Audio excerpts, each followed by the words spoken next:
Salt is Leaving by J.B. Priestley, dramatised for radio by Elizabeth Bradbury, with Frederick Treves as Dr. Salt. Salt is Leaving. All right, Miss Culworth. One moment and I'll take some particulars. Now, your father's full name? Edward James Culworth. And the address? The Bookshop, High Street, Hempton. My sister works there. And the last you saw him was yesterday lunchtime? That's right. He took a telephone call in the office, then he went out. He looked very worried. You don't know who the call was from? No. He went home, packed a small bag, took a few pounds. And the last person to see him was this bus inspector at Hempton, who says he got onto the 1:40 bus to Burkton here. Yes. I see. Well, it could be anything, couldn't it? Gone to see relatives. We've rung all our close relatives. He's not with any of them. Well, Burkton's a big place. All sorts of things to do. He's not like that. Miss, it's only 24 hours. Isn't it a bit premature? My feelings exactly, Sergeant, but... Look, miss, all we can do is put out a general call with a description. And I'd rather do that tomorrow than today. You think we're making a fuss about nothing? Well, in the circumstances, your father being the sort of man you say he is, I don't think we come into the picture yet. But why didn't he tell us anything? Miss Culworth, if he doesn't choose to tell you everything he does, that's his right. Not a police matter. Unless you've not told me everything. We've told you all we know. And I'm not making a fuss. I know what sort of a man he is. I've got his shop on my hands. If he doesn't come back soon, I don't know what the hell to do. Oh, come on now, Maggie, please, don't. Just calm down. That's it, Mr. Culworth. Oh, leave me alone. Oh, I'm sorry. Now then, steady. You all right? Oh, yes. Yeah, I'll take care of her, thank you. She's upset. So I see. What was all that about, Sergeant Broadbent? Oh, hello, Dr. Salt. Oh, middle-aged man gone missing. Bookseller from Hempton, name of Culworth. Oh. You know the sort of thing. He'll turn up again when he's had enough of the bright lights. I didn't expect to see you, Doctor. I thought you'd left us. Oh, not yet. I'm going very soon. I've already handed over my practice to Dr. Baldwin. He's a pleasant young fellow. Your wife will like him. Oh, but before I go, I want to talk to somebody about another missing person, a former patient of mine, young girl. Important, is it, Dr. Salt? Well, I wouldn't be here if it wasn't. And I don't want one of your ordinary CID chaps. I want to go as high as possible, please. I know you well enough, Dr. Salt. I'll try and get Superintendent Hurst to see you. But you better make it sound important. Well, don't worry, I shan't need to pile it on. I suspect everything's been piled on already. Dr. Salt, I think I've seen you in court, haven't I? Giving evidence, I mean, not in the dock. Do sit down. Thank you.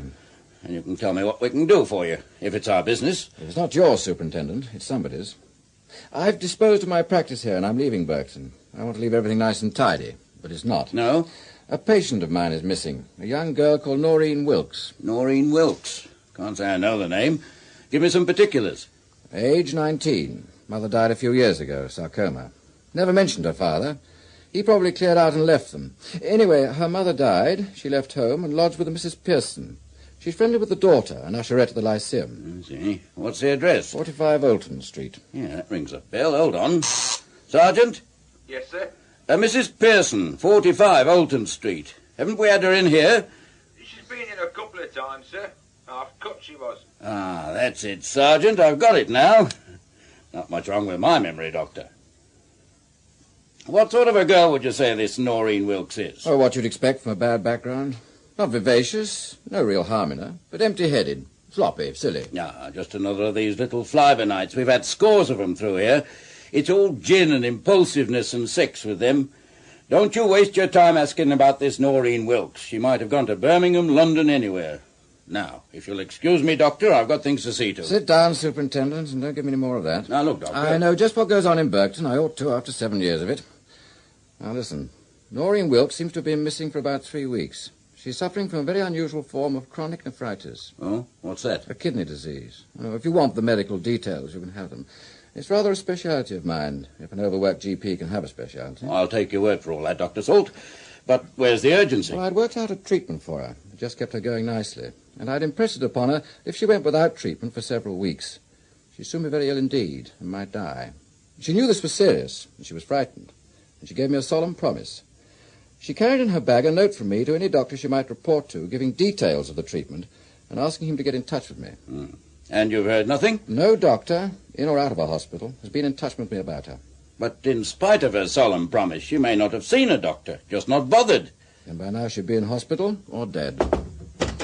Good morning, Superintendent. Ah, Sir Ronald. I've just been having a word or two with the Chief Constable. This is Dr. Salt, Sir Arnold Donington. Dr. Salt's worried about a patient of his, a girl called Noreen Wilkes, who seems to have disappeared. But I'm sure he won't mind if we... Dr. Salt?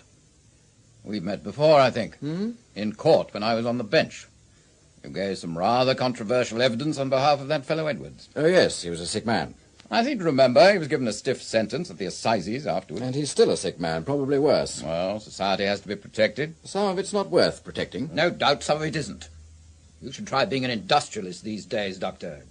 Salt. We have to employ about 1,500 women and girls. They come and go as they please, say and do what they like, swear like troopers, or pack up and go if a foreman criticizes their work.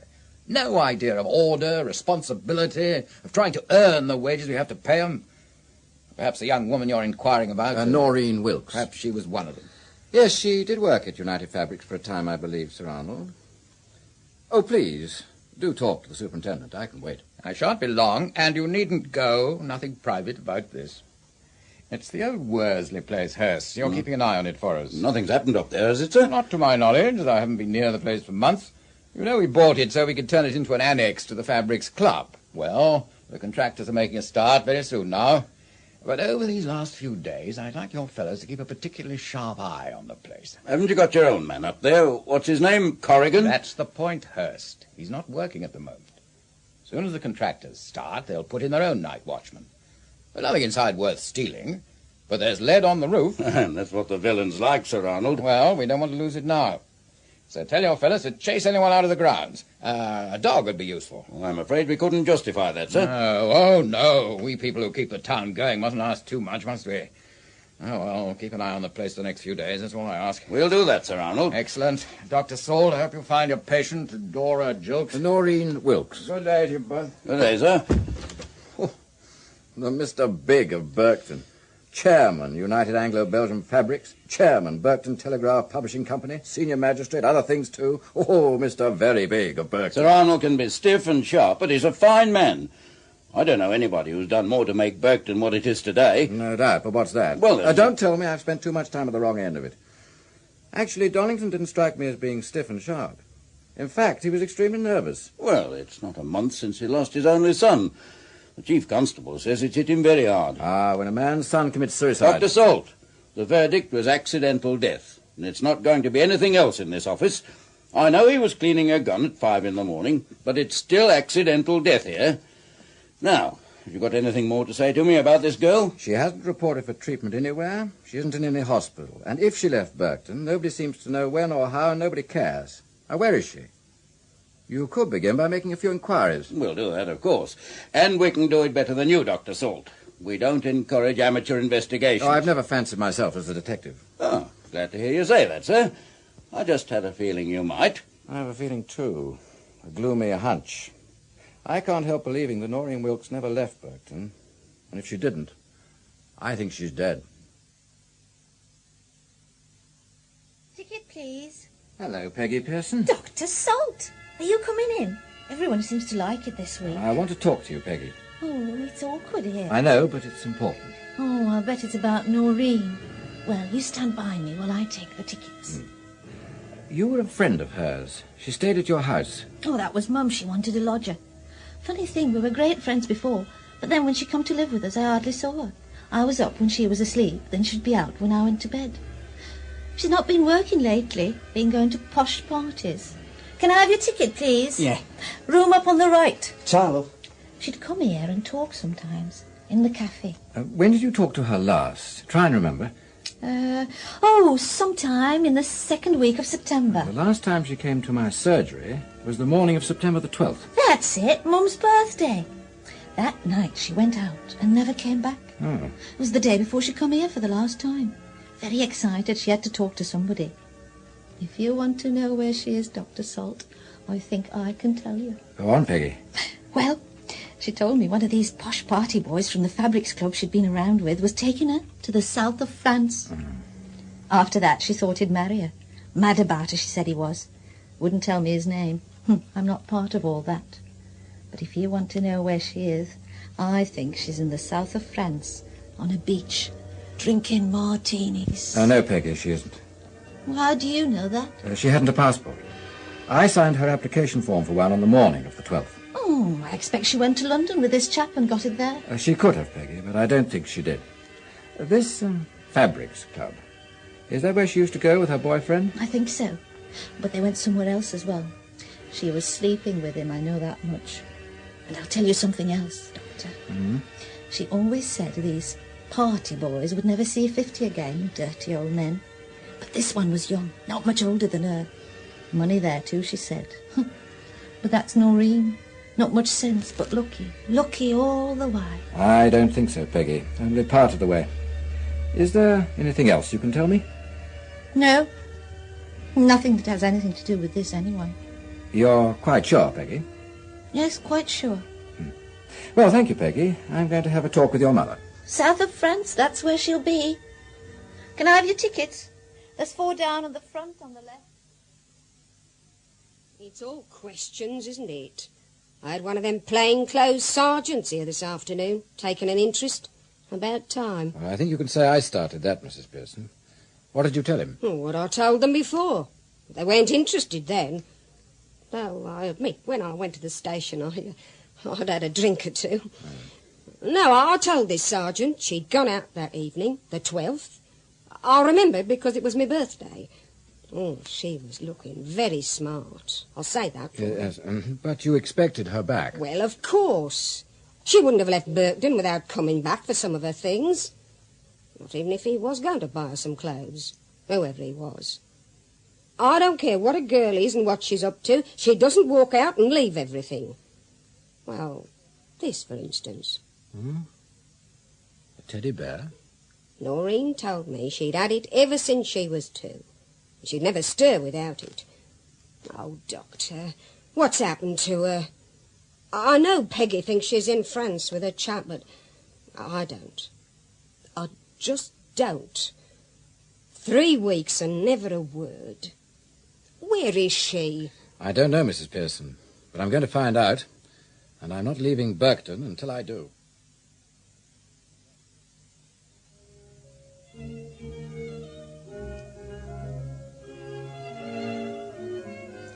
Dr. Salt, eh? What? Good. How did you get in? Walked in. Well, this isn't a surgery, and I'm not in practice now. And I ain't ill. Well, don't wear those damn silly dark glasses too often, or you'll ruin your eyesight. Good afternoon. Hey, I want to talk to you. You're leaving Birkton, ain't you? Soon. Why?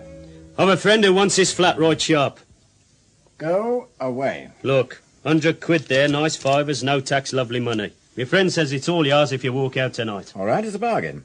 I'll leave here tonight, and your friend books me a suite for a few days at the Queen's Hotel. Oh, no, that's out. I thought so. Now put your money away. You think you're being clever, Dr. Salt, but you're not. You're being stupid. If you're leaving Birkton, you can't like it much. No. I like it, but I go with the right kind of people. You don't. You're stupid. You've made your point. No, just coming to it. Look, if I want you out of Birkton, it's only for your own good. You're not popular, you've been careless, you made enemies. And you're not working here anymore. You're not important to anybody. You're a redundant man. It can be a nasty experience. Oh, yes. What are you proposing to do? Nothing. I'm just warning you. After that, I mind my own business and you mind yours. I am doing. Look, clear out now and you can take this 100 quid with you. I'll see that everything's properly packed and put in store. There's a good train to the Smoke at 6:30 and half a dozen to Birmingham. That's if you like Birmingham. I don't, and I don't like you. So, go away.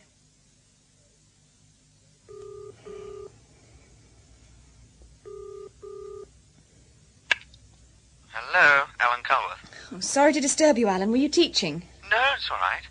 What's up, Maggie? There's a letter in today's post for Father. The address is just Mr. Culworth, Bookshop, Hempton. Huh? And it's got Lyceum Cinema, Birkton on the envelope. Well, have you opened it? Yes, I'll read it to you. Dear Mr. Culworth, Dr. Salt came here to ask me about Noreen, and from what he said, I think I was wrong when I told you about her. And now there is trouble, so look out. But I'm in a hurry to write this, so can't explain. Yours truly, Peggy Pearson. Who's Peggy Pearson? I don't know. But it mentions trouble, Alan. Father's obviously involved in some way. Yeah. Well, it must have been written by someone who works at the Lyceum. I can't imagine Dad knowing anyone there. Look, he must have gone to Birkton and talked to this Peggy about the girl called Noreen, and it must have been on Monday. Have you called the police? No. Alan, I think we ought to go to Birkton and find out who these people are. Well, I can't. I'm teaching all afternoon. Look, go to the police, Maggie. No. I'm going to find out for myself. Don't be daft. Birkton isn't Hempton. It's a big city. I'm the girl who used to work in London, remember? I'll manage, Alan. Peggy Pearson? Yes, she's one of our usherettes. I'd like to speak to her. So would I. But I'm afraid you can't. She's not here. Where is she? I don't know. But we did have a bit of trouble yesterday. I don't want it to go any further, but some tough knocked her down. She was very shaken. Why? How did it happen? Oh, I don't know. I expect he was trying to get in without a ticket.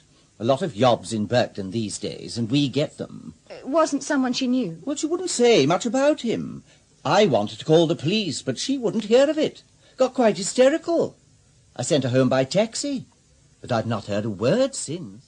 I think she went to get away from some trouble. Does the name Noreen mean anything to you? You don't know? Of course I don't know. I just know that if I can't find Peggy, I ought to talk to Noreen. You can't. She's been missing for the last 3 weeks. Oh, no, are you sure? Of course I am. She had a room here. She walked out one night and never came back. Dr. Salt knows all about it. He was Noreen's doctor. Ours as well. Then I'll go and see Dr. Salt. Then if somebody tells me he's missing, I'll start screaming. I really am sorry to bother you, Dr. Salt, but I tried to find Peggy Pearson. She wasn't at the Lyceum. Apparently she rushed off to Birmingham last night. Away from the trouble she mentions in this letter. Does any of this make any sense to you? Yes, most of it. Thank goodness. I can't tell you how your father comes to be involved, but you realize the central figure here is Noreen Wilkes. She isn't to me. I only care about my father. Well, that's natural, isn't it? Oh, certainly. But it may not be good enough. It's possible you may have to take an interest in Noreen Wilkes. You think my father came to Birkton to ask about her? Oh, we know he did. I seem to be missing. We might say Peggy Pearson is missing, too. And Noreen has been missing for the last 3 weeks. Too many people missing, don't you think, Miss Colbert? I do. And you better call me Maggie. Oh, certainly. Maggie. Now, could you explain about this Noreen Wilkes? Surely. But first, can you drink China tea without milk and sugar? I've only just made it. I'd love some. Oh, there you are. What a beautiful bowl. Chinese too, isn't it? Yes, I worked in the East until about 7 years ago. Went to Hong Kong right after I graduated. Then North Borneo, Penang, and Singapore. Oh. Let me move a few more books so that you can put it down. This must have been a charming room before you began pulling yourself out of it. Can't help feeling that a woman must have had a hand in it originally. My wife. She died 3 years ago, leukemia. I'm sorry. Would you like Birkton, Maggie? Oh, I hardly know it. But I don't find it interesting. I spent 5 years in London, then I came back to Hempton. Still small and attractive in spots. That's just it. I can take Hempton, I can take London, but not a town like this. Too big and yet not big enough. Well, I imagine you don't care for it much. You're leaving. Well, I was all right when there were two of us, but now, well, I've got rid of my practice and I'd like to get out as soon as I can. But I'm not going until I know what happened to Noreen Wilkes. Was she somebody rather special for you, Dr. Salt? Not a person, no, not at all. But she was important to me as a patient because she was suffering from a type of kidney disease I'm particularly interested in. I had hit on a treatment that was keeping her going nicely. If she missed it for a couple of weeks, she'd soon run into a screaming hypertension, and after that, she'd be fighting for her life. And she's been missing now for 3 weeks. I see. So what do you think? Well, I could be wrong, but I think she's dead. Have some more tea, Maggie. Thank you. Who do you have with you at home? My mother. I'm not going to tell her any of this. My brother Alan, several years older than me, not married, and lectures in physics at the university. Clever? Very clever in some ways. Idiotic in others. But I'll tell him everything. He might be a great help. Would you like to leave it to him? No. Look, Maggie, you still have a choice. Either go home now and try to forget about Noreen Wilkes and me, or help him to find out what happened to her in the hope you might discover where your father is. I could do with some help. Then that's settled. Not quite. We may have to take the lid off, Berkton. What we find inside might not be pleasant. Might even be dangerous. Oh, really? Oh, yes, really. I've got to go and see a man. If you're going to help, you might learn something by coming with me. Hello, Buzzy. Let me introduce Miss Maggie Colworth, Mr. Buzzy Duffield. Oh, pleased to meet you, Miss Colworth. It's a great pleasure. It's a privilege. Now, Doctor, it's a treat to see you. It's lovely, it's lovely. Now, let me get you a drink, Miss Colworth. Thank you. Gin and tonic, please. A little whiskey for you, Doc? Yes, please. Now, it's 5-1. He's never told you what he done for my brother, Miss Colworth. Saved him when he was at death's door. You know, Dr. Salt here could make rings round the lot if he wanted to. I'm sure he could, Mr. Duffield. Call him Buzzy. Oh, you do that, Miss Colworth. Now, they tell me you're packing it in, Doc. A lot of people going to be sorry. Oh, a few. Only a few, Buzzy. Yeah, you're dead right, of course. Most of them wouldn't notice if a wooden dummy was taking the temperatures. They're only wooden dummies themselves. Cheers. Cheers. Cheers. Buzzy, why do you have this window thing here along your office wall? Oh, that's so I can see what's happening in the club. The dance floor's down there, you see. Oh. Any trouble, I can spot it. All right, Winston boy, what do you want? It's Charlie, Mr. Duffield, on the blower from Northampton. Do you want to put him through? No. What's he want? He's got 85 transistors. They're jack jobs. He'll take 14 each, he says. Not from we, he won't. Winston boy, they must be hotter than a baker's flue. Tell Charlie not to be ruddy stupid. Yes, Mr. Duffield. Hey, what about that one, I ask you? Winston Sandby. Born in our finest hour. So now, Doc, what's worrying you? What is it, Miss Colworth? Well, it may be both of us, Buzzy. First of all, do you know an unpleasant young man with reddish hair, dark glasses and a leather jacket who thinks he's an American gangster? I do. Ross. Come from Coventry, worked for me for a few weeks, but he got some wrong ideas. Proper villain. Been inside. Not giving you any trouble, is he, Doc? Well, he might. Well, now, look. I've got some hard boys working for me that could take him apart for a light workout. Oh, hark at me, Miss Colworth. You'd think it was Chicago or Detroit and young Winston out there was cleaning a Tommy gun. Me talking like that. Born and bred here in Berkton. Things have changed, all right. It was a decent little provincial town once. So they tell me. Wasn't so long ago, either. All of a sudden, though, we're big. We make shoes, we make hats, we make nylons. We've got United Anglo-Belgian Fabrics. Stop there, please, Buzzy. At the Fabrics. They run a club, don't they? Oh, they do, Doc. Won't have me in, though. Too common. I know about it, though. Ask me, I'll tell you. Young girls from the town go there sometimes, don't they? Oh, that's right. Party girls, these kids are. They feed them to the Belgian directors and the big buyers from the States and South America. Buzzy, I met Sir Arnold Donington yesterday morning. Oh, I didn't like him, but I can't see him attending these parties. What, him? He wouldn't admit they existed. He fines school kids £2 for necking. Oh, he's a blue nose if there ever was one. Yes, yet he's the big boss at United Fabrics. Oh, but the old Dolce Vita up there at the Fabrics Club is run by the sales director, Tommy Linsdale. Oh, I see. Likes the gay life, Tommy does. I know him. Used to bet with me now and then. Him and his fancy piece, they run the parties, you know. She finds the girls. He brought her here one night, slumming. A classy, handsome piece. And about as soft and tender as a sheet of high-duty alloy. Jill something her name was. Jill Frinton. I know her. She comes in. To the bookshop? Yes, for novels in foreign languages. For the buyers, I suppose. My brother thinks she's fabulous. But why the Fabrics Club, Doc? If you're thinking of living it up before you leave Berkton, you can have anything you want here. Buzzy's is all yours. Oh, thanks, Buzzy, but I like a quiet life. Now, I'm asking questions because a young patient of mine is missing, Noreen Wilkes. She's not been heard of since September the 12th, and I think she went to a party at the Fabrics Club that night. Noreen Wilkes? Yeah. I'll ask around. Some of my boys and girls might know something. Thanks, Buzzy. Who do you think could be paying Russ? Anybody who wouldn't want him to sweat for his money. Otherwise, you've got me. But Winston will ask around. It might get rough in a day or two. If it does, Doc, let me know. If Ross or anybody promises you trouble, tell him from me to expect a punch-up. But it ain't likely, is it? Just what I was going to ask. Oh, it's extremely likely. Somebody wants me to clear out of Berkton. Somebody doesn't want any questions about Noreen Wilkes. I'm serious, Buzzy. I might have to ask you for a little protection. Then you've got it, Doc. But watch it. Berkton isn't a very nice town anymore. What's your next move? Oh, I thought we might pay a call at the Fabrics Club. Do you know who runs it? Oh, I do. A right dance called Donald Dews. On the company pay sheet as assistant personnel officer. They get away with murder, these big combines.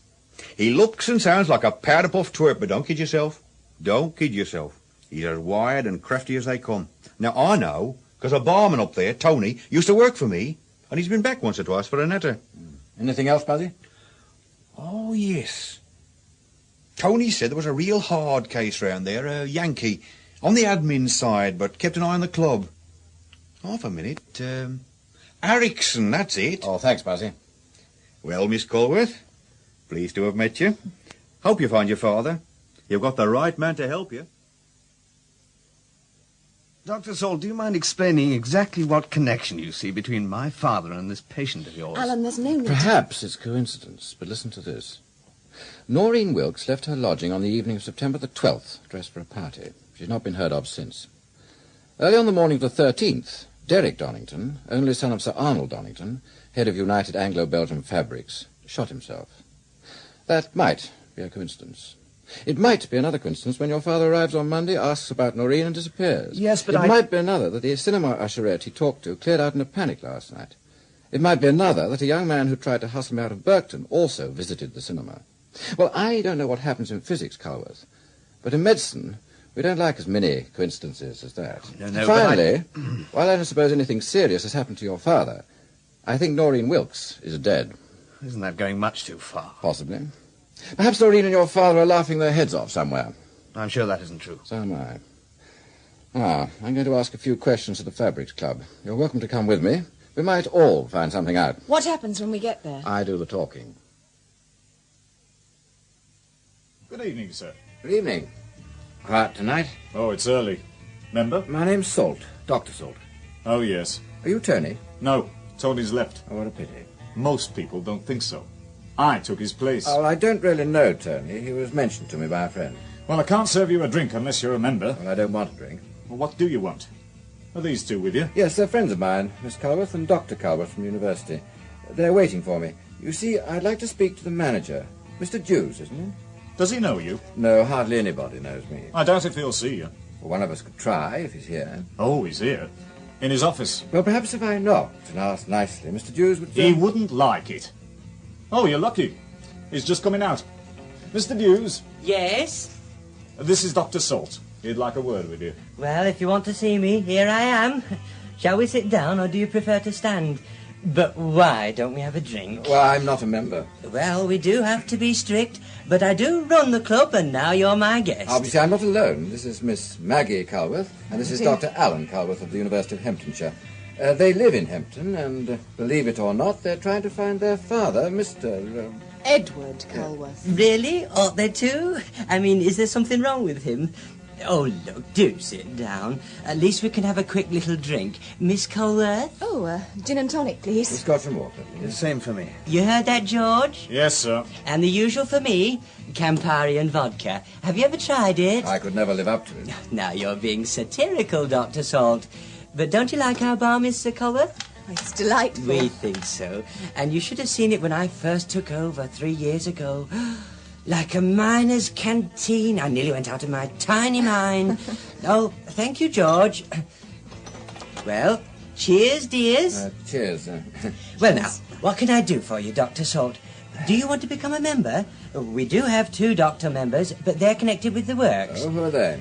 Dr. Bennett, you must know him. Oh, yes, one of Berkton's bastions. And the other? Dr. Lemmert. He's fairly new, quite young. Yes, I've met him once or twice. Well, now, I must tell you, and I know it's all very tedious and tiresome, that to join the club, you have to be proposed and seconded by 2 senior United Fabrics people. But then you must know some of them, Dr. Salt. No, I'm afraid I don't. My practice was well below the executive level. However, I'm leaving Berkton. Oh, lucky you. But how can I help you, then? There must be something. Ah, there is, Mr. Dews. It's a little medical problem I ought to tackle before I leave Berkton. I'm trying to trace a patient of mine, a young girl called Noreen Wilkes, and I'm told she used to come here. Yes, of course, I remember Noreen. Quite a pretty girl, though not very smart, not very bright. Rather common, really. But I haven't seen her for weeks. Nobody seems to have seen her since September the 12th, Mr. Dews. But on that night, she came to a party here. Did she? I can't remember. Oh, well, there's so much to-ing and fro-ing, as you can imagine. But we can soon find out. Oh, how? Everybody who isn't a member must be signed in. It's our strictest rule. And, of course, little Noreen isn't a member. So if she was here that night, she'll be in the book. George! Sir? Have you the book, or have I? No, it's here. Going over. Ah, the sacred book. Now, what date did you say, Dr. Salt? September the 12th. September 12th. Here it is. And as you quite rightly said, we had one of our dreadful parties that night. Look, all those impossible names. Customers, of course. Well, now, I can't find a trace of little Noreen here, but do please check the list yourself. Oh, thank you. No, Mr. Jews, her name's not here. Definitely not, is it? I'm so sorry, Doctor. Evidently Noreen hadn't been invited that night. And you do understand, don't you, that I've nothing whatever to do with all that. I'm simply a kind of slave who has to make sure that the people who are invited are provided with sickening amounts of food and drink. But Noreen wasn't there. Perhaps she'd run off with somebody. She always seemed a rather flighty little thing. Oh, Jill, darling, you're the very person we want. Just a minute, Donald. Do you have a telephone message for me, George? Oh, yes, Miss Frinton. Mr. Linsdale's secretary rang. She said Mr. Linsdale will be ringing you at home tonight from New York. Thanks, George. Now, Donald, why am I the very person you want? I'll explain in a moment, darling. But first, let me introduce Dr. Salt, Miss Jill Frinton. How do you do? Oh, I'm so sorry, Miss Colworth. This is Jill... We've met someone before, haven't we? Yes, in our bookshop in Hampton. Oh, this is my brother, Alan. You wouldn't remember me. Yes, I do. You see, Jill, darling, Dr. Salt's been inquiring about your little Noreen Wilkes. And not mine. I'm not having that. Oh, do be cooperative, dear. We're all trying to do our best to help Dr. Salt, and she was one of your assorted bits and pieces. And Dr. Salt says she's been missing since September the 12th, one of our party nights. But she didn't attend our party that night because her name's not in the precious book. Yes, Miss Frinton. A dead end there, I'm afraid. I'm sorry. Miss Frinton, I wonder if you'd be kind enough to allow us to call on you later this evening, say about 9 o'clock. I promise not to take up too much of your time. It'd be a great favour. If you think I can be of help, Dr. Salt, why, of course. I live at 6 Cadogan Mansions, on the Hampton Road. 9 o'clock, then. Thank you very much. And thanks for the drink and your help, Mr. Jews. This flat. You have excellent taste, Miss Frinton. Thank you. Look, do sit down, everybody. Miss Culworth, a drink? Do you mind if I don't? I've had so much tonight and I'm not used to it. I wish I weren't. Well, you men, whiskey? Let me help you. You're very kind, Miss Frinton. I'm so glad of the chance to talk. I'd better warn you, though, you won't learn any more from me than you did from Donald Dews and George. Oh, that's all right. I didn't do too badly out of them. You surprise me. Oh, when you've practiced medicine as long as I have, you learn to be observant. I'm afraid they were both a pair of clumsy idiots. Oh, I'd love Donald Darling to hear you say that. He thinks he's so subtle. An appalling performance. A man comes into a club bar, he's not a member, no one need bother about him. He inquires about a young girl, also not a member, a casual guest. And instead of saying, we don't know, we don't care, they serve drinks, produce the club book, and fall over themselves to be helpful. Why? I suppose when you think about it... It was a performance, Maggie, and it was terrible. Such clumsy liars. Now, let's see what really happened tonight in that bar. As soon as I said who I was, the barman had something to do. He had to press a bell with his foot. The bell rang in Jew's office to tell him I was there. I heard it. Jews needed that signal to telephone you, Miss Frinton. When he'd done that, he came into the bar. He had two things to do. Detain me until you came, and show me the guest book to prove Noreen Wilkes hadn't gone to the party that night. What's wrong with that? He didn't need to show me the book. And, of course, it wasn't the original page. It was a loose-leaf book. It all been neatly rewritten, one handwriting, one ink. Yeah, but how does Miss Frinton come into it? No doubt she'll tell us shortly. I think her job was to act as the beautiful clincher. If I seemed doubtful, it was her turn. Perhaps she'd invite me back here, encourage me to talk. That's her job. And that'd be the end of the Salt nuisance. I've been a bit stupid about you, Salt. You're not the only one, are you, dear? Why did you introduce us so laboriously? I want to see how they'd react. You see, I think your father went there too on Monday. Well, Miss Frinton, you going to bluff it out? No, Dr. Salt. You win. But why start churning up everything? Why bother about that silly little bitch? Noreen, she was my patient, and she's missing. And she'll die soon, if she's not dead already. It's a matter of life and death, Miss Frinton. Something quite different from arranging parties and pimping for businessmen. Oh. I'm going to find out what happened to this girl if I had to turn Burton upside down, inside out. I think you're going too far. You told me that when you found your father, Culworth. If you want to console Miss Frinton after I've left, that's up to you. But now I want the truth. Where is Noreen Wilkes? Believe me, Dr. Salt, please believe me, I don't know. I'll tell you what I do know, even though I may be looking for a job in a few days. Get me a drink, please. Whiskey? Yes, a lot of soda. All right, this is the truth. There you are. Oh, thanks. Noreen Wilkes came to that party on the 12th with young Derek Donington. I didn't want her there. She didn't come to entertain the guests. She was having an affair with Derek. They just wanted to eat, drink, dance for a couple of hours, and then go off to make love somewhere. Don't ask me where they went. I haven't a clue. But I just wished she'd go away and stay away. I was afraid that Sir Arnold would get to know about it and blame me and the club. And another thing. I've never exchanged more than a dozen words with Sir Arnold Donington. He didn't like the look of me, and I didn't like the look of him. No wonder that poor little Derek was a bit wild and very silly. And that Erica still is. Donington has a daughter, then? Yes, 2 years older than Derek. And a pest. We're lucky she isn't here this minute. She has a lesy crush on me at the moment. Yes. Let's get back to Noreen Wilkes and that party. She and Derek left together. I know that because I saw them go, and it was a welcome sight. She may have been sober, but I'm sure he wasn't. Look, if I say any more, I may be tossing my job out of the window. We can keep anything she says to ourselves, can't we, Dr. Salt? You can. Probably I can. I imagine she won't be telling us very much. That's not because I don't want to, Dr. Salt. It's because I really don't know anything. I can only guess. I think he took Noreen Wilkes home, his home, and that his father found them together and there was a terrible row. What happened then is anybody's guess. But I think that as soon as he knew what Derek had done, Sir Arnold got Noreen away somewhere.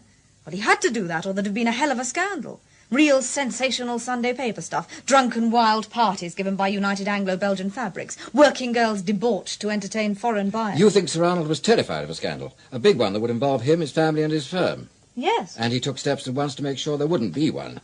Noreen Wilkes had to disappear immediately. No questions had to be asked. The lid was firmly on. And that's where I come in, huh?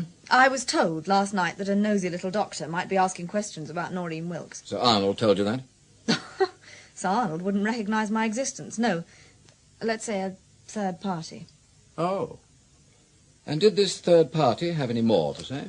He said that Dr. Salt was leaving Birkton anyway. Perhaps a bit sooner than he thought. So if he did turn up at the club, all we had to do was to persuade him he was wasting his time. And you fooled him all right, didn't you? Look, don't you start crowing too soon. All Dr. Salt cares about is knowing what happened to Noreen Wilkes. Soon he may be just as tough with you people. Who is the third party? Who gave you and Jews your instructions last night? I can't tell you. I've gone as far as I dare. In the circumstances, I think that's reasonable. You would, Alan, wouldn't you? Look, Dr. Salt, I can't afford to. You can't afford not to. I talked to Superintendent Hurst yesterday. I know he does things for Sir Arnold, but within his limits he's an honest man. He already knows he must make inquiries about Noreen Wilkes.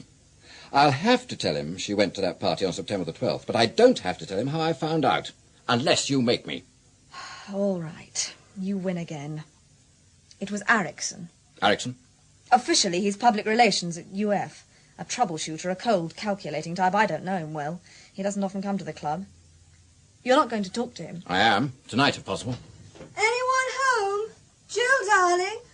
Oh, my God, it's a party. Who are all these people? This is Dr. Salt. So you're the Dr. Salt they all keep talking about? Who keeps talking about me? My father, for one. Heard him on the phone before I went out last night. Dr. Salting it like mad. I could do with another doctor. I'm tired of boring old Bennett. I'm sorry, Miss Donington. It wouldn't be possible. And now, Miss Brinton, if you'll excuse us. Of course. I think I might stay on for a few minutes if Jill doesn't mind. I should like that. Oh, very well. Come along, Maggie. Good night, Miss Brinton. See you later then, Alan. And who are you? Alan Culworth, Erica Donington. A solemn square, I'd say. Not bad looking. Thank you. Oh, you know me, Jill, darling. I couldn't care less. Can I help myself to a simply enormous gin and tonic? If you haven't had too many already. Oh, Jill, darling, they were all so filthy. I followed a girl into that loathsome Buzzies Club. The gin there is really very peculiar. I think old Buzz must make it himself. Now, this is quite different. You're an idiot to go to that place. I told you why I went. Only she turned out to be awful. A real untouchable. Now, Alan Culworth, I'll tell you something. Go ahead. Oh, you must be wondering why Jill's being so rude to me. The reason is I'm in love with her and she's not in love with me. I see. Sit down and shut up, Erica. No. I want to know what you're doing here, Alan Culworth. Trying to make Jill while Tommy Linsdale's away. No, he isn't. Oh, don't interrupt, darling. Aren't you attracted to Jill? Most men seem to be. Nothing the matter with you, is there? Will you please stop this? Just a man, darling. Erica! Oh, never mind. I'm going to the loo. Well. I'm sorry. Look, if you look as if you're staying on, she'll go quite soon. But if you go, God knows when I'll get rid of her. So do stay. Yes, I'll stay. Dr. Salt, Miss Culworth, what can I do for you? Mr. Atchison, where is Noreen Wilkes? I haven't the slightest idea. You know who she is? Oh, yes. I've seen her several times at the Fabrics Club. Do you know she hasn't been seen or heard of since she attended that party of yours on September the 12th? Oh, not my party. You mean one of the UF parties at the club? That's the sales director's pigeon, or, since he's away, his PA, Jill Frinton. But I understand that Noreen Wilkes didn't attend that particular party. Have you checked? I did that earlier. Well, didn't you find out that she hadn't been there that night? No, I found she had. You sure? I rang Jews, and he said her name wasn't in the book. Why did you ring him, Mr. Atchison? You're not responsible for the parties or for Noreen Wilkes. I just told you I'm not. Then why suddenly ring up Jews to ask if she was there at a party 3 weeks ago? Oh, there's no mystery about that, Dr. Salt. It was a Fabrics Club party, and after all, I am in charge of UF Public Relations. I also happen to be very conscientious, all right? I'm afraid not, no. On September the 12th, a girl goes or doesn't go to a party. Where do public relations come in? Now you're forcing my hand, aren't you, Dr. Salt? I don't understand your interest in this, Miss Culworth. We don't know where my father is either, Mr. Erickson. Dr. Salt thinks he might have called at your Fabrics Club on Monday, just as we did tonight. I mean, to ask about Noreen Wilkes. Well, I'm sorry, but all this is quite new to me. I know nothing about your father or anybody called Culworth. I do honestly assure you. Oh, I believe you. But what's in the hand I'm forcing? What have Noreen and that party to do with your public relations? Okay, Dr. Salt. That party on September 12th was no ordinary club party. And for one very good reason. That was the night young Derek Donington had an accident cleaning a gun. Accident? All right, he shot himself. But don't try saying that in public or you'll run straight into trouble. Now, I work for Sir Arnold and I want to keep my job. The only son he had blew his brains out that night and he's jammed the lid on it. Well, I don't blame him and neither should you. I'm not blaming anybody, Mr. Atchison. I'm merely asking one question. What became of Noreen Wilkes? I don't know. And to tell you the truth, I don't care. Whatever arrangements Sir Arnold made, probably for her to clear out immediately, he didn't bring me into it. Now, I admit that's unusual. It's part of my job to attend to things for him, but, well, that's how it was. And I'm ready to swear any sort of oath you want that I know no more than you do about Noreen Wilkes. All right. I believe you. Do you believe him, Maggie? I don't want to, but I'm afraid I do. Quite so. Just another question or two, Mr. Atchison. Now, I don't see Donington asking our friend Donald Jews to fake his book. No, Dr. Salt. I did. I thought you did. But why? I'd had my orders to discourage you. I know that. But I still ask, why? Oh, come off it, man. I've explained what happened that night.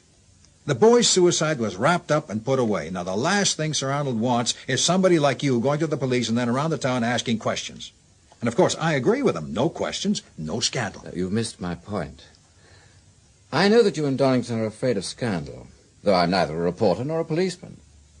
But what is this scandal you're afraid of? Don't ask me. I've told you all I know. You mean I should ask Donington? Don't be ridiculous. He wouldn't listen to you.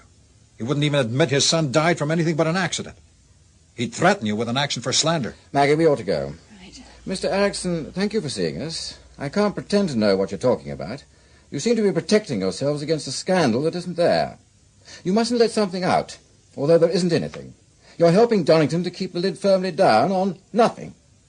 Well, I'll try to accept all that, though it may take some doing.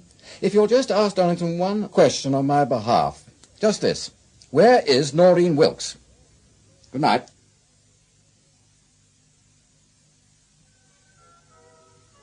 Tired, Maggie? Oh, it's getting late. I'll get you some tea. Salt, what made you suspect my father went to the Fabrics Club? Did you see the reaction of the barman and Jews when I so carefully mentioned you, Culworth? The barman went blank on it. Jews, who thinks he's a smart liar, thought he'd be cheeky with it. Really? And ought they to? I mean, is there anything wrong with him? It's all good for a giggle with the barman when we're gone. I believe your father went to the Fabrics Club straight from Peggy Pearson. That explains why these people are all on the alert. I didn't start this yesterday. Your father started it on Monday. And then something happened. To father? Oh, yes. Oh, nothing so terrible, don't worry. How do you know? Well, someone like Jews wouldn't dare to cover it up. It's too risky. But he does know something we don't know. It might make sense if we tried the United Fabrics doctors. Not Dr. Bennett, too old and respectable. The ambitious young Dr. Lemmett. If anything did happen on United Fabrics property, Just let's say I've made it my affair, and I firmly believe it would be in your interest, Dr. Lemmett, to tell me what you know about it. Oh, very well. He met with an accident, not far from the Fabrics Club, in the grounds of that large old empty house. The old Worsley place? Yes, some concussion. I didn't like his heart. And as soon as he was conscious, he was obviously under great emotional strain. Complete rest, sedation, of course. But no ambulance. I've checked with the ambulance service. It saved time to make use of one of the company's vans. Well, it saved something, but not time. Where did you take him? Where he's been having the best possible care. Well, I didn't think he was tied up in a cellar, but I do want to know where he is. He's under proper medical care, Dr. Salt. The company have accepted financial responsibility, even though he had no right to be wandering about those grounds. He's my patient, not yours, and I see no reason why I should tell you where he is, especially as he's made considerable progress during the last 2 days. And now, if you'll excuse me... Just a minute, Lemmett. I won't press you to tell me where he is. I can soon find out, and I will, just as soon as I've cleared up a couple of other things. But when I do find Mr. Culworth, his daughter will be with me. And if there's been any hanky-panky, and I can tell it a mile off, you and your nursing home will be in a hell of a mess. Now, look... You didn't send for an ambulance. You haven't tried to notify anybody. You've now refused information demanded on behalf of the patient's family. So, if you give him one unnecessary shot of anything to keep him dopey and quiet, you and your associates are over your heads in trouble. I'll do you this favor, Dr. Lemmett. I'll find him myself, so you can tell Atchison and Donington it wasn't your fault. But try any funny business from now on, and you'll wish you'd never heard of United Anglo-Belgium Fabrics. Good morning. I wanted to see you, Dr. Salt. Peggy's written. Ah, where is she? Staying with her aunt in Birmingham. She's trying for a job at a picture house.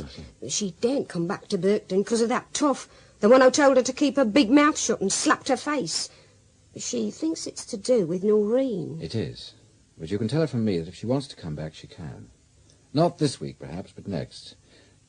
Now, about Noreen. Have you been through her things? I haven't laid a finger on them, Doctor. Not a finger. Well, I've been expecting her back every day. There's 2 letters come for her since she left. I put them behind the tea caddy. Oh, you must give me those letters, Mrs. Pearson. If they're what I think they are, and the police got hold of them, some very nice people I know might soon be very unhappy. Yes, of course, Dr. Salt. Here they are. Thank you. There's no use keeping them until she comes back.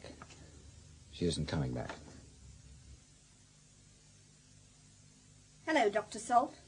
Oh, Miss Donington. Yes. Well, let me in. We can't just stand here. If you want to call it a professional visit, go ahead. And I'll pay you whatever we pay silly old Bennett. No, it's not necessary. Do come in. Oh, my God. I thought my room was a mess, but this is ridiculous. How can you live like this? Well, I don't. I'm leaving, so I'm sorting things out. Well, where do you suggest I sit? Well, I'll move these books. I'll try that. Why are you here? I'm not available for professional consultation. Oh, don't be so square. I'm afraid I'm going to be disappointed. Just another dreary doctor. I was curious. After last night. Is there a drink anywhere in all this? I think so. Gin and tonic. Plenty of gin, not much tonic. And for God's sake, give yourself one. I hate drinking alone. So you were curious after last night, Miss Donington? Erica, do you mind? Otherwise you'll soon be asking to look at my tongue or my eyeballs, asking me why I don't sleep. Gin and tonic for one. Or why I can't hold a bloody glass without shaking so much I spill the stuff all over. Only for cash down, Erica. Well, what happened last night? I didn't get a proper look at you. I was half stoned anyhow. I nearly always am now. Not in the morning. At night. You don't look very clever. Oh, I know. They got rid of me last night. Jill Frinton? And her new boyfriend. I went back later. No lights. His car was still there. Must have been in bed together. I'm crazy about Jill. Oh, men are disgusting. I got into the car and went screaming around the countryside, doing 90 most of the time. Only thing that helps. My life's bloody hell just now. I'm sorry, but where do I come in? You're supposed to be so clever. You've scared everybody. My father, Jill. Look, do you have to stare at me like that? As doctor's habit. Well, I hardly know your father. I met him for the first time on Tuesday morning at the police station. I bet you didn't like him. Well, I might have done if he hadn't so much weight to throw about. He's so square it hurts. No wonder Derek and I needed to kick things around. He spoiled Derek. And me. You mean he gave Derek too big an allowance? Are you being funny? He wouldn't give him anything, especially after they sent him down from Oxford. He never understood him. I kept Derek.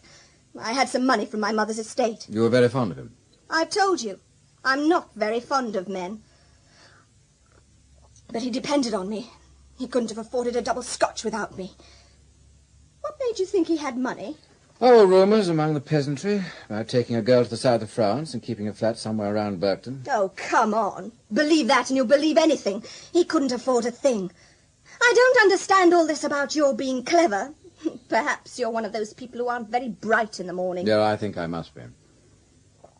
I suppose you're after Jill, too. She's mine, you know. Oh, you don't need to worry on that score. Are you going to give me another drink? No. Why not? 2 reasons. First, I'm short of gin and I'm mean. Second, I'm busy. Some other time, please, Erica. I gather that you've already spoken to Dr. Lemmet. Yes, matron, I have. And I've already told him that I'm taking over the case at the request of Mr. Culver's family. That's true, isn't it, Miss Culver? Yes, Dr. Salt. I'll have a look at Mr. Culver's. If I think he can stand a short journey across town, I shall take him to my place. Surely, Dr. Salt, all this is, well, very irregular. It's been irregular from the first, matron. Dr. Lemmet may possibly have covered himself, but you could soon be in trouble. One wrong move now, and you may find you'll have to turn this nursing home into a boarding house. But Dr. Lemmet told me quite distinctly he would take all responsibility. All responsibility. Please, matron. I'll take you to Mr. Culver's room. How does he seem? Oh, very much better. He's told me a great deal, and his mind is easier. He's gone to sleep. He wants to take a rest from reality. Is Alan coming? About 7 o'clock. Good. What's it all about, Salt? Well, if you ain't got a bird, met it yet, Duck? And while I've seen better, I've seen worse. So if you're looking for anything young and fresh, what about it, Birdie? Dr. Salt will never be any good to you. Too many bloody books. It's all right. Take it easy, Maggie. You won't be told, will you, Duck? And you can't say I don't warn you. Remember, you're redundant now, so you can be roughed up a bit. I don't think you'll do anything to me, Russ. I'm afraid we'll have to. We don't like your attitude. You see, Duck, you wouldn't leave Berkton when you're told. If I were you, honey, I'd take off. Oh, Russ, don't I have any playtime? She isn't going, but you are. For 2 reasons. Ah, shove your reasons. Let's shut him up. Go on, Duck. 2 reasons. Yes, the first is I have an appointment here with Superintendent Hurst at 5 o'clock. And it's a minute or 2 past 5 now. Well, that's your story. Anything else? Oh, come on, Russ. Let's get stuck into him. The other reason is this. Now, what's that, a water pistol? Don't try to scare us with toy guns. It might look like a water pistol. In point of fact, it's filled with telluric acid. What's that? It not only burns the skin, but also stains what's left of it a dark purple. Go on, now, get him. You two can obviously overpower me. But one of you, the first man, will have a face like a squashed black grape. You have your dark glasses, Russ, some protection. So if anybody's going to risk it, then it ought to be you. He could be bluffing. OK, Russ, have a go and see. Even with the glasses, Russ, your cheeks, nose, mouth, especially the mouth, will be badly burned. You said it'd be dead easy. I'm afraid he's wrong. The deal's off, Russ. You stop and play with him, not me. Come in, Superintendent. It's all right, mate, Dr. Salt. Hello. Who are this lot? Callers. Invited ones? You look like villains to me. We're not doing anything, Super. Honest. Are you charging him, Dr. Salt? No. Sure? Yes. All right, if you say so. Now, outside, sharp, and don't come back. Come on, Russ.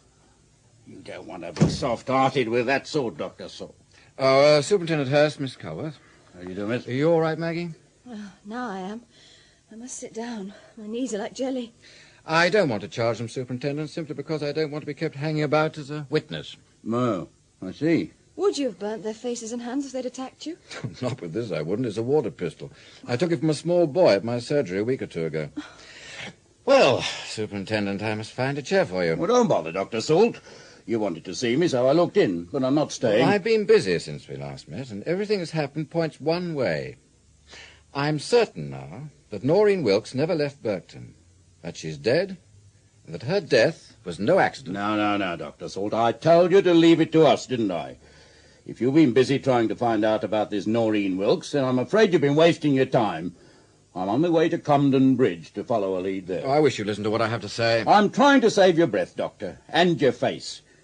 Will you be here for the next hour or two? Yes. Right. As soon as I have the information I need, I'll come back and tell you what happened to Noreen Wilkes. And don't bother, I can let myself out.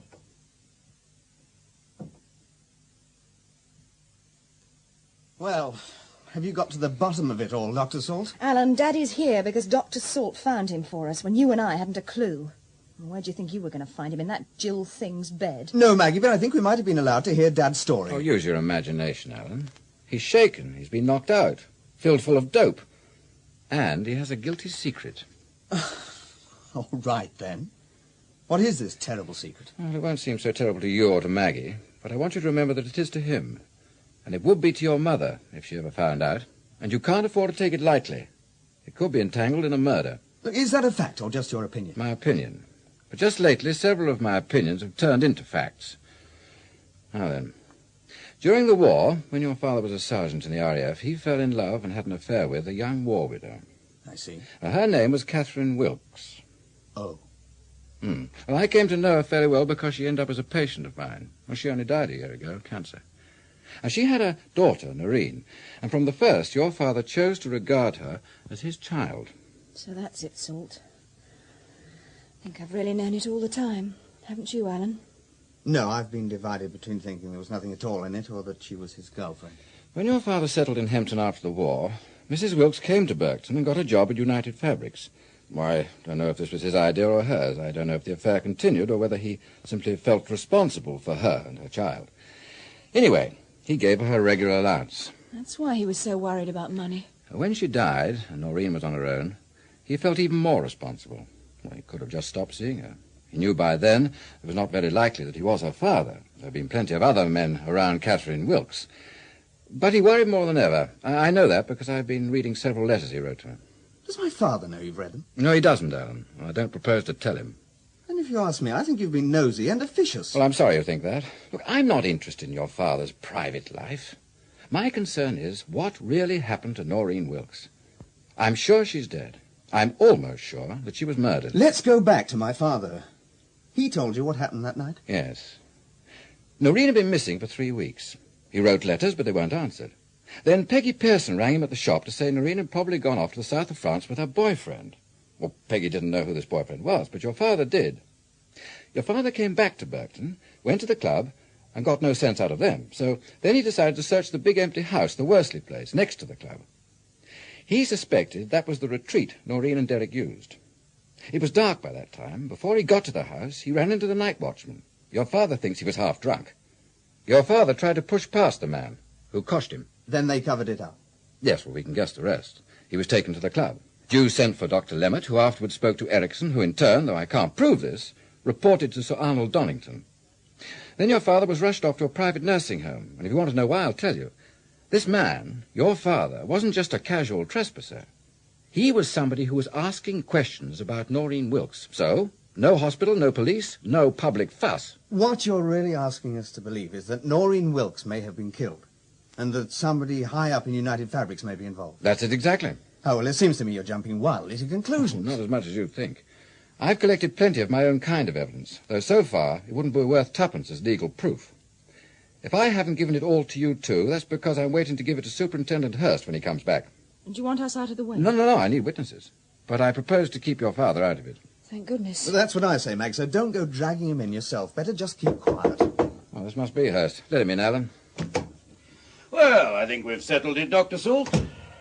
We started making inquiries on Tuesday morning.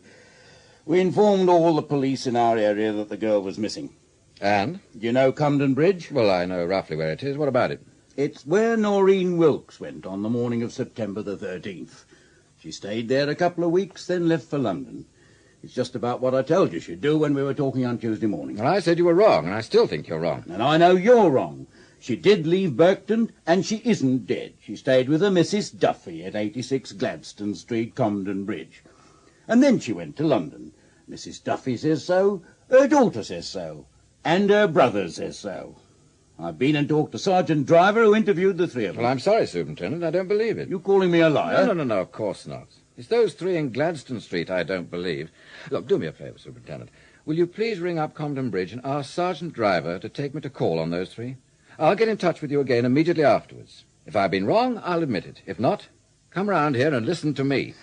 Oh, well, I think you're wasting your time, but have it your own way. Well, Dr. Salt, there's three of them, and they all agree. That's a hard one to beat. A Mrs. Duffy, a daughter named Rose, and a brother Michael Corrigan. Corrigan? That's it. Works at United Fabrics, a night watchman at the Worsley House. I believe so. Did Superintendent Hurst know this? He knew about Mrs. Duffy, sir. I don't think her brother's name was mentioned. Oh, he'd be interested. Now, all I ask is that you let me do it my way. However I behave, whatever I say, let it pass without interruptions, eh? Right then, Doctor. I think we'll find them in. They just bought themselves a new telly. Oh, for heaven's sake, Sarge. We're trying to enjoy ourselves, just for once. Switch it off a minute, Corrigan.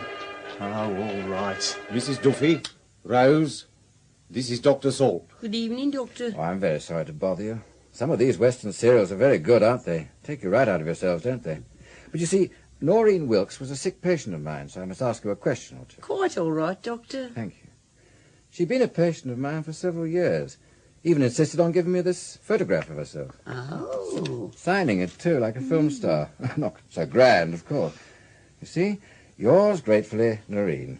Unusual, but very nice of her, I thought. Yeah, it's good. It's very good.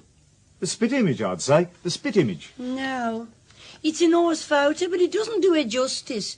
Does it, Rose? Oh, you need colour for Noreen. You know it was her, of course, but she ought to be in colour. Don't you think so, Uncle Mike? No, I don't know about that, but it's the spit image. By the way, Mrs. Duffy, what made Noreen come here? She wanted to get out of Berkton, and she knows me, because me and her mother worked side by side for years at United Fabrics. If there's anything else you'd like to ask, Doctor, don't hesitate. I know Noreen thought the world of you. Oh, there is just one thing. She was having some medicine from me I told her she must take without fail night and morning. It was unusual stuff, a dark green colour, horrible looking, horrible tasting.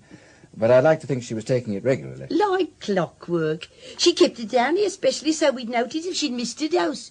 You remember that nasty green stuff, Rose, don't you? Of course. The faces she pulled.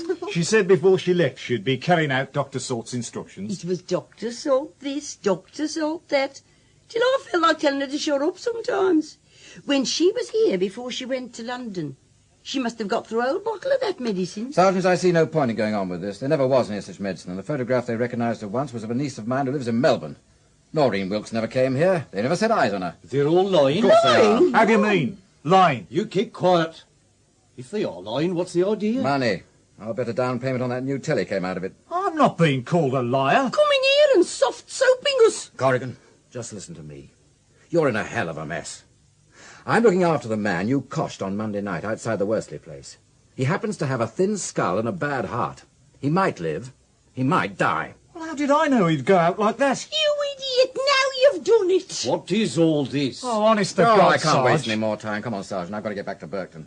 Superintendent Hurst had better hear my story now. All right, Doctor, I'll play fair. I'm ready to listen. We were taken in. But how did you get onto Corrigan in the first place? On Tuesday, when you and I were talking in your office, Sir Arnold Donington had asked you to have an eye kept on the Worsley place because his man Corrigan had been taken off the job. That's right. Well, in fact, Corrigan was in trouble, and he'd been told to clear out. That's when he went to his sister in Comden Bridge, and a day or two later he was bribed to come up with this nonsense. Who bribed him? Atchison, I guess, acting on behalf of Sir Arnold. Oh, now, wait a minute. Look, if you interrupt me every time the sacred name of Sir Arnold is mentioned, we'll get nowhere. On Tuesday morning, when I was listening to Sir Arnold, I asked myself two questions. First, why was he worrying about the old Worsley place, which is going to be a sort of annex to the club, when he's not interested in the club at all? Well, his firm had bought the Next place. question I asked myself was why this important man, talking about an unimportant matter, was obviously in a state of great tension. Oh, he seemed all right to me. Bit high and mighty as usual, that's all. Well, he has high blood pressure, I imagine, and he suffers from hypertension. He was doing his damnedest to appear casual, but his eyes and hands were all wrong. So I asked myself, why was he feeling so excited? And I came up with two answers. First, he was making himself talk about the Worsley place. Second, he was talking about it in front of me. Now, Doctor, Sir Arnold hardly knew you from Adam. Oh, yes, he did. You're forgetting that you just introduced me as a doctor making inquiries about a patient called Noreen Wilkes. Yeah. When he insisted on telling you he hadn't been near the Worsley place for months, I sensed he'd not only been near it, but inside it, quite recently. But why should he lie about it? Noreen and Derek Donington weren't just messing about. I've read some of his letters to her. They were in love, and busy making love, as you can imagine. I couldn't at one time. There's nothing in that line I can't imagine now. Straight to bed these days. And they had to have somewhere to go. And you think it was the Worsley house? Exactly. Now, Noreen was never seen again after she left that party with Derek on the night of September the 12th. All we know for certain is that Derek, who was in love with her, went home and killed himself early next morning. Why? Nobody knows. Perhaps he knew Noreen was dead. Oh, pure guess. If so, it's not unreasonable to assume that she met her death that night in the old Worsley place. How? Well, it's her illness, but it's highly unlikely that she died a natural death. She might have lost her life as a result of some accident, but I can't help believing she was killed. Murdered. You've no real evidence. It's just a tall story to me. But all the facts surrounding it would seem a tall story if I didn't know they were facts. Ever since I started asking questions about this girl, I've been elaborately lied to, threatened, told to shut up and go away. I went to see Atchison, Sir Arnold's dog's body at United Fabrics. He as good as admitted he was trying to shut me up. Not because he knew anything about Noreen, but because Sir Arnold was afraid of a scandal in which his son would be involved. I can understand that, can't you? No, I can't. You're seeing it like Atchison. You're accepting the scandal excuse because you refuse to take a long, close look at it. If Noreen simply cleared out that night, there's no scandal. If she didn't, then there's something terribly wrong that has to be uncovered. No, Dr. Salt, that doesn't follow. For instance, suppose Sir Arnold discovers that night the girl was pregnant and made arrangements for her to go away. I was her doctor, Superintendent, in her confidence. I'd seen her that morning. Pregnancy's out. But what stays in is Donington's peculiar state of tension on Tuesday morning, and all his attempts to confuse or block my inquiry. An inquiry entirely in a private capacity. I doubt if you could bring a single charge. I don't want to bring charges. I'm a doctor, not a policeman. Noreen Wilkes was in my care. I want to know exactly what happened to her. And now I'll make a lot more out of nothing for you, Superintendent. I say that Noreen died in that house and that Sir Arnold Donington knows all about it. Wait a minute. If I wait much longer, I'll be run out of Burton before I can prove anything. I'm sure she was murdered. You'll have to show me a body before I believe that. Well, I'm going to have a look. Our man up there won't let you near the house on your own. Besides, this is police work. So? I'm coming with you. I think it's all moonshine, but there's no harm in taking a look. If you can't convince me, perhaps I can convince you. Well, Dr. Salt, that's about it. Oh, I'll be glad to get out of here, sir. Smells awful, doesn't it, Pickles? Just a minute. There's this room with the door locked. I want to have a look. Well, it's not a heavy door. Two of us could charge our way in. That's property damage. Oh, come on, man. If there's anything, it'll be inside this room. Look, if there's no sign here, I'll admit I've been wasting your time, and I won't waste any more of it. All right. It's a strong lock. Never mind, I've done this sort of job before. No need to bruise our shoulders. There's a neck in it. Keep your torch shining on the lock, Dr. Salt. I think a good-sized 12 shoe will do it. Right! That's done it, sir. Now, what have we got here? A bed of sorts, a couple of old blankets, a chair, a bit of mirror on it. Face powder's been spilt. Smells funny, but it does nowadays. Well, you're right up to a point. There's your love nest. What about these trunks piled against the wall? I think there's a body in one of them, Doctor. All right. Leave it to Pickles and me. Take that top trunk down, Pickles, and open the other two. You can shine your torch, Doctor. It's all the help we need from you. Nothing in here, sir. Only newspapers and bits of rubbish. No sign of another trunk murder, eh, Doctor? Might as well put 'em back, Pickles. Just a minute. Look at these two odd lengths of wallpaper. The same as what's already on the wall, Could sir. you shine your torches where I've got mine? Thanks. What is it? This piece of wallpaper looks new to me. Might be, yes. And somebody's cleaned the floor thoroughly before putting that trunk over it. It's a possibility. There's only a thin board here. Could be cardboard. Either of you got a good strong knife? Here you are, sir. Thanks. Yes. Can't mistake that smell. It's a corpse, all right. What's left of it.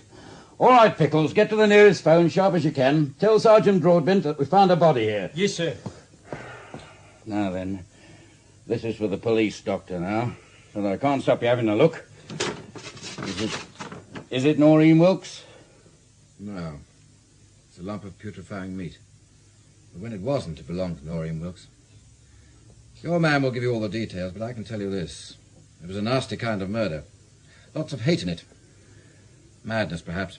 I admit it. You were clever working it out. Seems pretty clear now, doesn't it? What's clear, Superintendent? Oh, it was Derek Donington. He brought her here, then they had a quarrel.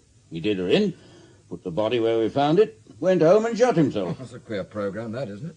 Why spend 2 or 3 hours hiding a body, even repapering a wall in the middle of the night, if you're going home to shoot yourself? Oh, he was going to brazen it out, then changed his mind. They often do. Well, I have several other questions harder to answer than that one. And if you've any sense, Dr. Salt, you'll keep them to yourself. You wanted to know what happened to your patient. Now you've found out. I'll admit it was a brilliant piece of work. A lot of guessing of a sort we're not encouraged to indulge in, but very clever. But now, just go away and forget it. Tell me why, Superintendent. Right, I will.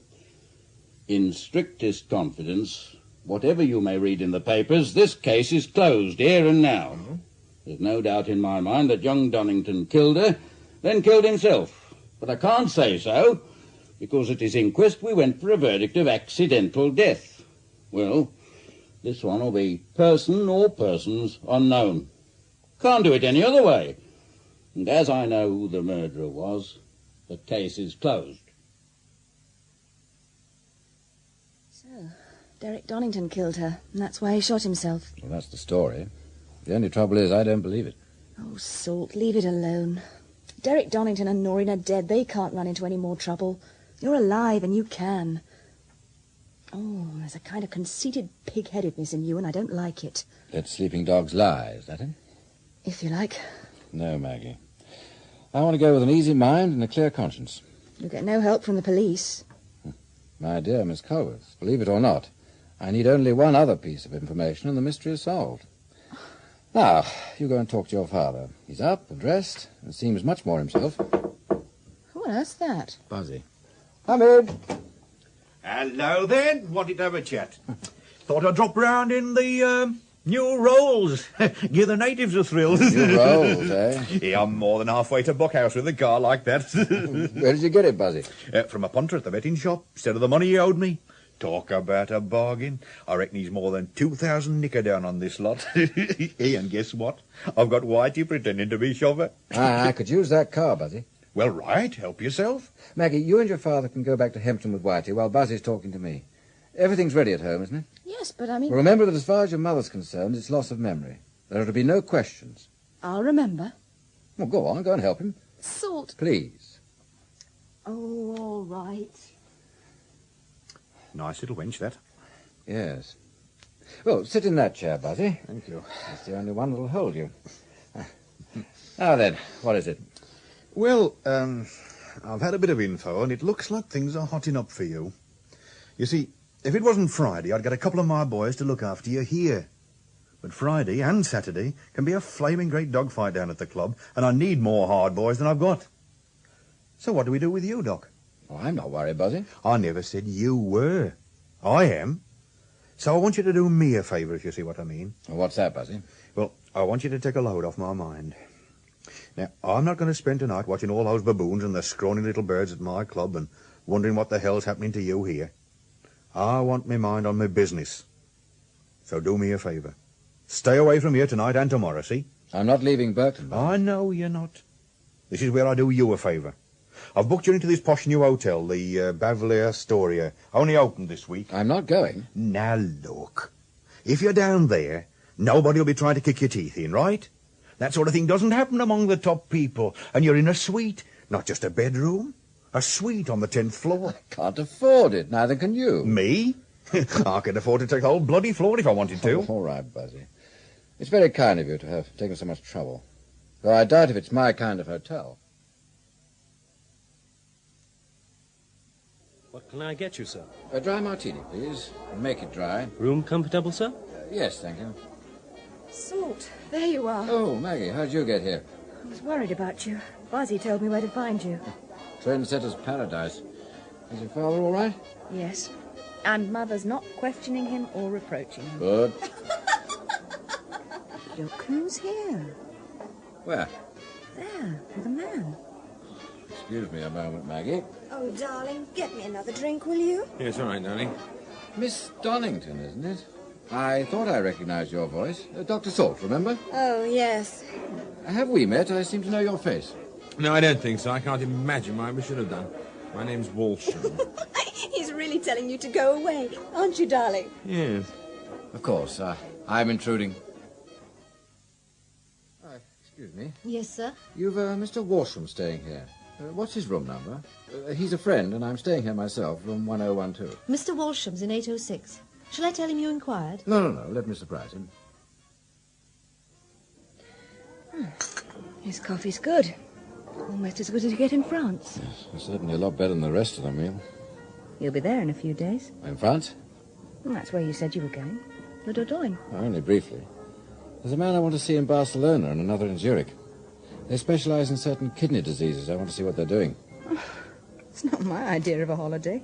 The Dordogne, marvellous, but why let the kidneys take over? Well, given the right time and place, I could keep you enthralled by my story of the kidney, its disasters and triumphs, its hopes and fears. But not here, not now. What's the time? Just after 11. So, we go to work. Oh, Salt. Now listen. This is what I want you to do.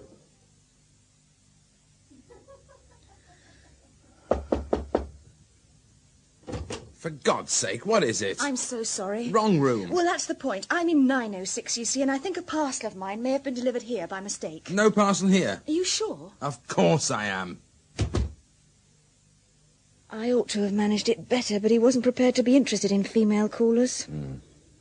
I thought I heard a laugh, but I certainly can't prove he had a girl in there. Sorry, Salt. Not to worry. I'll try something else.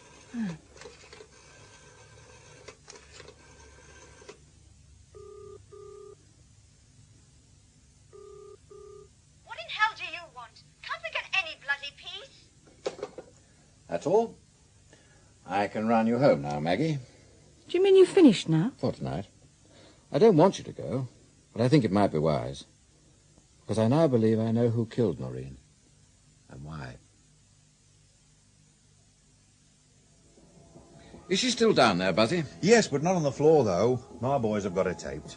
They've switched the coloured lights on. Very pretty. Oh, we got everything here. Mr. Duffield? And who are you? Why, it's our Mr. Erickson. Now, look, just a minute. I mean, this isn't a reception. This is my private office. Look, if you want me to apologize, Mr. Duffield, I apologize. Sir Arnold Donington asked me to find his daughter Erica and take her home. I've been inquiring all over Berkton. Now I understand she's here. Oh, she's here, all right. Saturday night with the riff-raff. Half stoned, too.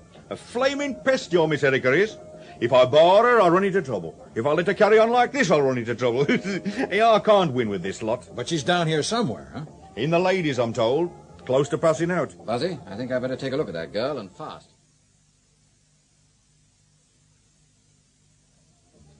Who's that? Dr. Harrison. Look, this is Dr. Salt.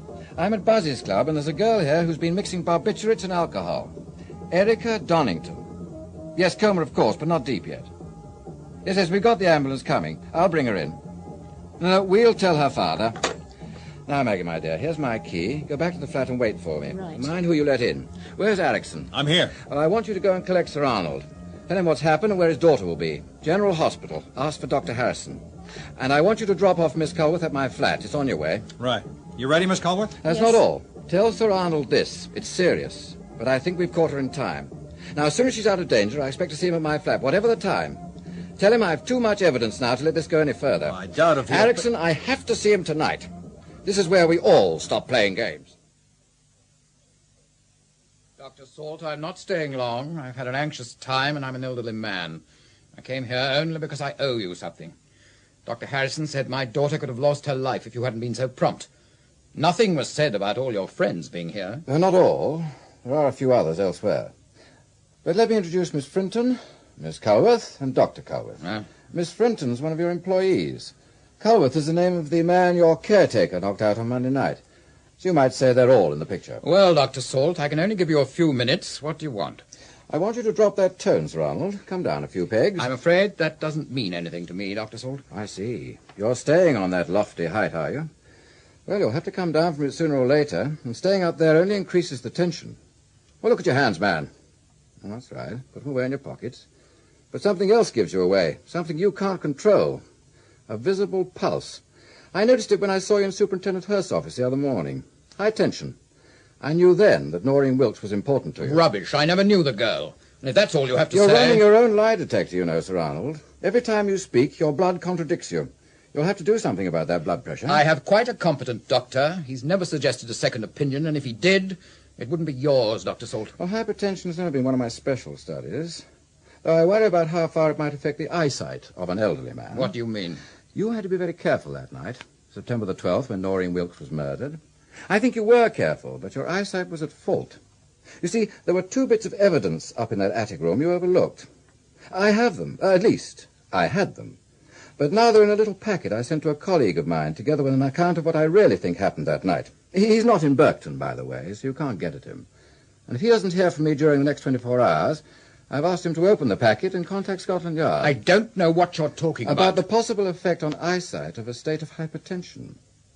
Take another example.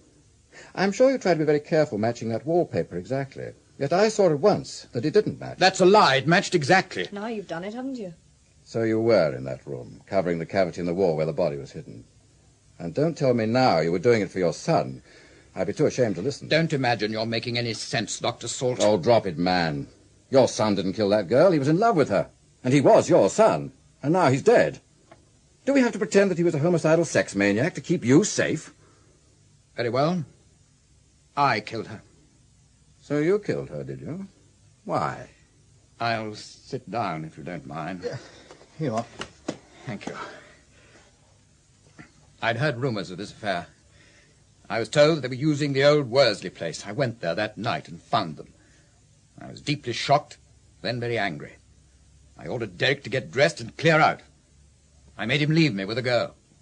Then I appealed to her to let him go, offered her money to go away. She not only refused, but she taunted me, saying she was going to marry him. He was an evil little slut, lying there half-dressed, jeering at me. And then something snapped. I can't tell exactly what happened because I can't remember. Then I found myself staring at the body. What happened afterwards you seem to know, although I can't imagine what possible evidence you could have found. And your son? By the time I'd done everything I could to hide what had happened, it was very late, nearly morning. Derek had been drinking. I tried to make him believe the girl had agreed to go away, but something in my manner made him suspicious.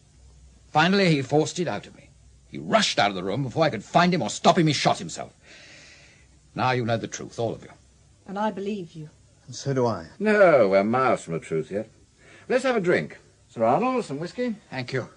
I need a drink. A stiff one? Neat, perhaps? You really are the most extraordinary man, Dr. Salt. You begin talking about drinks just when I think you'll call for the police. I have nothing to do with the police. I'm a doctor, not a detective. Yes, but... If the police don't come into it, what's the point of all this? I'll tell you 2 points. First, the discovery of the truth. What did happen to Noreen Wilkes? The second point is, having discovered the truth, to decide the best thing to do. What about those bits of evidence you said you'd sent to a colleague? If you were bluffing, Dr. Salt, you'd never prove a thing, you know.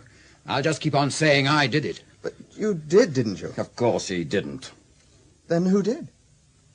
It was you, Sir Arnold, who hid the body after your son came home and told you what had happened. But it was Erica who did the strangling and mutilating. Huh? But why? She was insane with jealousy. She and her brother were very close. There might have been an incestuous relationship, and it was probably to cover this that she pretended to be a lesbian. Oh, it was just talk.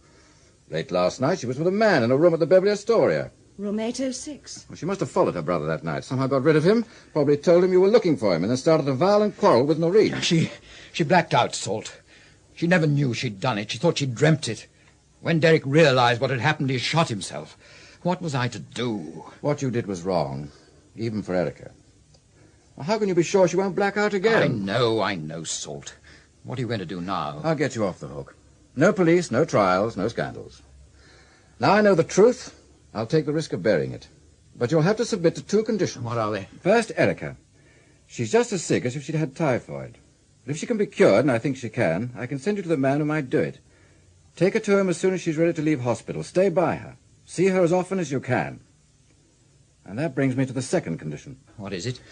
Everywhere I've gone this week, I've been told that without you, Berkton would fall to pieces. That's not true. But there's been far too much Sir Arnold Donington in Berkton. Every time I've turned a corner, I've run into something you owned or controlled. It's bad for Berkton, it's bad for you. You'll have to get out. I can't accept that, of course. You're taking too much on yourself, Salt. If you can't let Berkton go, I'll bring it down on top of you. Don't forget, 4 of us know what happened. If you still want to be Mr. Big, then you're going to be Mr. Big who hit a body and said nothing about a murder. Maggie, get the police. No. No, stop. If I have to stay near my daughter, then I can start easing out. You'll get your way, Salt. I'm assuming, of course, that you'll all keep quiet. I can promise you that. Then I'll say good night. I finished my whiskey. Yes, but you can have mine. I don't want it. You know, Dr. Salt, there have been times this week when I thought you were just fooling around. Now I know how wrong I was. By the way, what was that evidence you had against Donington and his daughter? I hadn't any. Whole bluff. And knowing something about people. I see. Come on, Alan, time for us to go. Maggie, can we give you a lift? Don't be so insensitive. Come on. Maggie, how would you like a holiday? I wish you'd explain to me how you worked everything out. I'll do that, Maggie, my love, one night after a good dinner, somewhere in the Dordogne.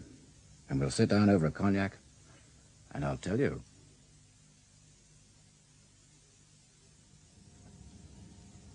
In Salt is Leaving by J.B. Priestley, Dr. Salt was played by Frederick Treves and Maggie Culworth by Patricia Gallimore.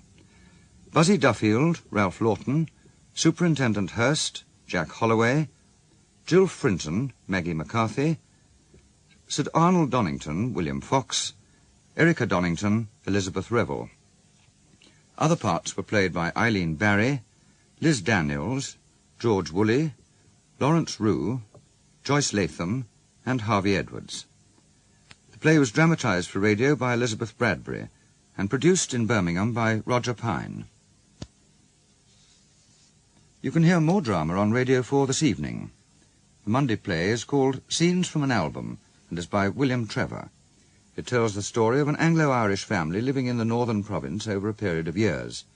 In it, twin sisters are first seen as young girls in 1903, then as young women in 1919, and finally in the present day as elderly spinsters. Scenes from an Album, the Monday play, is at 8 o'clock this evening, here on Radio 4.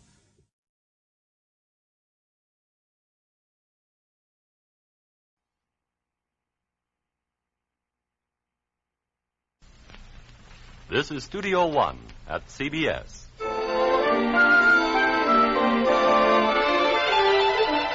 Well, what's wrong with a place like Laburnum Grove, young lady? Just everything, Father. We're all so smug and settled down and dull. But why not? We've got a nice, peaceful home And chickens and radios. What do you want us to have, elephants and tigers and racetracks?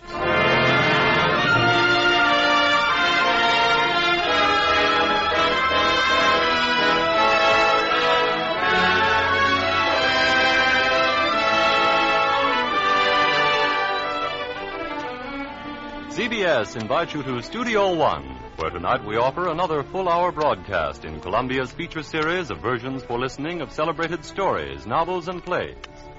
We introduce the director of Studio One, Fletcher Markle.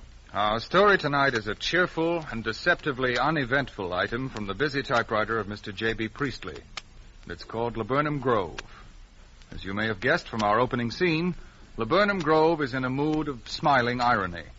However, Mr. Priestley's tongue is not always in his cheek. Now and then you find him sticking it right out at you like a rather rude small boy.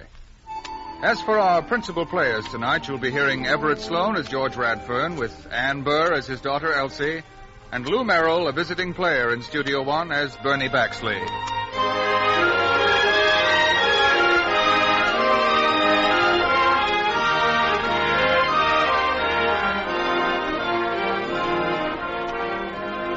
If there's a world capital for tranquility, it's Laburnum Grove. 2 acres of Connecticut charm, so named by George Radfern, who has made a home there for his wife and daughter. If there's any time of the week that's more tranquil than another, it's right now, which is Sunday morning. If there's anybody more contented than George Radfern with the life at Laburnum Grove, it might be his wife, Dorothy. About ready to go, Elsie? I am. And nobody could be more bored with it all than their daughter, Elsie. Yes, Mother. I've been ready for a half hour. wish you'd go to church with me, dear. I'm meeting Harold at the station, remember? Why does he have to come out from town so early? He wants to talk to Daddy about something important. Oh, my little baby. Why didn't you tell your mother that you He wants to talk to Daddy about money. Oh. Seems that everybody wants to talk to your father about money. Shh. Aunt Clara and Uncle Bernie are just out on the sun porch. I don't care. Seems everybody's got the idea your father's made of money. Just a moment, dear. I'll get my gloves and we'll be ready to go. Mother? Yes? There's been a car parked out on the road all morning. The man in it seems to be watching our house. Nonsense, dear. Why should he be watching the house? I don't know, but it sure seems like Well, he... as soon as I say goodbye to your father, we'll be ready. By the way, where is your father? Where he always is. Out with his chickens. Well, we can wave to him as we go out. Oh, yes, I have to tell Aunt Clara about dinner. Clara! Out on the sun porch, Dorothy. I won't be here to fix dinner, dear. I'm having dinner with the Forbeses. Well, I'll take care of everything. The menu's on the kitchen table, and... Well, good morning, Bernie. He's asleep. Oh. The chickens kept him awake again last night. Oh, well, that's too bad. Bet you can hardly wait until you get a place of your own. Away from the chickens, I mean. Yes. If only Bernie could find something worth his time. Well, we'll keep trying, won't we? You'll have one extra for dinner, you know, dear. Elsie's young man will be here. She's going to pick him up at the station. Bye. Goodbye, dear. Bernie, wake up. What's the matter? Elsie's boyfriend, Harold, is coming out from New York today. Well, I don't have to get all dressed up when I come to him, do I? Well, I'm sure he's going to try to borrow money from George. He looks the type. Wake up, don't you see? You'll have to talk to George about our loan right away before that sponge on Harold gets to him. Huh? Oh, yeah, I get it. I'll go right away. Well, wait till the car's out of the drive. If Dorothy saw you going out to the chicken yard, she'd think you was trying to flim-flam her precious George and probably wouldn't go. All right. As soon as they go, then. That's better.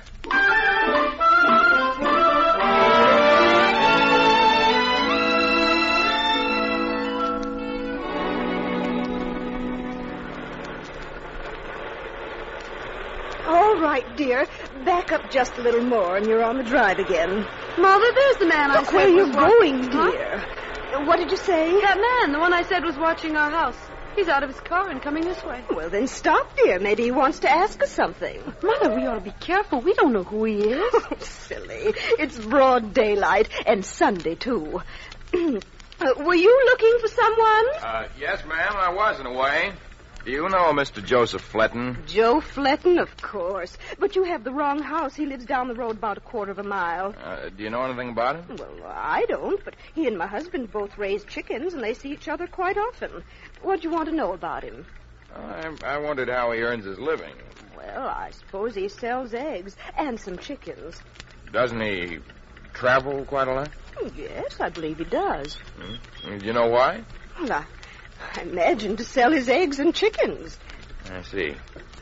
Is your husband around? Oh, yes, with his chickens. I may drop in to see him one of these days. About Mr. Fletton? About various things. I'll tell him. Oh, who shall I say? The name is Stagg. See you later. Oh, yes. Yes, goodbye. Now, what do you suppose that is? Do you suppose Mr. Fletton's in some sort of trouble?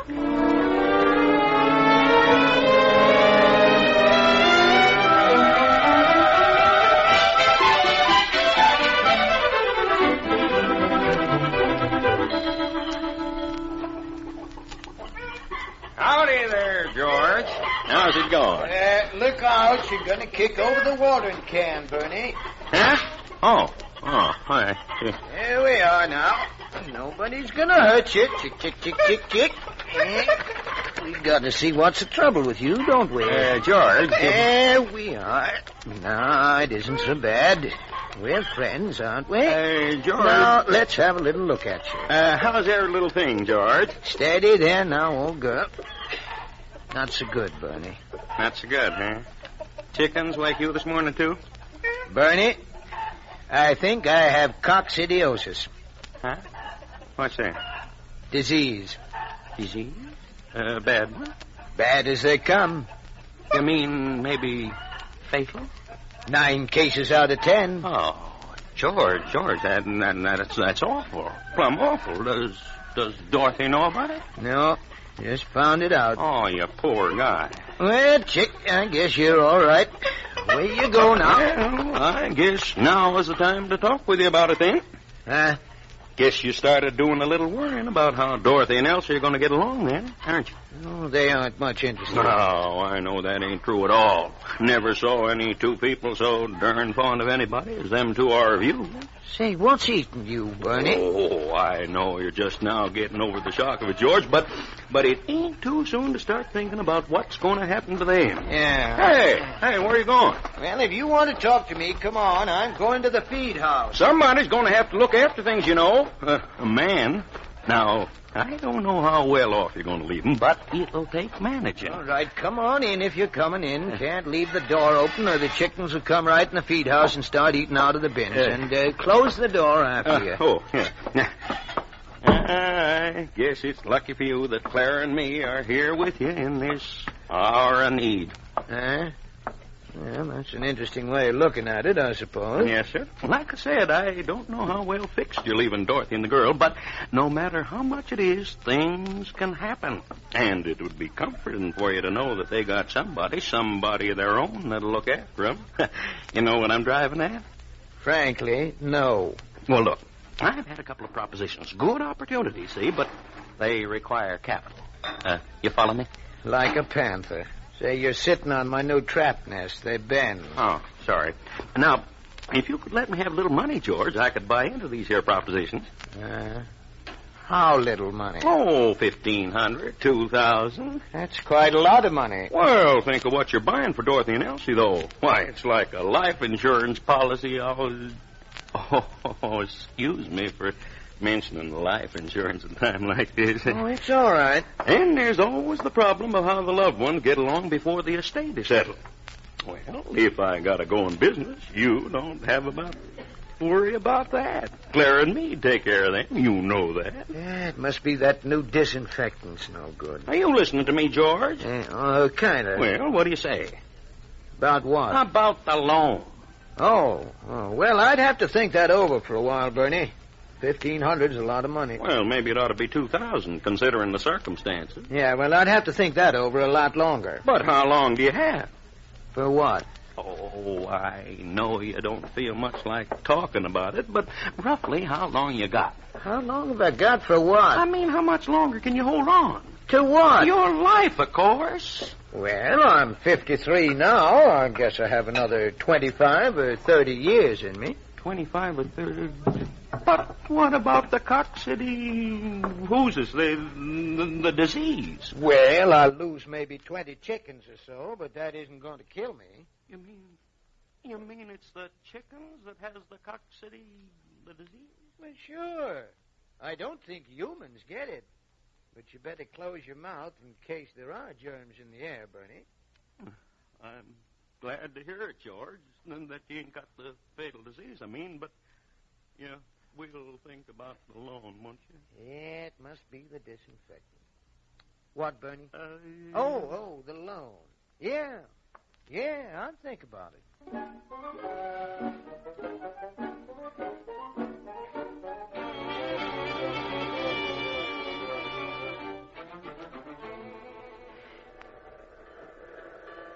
Here's the car, Harold, right here. You want to drive? Yeah, I'll drive.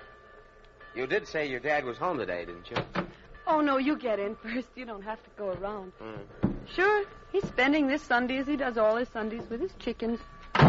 Hope he's in a receptive mood. Oh, Harold, I'm so glad you could come out from town today. I've been so bored all week. You don't know how awful it is. Was he cheerful at breakfast? Who? Oh, Daddy. Of course, he's always cheerful. You have no idea how dull it can be in the country. Oh, I know it's healthful and all of that, but nothing, absolutely nothing ever happens. Things are sure lively in the used car business, though. I'm losing a lot of sales today, but in the long run, it may pay off. Hey, baby? What? Oh, yeah, I hope so. You like living in the city, don't you, Harold? Mm-hmm. I would, too. I just know it. Something going on all the time. Excitement. People all dressed up and doing things. You get used to it. Harold, you've never talked about it, but You wouldn't like living in the country, would you? I don't think so. Oh, I'm glad.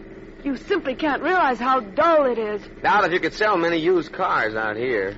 People have too much dough. They want new cars if they can afford them.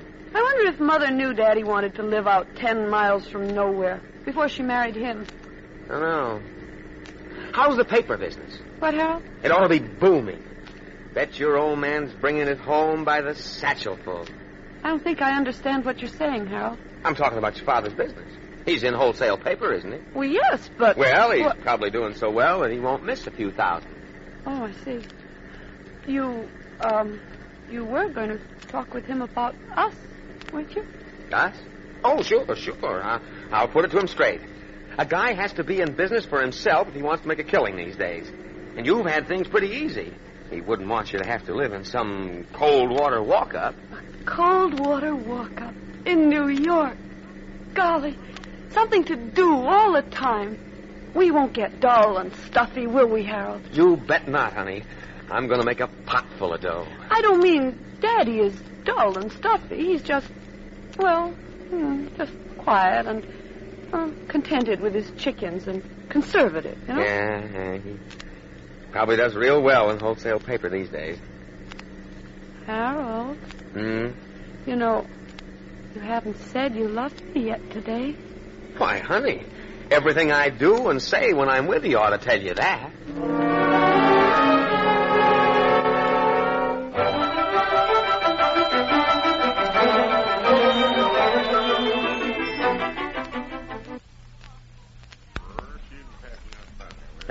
There's nothing like Sunday dinner, huh? Nice ham, Mr. Radford. Yeah. Not quite as good as last Sunday, but better than the one the Sunday before last and the Sunday before that. Will you pass me the broccoli, Clara? Here you are, George. You see, Harold, how routine life is here at Laburnum Grove? Never have to guess what you're having for Sunday dinner. You always know. And Monday dinner and Tuesday dinner. Well, if you'll tell your mother, she'll have roast beef on Sundays for a while. Then what would we have on Thursdays? I'll have a little more ham myself, Clara. Did you ever think that eating too much at times might be causing you to lose your sleep, Bernie? No, you know what's wrong with my sleeping, them blame chickens. How's the wholesale paper business these days, Mr. Radford? Pretty good, I'd imagine. Salt. Oh, yes. Yeah. Well, sir, the used car business is really jumping these days. It won't last? Oh, I don't know about that. People always buy used cars. Of course, we have good times now. They're willing to pay. But when times aren't so good, more people will have to buy used cars. See my reasoning? Mm-hmm. I remember in the 30s in Dallas, used car dealers couldn't give them away. A guy who's set up right these days could make enough to be retired before times like that come back. Applesauce? No, really, it's true. Daddy wants you to pass him the applesauce. Well, yeah, sure, here you are. You know, the other day, a fella drove in with a brand new Buick, listed around $2,900. He'd only driven it 50 miles. You know how much he wanted for it? No. Only $3,500. I bought it for the company, of course, but if I'd had money of my own, boy. He means he could have sold it at a profit. Profit? I could have got at least $5,000 for it. If you ask me, that isn't exactly honest. Not honest? Listen, it's worth it to the guy who buys it, else he wouldn't pay that much. Oh, I know. That's free enterprise, supply and demand. Right, Mr. Redfern?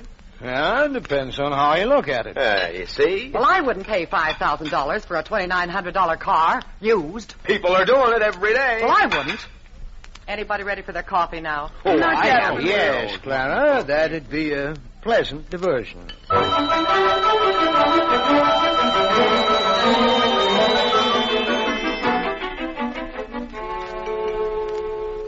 That's the door. I'll get it. Yeah. Yes, sirree. Year with my own setup in the used car business. And I'd be able to buy a place in the country like this. Oh, Harold, you wouldn't. Well, I just mean... what's wrong with a place like this, young lady? Everything, just everything. Everybody's so smug and settled down and dull. Well, why shouldn't they be? They've got nice, peaceful homes and... And chickens and radios. What do you want us to have? Elephants and tigers and racetracks? But it's all so... Suburban. Yes, suburban. Well, that's all right with me. When your mother and I came out here to Connecticut, we just thought we'd got somewhere. That's why we're so pleased with ourselves and ready to live a nice, quiet life. George, it's Mr. Fletton at the door. He says we have to see you about something urgent. Urgent? Well, ask him if it'll wait until I finish dinner. All right. You know, I see what Elsie means. Now, down in Dallas, there's a lot going on all the time. You're missing a lot then, Bernie, staying here so long. Well, business opportunities don't seem to be there for me right now. And He says it's pretty important, George, about his chicken. Well, tell him I'll come over to see him after dinner. There. See? Excitement. Mr. Fletton can't wait a minute. Is somebody being murdered? Is a house burning down? No. It's his chickens. Now, Elsie. Unless it could be about the man who was looking for him. Man looking for him? This morning. Was sitting in a car parked out on the road watching our house. When I took Mother to church, he came over to us and started asking questions about Joe Fletton. What sort of questions? Oh, about what he does for a living and where he goes. I see. But it's probably nothing. He probably bought something on time and didn't make his payments and skipped. There's nothing exciting ever happens around here. You know, Elsie, there are men who have worked hard all their lives so they could settle down in a place like this.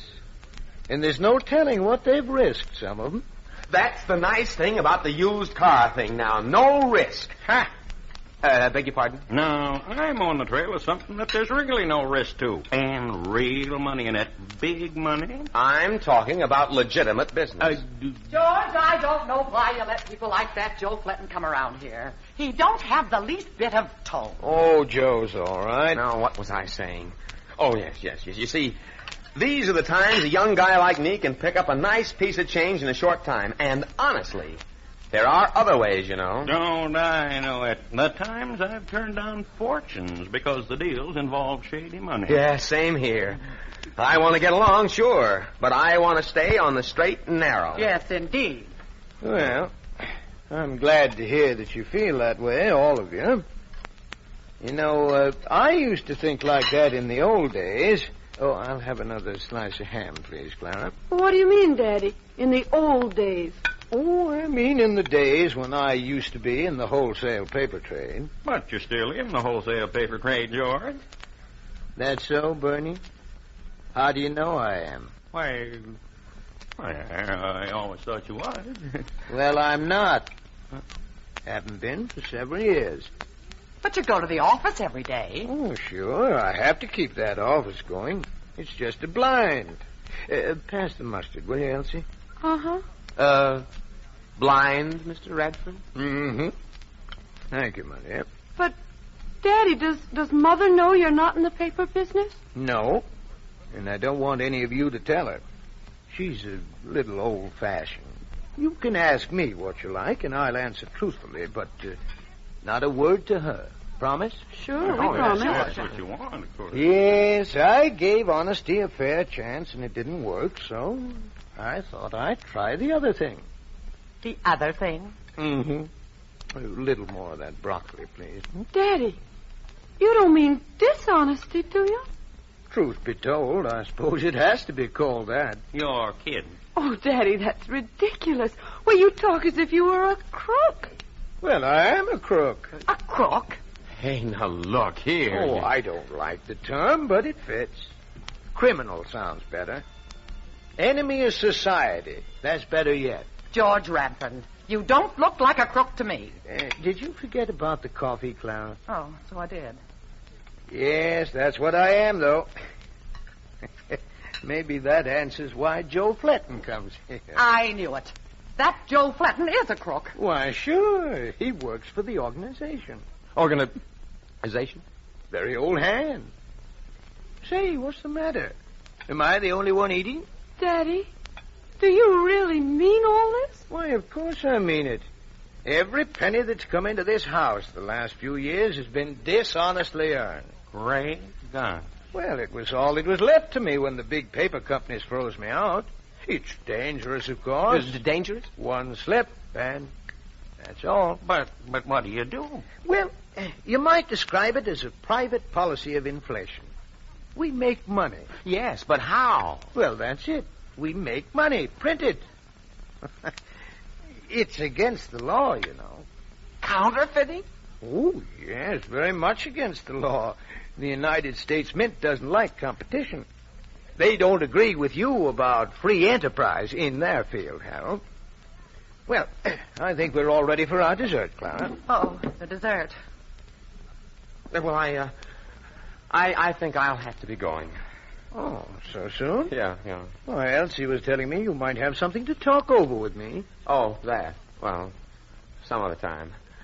Will you drive me to the station, Elsie, or shall I walk? Oh, I'll take you. Good heavens. That's the door. Why, that could be the law. Yeah. It could be. But it probably isn't. Not this time. But sooner or later. Well, if nobody wants to finish the applesauce, I will.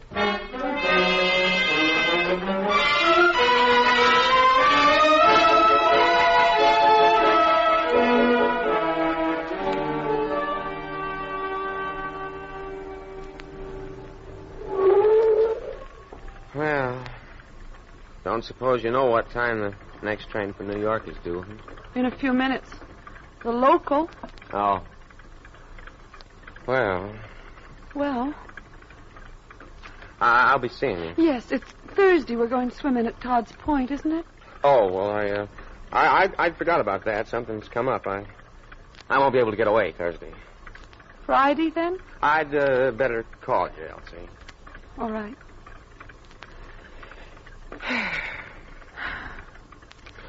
Well, your mother's waiting for you to pick her up. You don't have to wait with me.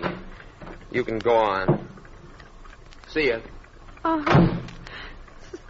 See you.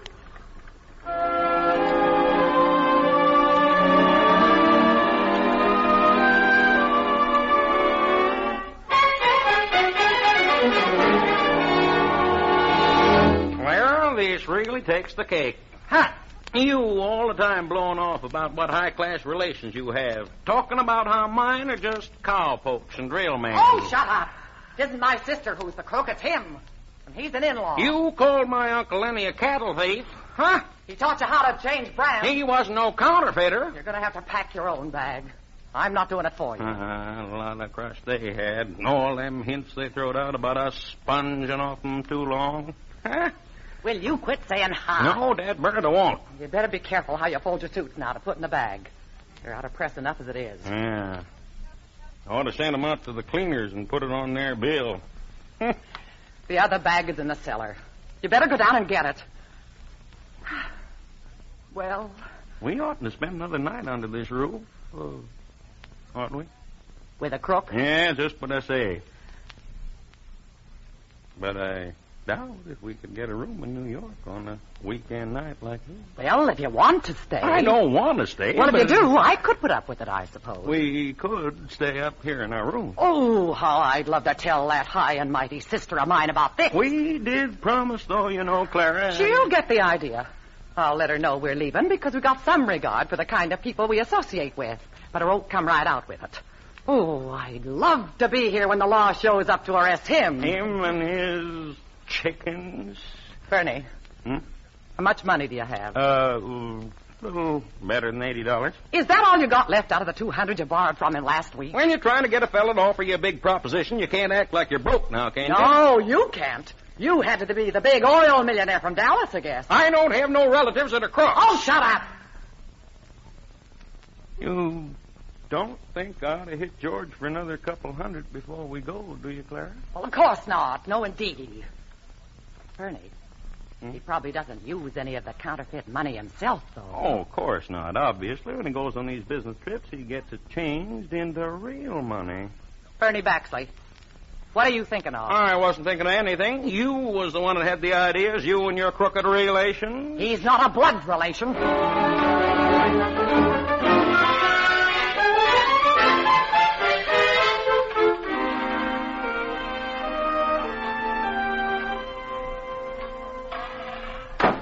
Hello? Where is everybody? On the sun porch, darling. My, but it's nice to be back home. Do you realize it's cooler here than any place in Fairfield County? The Forbes' place was just sweltering. There's my darling. You missed a good ham, dear. I missed you. Same thing. I was sorry as soon as I'd accepted her invitation. Then it was too late. Where's Elsie? Putting the car in the garage. She must have had a spat with Harold. I don't doubt that she did. Where are Clara and Bernie? Up in their room. They may act a little peeved when you see them. You didn't have a scene at dinner, did you? Quite a scene. Are they angry? Mm-hmm. Angry enough to leave? I think so. That's why I did it. What did you do? Oh, told them a little story. What kind of a story? Nothing much, really. Think it did the trick, though. Well, I'm glad. I guess that's not nice for me to say that, but, well, truth to tell, I wouldn't be heartbroken if they decided to leave, and I know you wouldn't be. Oh, I'd survive it. Elsie say anything to you? About her spat with Harold? Yeah. No. Of course, that's what's wrong with her. She just raved on and on about how she'd wanted to get away from our Laburnum Grove because it was so dull. And so? Oh, she's changed her mind about that. She said she wished it was dull. What about you? Hmm? You think I'm dull? Oh, no, indeed. You know, darling, sometimes I do think you're a little too quiet and easygoing. Mrs. Forbes made a few snide remarks about it at dinner, but after seeing Mr. Forbes, well, if he's exciting, I much prefer my nice, honest, sleepy old you. I thank you, my dear. I thank you.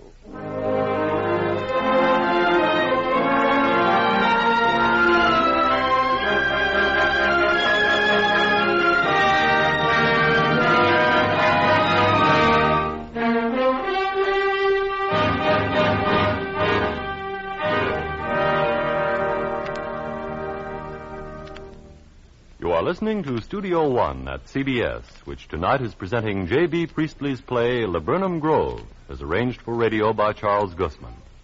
Our story will resume after the usual brief pause for local station identification.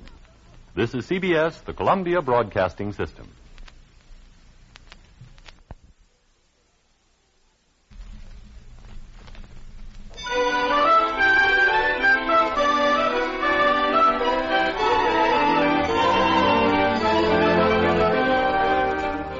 From Studio One at CBS, continuing Laburnum Grove by J.B. Priestley.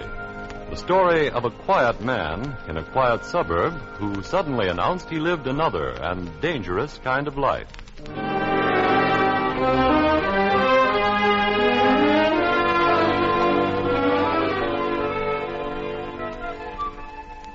Morning, George. Well, Fernie, good morning. You up for breakfast this morning? I did a lot of thinking last night, George. Well, I'm glad to hear it. Thinking's good mental exercise, eh? Hmm? Oh, yes. Shall we go downstairs together? After you. See, you have a valise. Yes, I have a valise. I see you have. Say, your pondering last night seems to have sharpened your mind. Going somewhere today, George? To Boston. On business? And I never heard of anybody going to Boston for pleasure. Then in that valise you must have... I do. Talk to you a minute, George. Well, I have to hurry. I got to catch a train. Oh, breakfast will be ready for you in the kitchen. Oh? Clara got up to fix it for you. Very thoughtful of her. We're sorry about yesterday, George.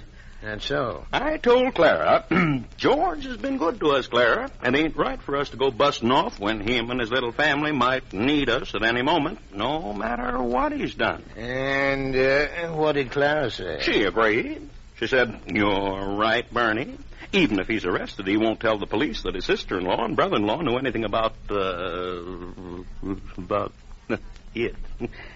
And what did you say? I agreed. Yes, sir, George. What I said yesterday when I thought you was dying from that disease, it still goes. If the law hauls you off, there's got to be somebody to look after your little family. Bernie, if I'd set you up in that business before you learned my money was tainted, maybe you would have taken care of it. That's it. That's just it. I can still get in on that proposition if I had the $2,500. Wasn't the amount $1,500 yesterday? Well, considering the circumstances. Oh, you mean it's no trouble to print another 1,000? That's it. It's no... Oh, no, George, you wouldn't give me bad money anyhow, would you? I'd have to think about the whole proposition. I might change my mind. After all, there's the risk involved, and Yes, I'll consider that when I think it over. But, George, Now, my breakfast is ready, Bernie, and that train isn't going to wait for me. But, George, Well, we were all up this morning, eh? Good morning, Daddy. I love you, Daddy, no matter what. Oh, here now. Daddy's a little frail to get such a squeezing as that. What sort of talk is that? You love him no matter what. Oh, I understand. Good morning, dear. Darling, your breakfast is all ready to sit down to. I seem to have had some help from a surprising quarter. Yes, I see. Good morning, Clara. Morning, George. I've been stirring your coffee, so it ought to be cool for you, since you have to hurry. Oh, thank you. Well, you all look reasonably cheerful this morning. The heartbreak isn't so bad as it was yesterday, eh, Elsie? I want to be loved for myself, in spite of everything. Right. And that leaves out Harold, fortunately. Gracious, in spite of everything. Our girl certainly is in a mood today. Oh, well, you know, broken heart. I think there's nothing like a spending spree to soothe a wounded heart. Here's $20, Elsie. See if a nice new hat won't help you forget Harold. A brand new $20 bill? Oh, no. George, what's wrong with you? Why, you'd think that whole satchel of yours is full of money the way you throw it around. Bernie. Excuse me, the coffee was too hot.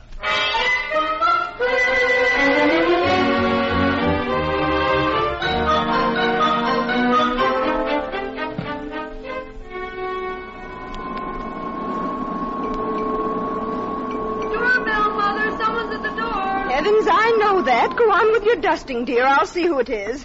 Let's get the housework done by noon. Howdy do. Hello. You're the gentleman I talked to yesterday about Mr. Fletcher. That's right. You're Mr. Stack, is that right? Yes, ma'am. I'm with the Treasury Department. Here are my credentials. Oh, Treasury man. Well, won't you come in? Thank you. Here. Well, it's going to be another hot day. Yes, it's starting off that way. Dear, I bet you want to see Mr. Radford. I completely forgot to tell him that you might be dropping in, and he's not here. Oh? Did I miss him? He's gone up to Boston today on business, but he'll be back this evening. Boston? Yes, he has to travel quite a lot. He's in the wholesale paper business. Mm-hmm. Oh, dear. I hope he hasn't made a mistake in his income tax return. Is that what it is you're checking up on? I'm afraid I can't be much help if that's it. George is the moneymaker around here. Hmm? Oh, yes. No, it's not about income tax. Yeah, here's my card. Oh, your name is George, too. Mm-hmm. Why, you're with the Bureau of Secret Service. Yes, ma'am. How exciting. Well, won't George be thrilled when he knows a Secret Service man has come to see him? You know, you don't look a bit as I'd imagine Secret Service men would look. I've heard that before. Is it something exciting, what you want to see my husband about? No, it's just a routine matter. Well, I'll, Who was it, Mother?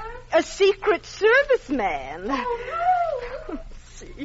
See what excitement it is when a Secret Service man comes around. Yes, ma'am. Dear, this is Mr. Stack. My daughter, Elsie. How do you do? How do you do? Oh, and this is my sister and her husband. Oh, I'm glad to know you. My name's Baxley. It's a pleasure. Mine's Stack. He's a Secret Service man. He's what? Great God. Look at them. You'd think they were guilty of something. Well, I'm used to that. Well, I'd better be getting along. You say Mr. Radford will be back this evening? Yes, 8 at the very latest. I'll tell him you'll be back. Thank you. Well, that settles it, Clara. We're getting out of here right now. Indeed we are. Oh, Mother! Well, now, what is all this? I'll tell you what it is. All these years you've been so la-di-da and so too good for your sister, so high and mighty. Clara, really? You were so superior because George was so well off. Well, my Bernie could be well off, too, that way. What are you raving about? Oh, Mother, it's awful. It's just awful. Will somebody please tell me what this is all about? I'll tell you what. That big shot husband of yours is a crook. A cheap crook, and the law is on to him. You must all be out of your minds. No, it's true, Mother. It's all true. told us about it yesterday. He isn't in the paper business at all. Oh, I wouldn't say that. He's a counterfeiter. He's a counterfeiter, and he's in an organization. He told you that, and you believed. Oh, that's priceless. George, a counterfeiter. Well, I don't see what's so dead blame funny. Isn't that just like Daddy? Teasing that way, and he fooled them. He kind of fooled me, too. Well, you didn't actually believe your father was a criminal, did you? He told us about it, and he was so serious. He told us you didn't know about it, that we were supposed to keep it a secret from you. Of course, he knew he couldn't fool me with such nonsense. Well, as for me, Well, this is serious. How do you mean? Well, you believed him, Clara. You, Bernard. I think we can agree that you wouldn't want to stay here with us after this. he ought to be ashamed of himself giving us a scare like this. You should be ashamed of yourselves, believing a story like that. But how could Daddy make up a story like that? Well, that's very simple, Elsie. You see this book on the table? It's called Shoving the Queer. It's about counterfeiting and counterfeiting gangs. So, you see... Well, Clara, I guess we better go up and finish packing.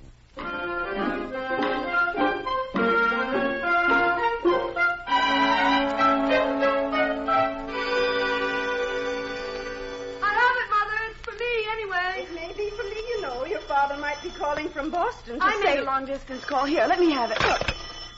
Hello? Fairfield 9970? Yes. On your call to Mr. Harold Russ in New York. Yes? We have located Mr. Russ. One moment, please. Well, who is it, dear? I'm calling Harold. You're doing what? To tell him about Daddy. It's going to be all right. You're doing...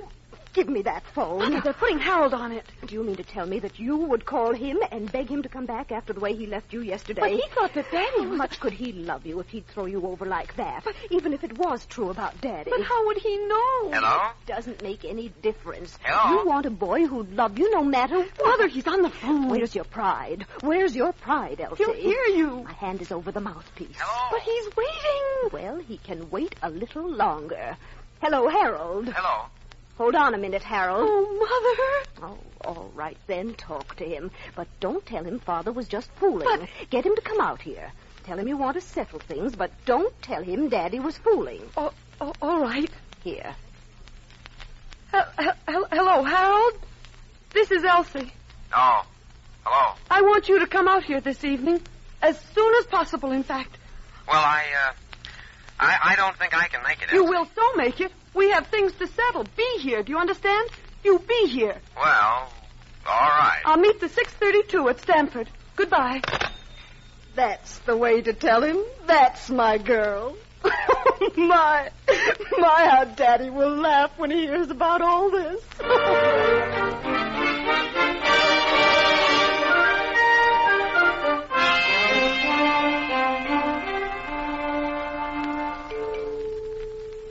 I'll get the door. Clara, you bring your bag when you come down. Hurry up. This is probably our cab. All right, Bernie. Oh, it's you. May I come in? Harold, my lad, you can come in or stay out. I do not give a hang. No, I think I'll come in.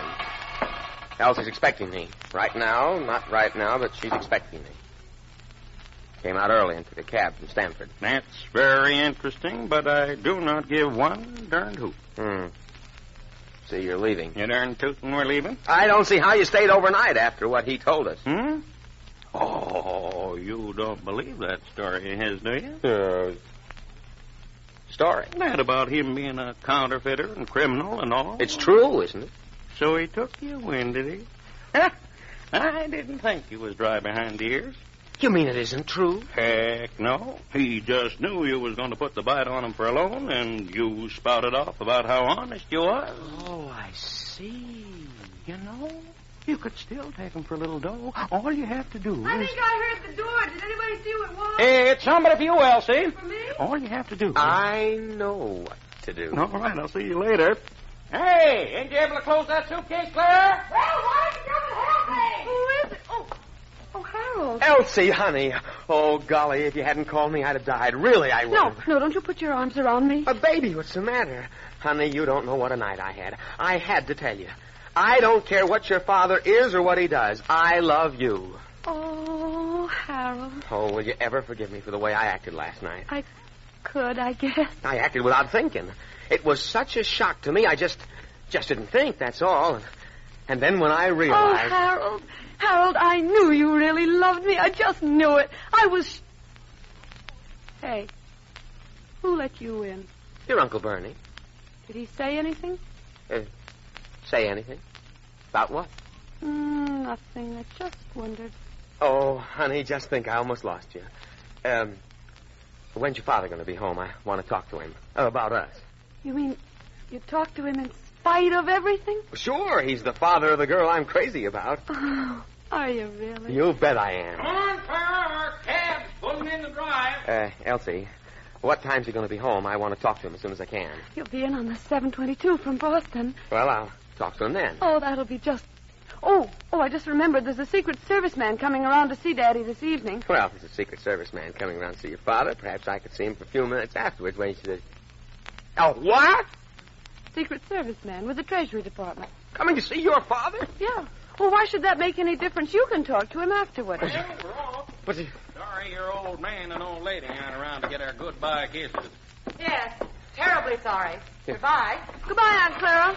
Bye, Uncle Bernie. Hey, you two. Harold, where are you going? Hey, you mind if I show your cab? Wait for me. That was a dirty trick telling me that, Mr. Baxley. That could have landed me in trouble. Harold, you didn't mean what you said.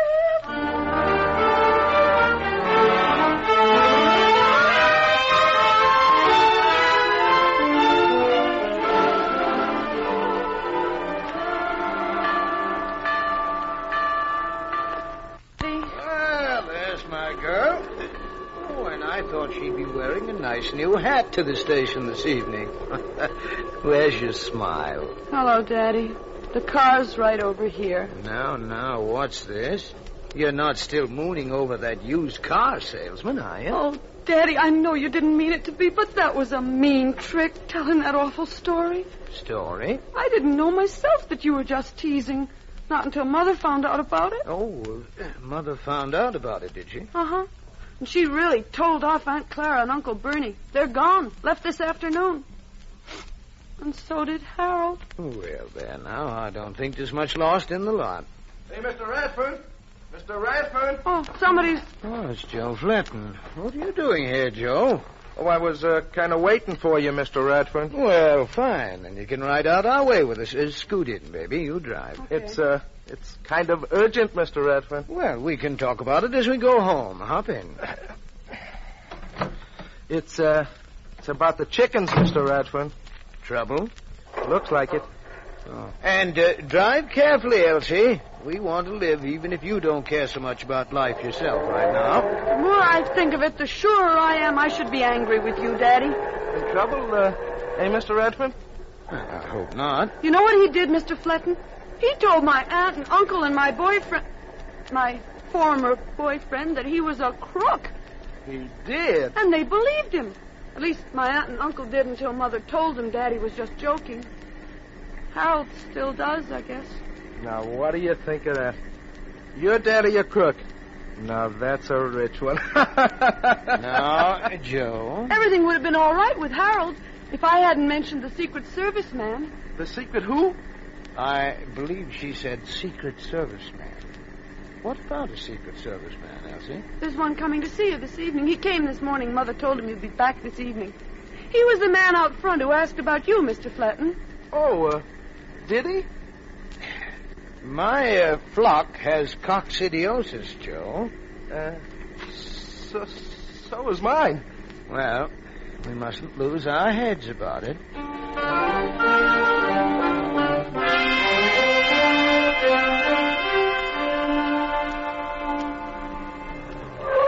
Oh, looks like the Secret Service man is here already. I think that's his car in the drive. Right. Meet you in the house, Elsie. I want to talk to Mr. Fletton a moment before I go in. I'll tell him you'll be right in, Daddy. Night, Mr. Fletton. Good night, Miss Elsie. Hey, George, you're not going in there, are you? Well, I'll have to. You're walking right into it. I knew it was bad. That's why I wanted to see you. But I didn't know it was as bad as this. What did that Secret Service man say when he came to see you yesterday? Didn't nobody come to see me yesterday? All I know is that they knocked off our outfits in Philly and in Memphis. Well, they may not have a thing on us. But maybe they have. I ain't going to hang around and take any chances. I ain't no coward, but I ain't no fool either. If you had any sense, you'd get away now while you can. No, Joe. I'm going to have to risk it. After all, Dorothy and the girl don't know. I'll have to go in and try to bluff it through.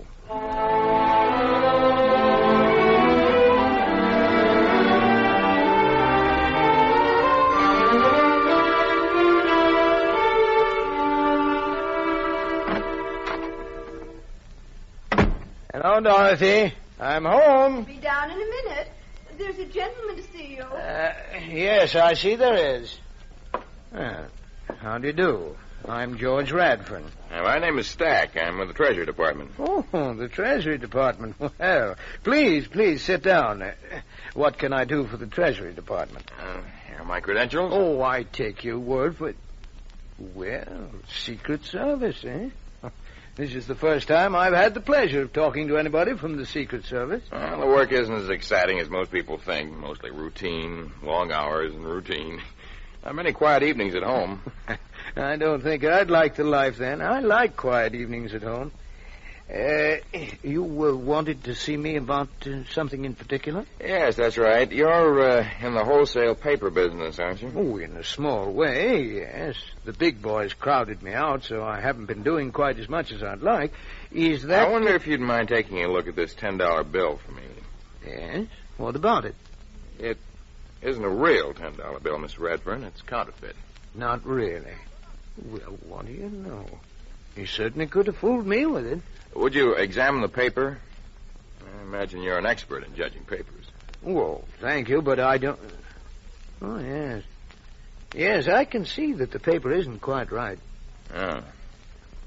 The reason I've come to you, sir, is that we've traced the paper from the manufacturer. It seems to be from a lot that your company purchased about 4 years ago. Really? We're making a routine check of the companies that got some of the lot. Oh, I see. Well, can I help you in some way? Yes, I wonder if you could tell me how your stock of that paper was disposed of. Well, now, I really couldn't say without looking at the records at the office. Is this very urgent? I mean, could it wait until tomorrow? I'd hate to make a trip into New York tonight. No, tomorrow'd be all right. I'll drop in at your office. I have the address. About 11 be all right? Yes, that'll be fine. Oh, here, I'll let you out. Oh, no, never mind. I can let myself out. Good evening, Mr. Radfern. Thanks. Good evening.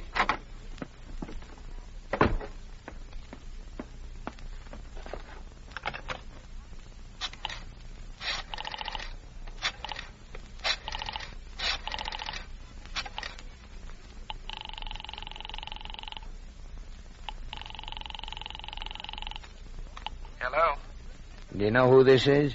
Yeah, I know. Somebody was just here to see me.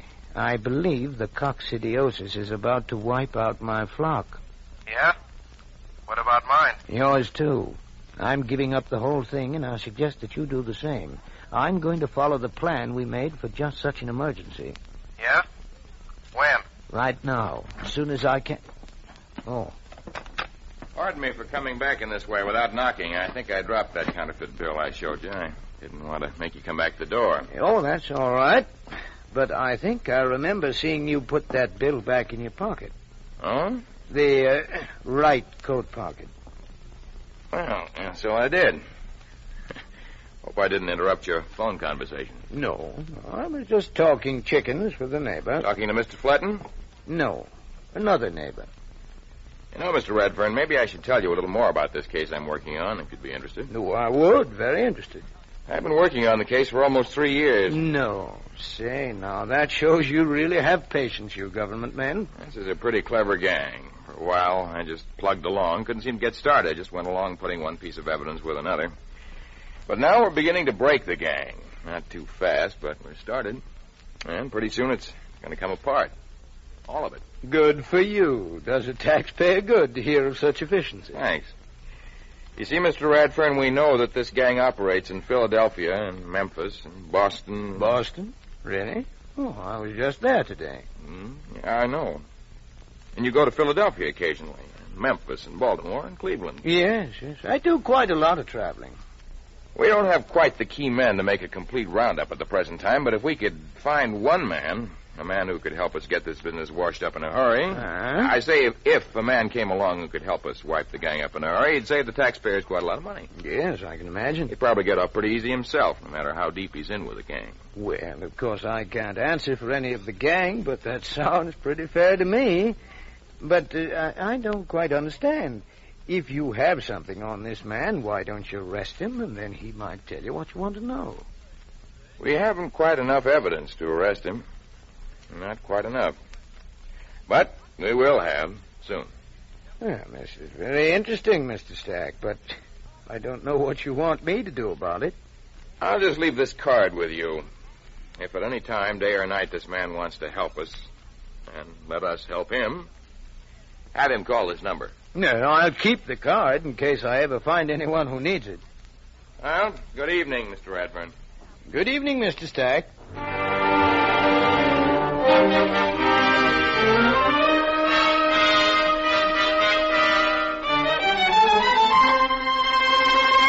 Elsie, Dorothy, where are you? Heavens, what's the matter with you, George Radford? He's been acting strange ever since I met him at the station. Oh, my two darling girls. I have the biggest surprise for you that you ever had. A nice surprise? George, what is this? The nicest surprise you can imagine. We're going on a vacation trip. Daddy, when? Now, immediately, this minute. You have to start packing right away. George, don't be so silly. We can't get ready. Of course you can. What have you got to get ready? Throw a few clothes in the suitcase. But I'd want new things. Why, I don't even know where we're going.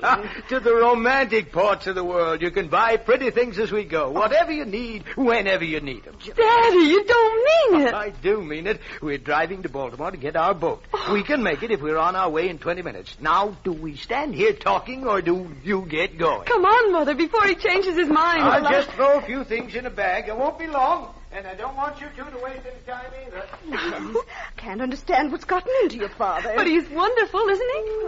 Oh, my, someone at the door right now while we're so busy. I think someone's at the door, dear. Yes, I hear it. I'll see who it is. I don't know what to take. Where are we going, Daddy? North or south? Oh, dear. By train? Oh, where could that be now?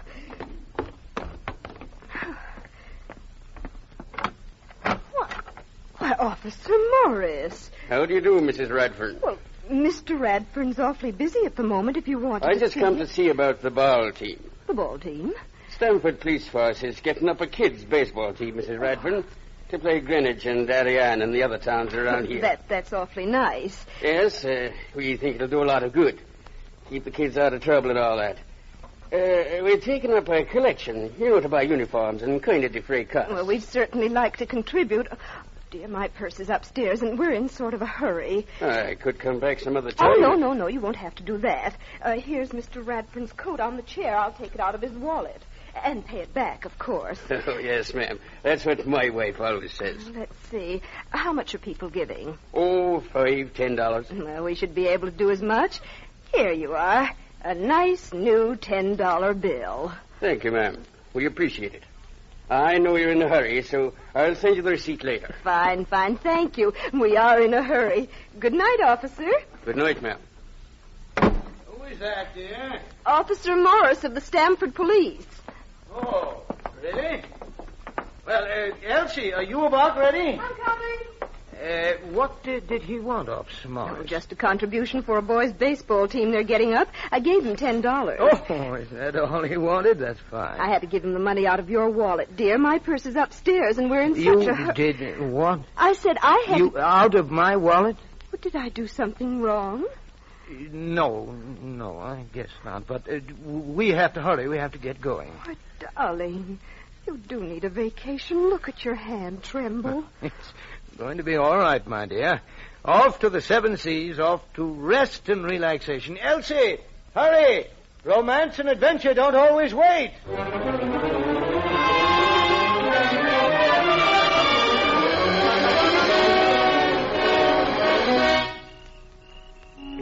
Is it, Mr. Stack? Counterfeit? Mm-hmm. And it's hard to tell him, but this is one of the queer ones, all right. I didn't think he'd give any of these to you. He didn't. It was Mrs. Radford. I can hardly believe it. You're such a quiet, easygoing fella. Kind of dull, almost. Nice, though, real nice. Well, that's how it goes. Keep your eye on the car. He may sneak around from the back and come down the road to it. We're watching. I'll see him. Look, they're coming out the front door. I see. I don't think he'll give us any trouble, but be careful. You never can tell. Well, say goodbye to Laburnum Grove. Our Laburnum Grove. We won't see it for a while, but we'll be seeing a lot of other things that we'll like. Oh, Daddy, I kind of hate to leave it. We're off to the ports of adventure and romance. George. Oh, dear, now, no crying, Dorothy. Come on, we don't have time to waste on that. We've places to go and things to see. Here they come, sir. I'm ready for them. They won't get away.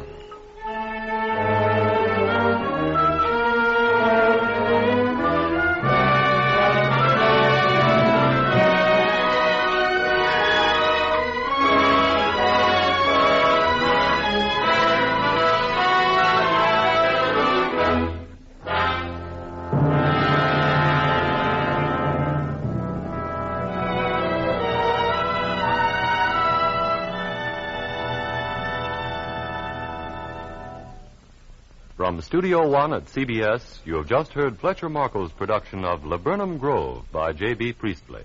Another full-hour broadcast in Columbia's feature series of versions for listening of celebrated stories, novels, and plays. Tonight's script was prepared especially for this series by Charles Gussman, and the original musical score was composed and conducted by Alexander Semler. Now again, Mr. Marco. May a producer introduce the members of our cast tonight? In the Radfern family, George was played by Everett Sloane. Elsie. Was Ann Burr. Dorothy. Was Miriam Wolfe. The Baxleys, Uncle Bernie. And Clara. were played by Lou Merrill and Grace Coppin. Harold. Was Leon Janney. Mr. Stack. Was Lamont Johnson. Louis Quinn was Joe Fletton. Hedley Rennie was Officer Morris. Inga Yolis was the telephone operator. And Brad Barker impersonated several of George Radfern's chickens. Next week from Studio One at CBS, our story is a melodrama, a most harrowing and suspenseful portrait of Paris during the French Revolution, where every man walked in fear of tomorrow and the long shadow of the guillotine reached across every face. It's called The Hunted, written for Studio One by Margaret LeWorth and based on a play by Booth Tarkington. Please be with us. And now, until next week, until The Hunted, this is Fletcher Markle with a good night and thank you from all of us in Studio One.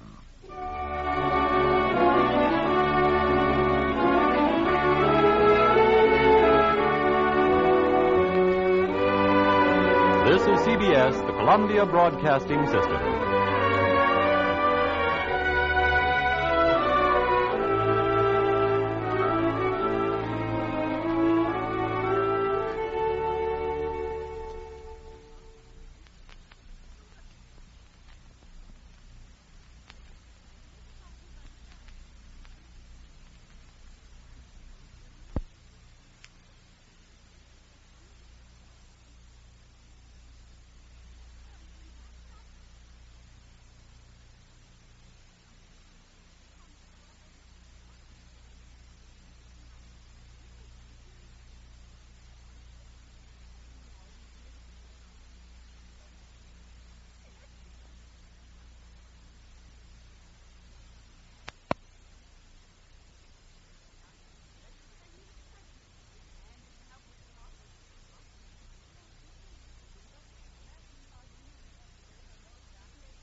Good evening. This is Peter Tobin introducing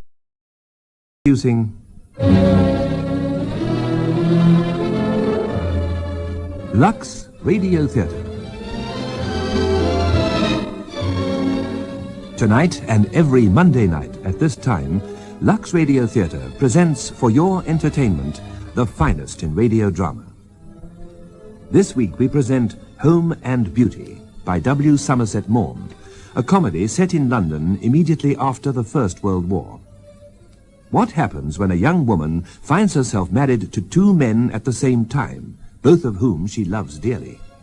After her husband, Major Bill Cardew, has been reported killed in France, lovely, frivolous Victoria marries his best friend, Major Frederick Lowndes. Their domestic bliss is suddenly and hilariously disrupted by Bill's return from the dead. Victoria adores both her husbands, and they both adore her. But while the two men argue the toss in the most gentlemanly way, Victoria finds her own way of unraveling the matrimonial tangle. Listen in a few moments to Home and Beauty, adapted by Helen Cunningham, produced for Lux Radio Theatre by Rolf Jacobs, and directed by Delphine Lethbridge.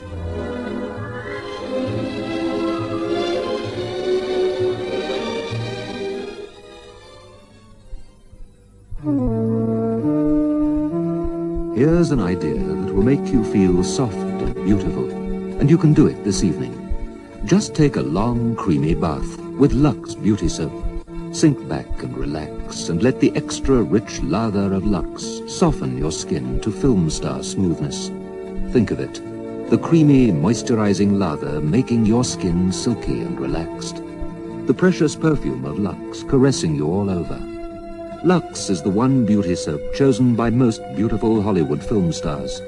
They choose it for its rich, moisturizing lather and precious perfume. Lux, a beauty treatment as you bathe. Shield gives a confidence that actually shows in your eye. Put on Shield deodorant and it's dry in seconds. That's the way it stays right through the day. Shield never makes you feel sticky. It just protects you and keeps you dry, feminine, fresh. Wear Shield, and the only thing you show is confidence. Shield gives a confidence that actually shows in your eyes, in your eyes. And now Act One of tonight's Lux Radio Theatre presentation, Home... Stairs to see you. Who is there? Who? Mr. Lester Peyton. I didn't know you were still seeing anything of him. He has been rather attentive lately, yes. You should have married him instead of Freddie when poor Bill was killed in France. He's made a fortune during the war. He's got a Rolls Royce. And he can, wangle things like butter and sugar. Mother, don't talk like that. Freddie was Bill's best friend. It's only natural I should turn to him for comfort. And I adore him. Oh, he's a little unreasonable at times, but then so was Bill. I adored him, too. Yes. And they both adored me. All the same, both so handsome. Oh, look at their photographs side by side on my dressing table. Yes. And both dear souls. I flatter myself there aren't many women who'd be married to two dear souls. I know, darling, but... Bill was very fond of Freddie, and particularly wanted our child to be called after him. And that's why I called him Frederick, although he was born 3 months after poor Bill was killed. I know, and that's why now you've married Freddie and had a son, you called him William. Yes, I thought it was only fair, and Freddie agreed. By the way, where is Freddie? Oh, dear, I'm absolutely furious with him. He promised to take me out to luncheon, but he never turned up. Didn't even telephone.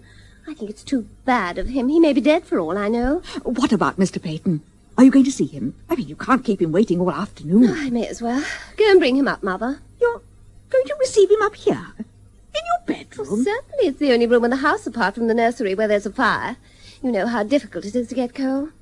Oh, yes, we mustn't keep Mr. Peyton waiting. Just give me a moment to put on some fresh lipstick, will you?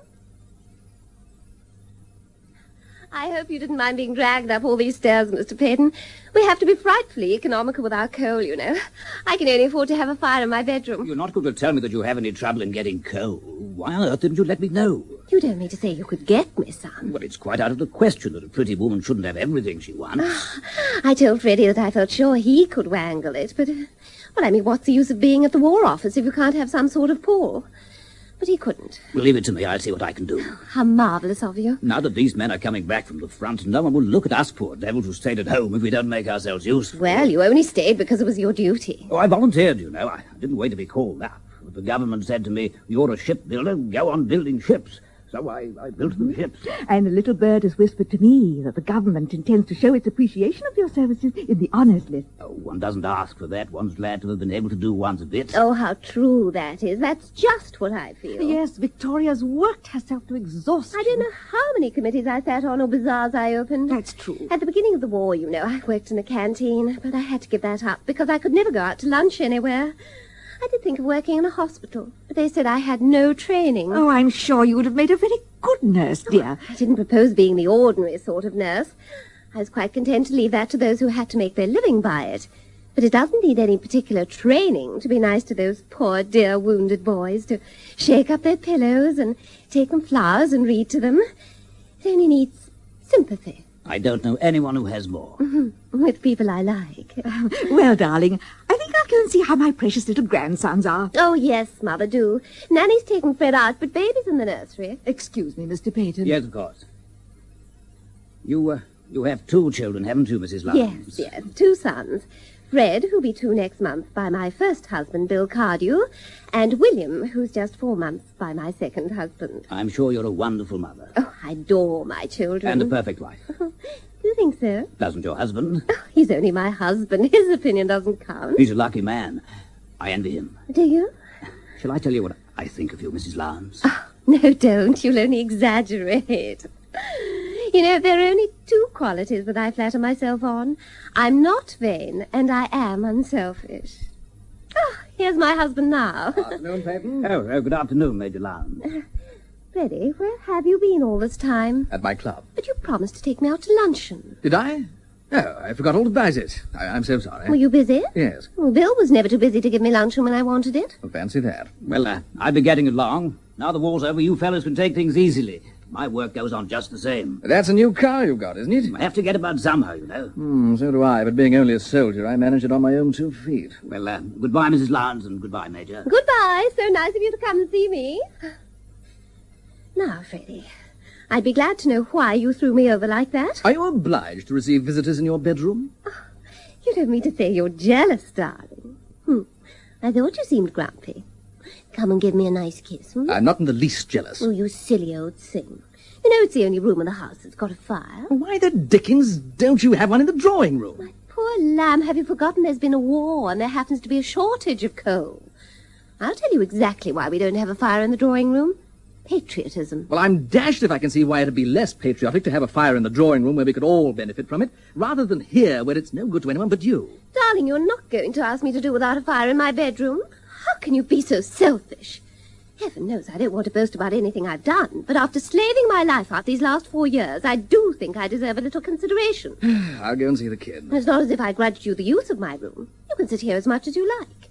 Besides, a man has his club. He can always go there if he wants to. I apologize. You're quite right. You're always right. I thought you wanted me to be happy. But I do, darling. Before we were married, you said you'd make that the chief aim of your life. I can't imagine a sensible man would want a better one. Well, then, confess you've been a beast. Oh, brute beast, darling.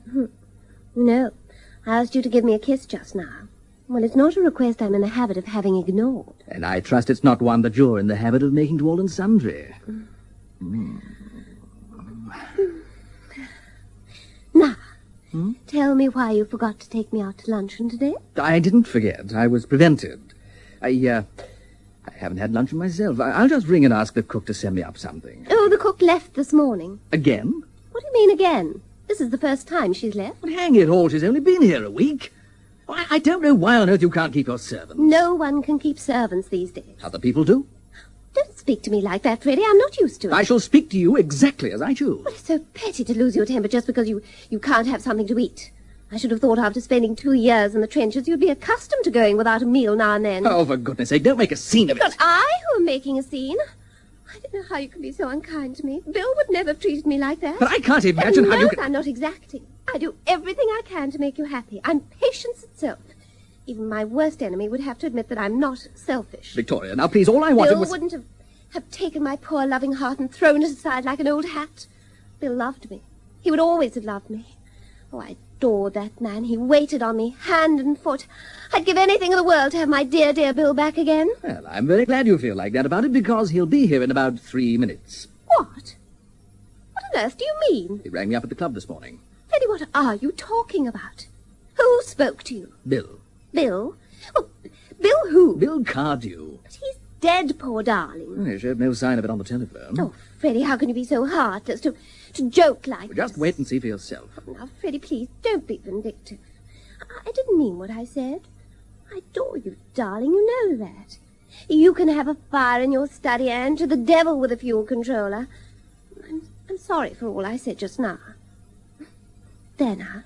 It's all right, isn't it? Yes, perfectly. But it's not going to prevent Bill from walking into this room in about 2 minutes. But it's not true. It can't be. Poor Bill was killed at the Battle of Ypres. He was actually seen to fall. He was reported dead by the War Office. Oh, you know how distressed I was. I wore mourning and everything. We even had a memorial service. Yes, I know. It'll want a devil of a lot of explaining turning up like this. I shall go stark staring mad in a minute. How do you know it was Bill on the telephone? I recognize his voice. What did he say exactly? He said he was at Harwich Station and would be in London at 3:13, and would I break it to you? But that was before luncheon. Why didn't you come at once and tell me? To tell you the truth, I was a bit shaken by then. I thought the first thing was to have a double whiskey and a small soda. And what did you do then? I sat down to think, and I thought steadily for a couple of hours. And what have you thought? Nothing. It's a devilish awkward position for me. For you? And what about me? I mean, after all, Bill was my eldest pal. You may think it rather funny that I've married his wife. May think? Do you mean you haven't told him? No. He's coming here under the impression that I'm his wife? Yes. But why on earth didn't you tell him at once? It was the only thing to do. Well, it just didn't strike me at the moment. Besides, it's rather a delicate thing to say on the telephone. Well, someone must tell him. I've come to the conclusion that you're the person to do it. Oh, no, I'm not going to deal my darling Bill this bitter, bitter blow. Anyway, it's not my province. Now, darling, you've got so much tact. I never knew anyone who could deal with a delicate situation as you can. You're so sympathetic, and you've got such a wonderful tenderness. No. There's only one way to deal with this. You just take him by the arm and you say, "Look here, old man, the fact is..." No good, Victoria. By George, here he is. Oh, no, I haven't even parted my nose. Fortunately, I have no personal vanity. Oh, where's that powder puff? Where's my lipstick? Hello. Well, here we are again. Bill! Well, was I right? I can hardly believe my eyes. Give me a kiss, old lady. Well, Freddie, old man, how's life? A1, thanks. Are you surprised to see me? A little. In fact, a good deal. You've neither of you said you were glad to see me. Yes, of course we're glad, Bill, darling, yes. Tactful of me to get old Freddie to come round and break the news, don't you think, Victoria? Yes, darling. And exactly like you. It's just like old times to hear you calling me darling every other minute. It's one of Victoria's favourite words. You know, I nearly didn't warn you. I thought it would be rather a lark to break in on you in the middle of the night. What? I'm just as glad you didn't do that, Bill. What a scene, my word. The Sleeping Beauty on her virtuous couch. Enter a man. Shrieks from the Sleeping Beauty. It is I, your husband. Tableau. Oh, he really is a little lamb, Victoria. Who's that? Who the devil do you think it is? The language. And the voice. Bill Cardew's. Who is this man? Well, I may be a bit thinner. No, don't you come near me or I shall scream. Well, I was only going to kiss you. Oh, take him away. Victoria, who is that man? Well, Mrs. Shuttleworth, it's Bill Cardew. But he's dead. He doesn't seem to know it. Oh, it's a horrible dream. Of course he's dead. That man's an imposter. Shall I show you the strawberry mark on my left shoulder? I tell you, Bill Cardew's dead. Prove it. Prove it? The War Office announced it officially. Victoria went into mourning. Why, we had a memorial service. Fully choral. Yes. Did you have a memorial service for me, Victoria? Oh, that was nice of you. I say, old man, we don't want to hurry you now, but we're all waiting for some sort of explanation. Well, I was coming to that. I was just giving you time to get over your first raptures at seeing me again.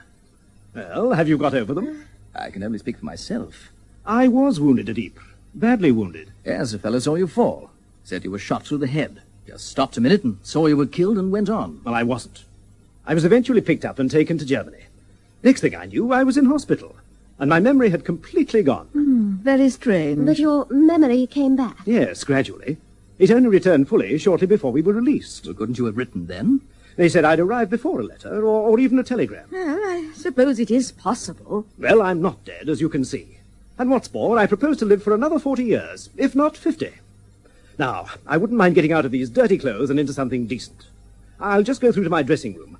I remember I had a blue serge suit that was rather dressy. Oh, wait a moment. I've put all your clothes away. Where? In camphor. You can't put them on until they've been well aired. Oh, well, I suppose I can... I say, is that the kid? What's his name? Well, don't you remember just before you went away, you said you'd like him called Frederick if he was a boy? Yes, I did. But you said you'd made up your mind to call him Lancelot. Yes, well, when I thought you were dead, I felt I must respect your wishes. Of course, I asked Freddie to be godfather. Has the old ruffian been a standby to you while I've been away? I have seen a good deal of him, yes. I felt you were safe with him, you know. He's a brick. I say, spare my blushes. He was very kind to me during my bereavement. Dear old chap. I knew you were a tower of strength. I did what I could, you know. Oh, don't be so modest about it all. Well, I'm going along to the nursery to make his lordship's acquaintance. Oh, something's got to be done. Yes, but what? Oh, Freddie, think of something. I don't know what to do. Well, you've got to do something, even if it's only something stupid. The only thing that occurs to me is to stand on my head. Hey, Victoria. Victoria, I think we've been done. Oh, dear. That child. Upon my soul, there's not much of him for a 2-year-old. That baby was 4 months last Tuesday. 4 months? So you've been busy in my absence, Victoria? Freddie, for goodness sake, explain. Don't just stand there with your mouth open. The fact is, you've made a rather absurd mistake, Bill. You've been away so long that naturally there's a good deal you don't know. Such as? Well, that infant you saw isn't your son. I had a sort of suspicion that he wasn't. The fool. Well, who the deuce is the father? Well, in point of fact, I am. You? You don't mean to say you're married? Yes. Lots of people are. In fact, marriage has been quite a thing during the war. Well, I'm jolly glad to hear it, old man. I knew you'd be caught one of these days. You were a wily old bird, but... well, we all come to it. My very best congratulations. Thanks, that's awfully good of you. I'm staying here, you know. Oh, are you? First rate. Is your missus here, too? It's rather difficult to explain.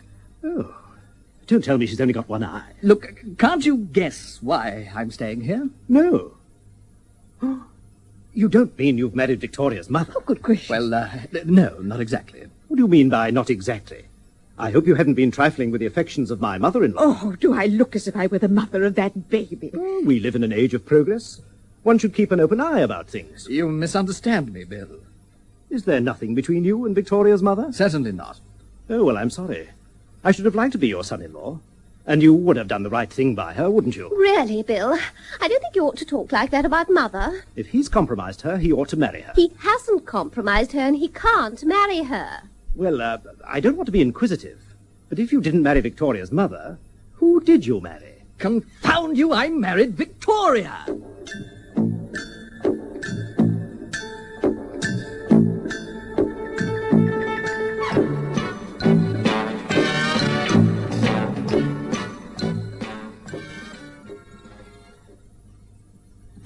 It's hello to Mrs. Felicity Usher, known as Flick. Hello, Flick. Hello, Mr. John. Tell me, Flick, what's the biggest wash day challenge that you could possibly imagine? My son's white shirts. Quite honestly, I think he's the dirtiest boy in the school.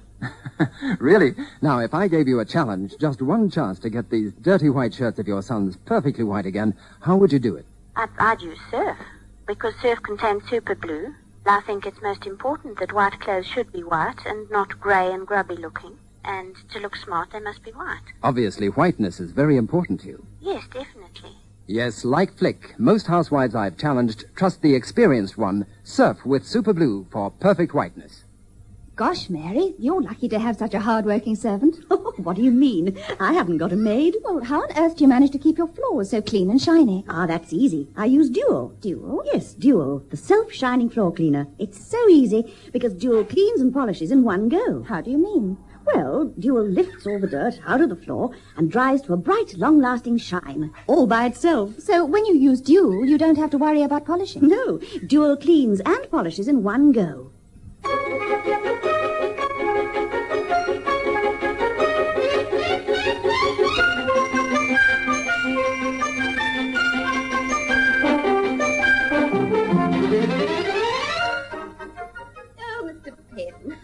I'm so sorry to have kept you waiting in this chilly drawing room, but I was still dressing.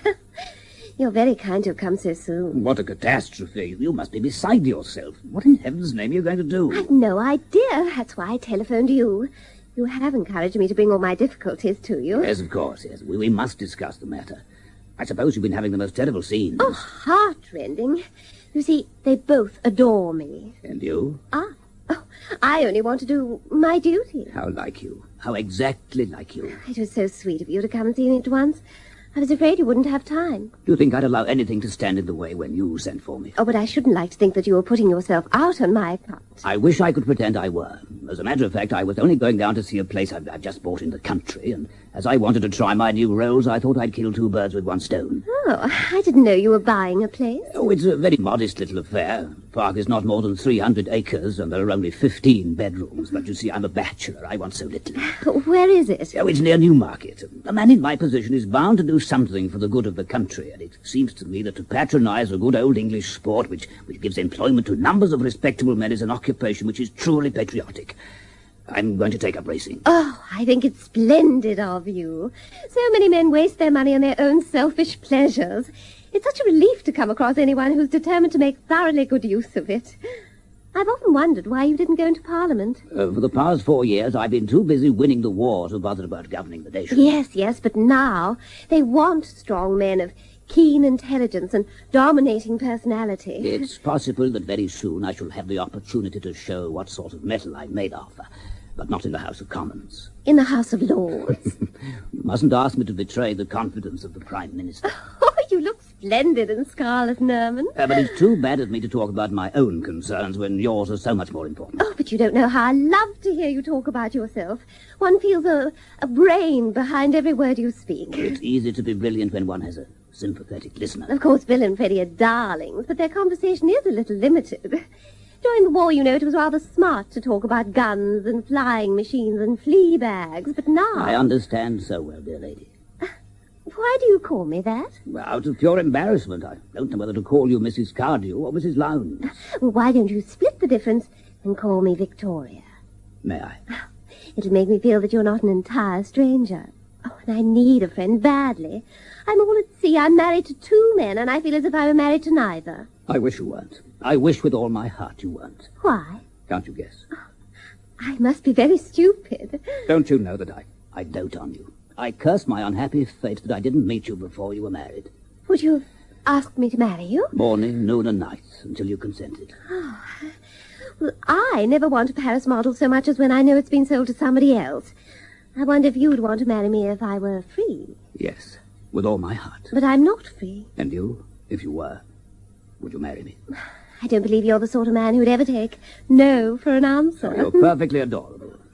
I wonder if you'd take me out to luncheon. Give me a chance. Then come back in half an hour, and you'll find me ready. Victoria! Oh, you're in here, Freddie. Why the devil have you left the window open? It's freezing. I was trying to warm the room up a bit. Besides, they say it's healthy. Well, a short life and a merry one for me. I like a fug. Now, that won't make it any warmer. I tried that. You silly ass. Oh, why didn't you light the fire? But don't be so darned unpatriotic. You can't have a fire in the drawing room. Victoria must have one in her bedroom so that I... Where the devil did you get that suit? Rather saucy, I flatter myself. Victoria sent it in for me. Well, she needn't have sent you the only new suit I've had since the war. I think that's a bit thick. Well, I couldn't go round in the dirty old thing I arrived in. Well, if you'd had the decency to ask me, you might have had the suit I've got on. Oh, thanks, but I don't altogether like that one. It's a bit baggy at the knees. You're very much mistaken if you think you're going to wear all the new clothes and I'm going to wear all the old ones. If you're going to be shirty about it, where the devil did you get that tie pin? Victoria gave it to me on my birthday. Yeah, well, it's mine. She gave it to me on my birthday first. And where did you get those cufflinks? Those? Oh, Victoria gave them to me as a Christmas present. Oh, did she? Well, she gave them to me as a Christmas present before she gave them to you. You jolly well take them off. I'll see you blowed first. At your death, you left everything to her in your will. If she chose to give them to me, it's no business of yours. Well, I'm not going to argue about it, but I think it's dash bad form to swank about in a dead man's jewellery. By the way, did you ever have a hammered gold cigarette case? Rather. That was Victoria's wedding present to me. Did you get it too? Thrifty woman, Victoria. I say, unless I have a fire, I shall turn into the Albert Memorial. Well, it's all late. Apply a match and see what happens. I think I will. Here are some matches. Oh, thanks. There. But now I can take my overcoat off. You know, Victoria will be furious. Well, that's your lookout. You'll have to take the responsibility. Me? But it's nothing to do with me. You're the master of this house. Not at all. I am but an honoured guest. Oh, no. The moment you appeared, I sank into insignificance. My dear fellow, where did I sleep last night? In the spare bedroom. That proves conclusively that I'm a guest, and nothing more. Nonsense. Where the devil do you think I slept? Down here. Oh, why on earth did you do that? You were perfectly sober when I went to bed. Victoria said I couldn't sleep in the next room to hers now that you were back. Oh, well, I dare say you made yourself very comfortable on the sofa. Look at the darn thing. By the way, why has all the furniture been changed? Well, Victoria had the room redecorated after you were killed. It had too many old associations. She wanted to distract her mind. Oh, I was under the impression that you'd undertaken that. I was sympathetic. That is surely what you'd have liked me to be. Of course. I'm not blaming you. If you'd seen Victoria in tears, you couldn't have expected a man not to try and console her. She's the only woman I ever knew who looks as pretty when she cries as when she smiles. It's a great power. There. I knew you'd take it like a sensible man. Quite so. When would you like me to clear out? My dear fellow, why should you want to do that? Surely you don't for a minute imagine that I shall be in the way. I propose to make my visit quite a brief one. Oh, I'm sorry about that. Victoria will be very disappointed. But of course that's no concern of mine. You and your wife must arrange that between you. My dear fellow, you quite misunderstand me. I am not a man to come between husband and wife. What the devil do you mean? Well, if it comes to that, what the devil do you mean? Good morning, Bill, dear. Good morning, Victoria. Good morning, Freddie. Good morning, Victoria. I went to Bill first because he's been away so long. Very naturally. And he was your husband long before I was. I don't want either of you to be jealous of the other. Who lit that fire? He did. It was his match. Of course, you don't care if we run so short of coal that my wretched babies die of double pneumonia. It's simply criminal to use coal in here. I'm tortured by the pangs of remorse. But if you feel so badly about it, need you get quite so close to the fire? Well, if there is a fire, I may as well get some benefit from it. Now, as I was saying, I don't want any jealousy. I adore you both, and I'm not going to show any favoritism. It's quite all right, Victoria. I know quite well that I only came second in your heart. As long as Bill was around, you never had a thought for me. Oh, I don't know about that. Even the most constant woman likes a change now and then. No. I know Victoria has a faithful heart. She can never really love any man but you, Bill. Victoria, you know how I adore you. You're the only woman in the world for me. But Bill has come back.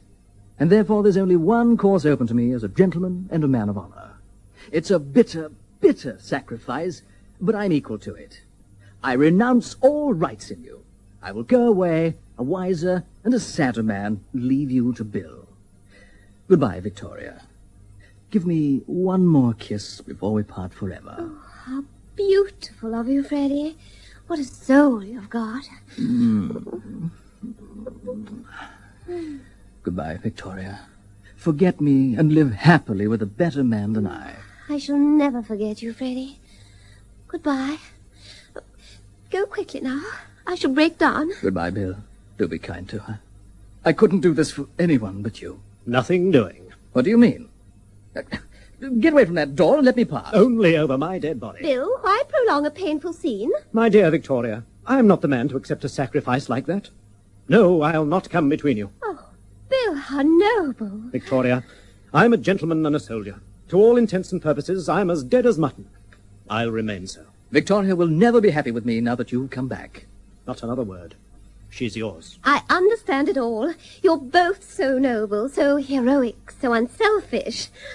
But I can't have you both. I must have a husband, but only one. I cannot have and will not have two. Wait, I have an idea.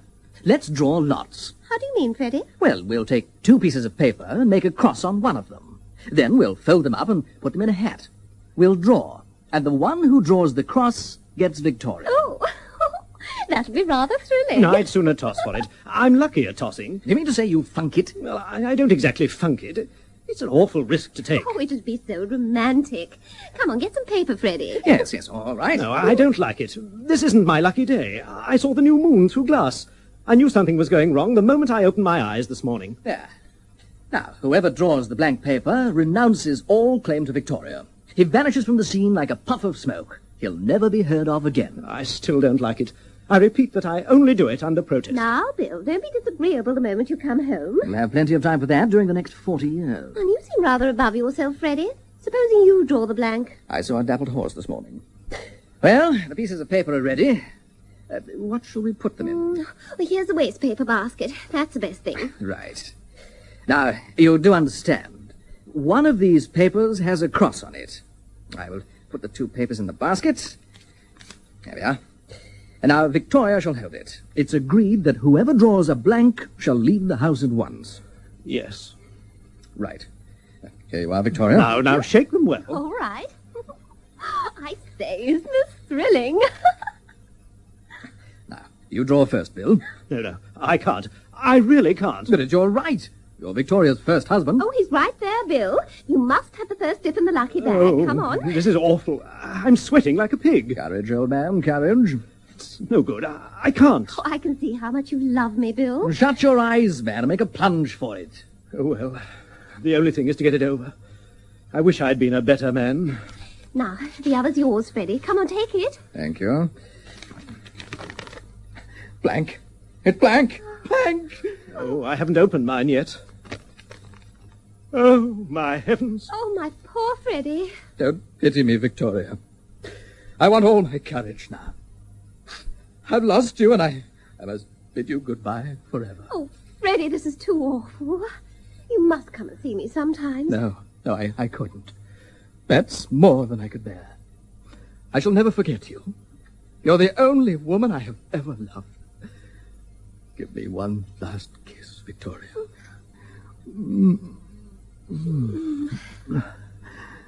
Goodbye. Before you go, you might just let me have a look at that other piece of paper. The one with the blank on it. Why do you want to see it? Just curiosity. Now, really, Bill. I don't know how you can be so heartless, giving way to curiosity when my heart is breaking. Anyway, I threw it on the fire. Oh, no, you didn't. You put it in your pocket. I've had enough of this. Can't you see that I'm a desperate man? Not half so desperate as I am. If you don't give me that piece of paper quietly, I'll take it from you. Go to blazes. Come on, give it up. What is the matter? Have you both gone mad? I'll make you. Here, don't you touch me. Now, will you give it up? Let go of my arm. You're twisting. Yes, and I'll break it if you don't give me that paper. Ow, you devil. Stop it. All right. You can have it. That's better. Hand it over now. There you are. I don't know how you can call yourself a gentleman. You dirty dog. Oh, what's the matter? Well, look at that. It's got a cross on it. They both had crosses on them. I don't understand. Don't you? He was making quite sure that I shouldn't draw a blank. What? I did it for your sake, Victoria. I knew that your heart was set on Bill. Only you couldn't bear to hurt my feelings, so I thought I'd make it easier for you. Oh, that was just like you, Freddie. You have such a charming nature. It almost brings tears to my eyes. Oh, now that's the baby. I must go and see where Nanny is. Now, don't say anything important till I get back. How did you guess? You were so devilish calm about it. That was the calm of despair. One might almost think you didn't want Victoria. Bill, old chap, you know I'm not the sort of man to say a word against my wife. Nor am I the sort of man to listen to a word against mine. But hang it all, if a fellow can't discuss his wife dispassionately with her first husband, who can he discuss her with? I can't imagine, unless it's with her second. Tell me what you really think of Victoria. The sweetest little woman in the world. No man could want a better wife. She's pretty. Charming. Delightful. I confess that sometimes I've thought it hard that when I wanted a thing it was selfishness, and when she wanted it was only her due. I did sometimes wish I could call my soul my own. The fact is, I'm not worthy of her, Bill. As you so justly said, no man could want a better wife. No, you said that. But I'm fed up. If you'd been dead, I'd have seen it through like a gentleman, but you've turned up, so now it's over to you. No. Look here, there's only one thing to do. She must choose between us. I'd rather toss for it. I'm not going to risk anything like that. I've had enough of your hanky-panky. I thought I was dealing with a gentleman. Here she's coming up. Oh, really, this is too much. Nanny's given notice. What? So I've telephoned Mother to come and fetch the children. Well, that's all right, then. No, all the other servants are leaving too, right now. Oh, well, that's a bit thick, I must say. Oh, I've done everything in the world for them. And now to walk out like this. They're following the example of that wretched cook, of course. Oh, well, Freddie and I will do the housework and cooking until you get some more. But there's one thing, Victoria. Yes? Well, we've decided there's only one thing to be done. You must choose between us. Oh, how can I? I adore you both. Besides, there's nothing to choose between you. And I don't want to hurt anyone's feelings. No, you must decide. Now take a good look at us, Victoria, and say which of us it's to be. To tell you the truth, I don't see why it should be either. What? Hang it all, it must be one or the other. I think no one can deny that since the day I married you, I've sacrificed myself in every mortal way. I've worked myself to the bone to make you comfortable. Very few men have had such a wife as I've been to both of you. But one must think of oneself sometimes. How true. Well, the war's over now, and I think I've done my bit. I've married 2 dear souls. Now I want to marry a Rolls Royce. But I thought you adored us. Well, you see, I adore you both. It's 6 of one and half a dozen of the other, and the result is... a washout. Hang it all, I think it's a bit thick. Do you mean to say that you fixed up to marry somebody else behind our back? Oh, you know I wouldn't do a thing like that, Freddie. Well, I don't get it. My dear Freddie, have you ever studied the domestic habits of the unicorn? We're afraid our education was very much neglected. The unicorn is a shy and somewhat timid creature, and it's impossible to catch him with the snares of the hunter. But he's strangely impressionable to the charms of the fair sex. When he hears the frou-frou of a silk petticoat, he forgets his native caution. In short, a pretty woman can lead him by the horn. Oh, Victoria, dear, I've come for the children. Oh, and Mr. Peyton is downstairs. Did he come in a Rolls Royce? Why, yes. I'll come down at once. The unicorn's going to take me out to luncheon.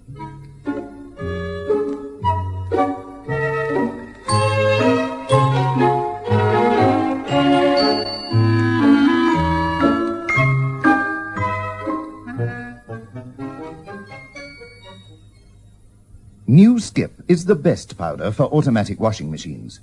Ask any manufacturer about Skip's low lather formula and how it works with his machine to give the best results.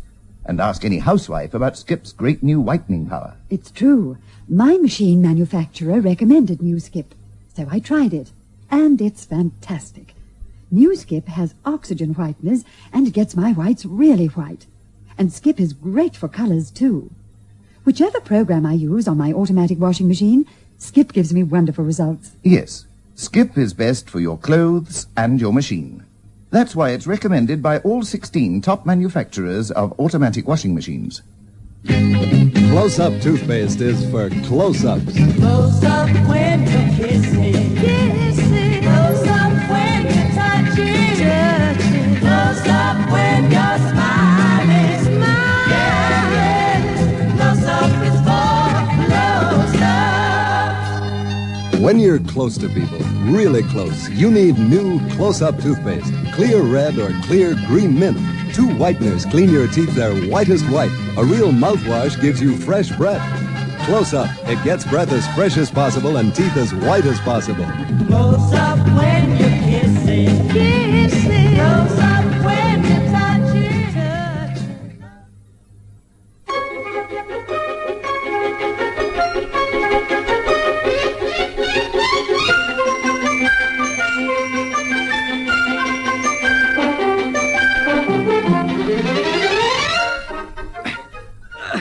I say, these coals weigh about a ton. You might carry them up to the drawing room. I might, but I'm not going to. It isn't my work. I'm doing the cooking. You really can't expect me to do the housework as well. Are you doing the cooking? Looking round this kitchen, I don't see any sign of it. There's a lot of dirty dishes.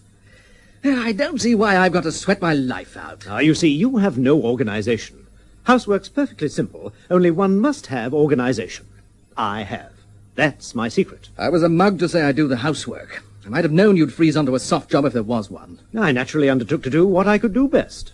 Cooking is an art. Any fool can do housework. Now just look nippy and get the table laid while I see to the potatoes. Is it luncheon or dinner? Well, I don't know yet, but we're having it down here in the kitchen because it's easier for dishing up. Organization again. What does Victoria say to that? No, I haven't told her yet. She's in an awful temper this morning. Oh, why? Well, because the water in the bathroom wasn't hot. Wasn't it? You know very well it wasn't. You were too lazy to get up in time. So much for your organization. What do you mean? Well, ever since I've been at the War Office, I've heard fellows talking about organization, but I never could find anyone to tell me just what it was. It's beginning to dawn on me now. Well, what is it? Organization means getting someone else to do your job for you if you can, and if you can't, letting it rip. I really think it's too bad of you two. I've been ringing the bell for the last quarter of an hour. There are 2 men in the house, and neither of you pay the least attention. We were having an argument. Yes. Let me put it before you, Victoria. It has nothing to do with Victoria. I'm the cook, and I won't have anyone come interfering with my kitchen. You must do something, Victoria, or you'll get no luncheon. I shan't be here for luncheon. Why not? Because Mr. Lester Peyton has made me an offer of marriage, and I have accepted it. But you've got 2 husbands already, Victoria. Hello, who's that? That's my solicitor. Oh, what? I told him to come at once. I'll go and open the door, Freddie, will you? What the dickens does he want? He's going to fix up my divorce. You're not letting the grass grow under your feet, are you? Hurry and answer the door, darling. All right. I was just taking my apron off. This is a desperate step you're taking, Victoria. Well, I had to do something. You must see that the present situation is absolutely impossible. Well, if you've quite made up your mind to divorce me, I can almost look upon you as another man's wife. What do you mean by that? Only that I can make love to you without feeling a thundering ass. Oh, careful, they're coming. It would never do for my solicitor to find me in my husband's arms. It would be outrageous.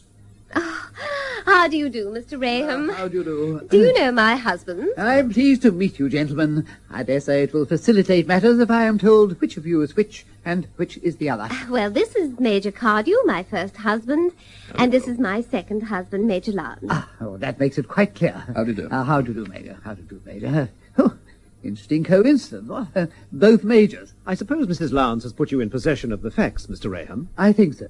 We had a long talk in my office yesterday. She is determined to divorce you both.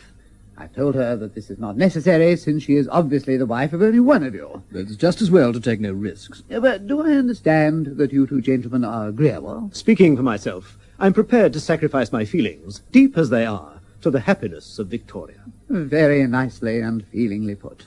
And you, sir, will you give this lady the freedom she desires? Yes, of course. Certainly.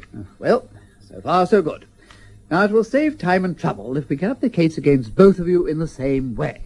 Since neither of you will defend the case, there is no need for you to go to the expense of legal advice, and so I propose to go into the whole matter with you now. You can feel quite easy about taking Mr. Raham's advice. He's arranged more divorce cases than any man in England. You must be a very busy man. I assure you, Major, I'm one of the busiest men in London. Well, I will come to the point. In this country, if a couple, for reasons which merely concern themselves, wish to part company, a husband needs only to prove adultery to divorce his wife. But the English law recognizes the natural polygamy of man, and so when a wife desires to divorce a husband, she must prove, in addition, cruelty or desertion. Now, do you wish the cause of offence to be cruelty or desertion? Well, personally, I should prefer desertion. Certainly. I should very much dislike being cruel to Victoria. And you know, I could never hurt a fly.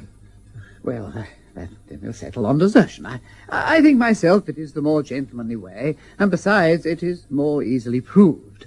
I will arrange it all by means of letters. An application for the restitution of conjugal rights will be made, and then 6 months later we shall bring an action for divorce. 6 months later? But when will I be free, then? In about a year. Oh, but that won't do at all. I must have my freedom by, before the racing season ends at all events. Oh, as soon as that? Well, the Derby, if possible. Certainly by the 2,000 guineas. Yeah, in that case, it will have to be cruelty. It can't be helped. They'll have to be cruel. I don't like the idea, Victoria. Try and be a little unselfish for once, darling. I'd never strike a woman. If I don't mind, I don't see why you should. Cruelty has its advantages. If it's properly witnessed, it has a convincing air which desertion never has. My mother will swear to anything. Servants are better. The judges are often unduly suspicious of the mother-in-law's testimony. But you can leave it safely to me. I've devised my own system and have never known it to fail. I always arrange for 3 definite acts of cruelty. First at the dinner table... perhaps we could leave the principle for the time being and go into the details later. Very well. But let us pass to the last point. Trivial in itself, but essential in order to satisfy the requirements of our English law. Adultery. That, I think, you can safely leave to us. With the price of a supper in my pocket and an engaging manner, I'm prepared to supply all the evidence you want. I am shocked and horrified by your suggestion. Do you expect a man in my position to connive at immorality? Immorality? Well, there must be, shall we say, a soupçon of it, under normal circumstances. Not at all. I always arrange this part of the proceedings with the most scrupulous regard to propriety. I shall arrange for both of you to come to my office and meet a certain lady. What's she like? A most respectable person. I have employed her in practically all the fashionable divorces of the last 15 years. You amaze me. Does she make money by it? Oh, sufficient for her simple needs. She charges only 20 guineas for her services. Well, I'm sure I could get it done for less. And not by a woman of refinement. Oh, well, with most of us, it's only once in a lifetime. Well, I will proceed. You will fetch this lady at my office and drive with her to the Hotel Majestic, where you will register as husband and wife. You will be shown to a suite of rooms which I shall engage for you, and supper will be served in the sitting room. You will partake of this, and you will drink champagne. I should like to choose the brand myself. I have no objection to that. Thanks. Then you will play cards. Miss Montmorency is a wonderful card player. She has not only an unparalleled knowledge of all games for two, but she can do a great number of tricks. In this way, you will find the night pass without tediousness, and in the morning you will ring for breakfast. Well, I'm not sure I'll have much appetite for it. Sounds like the devil of a Beano. I should like to see her first. Come to think of it, I'd like to see her too. Men are so weak. I'd be much easier in my mind if I'm sure these poor boys won't be led astray. Well, that's easily arranged. I have Miss Montmorency with me. She is waiting in a taxicab at the door. Is she that sort of person I should like to meet, Mr. Raham? Oh, a perfect lady. She comes from one of the best families in Shropshire. Oh, well, go and fetch her, Freddie. Very well. Do you mean to say that with this evidence you'll be able to get a divorce? No doubt of it. I've got hundreds. Well, I'm only a soldier, and I dare say you'll not be surprised that I find it difficult to believe. Brandy. What's the matter? Is this the way? You'll soon see. Come straight in, Miss Montmorency. Make it a big one, and have one yourself, too. Miss Montmorency. But this is the kitchen. Oh, I see what you mean. Let's have another. I'm afraid it's the only room in the house that's habitable at the moment. Yes, Miss Montmorency, Mrs. Frederick Lowndes. I'm charmed to make your acquaintance. The injured wife, I presume? Yes. So sad. I'm afraid the war is responsible for the rupture of many happy marriages. I'm booked up for weeks ahead. So sad. Do sit down, won't you? Thank you. And now, which of these gentlemen is the erring husband? Well, they both are. Oh, really? And which are you going to marry after you've got your divorce? Neither. But I naturally concluded that one was the husband you are discarding, and the other the husband you are acquiring. The eternal triangle, you know. In this case, the triangle is four-sided. Oh, how very peculiar. I don't want you to think I've been at all careless, but the fact is, through no fault of my own, they're both my husbands. Oh, really? How very interesting. And which are you divorcing? I'm divorcing them both. Oh, I see. Oh, very sad. But I think I ought to tell you at once that I shouldn't like to misconduct myself. I use the technical expression with both these gentlemen. Oh, we shall be generous, Miss Montmorency. I have to think of my self-respect. One gentleman is business, but two would be debauchery. Mrs. Lowndes is anxious to put this matter through as quickly as possible. Well, I dare say my friend, Mrs. Onslow Jarvis, would oblige if I asked her as a personal favour. Are you sure she can be trusted? Oh, she's a perfect lady. The widow of a clergyman, and she has 2 sons in the army. Unless we can get Miss Montmorency to reconsider her decision, I'm afraid we shall have to put up with Mrs. Onslow Jarvis. I am adamant, Mr. Raham, adamant. Well, I'm all for Mrs. Onslow Jarvis, personally. Then you fall to me, Major. I didn't quite catch your name. Cardew. I hope you play cards. Sometimes. Oh, it's such a relief to find a gentleman who's fond of cards. Otherwise, I suppose the night seems rather long. Oh, not to me, you know. I am such a student of human nature. But my gentlemen begin to grow a little restless when I've talked to them for 6 or 7 hours. I can hardly believe it. One gentleman actually said he wanted to go to bed. But of course I told him that would never do. Forgive my asking. You know what men are. Do they never attempt to take liberties with you? Oh, no. If you're a lady, you can always keep a man in his place. I can assure you, Miss Montmorency, that you need have no fear that I shall take advantage of your delicate position. Of course you will divest yourself of none of your raiment. On the contrary, I propose to put on an extra suit of clothes. I'm sure we shall have a delightful night. And I know you, Major... Lowndes. I'm sure, Major Lowndes, you'll like Mrs. Onslow Jarvis. She has such charm of manner, so much ease. You can see that she did a lot of entertaining when her late husband was vicar at Clacton. They have a very nice class of person at Clacton. Yes, I shall be charmed to meet her. I don't know what Mr. Raham would say to our sharing a suite. We could play bridge. She's a very fine bridge player, and we only play threepence a hundred because in her position she can hardly gamble, can she? I always like to oblige Miss Montmorency, but I hardly think that arrangement would do. You know how fussy some judges are. We might hit on one of them who saw nothing in it. Well, let's take no risks. Business is business. It must be you and me alone then, Major Cardew. You will let me know in good time when you fix the fatal night. I'm very booked up just now. Of course, we'll do everything to suit your convenience, Miss Montmorency. And now, Mrs. Lowndes, as we've settled up everything, I think Miss Montmorency and I will go. I can't think of anything else. Goodbye, then. I am not going to say goodbye to you, Major Cardew, but au revoir. Believe me, I look forward to our next meeting. Good morning, Mrs. Lowndes, and good morning, Major Cardew. Shall I show you to No, we shall find our own way out. Goodbye, Mr. Raham. Goodbye. Goodbye. Well, this is a bit of all right you've let us in for, Victoria. Well, darling, it's the only thing I've ever asked you to do for me in all my life, so you needn't complain. I'll bear it like a martyr. The only thing left is for me to bid you goodbye. Already? You must understand, under the circumstances, it wouldn't be quite nice for me to stay here. Besides, without servants, it's beastly uncomfortable. I should go to Mother. Oh, your mother? Where else would you expect a woman to go in a crisis like this? And the children are there already, so, Won't you even stay for luncheon? Lester will give me a better one, I think. In any case, I realize it's a painful moment for both of you, and we shan't make it any easier by dragging it out. True. Goodbye, Bill. I forgive you everything, and I hope we shall always be good friends. Goodbye, Victoria. I hope this will not be, by any means, your last marriage. When everything's settled, you must come and dine with us. I'm sure you'll find Lester has the best wines and cigars that money can buy. Goodbye. And now, Freddie, it's your turn. Now that there's nothing more between us, you might give me back that tie pin I gave you. Here you are. Thank you. And there was a cigarette case. You've no doubt got it in your pocket. Take it. Thank you. They say jewelry's gone up tremendously in value since the war. I'll give Lester a cigarette case as a wedding present. You always do, Victoria. Men like it. Goodbye, Freddie, dear. I'll always have a pleasant recollection of you. Goodbye, Victoria.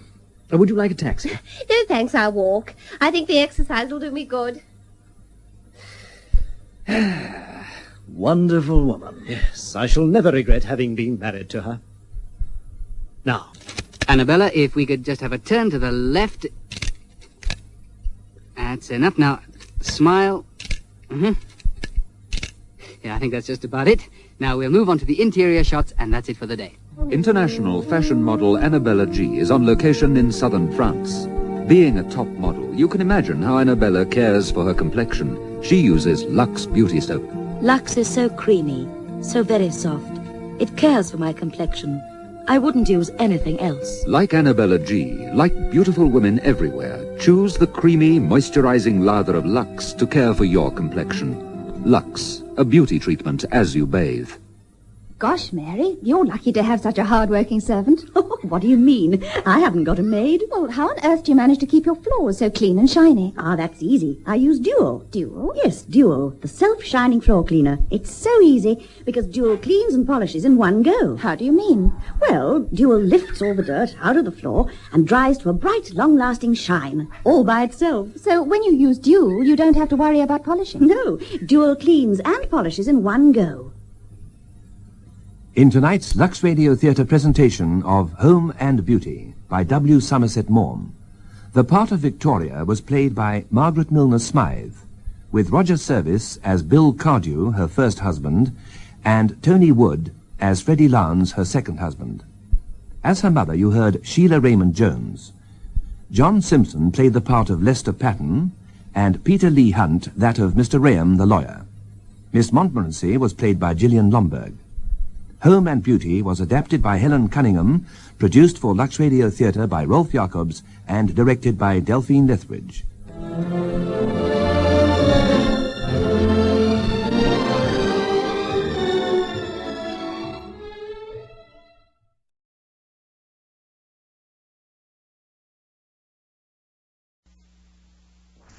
Autolite brings you Everything for the Boys, the Command Theater of the Air starring Mr. Ronald Coleman, his guest, Miss Betty Davis.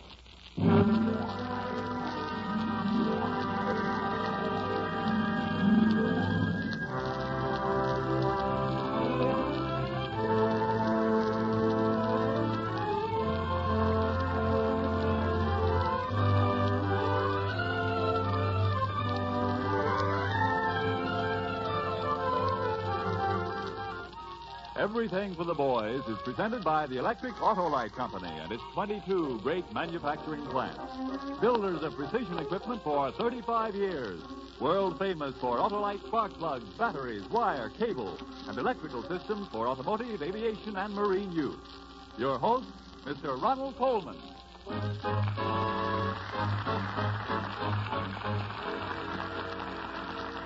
Thank you and good evening. Yes, I think we may say a very good evening, for we have a famous guest, a great play, and a shortwave conversation to a very remote place on this globe. We were delighted when Betty Davis said she would be here with us tonight, and particularly in a reunion with Somerset Maugham's great emotional story of human bondage. Arch Oboler has written an exciting radio dramatization of that novel. After the play is over, Betty and I are going to talk by shortwave to some American soldiers in Reykjavik, Iceland. We're going to talk of life, love, and the absence of trees in the Arctic. So to them and their comrades stationed in the far north, we dedicate this global half hour.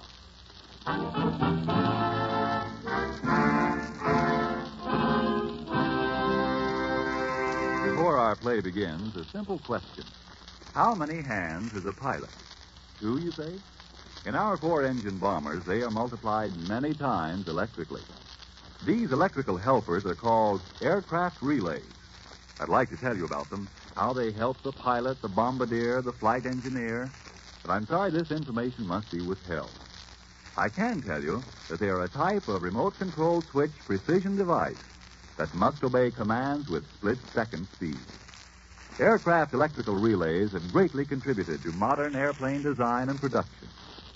Autolite men and women, backed by their 35 years of experience in precision manufacturing, have designed, engineered, and are now building such aircraft relays in volume.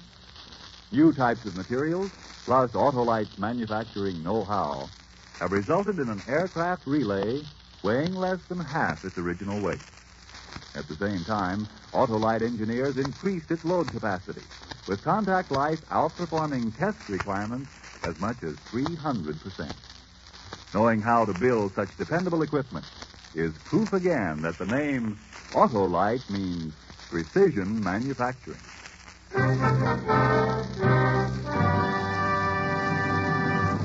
The play of human bondage.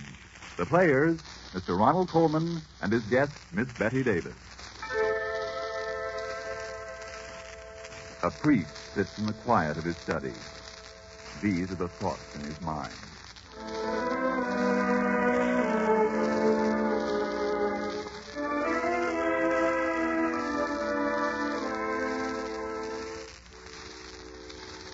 I am a minister of God.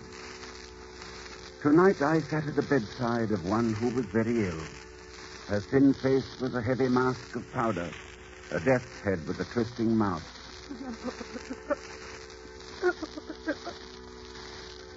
She had a strange story of hate to tell me. Hate for a man named Philip Carey. How he had cheated her, and he a gentleman. She told me many things. How one night the man had come into the tea shop where she worked. He had told her he was from the medical school nearby, and so she had been pleasant to him.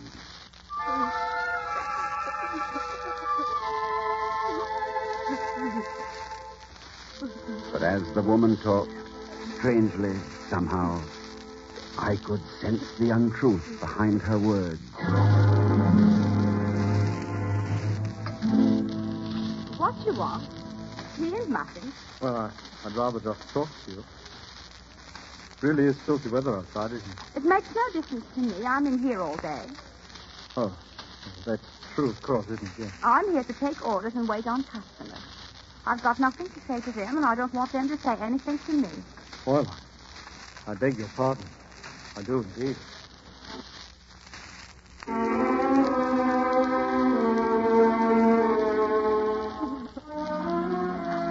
Her name, she told me, was Mildred Rogers. And she said that since this man, Philip Carey, was a cripple, a clubfoot, she began to be particularly nice to him out of simple decency. And again, somehow, through her words, I sensed the lie and the truth.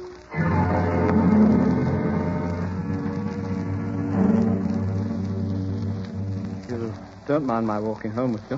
Why should I mind? If you can keep up with me. Oh, you mean my... If the shoe fits, wear it. I don't know if I tolerate you. You don't have to talk with me, you know. When I'm away from you, I think it's impossible. When I'm with you... I don't know what you're talking about. If you don't take me out, some other fellow will. I come from good family, you know. Was your father a professional man? He was a doctor. I knew it. The minute you came into the shop, I saw you was a gentleman in every sense of the word. Look here. May I call you Mildred? You may if you like. I don't mind. Call me Philip, won't you? I will if I can think of it. You might go as far as to say you'd like to. Why? Why, it doesn't matter. Would you come and see a play with me? Why? Because I want you to, because I want to be with you. Well, I'd better go in now. This is where I live. Oh. Mildred, What are you trying to do? won't you kiss me goodnight? Impudent. I want to kiss your thin, pale mouth. Oh, you can go to the devil. You go to the devil.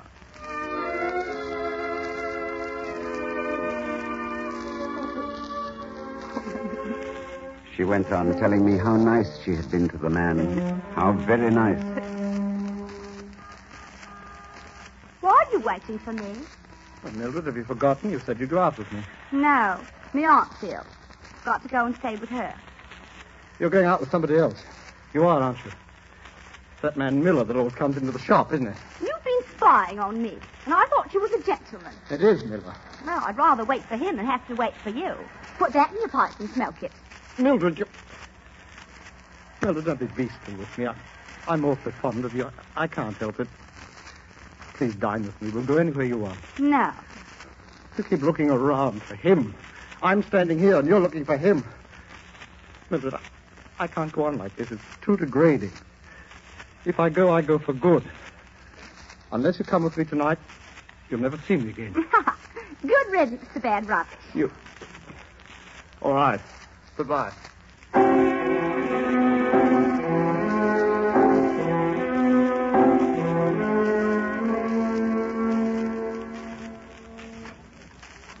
Are you back again? Do you want to order some tea? Don't remember that I said I'd never see you again? Oh, did you? Then what you doing here now? Wish I knew why I came back. I don't. Do you want to order some tea? Mildred, don't be beastly to me. You're a funny fellow. I'm very simple. I'm a blasted fool who's in love with you with all my heart and soul. Well, I've said it. I know you don't care tuppence for me, but I've said it. Mildred, I can't endure this anymore. I've tried to get over you and I can't. I never shall. Marry me. Do you hear me? Marry me.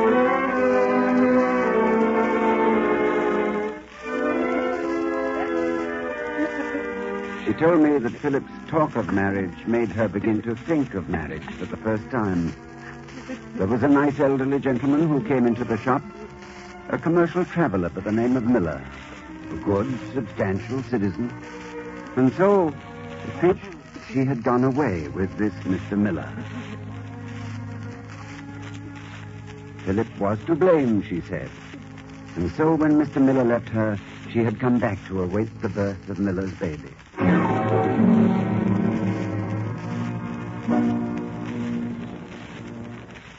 What are you talking?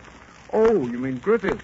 He's an unpunctual devil. He's probably making love to one of his girls somewhere along the line. That's not the way to talk in front of me. Oh, come now. The facts of life are the facts, after all. Oh, Griffith! Griffith, over here! I say, he's a handsome gentleman. Right. Oh, Philip, do forgive me. I'm terribly sorry to be so late. But as long as you're here, Mrs. Miller, may I present my best friend, Harry Griffith. How do you do? Well, this is indeed a pleasure, Mrs. Miller. I've heard a great deal about you. Really? Not so much as I've heard about you. What's this? Has Philip been blackening my character? Oh, no, he's just been saying the nicest things about you. Hmm? I've been so looking forward to meeting you. Why don't you sit down here, Mr. Griffith? Well, Isn't the sea wonderful today, Mr. Griffith? Blue light. Like the promise of heaven. Isn't it now?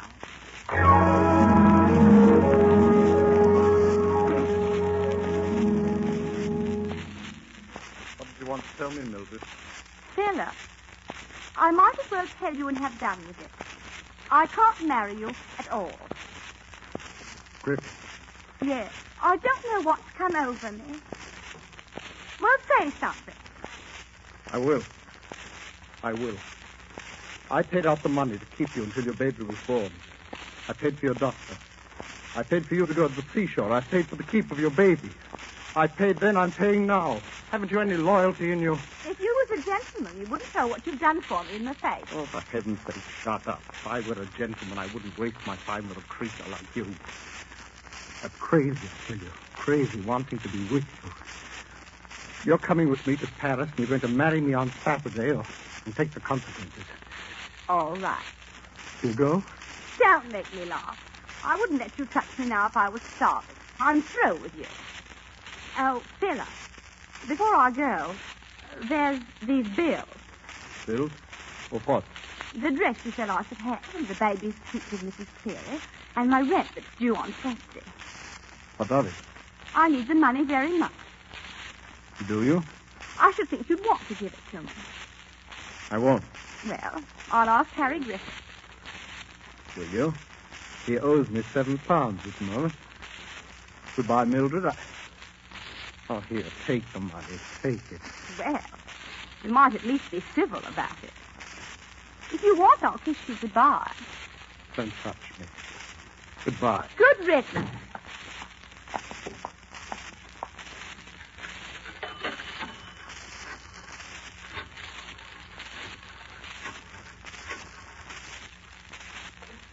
Hello? Hello, could I speak to Mr. Griffith, please? Oh, it's you, Harry. I didn't recognize your voice. Harry, listen. I got the money. We can go away, like you said now. We can go away now.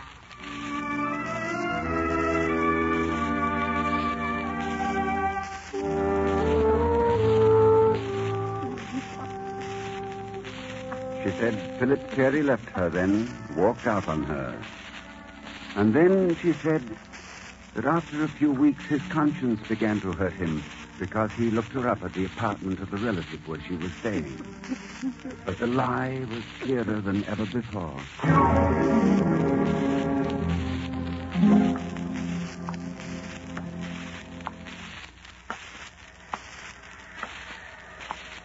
Mildred. Well, fancy seeing you. What are you doing out here? What do you think? Uh-oh. Leave me alone.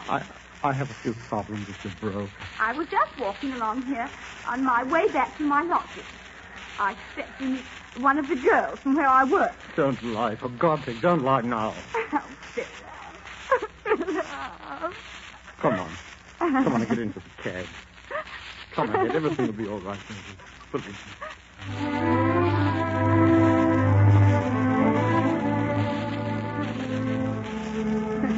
She told me he began to plead with her to come back to him. And finally she agreed. Only for the baby's sake, she said.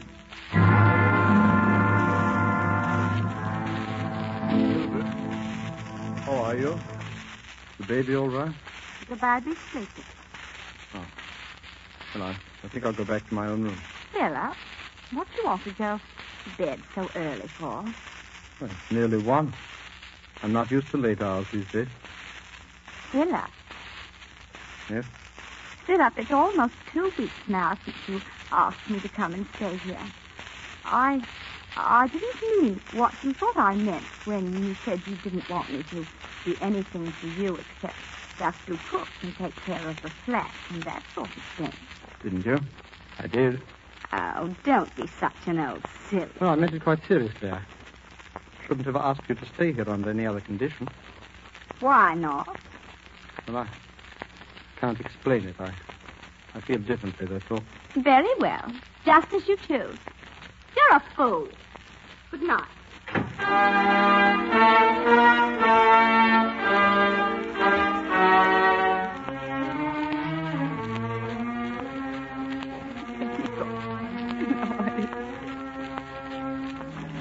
She told me she did everything to make life easier for the man. Wash for him, cook for him, sew for him. But his treatment of her became worse and worse until she couldn't endure his cruelty any longer. But as her thin lips said the hateful words, in my own mind I saw the truth.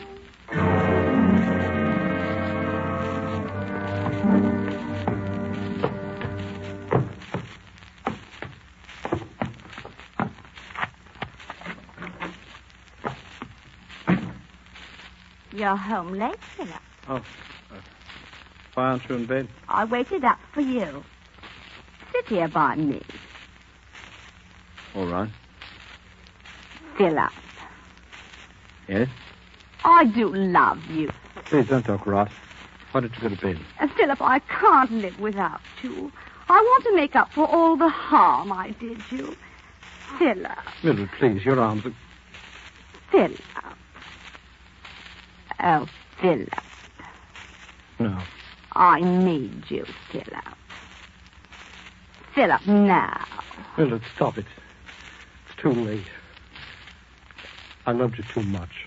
There's nothing left now. I can't look at you now without thinking of Edmund Miller and Griffith. Mildred, I can't help it. That's the way it is. You old silly. I believe you're nervous. You disgust me. What? You've heard me. You disgust me. Me? Me, I disgust. Well, you disgust. You kissed me and we laughed at you, Griffith and me. And at you because you were such a mug. And you want to know why? A cripple.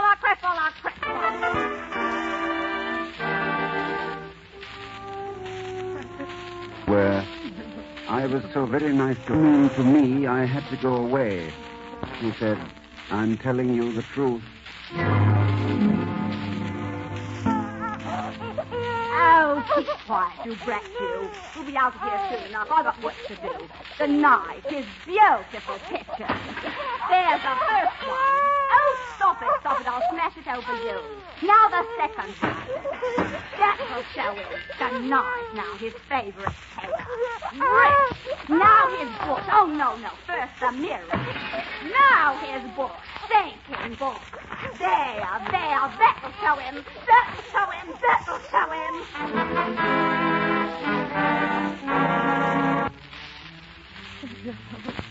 The words came slower now as she told me how she went away quietly, determined never to see him again. And then she was ill, and since she had nothing, she called him back to look after her, as a doctor looks after a woman.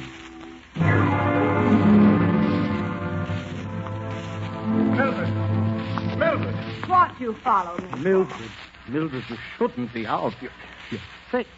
I warned you weeks ago. Oh, hold the door. Oh, for heaven's sake, come along. Let go of me. Let me take you home. Please listen to me, Mildred. No, let go of me. Mildred. I'll do as I please. Please, Let listen. go of me. I'll do as I please.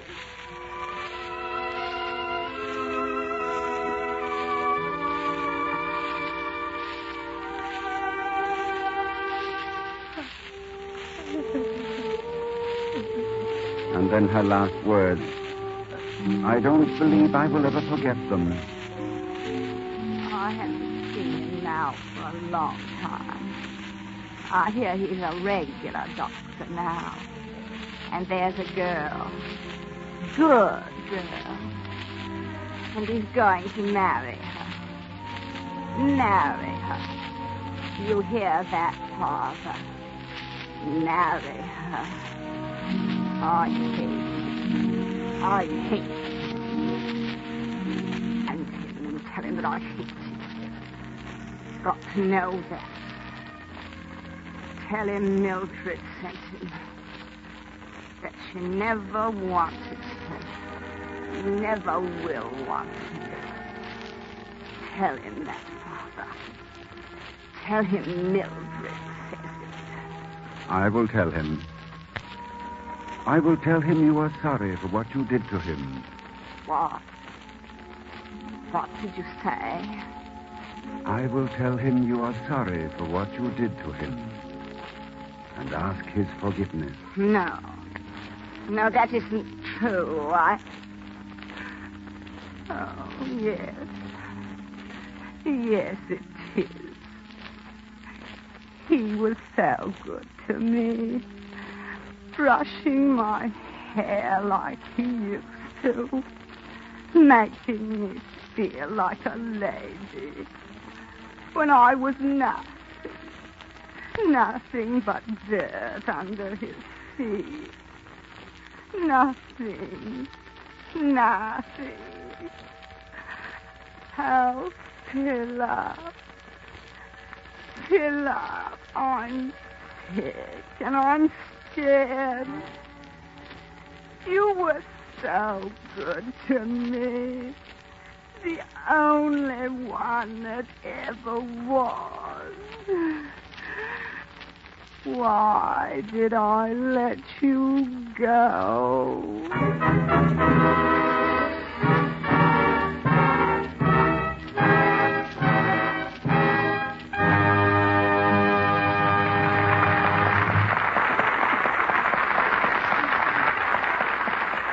You have just heard Miss Betty Davis and Mr. Ronald Coleman with Hans Conried in Of Human Bondage, as dramatized for radio by Art Gobler. The original score was written and conducted by Gordon Jenkins. While the two-way shortwave radio circuit is being set up between Hollywood and Iceland, a thought about one of your problems. Do you know how important the distributor in your car is to efficient engine performance and economy? It's very important, because it distributes high-voltage electrical current to the spark plugs at the proper instant. In a 6-cylinder automobile engine running at 35 miles an hour, the spark must occur every 1/80th of a second. Imagine, about 5,000 times every minute. No matter how strong the electrical impulse may be or how perfect the wiring, an efficient spark can only arrive at the spark plug through a healthy distributor. During these war days, when your car must last longer than ever before, the life of the distributor should be safeguarded by giving it greater care. Drive into any one of the thousands of Autolite service stations, your local car dealer or serviceman. Have the electrical lifeline in your car checked.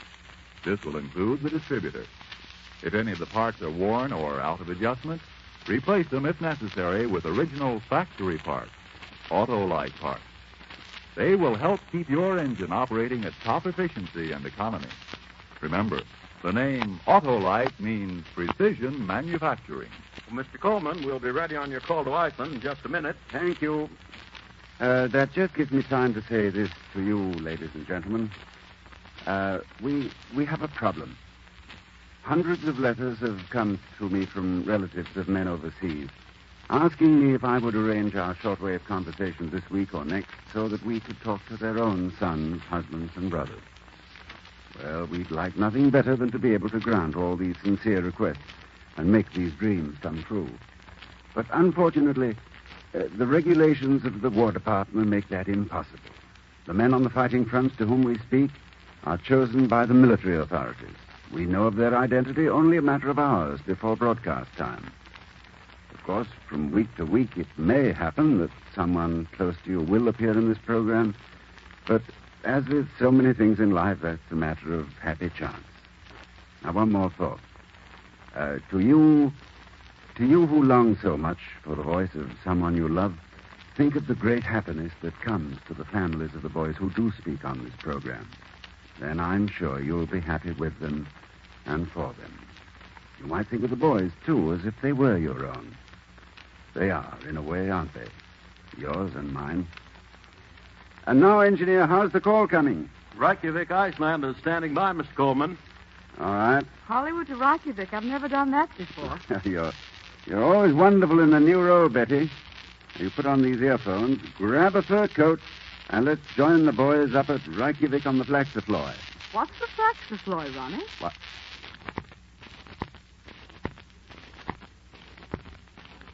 Ben would send her his love. Oh, I'm sure of that. Well, just so she'll get the message, you deliver it. Go ahead. All right. From Ben to Charlotte, I love you. Ronnie, you're giving that sergeant an awful lot to live up to. But what are the other messages? Well, there's one from his newest nephew, James. He's only 5 months old, so you haven't seen him yet, Ben. But your mother quotes him as saying, "Dada glub," which literally translated means, "I'm very proud of my Uncle Benny." In Icelandic, Ben. And your father says he hopes you're keeping up with your music. That's right. They were all proud when they saw your photo in Life magazine a few weeks ago. You were leading carolers on Christmas Eve. That was just after you'd gotten through with the services for those of Jewish faith. Betty, do you know what his mother says Ben misses most of all? Well, he comes to Milwaukee, so I'd say it's beer. No, it's trees. Trees? Yes, they don't have many trees in Iceland. I think we ought to do something about that, Betty. For instance? Well, can you make the sound of a tree? That's one role I've never tried. Well, how about a little help from the sound department? All right. You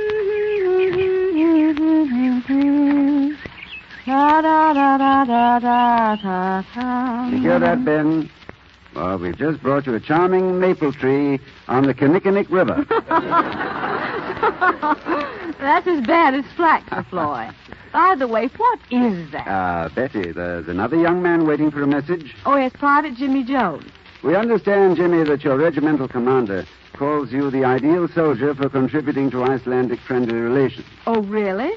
I would like to talk to this young man. I've known a few friendly Joneses myself. Well, he's quite a fellow, Betty. Jimmy, we heard about your risking your own life to rescue a child from the path of an automobile.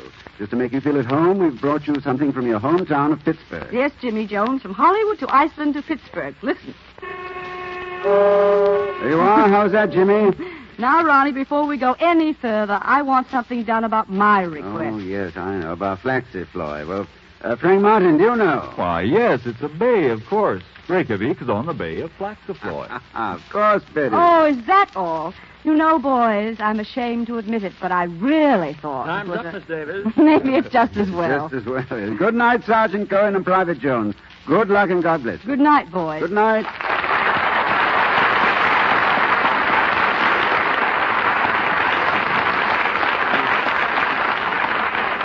Ladies and gentlemen, those boys so far from home bring to mind a young lad who might have been from your town before he enlisted. He married his high school sweetheart. A year later, he went overseas. It was rather like the end of the world for both of them, especially because he wouldn't be around for their baby's arrival. He saw plenty of action, but one thing that worried him was that the mail was not getting through regularly, and the lad began to worry. The baby, perhaps his wife, was sick. So he went to the Red Cross field director. A cable was dispatched to a Red Cross chapter back home. Not long after, these reassuring words arrived. Son born last week, wife writing regularly, both are well. Now, the Red Cross needs your help now to carry on this and many other services here and overseas. The Red Cross is your hand and your heart. Next week, Autolite cordially invites you to another program of Everything for the Boys, your new global half hour uniting the home front and the fighting front. Your host, Ronald Coleman, in a dual role, will have as his guest Miss Ann Baxter in our Tobalist dramatization of the very amusing comedy, The Ghost Goes West, dedicated to a pair of our fighting men who will speak directly from their distant base in Chongqing, China. Our thanks to Betty Davis for being with us tonight. Until next week, when Ann Baxter is our guest, this is Ronald Coleman saying good night to you and the boys, and God be with you. Betty Davis, whose latest film is Old Acquaintance, appeared through courtesy of Warner Brothers Pictures. This program has come to you from Hollywood. This is the National Broadcasting Company.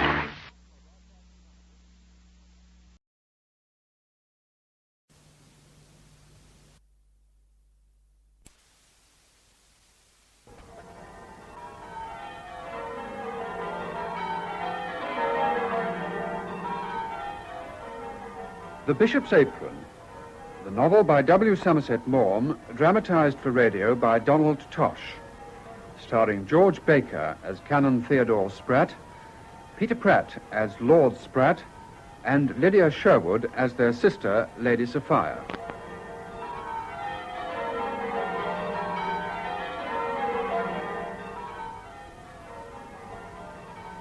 It was at a time shortly after the turn of the century that a deeply concerned hush shrouded the see of Barchester. The hush was more concerned, if less silent, in the bishop's palace. Come in. Any word, Mr. Dean? The doctor's with his lordship now. Will he live? The doctor's not taken me into his confidence. We can merely offer our prayers for either eventuality. Barchester won't be the same if he passes over. Come, Mrs. Caudle. Should Bishop Andover die, I feel sure the see of Barchester will survive. They'll not find his like. That, alas, is too true. However... Oh, dear, we may get one of them new, modern gentlemen. Should Dean Inchforth, or Canon Spratt, or even the Reverend Mr. Runcible succeed to the appointment, I'm certain Barchester will manage to teach them its ways.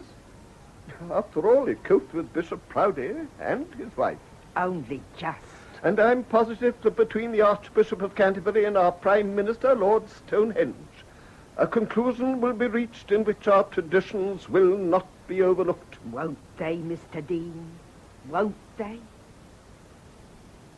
Meanwhile, in London, Thomas, 2nd Earl of Beachcombe, was on his way to call upon his brother, Canon Theodore Spratt, in Kensington.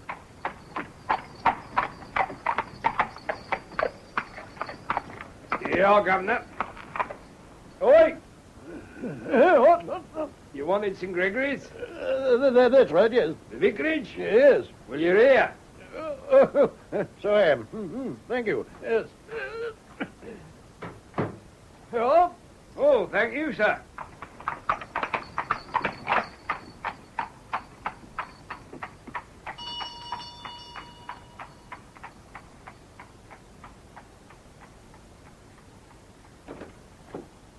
Morning, Botherby.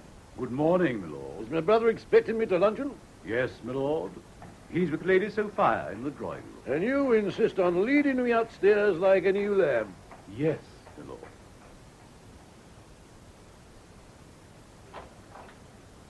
Lord Spratt.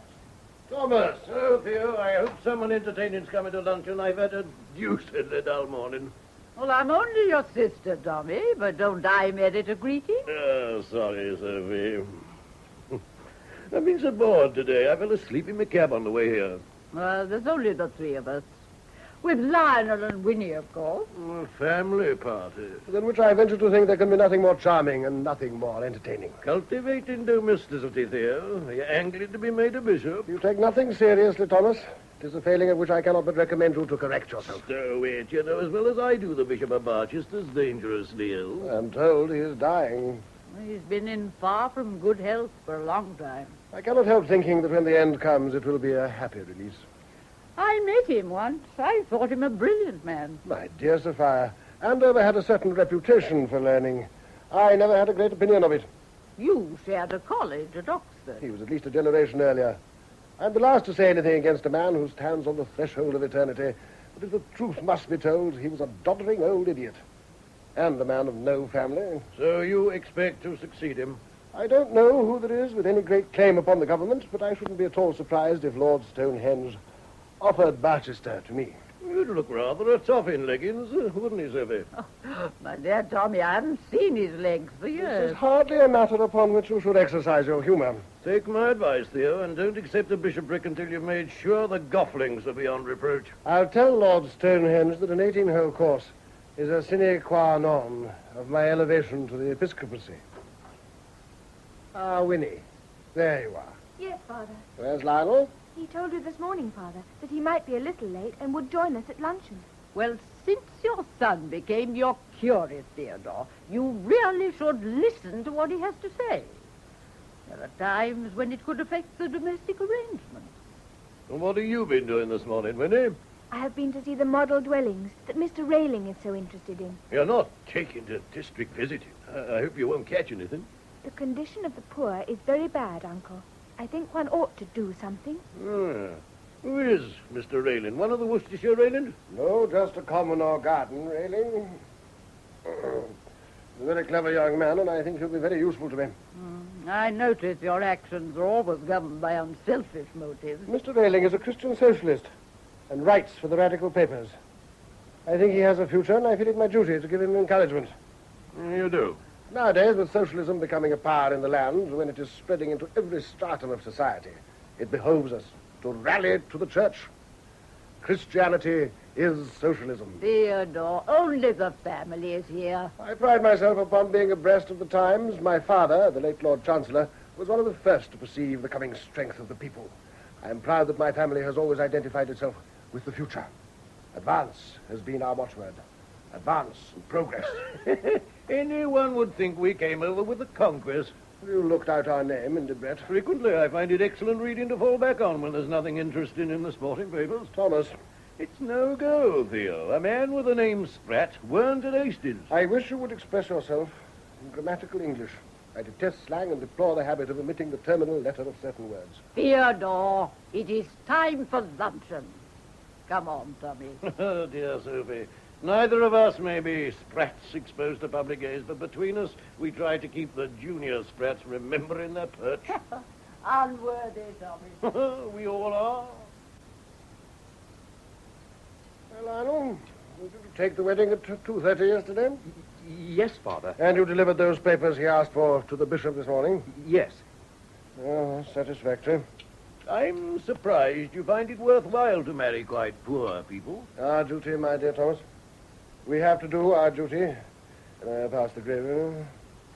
By the way, Winnie, I find I'm unable to attend Mr. Railing's meeting this afternoon. You'll be awfully disappointed. He was expecting you to make a speech. I promised Lady Vizard to take tea with her to meet the Princess Wartburg-Hochstein. A clergyman's time is never really his own, and the Princess wishes particularly to meet me. People so often forget that even royal personages have spiritual difficulties. I shall write a note to Mr. Railing apologizing, wishing him luck, and, with your permission, Sophia, asking him to tea tomorrow. Is he presentable? He's a gentleman, Aunt Sophia, and he's quite He's remarkably clever. Well, then it's high time I met him. I'm afraid he won't be able to come to tea tomorrow because he has another speaking engagement. Oh, well, in that case, you must bring him when he's not so busy. Shall I come in your father's place and address the meeting with him? What's it about? Teetotalism. Yeah. Most of the London clergy go in for it now. The bishop asked me today if I was an abstainer. The bishop is a man of no family, Lionel. Well, that appears to be true of most of the senior clergy. Personally, I make no secret of the fact that I do not approve of teetotalism. Temperance, yes. How can you be temperate if you abstain entirely?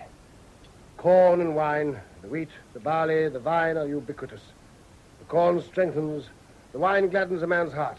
As at the marriage feast in Cana of Galilee. I wonder if I wish you wouldn't continually interrupt me, Thomas. He who has solemnly pledged himself to total abstinence has surrendered to society his liberty to choose. Now, what is it you wish to say? I merely wanted to ask Ponsonby for some more potatoes. I knew it was a flippant observation. The bishop said that total abstinence in the clergy served as an example. As such, it has been a dismal failure. For many years, I have searched for one person who, being a drunkard, was so impressed by the example of his abstaining clergyman that he broke away from his vicious indulgence and became a sober man. Hock, sir. Certainly, Ponsonby, certainly. What do you think of this hock, Thomas? Not bad, I flatter myself. O quam bonum est, o quam jucundum est, oculis maternus laudare.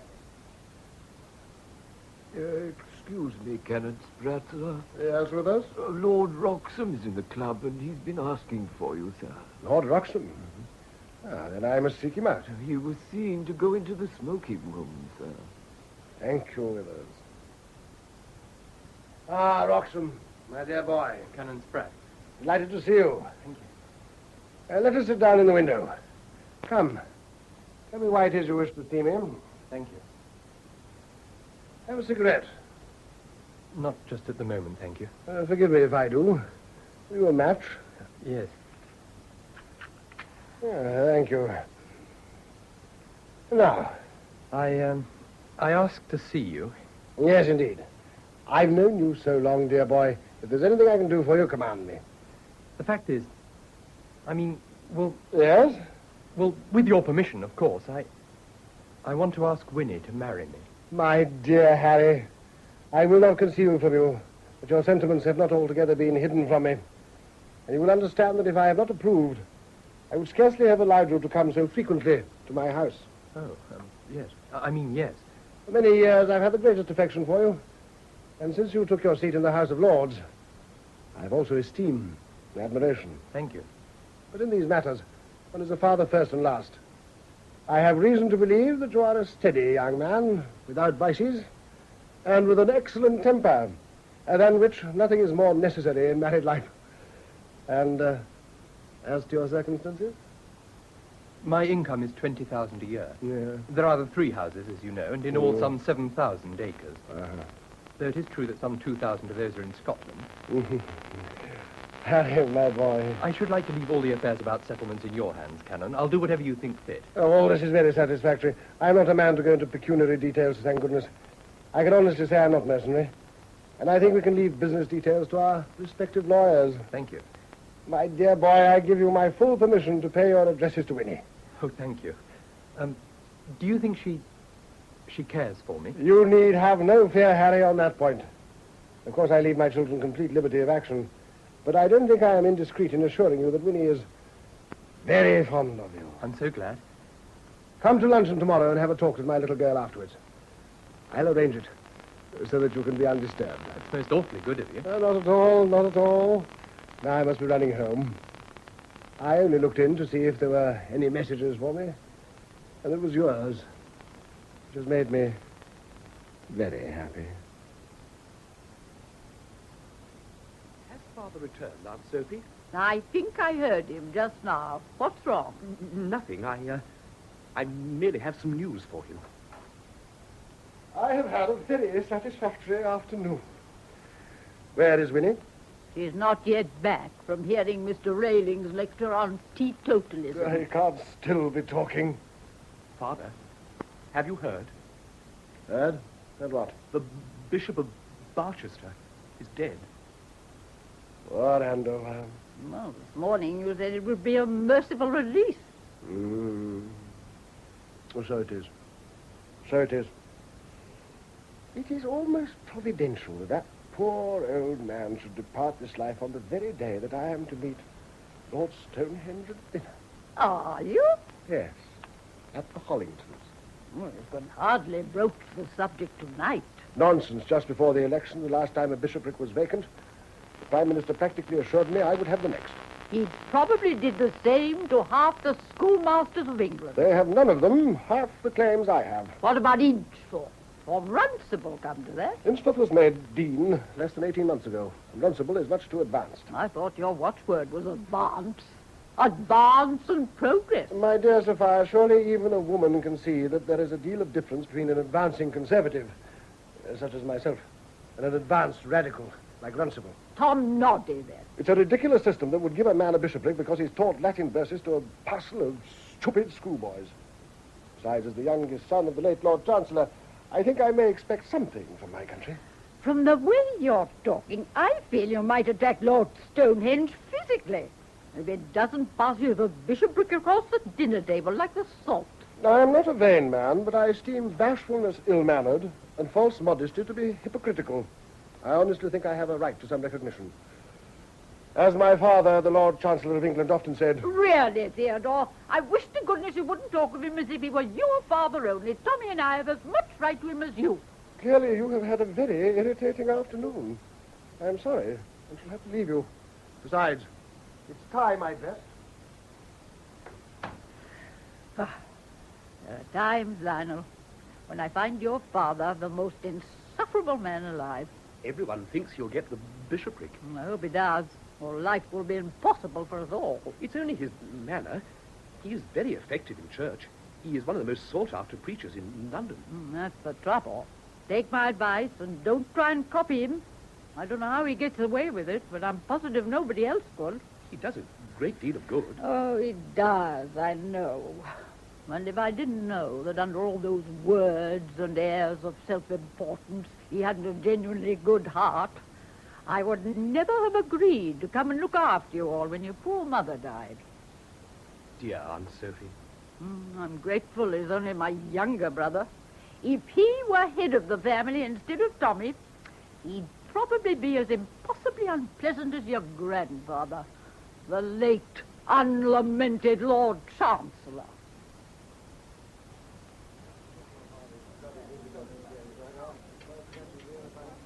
Mrs. Fitzherbert, it's a great pleasure to see you. At last, you acknowledge my presence. Oh, come, Grace. We've known each other too many years with such an umbrageous tone. I had begun to feel the Prime Minister's daughter was to have all your attention throughout dinner. I was privileged to bring Lady Patricia down, but I had no idea I should be so fortunate as to have you on my other side. Besides, I believe you're about to pay me a compliment. I think you grow handsomer every day. Thank you. Now, tell me about Sophie and the children. Oh, I would much sooner talk about you. My dear Theo, as you pointed out, we've known each other far too long. Besides, for flattery to be pleasing, one must be convinced, at least for a moment, that it is sincere.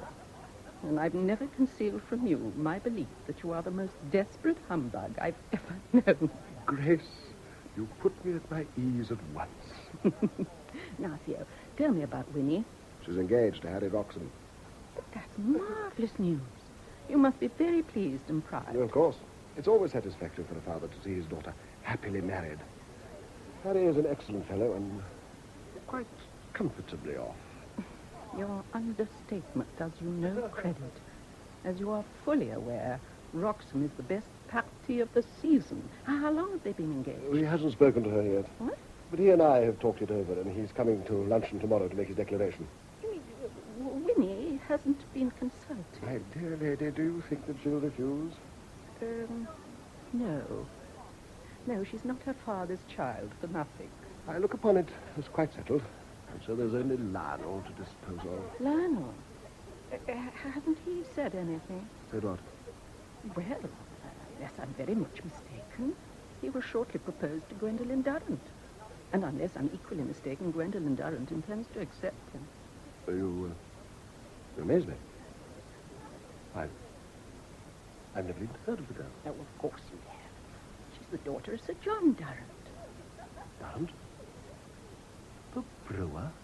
And one of the leading Conservative backbenchers in the Commons. What? I'd never allow Lionel to marry anyone like that. I believe he's rather in love with her. Sir John is only a Jubilee baronet. I would assume he was a sitting knight. The Durrants are very nice people. And prolific. Gwendolen has 6 brothers. And Durrant was one of 10 children, 8 of whom were boys. Surely Lionel could fall in love with a girl of good family. I have it on excellent authority that Sir John proposes to give his daughter £150,000 as her marriage portion. That is a very large sum. It certainly may help the course of true love to run smoothly. It's no wonder Lionel was disinclined to take the bishop's advice to become a total abstainer. It would really be rather uncivil if he has matrimonial designs on the brewer's daughter. I don't know of anything settled yet. I merely tell you what I've observed. If you like, I'll invite the Durrants to luncheon, and you can see for yourself. Thank you. It would be delightful. Well, I'm not a man to stand in the way of his children's happiness. And if Lionel loves the girl, I'll put no obstacle in his way. Goodbye, Lady Hollington. Charming evening. Lord Stonehenge. Hasn't it been a delightful evening? I presume you're waiting for Lady Patricia. A charming conversation with her when I took her down to dinner. Oh, Spratt. I'm sorry to see that poor Andover is dead.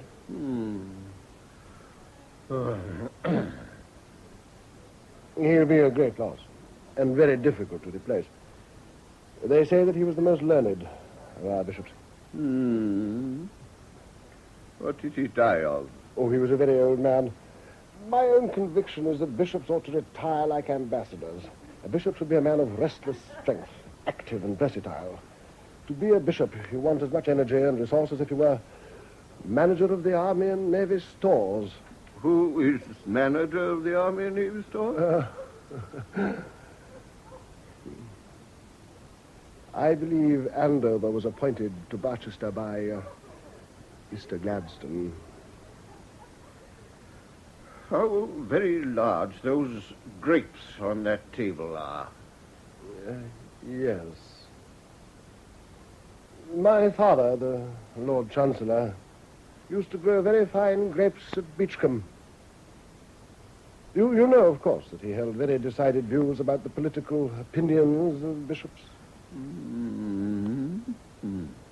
I can't help agreeing with him. The Episcopal bench, I always think, should be a stronghold of Tory tradition. By the way, Lady Patricia persuaded me at dinner to address a Primrose meeting later this month. Here is Lady Patricia. I hope you've not been waiting in a draft, Papa. Well, Come along. Good night, Canon Spratt. Good night, Lady Patricia. Good night, Lord Stonehenge. Very satisfactory. Thank heaven I'll never be as gross as that.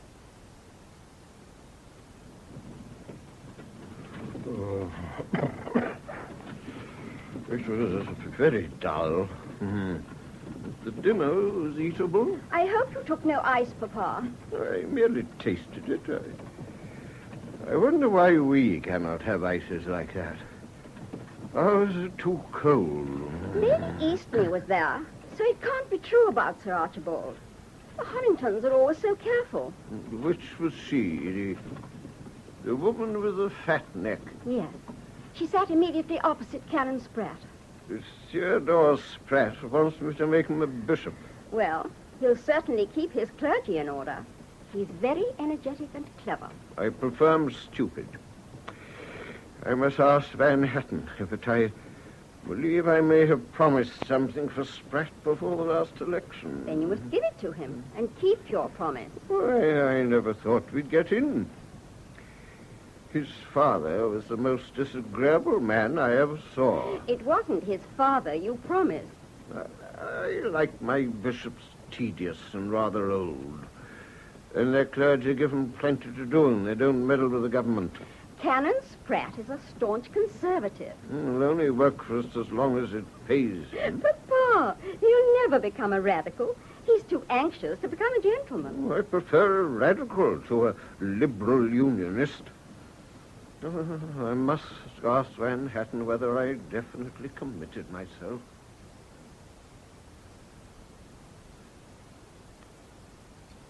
Good morning, Lionel. Aunt Sophie? Ponsonby, is Miss Winnie down? She is down and already gone out, lady. So early. Do you know where she's gone, Lionel? No, but it's probably some scheme of railings.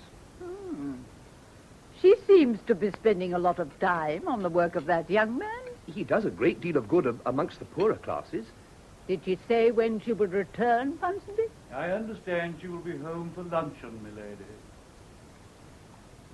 Good morning, Sophia. Lionel. Good morning, Father.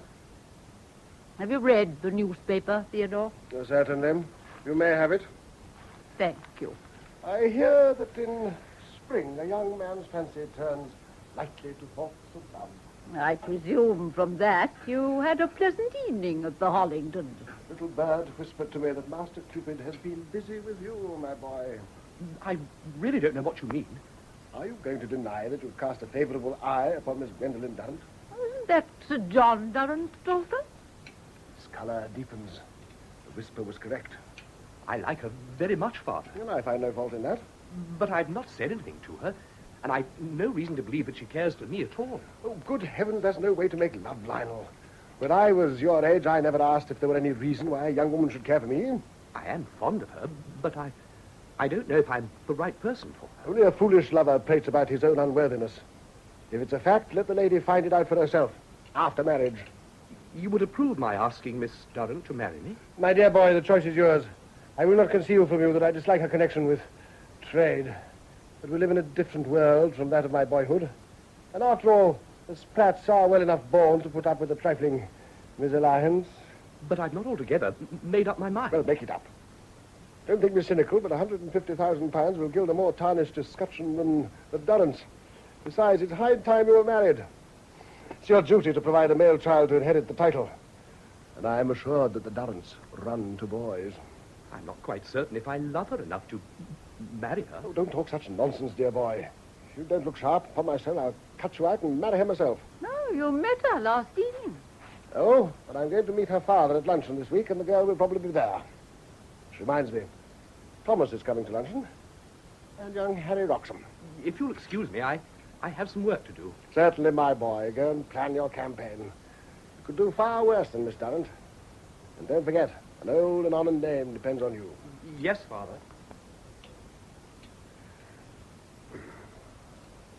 Grace Fitzherbert asked warmly after you at dinner, Sophia. She was sitting on my other side. Dear Grace, I must ask her to take tea. One afternoon when you are out, it'll give us a chance to talk. Well, I don't pretend to understand you. Have you seen the notice about me? Notice? In the paper? I wish you took some interest in me. Where? Well, give it to me. Here. There is no truth in the rumor that Canon Spratt, Vicar of St. Gregory's, South Kensington, has been appointed to the vacant bishopric of Barchester. Did you submit that yourself, Theodore? Surely I recognize your incisive style. My dear Sophia. Yes. I think it reads very well. It's brief, pointed, I might almost say epigrammatical. Also, it reminds those in power that there is no more excellent candidate than the Vicar of St. Gregory's. Oh, my dear sister, no one can call me a vain man, but I cannot think myself unsuitable to the position. I'm sure you'd be the last to deny that my parentage gives me certain claims upon my country. Which you took care to point out to Lord Stonehenge last night. On the contrary, I flatter myself I was tactful enough to discuss the most indifferent matters with him. We talked of grapes and the manager of the Army and Navy stores. I merely remarked how sad it was that poor Andover was dead. It was excellent, dear, and I agree it is a most excellent hop. Thank you, Thomas. Shall we go up? Harry, a moment. Thomas, you and Lionel go ahead. We shan't be long. Very well, Father. When Mary and the porter folk went by, I always told Theo to sprinkle himself liberally with Keating's powder. Harry, you will wait in my study and I shall send Winnie down. Oh, Canon. I feel most awfully nervous. Nonsense. There is nothing whatever to be nervous about. But Winnie hardly spoke once to me through luncheon. You have my complete assurance that Winnie undoubtedly cares for you. Oh, bless my soul. It reminds me of the day I asked my own dear wife to marry me. Come into the study. Tell me, Winnie, how did your meeting go? It was truly splendid, Uncle. Mr. Railing is the most wonderful man I've ever seen in my life. Ah, is he? While Mr. Railing spoke, you could have heard a pin drop. And when he finished, they broke into such a storm of applause, I thought the roof would come down. Yeah. Well, I'm glad you enjoyed yourself, my dear. It isn't the enjoyment, Uncle. It's the example. Oh, there you are, Theo. But where's Harry? Is he gone? No, he's in my study. If you will excuse me, Aunt, I have a meeting with the organist. Of course. And Lionel, if you can find a tactful moment, you might tell him that the Duchess of Otterton found his playing of the voluntary a little too flamboyant last week. Yes, Father. Oh, dear me, how stupid I am. I meant to bring the paper up with me. Winnie, my love. Yes? You'll fetch it for me? Certainly, Papa. Thank you. I left it in the study. Oh. But Harry is there. Yes. I don't want to disturb him. You can't do that more than you already do. I think he has something to say to you. To me? What on earth can he want? He will tell you himself, my love. Oh, I can't see him. Oh, my dear, you must. I don't want to. I quite understand that you feel a certain bashfulness. But I must speak to you first. Oh, come, my dear. It's nothing so very terrible. Go downstairs like a good girl. And I dare say you'll bring Harry up with you. Oh, Papa. Now, go along, child. Oh, very well. Oh. A little maidenly modesty. Oh, charming. Very pretty. It's a lovely sight, my dear Sophia. That of the typical English girl, suffused in the blushes of virginal innocence. Fiddlesticks. You're a cynic, my dear. It's a grave fault. I beg you not to preach to me, Theodore. No man is a prophet in his own country. But, Thomas, you will wonder why I sent you that urgent note asking you to luncheon. Not at all. I can quite understand that the pleasure of my company is worth a special messenger. I asked you to come in your official capacity, if I may so call it, as head of the family. My dear brother, merely by courtesy. I am unworthy. The fact is sufficiently patent without you recalling it. I should be obliged if, at this moment, when the affairs of our house are at stake, you would adopt such sobriety and decorum as you are capable. I wish I got on my coronation robes. Go on, Theodore. You will be gratified to hear that Lord Wroxham has asked my permission to pay his addresses to Winnie. In my young days, when a man wanted to marry, he asked the girl before he asked the father. I'm so old-fashioned as to consider a father the best judge of his daughter's welfare. Wroxham is a young man of the highest principles, and he naturally chose the correct course. He's a very eligible young man, and he has my full approval. Supposing she should take it into her head to marry that socialist Johnny. She told me he was the most wonderful man she'd ever seen. Young Railing, absurd. Oh, granted she's impressed by his talk, any young girl would be. My daughter knows what is due to herself and to her family. Winnie, my dear child. Papa? Where is your young man? Why haven't you brought him upstairs with you? Papa, Harry asked me to marry him. Well, I know. He did it with my full approval. Well, I hope you won't be angry. You wouldn't want me to do anything I didn't like. Child, what do you mean? I had to say that I couldn't. You had what? But what is this? You're joking. Where is Harry? He's gone. Gone? He left before I came up. This is another joke. I'm quite bewildered by all this humor. I don't love him, Father. Sophia, the girl has taken leave of her senses. No. Oh, Winnie, what have you said to Harry Wroxham? I told him I couldn't marry him. Couldn't? What is this couldn't? I couldn't marry him because... Well, because of what, child? Because I'm already engaged to someone else. No! Engaged? I'm engaged to Bertram Railing. But Winnie, your father explained it. He's only a common Railing. Thomas, you will leave this house. You have joked too far. Very well, Theodore. I've no wish that you wash your dirty linen before me. I ask you to go. I'm on my way. Goodbye, Sophie. Never mind, Winnie. Remember, I'll always back you in something unreasonable. Well, I hope you all will have a very nice time. Theodore, perhaps it would be better if I... Sophia. Winifred, am I to understand that you are serious? Yes. You seriously tell me you are engaged to that man, of whom no one knows anything, that penniless scribbler, that rogue and vagabond? You yourself said he was a man of great intellect. He is a charlatan. You said you greatly admired him. That merely proves that I have good manners. Oh, Theodore, you're being ridiculous. Enough. I just had to order the head of our family from the house for indecent frivolity. I hope you will not force me to take other measures. How long has this absurd business been going on? I agreed to marry Bertram yesterday. But I have not been consulted. You don't understand, Papa. Understand? Can't you see what he's done for me? He's taught me everything I know. I was a fool, vain and stupid. He has made me a woman, and one ashamed of what she was. But I'm proud now. He's the first real man I've ever met. And just what do you find in him that you cannot find in Wroxham or in me? I don't love Harry. A girl your age doesn't know what love is. I cannot make you marry Wroxham, and I can't accept your refusal of him as the will of Providence. And shall do my best to bear it. But I will not accept that it is the will of Providence that you marry Bertram Railing. I refuse to give my consent to this grotesque proposal.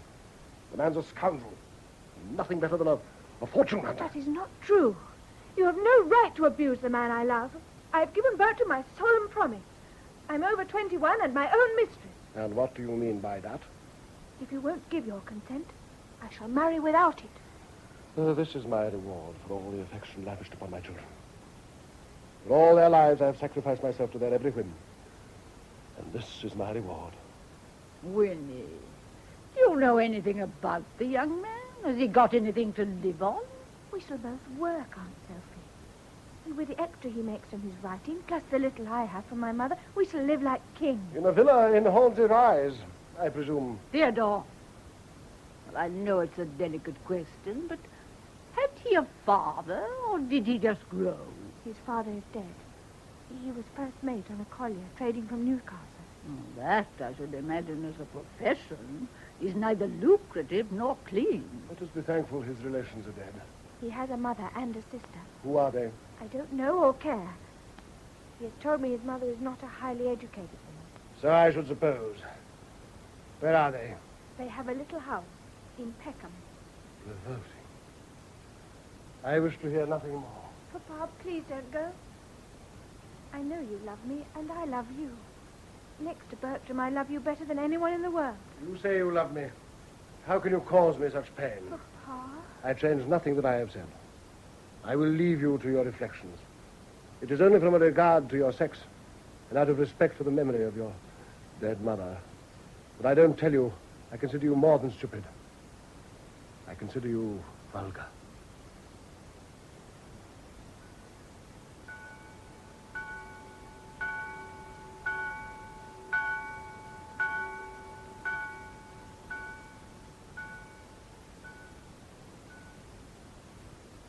I felt it was safe to return.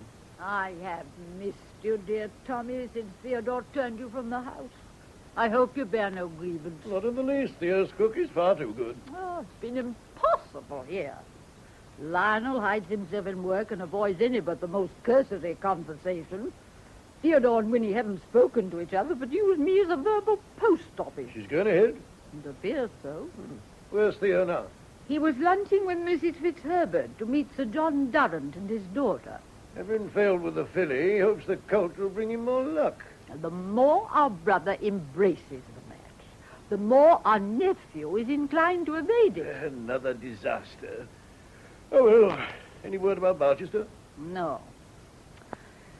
Theodore will fight Winnie's marriage, and he could claim a victory, yes. Oh, Winnie's like her father and grandfather, obstinate. I can't see her giving in.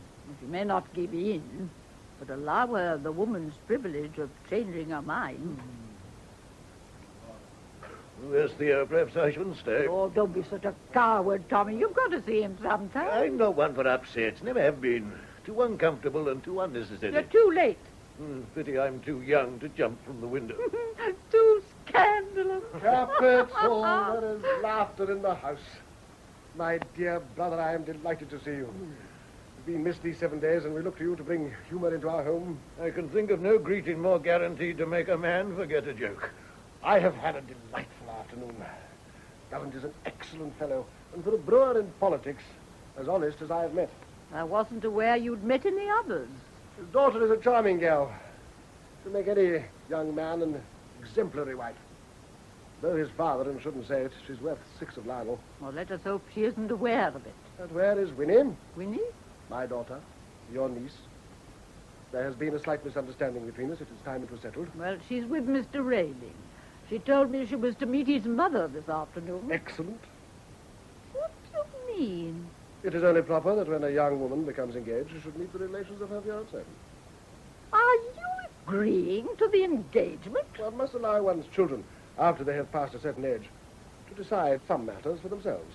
Never have before. Though a clever woman, Sophia, you're not quite so clever as your humble servant.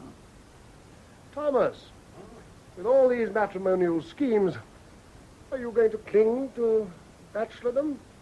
In your position of head of our family, you are aware you must marry money. Oh, if that was so, I would like a shot. What I object to is marrying a wife.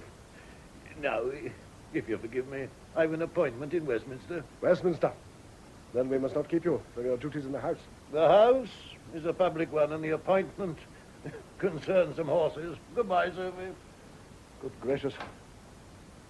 I believe Thomas was offended by my raillery. Oh, what has happened? Why, after a week of meditation, do you now make jokes in doubtful taste? I hope I don't do that, Sophia. Some mild teasing will only lighten the atmosphere of ponderous thought that has filled this house since certain serious decisions were taken. It shall do nothing but good. When is Winnie expected home? Shortly. She was only having tea with Mrs. Railing. Then I must wait with patience for her return. Ah, Winnie. Back from the wilds of farthest Beckham. Hello, Father. You don't look too well, my dear. Hope you're not sickening for something? I have a slight headache. Oh, my child, I'm sorry. I hope that your long journey hasn't been too much for you. No. And how was your prospective mother-in-law? Mrs. Railing was very kind. Of course. Though I imagine she wasn't polished. I didn't expect her to be. True disinterestedness is such a beautiful thing. And in this world, alas, so rare. I mean to marry Bertram, Father. Oh, my darling girl. Whoever suggested you shouldn't? Do you mean that? I'm not a hard father, my dear. And seeing that you have set your heart upon it and have now faced up to meeting your future relations, I withdraw my opposition completely. Oh, Papa, thank you. By the way, do they call him Bertie? Yes? I thought they would. But tell me about Mrs. Railing. And the sister, isn't it? Yes. But Louise Railing wasn't there. She works in a library. Very estimable. But the mother, ageless, I presume. Yes.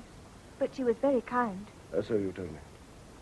And I have no doubt you'll accustom yourself to their little eccentricities of diction, or to their slight vulgarities of manner. And this will be all the easier if you have found already the warmth and charm which lies beneath them. Yes, Papa. Oh, my child, you are clearly tired from your journey. Why not take a rest? Oh, before you go up, what is the address of Mrs. Railing? The address? What do you want it for? Oh, come. It's nothing improper, is it? It's Balmoral, Rosebery Gardens, Gladstone Road. Their liberalism is evidently a family tradition. I consider it my duty to be as cordial as possible to your future relations. I shall ask Mrs. Railing and her daughter to tea. Oh, Father. Well, I feel that your uncle should meet them. Father, you don't know what they're like. I don't expect to find them highly educated, but from all you've told me, they appear to have good hearts. I'm fully prepared to like Mrs. Railing, my dear. But, Papa, please don't ask anyone else. She drinks. Well, we all have our failings in this world. Pa, I hope you don't think I can break my engagement with Bertram. I've given him my solemn promise. Theodore, either tell us what is in that letter you keep waving about in that idiotic way, or put it down. My dear Sophia, I don't know what you mean. This is a note from Mrs. Railing saying she will be delighted to come to tea on Thursday. You're continuing with this I charade? don't pretend to understand you. Lionel, my boy, you will have to take the 2 funerals that afternoon. Certainly, Father. Whose are they? Persons of no consequence, but they require burial. As a matter of fact, I believe one of them was our fishmonger. I thought the fish had been inferior the last few days. Is Winnie going with you, my boy, to the Cramptons' ball tonight? Yes, Father. Good. Then I shall accompany you. What are you up to, Theodore? You don't like balls. You always say there are far too many people. There are times one feels in need of a change.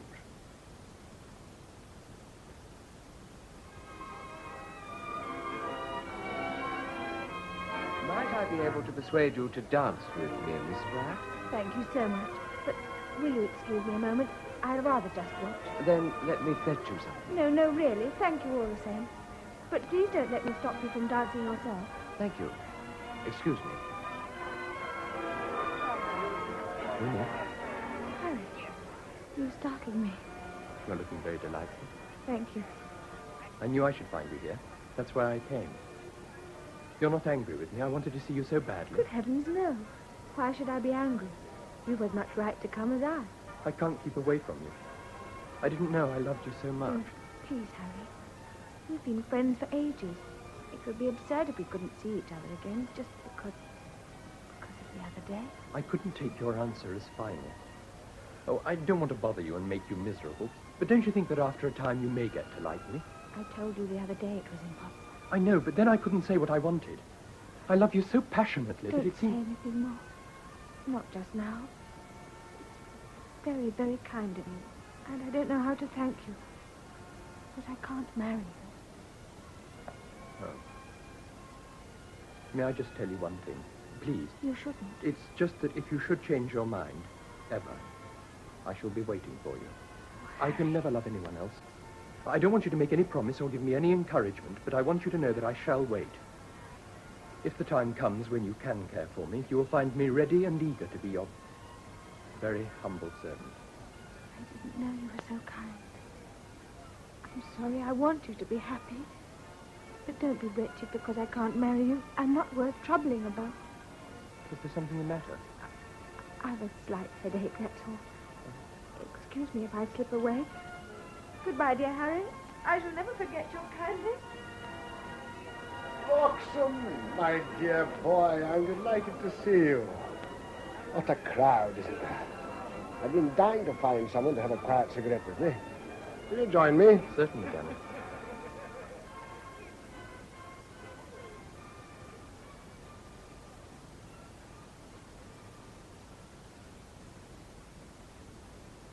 Well, the smoking room is empty. Let's make ourselves at home.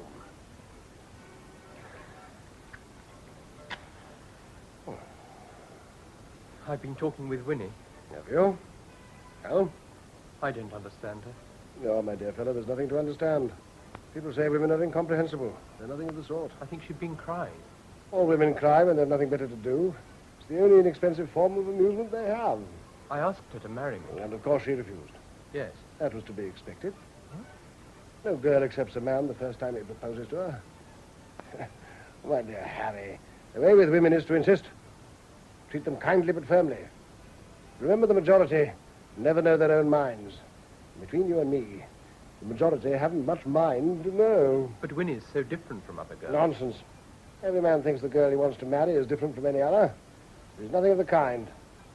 The women are much of a muchness, especially the pretty ones. No, my dear Harry, you have my full approval and my assurance that Winnie undoubtedly cares for you. What more can you want? Hammer away. Propose to her, in season and out. Ask her morning, noon, and night. Insist upon marrying her. Sooner or later, she'll say yes and think herself a prodigious fool for not having said so before. You're very encouraging. Now, what do you propose to do? I don't know. My dear fellow, God helps those who help themselves. You want to marry my little girl, and I want you to marry her. But what can I do? Well, I see I must help you a little. Come and have lunch with us on Friday. Come early. I have reason to believe you'll find Winnie in a very different state of mind. I don't want to be a bore. But don't talk such nonsense. You won't be. Now, I advise you to go home. Have a good night's sleep. Thank you. Thank you very much, sir.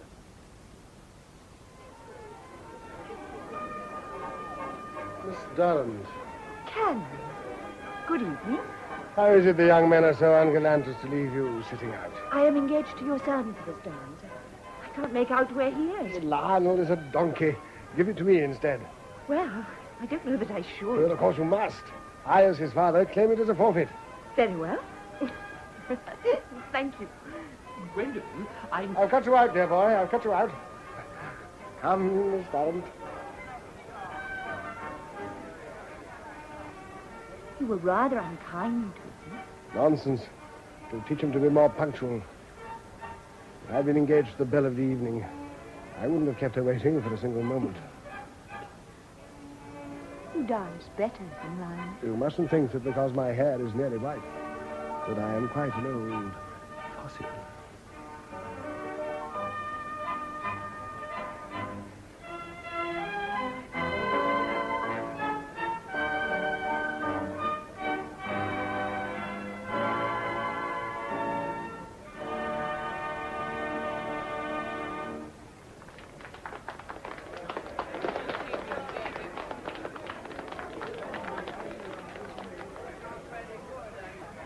Well, my boy. Hello, Father. Will you bear me no malice because I robbed you of your partner? Not at all. I'm not very fond of dancing. You young men are so superior these days.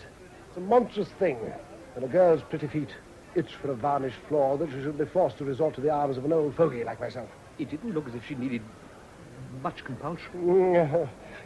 Have you declared yourself yet? Have my paternal blessing. She's a nice girl, and I think we'll get on capitally together. No, I haven't. Well, do it, my boy. It's your duty to marry. I think you'll have to hunt a long time before you find anyone so likely to provide all that's necessary as Gwendolen Durrant. I like her very much, of course. Then go propose to her. Propose tonight. I think like a ball for that sort of thing. She makes me rather nervous. Fiddlesticks. Take her into the conservatory. Hold her hand. The rest will follow. For you're no son of mine. Propose to Gwendolen tonight, and perhaps I'll pay a bill or two for you in the morning. But I have no outstanding bills. Go along.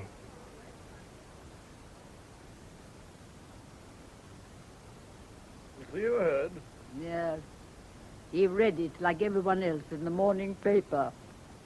The announcement that Dr. Gray had been appointed to the vacant bishopric of Barchester caused breakfast to be shrouded in a black cloud of purple vituperation. The habit seems to be catching. Well, in this house it isn't surprising. Poor Theodore. He can't have helped but Gray's headmaster of Harbins. No, there were a number of words about episcopal positions going to trumpery schoolmasters. Well, he stormed out afterwards, and though I heard him come in, I hadn't seen him. Well, I told him when Andover died not to expect too much. He never listens to us, my dear. He listens. He only hears what he wants. Is the Railing Tea party still going ahead? Oh, yes. This afternoon at 4 o'clock. I hope when his new relations are entertaining, or we're in for a sticky afternoon. Excuse me, milady. Sir John Durrant has called to see the canon. Isn't he in the study? No, milady. Oh. Well, show Sir John in here. And go and look for the canon. I'm sure I heard him come in. Very good. Do you think Lionel's proposed at last? Oh, it's not possible. He hadn't this morning. And he's spending the day taking funerals. Sir John Durrant. Lady Sophia, I apologize for bursting in upon you like this. I had hoped to find the canon at home. Oh, Sir John. My brother is in, and he should be down directly. Do you know my elder brother, Lord Spratt? How do you do, sir? Delighted to meet you. Can we be of help? I'm afraid not. I've come to thank Canon Spratt for saving my daughter's life. Theo did? This morning, in the park. Her horse was frightened, tried to throw her, and would have bolted if it hadn't been for your brother. My dear Durrant, do forgive me. I was upstairs. Not at all, sir. I've just seen Gwendolen, and she has told me of your bravery in saving her from a nasty accident. It was nothing, I assure you. I happened to be near. I don't know how to thank you. There is no need, and I am flattered that you should call upon us. But if you will allow me to say it, I think it is incautious to let her ride alone. I've offered to accompany her tomorrow. Oh, that is most good of you, Canon. Gwendolen refuses to ride with the groom. But I'm afraid that you will find it a great bore. Not at all. I assure you it will be a great pleasure. Some time ago, my doctor advised me to take horse exercise, and I shall be only too glad to have someone so charming to ride with. It's generous of you to say so. Think no more of it. Please take a glass of sherry with us. Thank you. I trust your affairs are flourishing. In point of fact, they're not. The confounded government wants to give the local justices power to close a certain proportion of the public houses in their districts. Well, I understood that it'll have no influence on the consumption of liquor. Lord Stonehenge maintains the remaining houses will profit. Don't you believe it, Lady Sophia?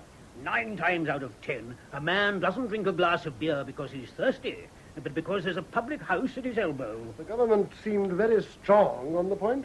Probably they've been got hold of by the faddists and abstainers, eh, Theo? Mark my words, the government doesn't know how strong we are. If they try to interfere with our trade, it will be a bad day for them. I shall fight them tooth and nail and carry the whole trade with me. The Conservative majority isn't a very large one. Precisely. It's in a wobbly state, and if they put my back up, I won't answer for the consequences. It would seem, Darren, that you have Lord Stonehenge over a barrel. It could be, but I mustn't be tedious. Forgive me. Thank you again, Canon, for what you did for my daughter. If you'll excuse me, I'll be leaving you. Well, you must come to dinner one evening, Sir John, and bring your daughter. Both my brother and his son speak so highly of her, I can't wait to meet her. It will be a great pleasure, Lady Sophia. Goodbye, Lord Spratt. Canon. Goodbye. Sensible fellow in a sensible business. You appear to have been very courageous this morning, Theodore. Congratulations. Oh, it was nothing very serious, I assure you. May I say how sad I was to read about Barchester this morning? Theo, I'm sorry. Thank you, Thomas. It was a surprise, certainly. But thinking it over, Barchester's rather off the beaten track, and I'm probably doing more worthwhile work here in London. I'm pleased to find you free of your usual flippancy today, my dear brother. For at this tea this afternoon, I feel it could be somewhat out of place. I should do my best to do you credit. Not me. Just remember that we are the family of the late Lord Chancellor of England. And for people such as the Railings, we have a position. And it wouldn't do for them to feel any of us were not worthy of it. It's a nice neighborhood here. South Kensington? It's the least unpleasant of the suburbs. My dear, I cannot allow you to call South Kensington a suburb. Well, unlike the hamlet, which was funny without being vulgar, South Kensington is like Bayswater without being funny. Oh, yes. Peckham's nice. I'm sure it is, Mrs. Rayleigh. We're lucky, mind. We have the electric light and a bathroom. Bertie has to take his bath every morning. They say that cleanliness is next to godliness. That I don't deny. But one has to be careful. I've heard of those who took cold and died through having a bath when they wasn't feeling up to it. Tea, Miss Raylan? Thanks. No sugar. I think it's weak. The tea, I'm so sorry. No, to take sugar. I don't approve of hydrocarbons. Louise. Yes, Bertie. This is Winnie. Ah. You weren't in the other day when I came to Peckham with your brother? I was attending a meeting on the independent role of women and her rights. He should have brought you. I'm afraid I had a train to catch. Yes, there wasn't time. There is always time.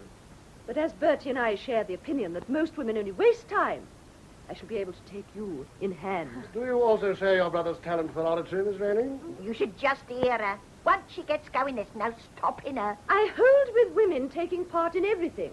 There's an immense field for women's activities. You should just see her certificates and prizes. Oh, Ma, you make people think I'm a child. What's the point of having them if no one knows you've got them? But now, how'd you take your tea, Mrs. Rayling? Oh, I don't pay no attention to all this stuff of Bertie and Louise. Sometimes they give me the hump, I can tell you. Ma. Well, you do. Do mind what you're saying. It's always the same, Your Grace. When your children grow up and get on in the world, they want to turn everything upside down. What do you think Bertie wants me to do now? I can't imagine. He wants me to take the pledge. Mother. It's true.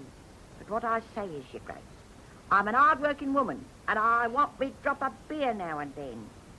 When I was left a widow, I had to work hard to bring up the 3 children and make ends meet. You have another child? Oh, there's poor Florrie. She's my eldest. Ain't quite right in the head. So we had to send her to the asylum. Most unfortunate. But with Bertie and Louis, they both had a thorough good education. Well, you have every reason to be proud of them. I don't suppose my little girl has half the knowledge of Miss Louise. Well, that's your fault. You haven't educated her properly. But then there's no higher education of women in the West End. Once I've had charge of her for 6 months, she'll be a different woman. I have no doubt. Ain't she wonderful? Anything but anybody she does. Oh, I could listen to Louis talking for hours at a time. Except on the subject of teetotalism? You're right there. Capital. Capital. You mustn't laugh at me, Your Grace. But the fact is, I sometimes, only once in a while, mind, like a little drop in me tea. Oh, bless you. Why didn't you say so? Winnie, you ought to have told me. Ring the bell. Father. Ring the bell. Oh, I didn't mean... I wasn't intending. Dear lady, of course you must have something. Surely this is an occasion that would classify as once in a while. What is it you take? Rum? Ugh, I can't bear it. Whiskey? Certainly not, Your Grace. Gin. Call it white satin, my lord. White satin. It's a funny thing now, but rum has never agreed with me. It's wholesome, you know. Oh, I have no doubt. You rang. Ponsonby, have we any white satin in the house? White satin, sir. I'll inquire. I've heard it called satinette. Or satinette? Satinette, sir. Perhaps you do not quite understand, Ponsonby. I mean, have we any gin in the house? Gin, sir? No, sir. Is there none in the servants' hall? No, sir. Oh, how careless of me.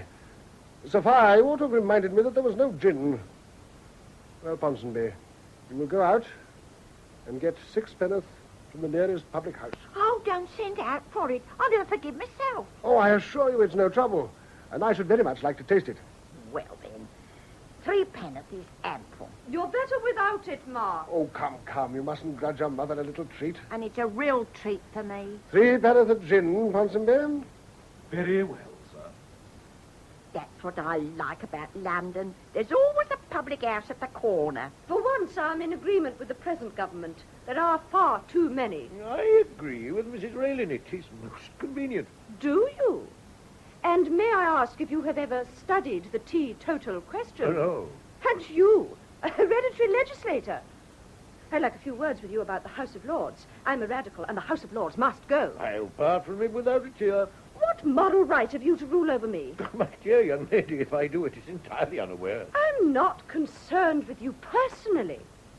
To you as a person, I am completely indifferent. You crush my self-esteem. I wish to discuss the matter with you as a member of the privileged class. So far as I can see, you are utterly ignorant of all the great social questions of the day. Utterly. What do you know of the housing of the workers? Nothing. Secondary education? Nothing. Taxation of the ground rents? Nothing. Precisely. Well, I don't want to know. You are a member of the upper chamber just because you're a lord. You have the power to legislate over millions of people with 10 times more knowledge, more ability, and more education than yourself. Excellent. You rub it in, Miss Rayling. How do you spend your time? Well, Do you study the questions of the House? Do you try to fit yourself to the task entrusted to you by the anachronism of a past age? Please, Miss Raylan, put your umbrella down. It's making me nervous. I'll be bound you spend your day in every form of degrading pursuit. Race meetings, gambling, billiards, and golf. Capital, capital. A good straight talking to is what he's needed for years. Excuse me, sir. Ah, here's the gin. Oh, don't call it gin, Your Grace. It sounds so vulgar.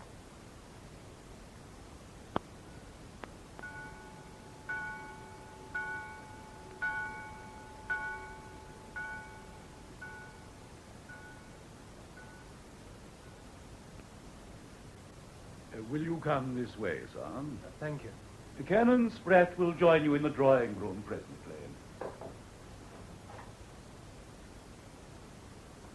Lord Wroxham, Miss Winifred. Oh, hello, Harry. Hello, Winnie. You look very charming arranging those flowers. Thank you. What does it come to? He loves me not.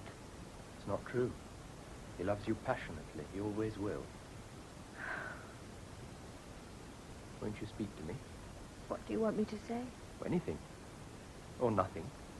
I only want for you what you want for yourself. Oh, Harry, I'm so dreadfully unhappy. I don't know what to do. Can't you love me, Winnie? Did you mean it when you told me never to hope?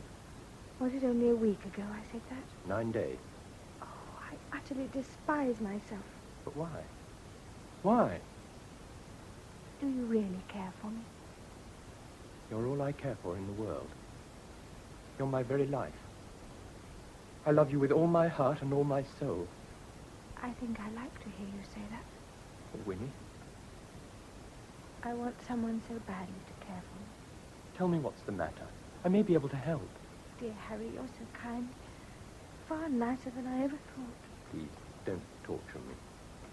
Do you remember when I first saw you? You came here from Eton with Lionel, and you were dreadfully shy. But we became great friends. How angry you used to get when I beat you at tennis. You never did, except when I let you. That's what you've always said. But I didn't believe you. Do you remember when I used to punt you up and down the river? How frightened I was when you fell in. That's not true. You roared with Oh, laughter. what lovely days those were.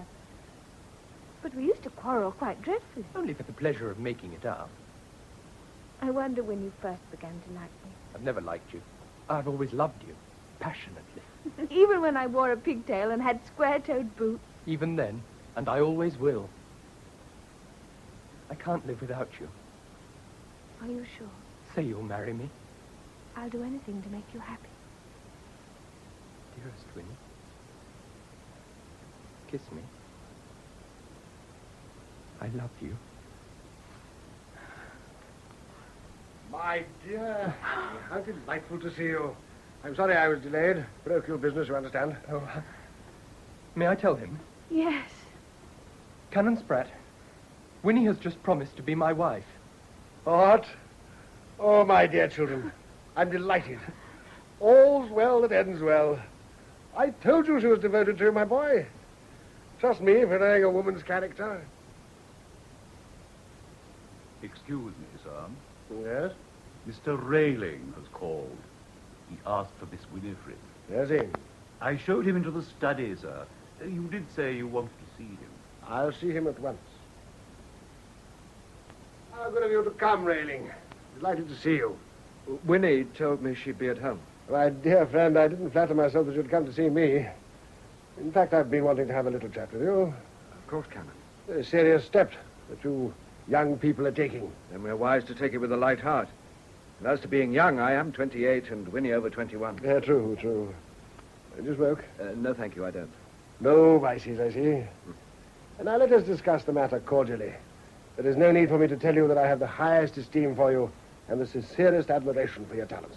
Thank you. We live in an age when talent is not always rewarded according to its merit. To be frank, I'm curious to know upon what you propose to live.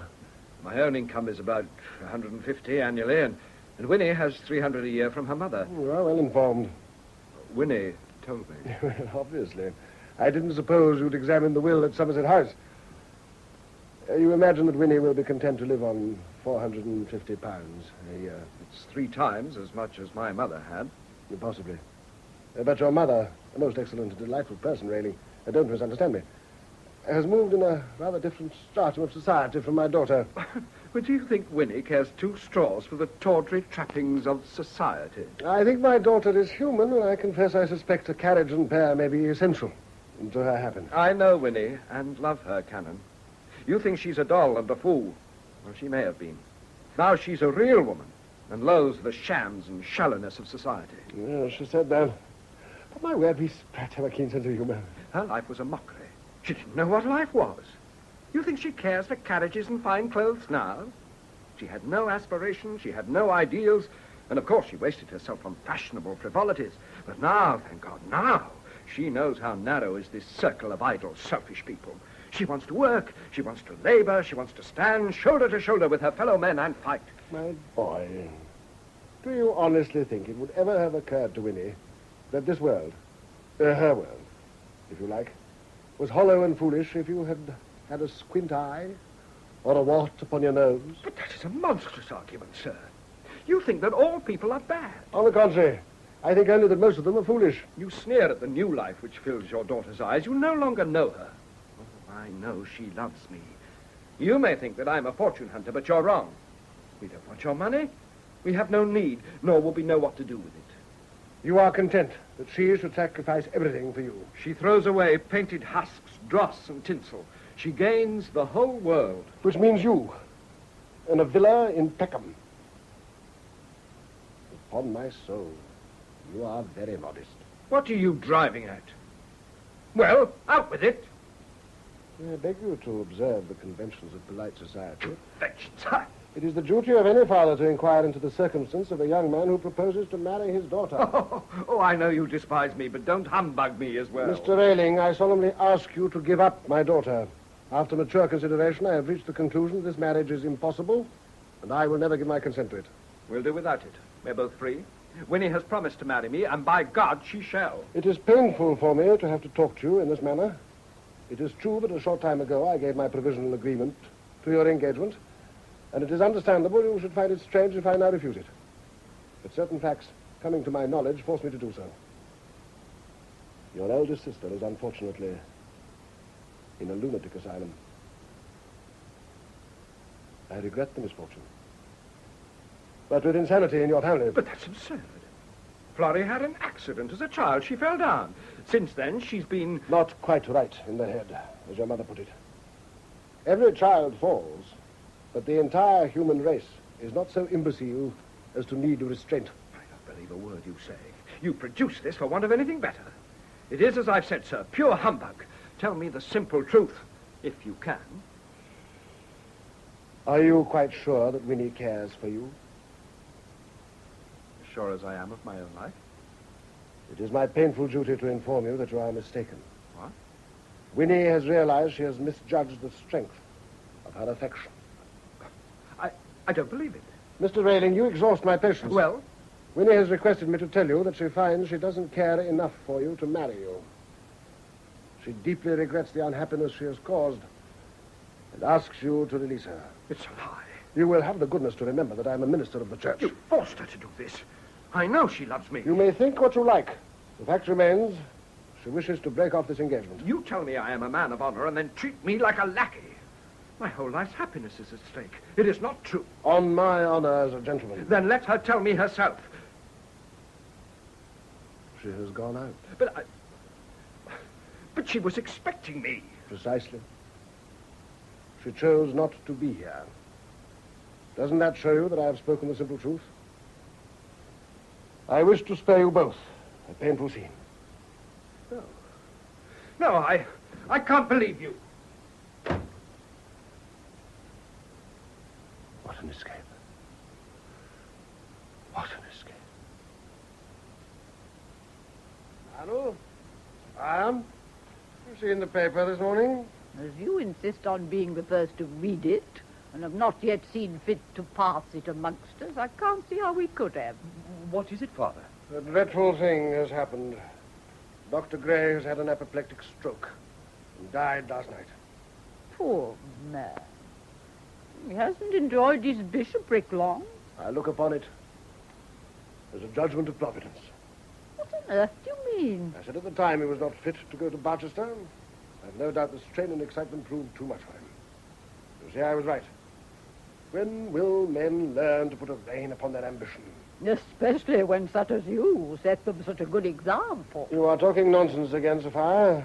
If you'll excuse us, I would like a few words with Lionel. Certainly. I'll go and speak to cook. Now, Lionel. Yes, Father? I think you have shilly-shallied long enough. I want to know what you intend to do with regard to Gwendolen Dunn. To do with her?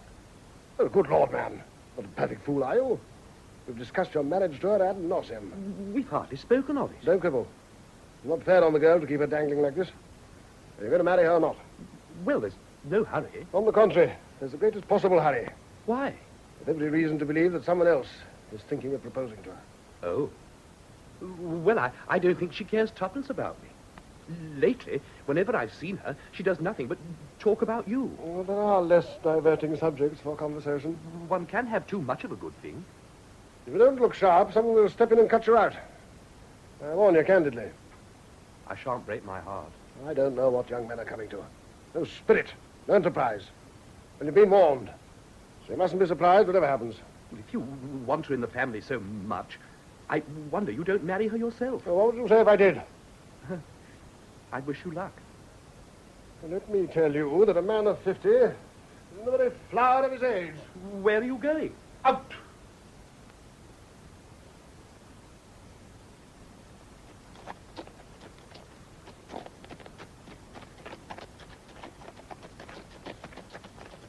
Hello! I'd given you up for today. I thought you hadn't been able to come. Ah, Miss Durrant, would you have been disappointed if I hadn't? Awfully. Oh, you make me regret I'm not 25. Why? Because if I were, I should promptly ask you to marry me. If you were, I should probably refuse you. Yes. Come on!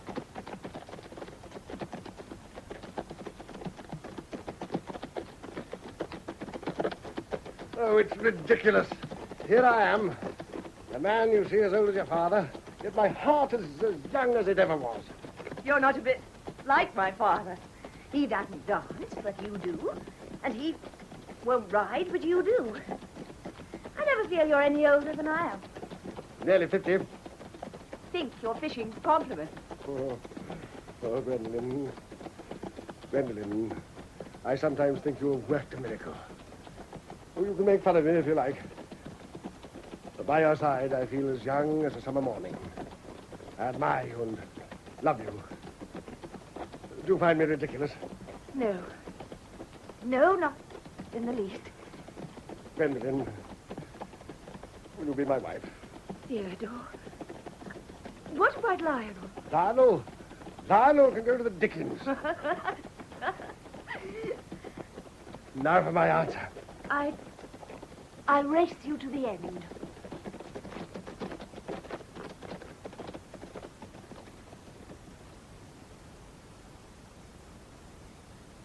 It's all settled then.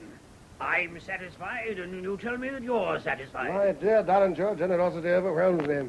I promise you I'll do my very best to make her happy. I don't know what you've done to the girl. She's quite infatuated. Oh, she's made me the happiest of men. And I am delighted that something good has happened to brighten up these past grey weeks. They're going ahead with the public house legislation. They are. And the devil of it is that if we in the liquor faction go against it, the government will fall. We are as strong as that. We are. And they're all looking to me for a lead. The cartoonists are having a field day.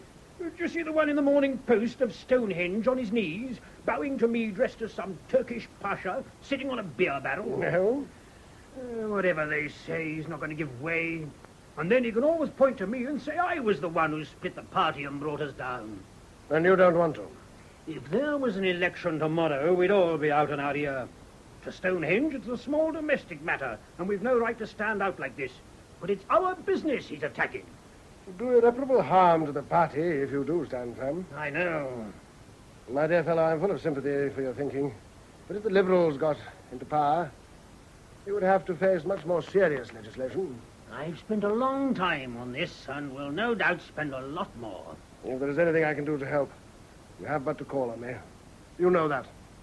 Now, if you'll forgive me, I must thank you for the delightful luncheon, and with your permission, I will go upstairs and say goodbye to Gwendolen. You're not going? Unfortunately, I must. I have a busy afternoon ahead of me. You can imagine that it is not without weighty reason that I tear myself away from this house, which now holds my heart.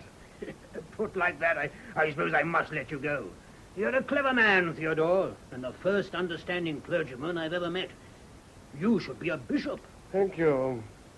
It is an honor which I may yet be granted. I hope we can see you for dinner. Alas, no. Not this evening. It is impossible. Winnie is returning from the country. She is to marry Roxham, as you know, and she's been visiting his mother. And it would be unkind not to dine at home. Very well. But when will we see you again? May I call later this evening for about half an hour? I look forward to it.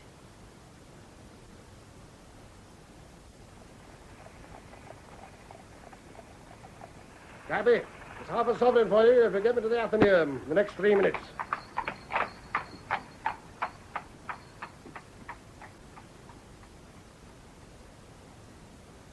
Good afternoon, Lord Stonehenge. Hmm? Oh, Spratt. Did you see this cartoon in the Morning Post? A ticklish situation, this one with the brewers. Just been lunching with Durrant. He's rather sore about it. Huh? Oh, I hope he won't do anything rash. I have some influence with him, and, of course, I'm doing my best to persuade him not to kick over the traces. I hear your son's to marry Durrant's daughter. I've been misinformed. I am going to marry her. You? I needn't tell you. I'll do all in my power to bring Durrant to a reasonable state of mind. At present, he's wavering. Well, I suppose you know if he goes against us, the others will all follow. Yes. The results will be, awkward. You heard Gray's dead? I have. Would you like to go to Barchester? Barchester? Oh, excuse me, Lord Stonehenge, but this telegram has just reached me. Huh? Oh, forgive me for interrupting, Spratt. Not at all. They've just wired me, most unfortunate, but the Bishop of Sheffield died in his sleep last night. Did you know Dodge Thornwood? I met him only once. A sad loss. Thank you for letting me know, Poole. Thank you. Not at all. Forgive me for interrupting with such sad tidings. It will need a strong man to succeed him. Well, Spratt, you haven't answered my question. Your question? Do you want Barchester? Lord Stonehenge, it is very good of you to make the offer, and I need not say how sensible I am to the honor. But if I may put it frankly, I don't think I can be of much service in a dead and alive place like Barchester. I have a passion for work. I can't live without plenty to do. If I'm to leave London, I feel it should be for a place that offers ample scope for a man of my energy. A place where there's a vigorous civil life, where one might feel oneself at the center of this busy and modern world of ours. Advance and progress are my watchwords. I see. But it is too bad of me to take up your time like this. You have so little time for private thought and contemplation. I shall be seeing Durrant again this evening, and shall do what I can to persuade him to put his business interests behind his political ones. I see. It's good to see you back from Castle Tenker, Winnie. How are you? I'm so very happy, Uncle. You're looking positively radiant. Where's Theo? Still dressing, I presume. I heard him singing in his room as I came down. Gray's dead. Has he got Barchester? I haven't heard. But if he has, I am sure he'll be only too eager to tell us when he comes in. Hello, Uncle Thomas. Hello, Winnie. Hello, Lionel. Oh, it's good to see you again. Forgive me for not being in to dinner tonight, but I must attend choir practice. Is your father going to? He's been practicing upstairs. I don't think so. He hasn't said anything. Then it is unlikely. Welcome home, Winnie, dear. Thank you, Papa. Good evening, Thomas. I trust your day has not been too dull.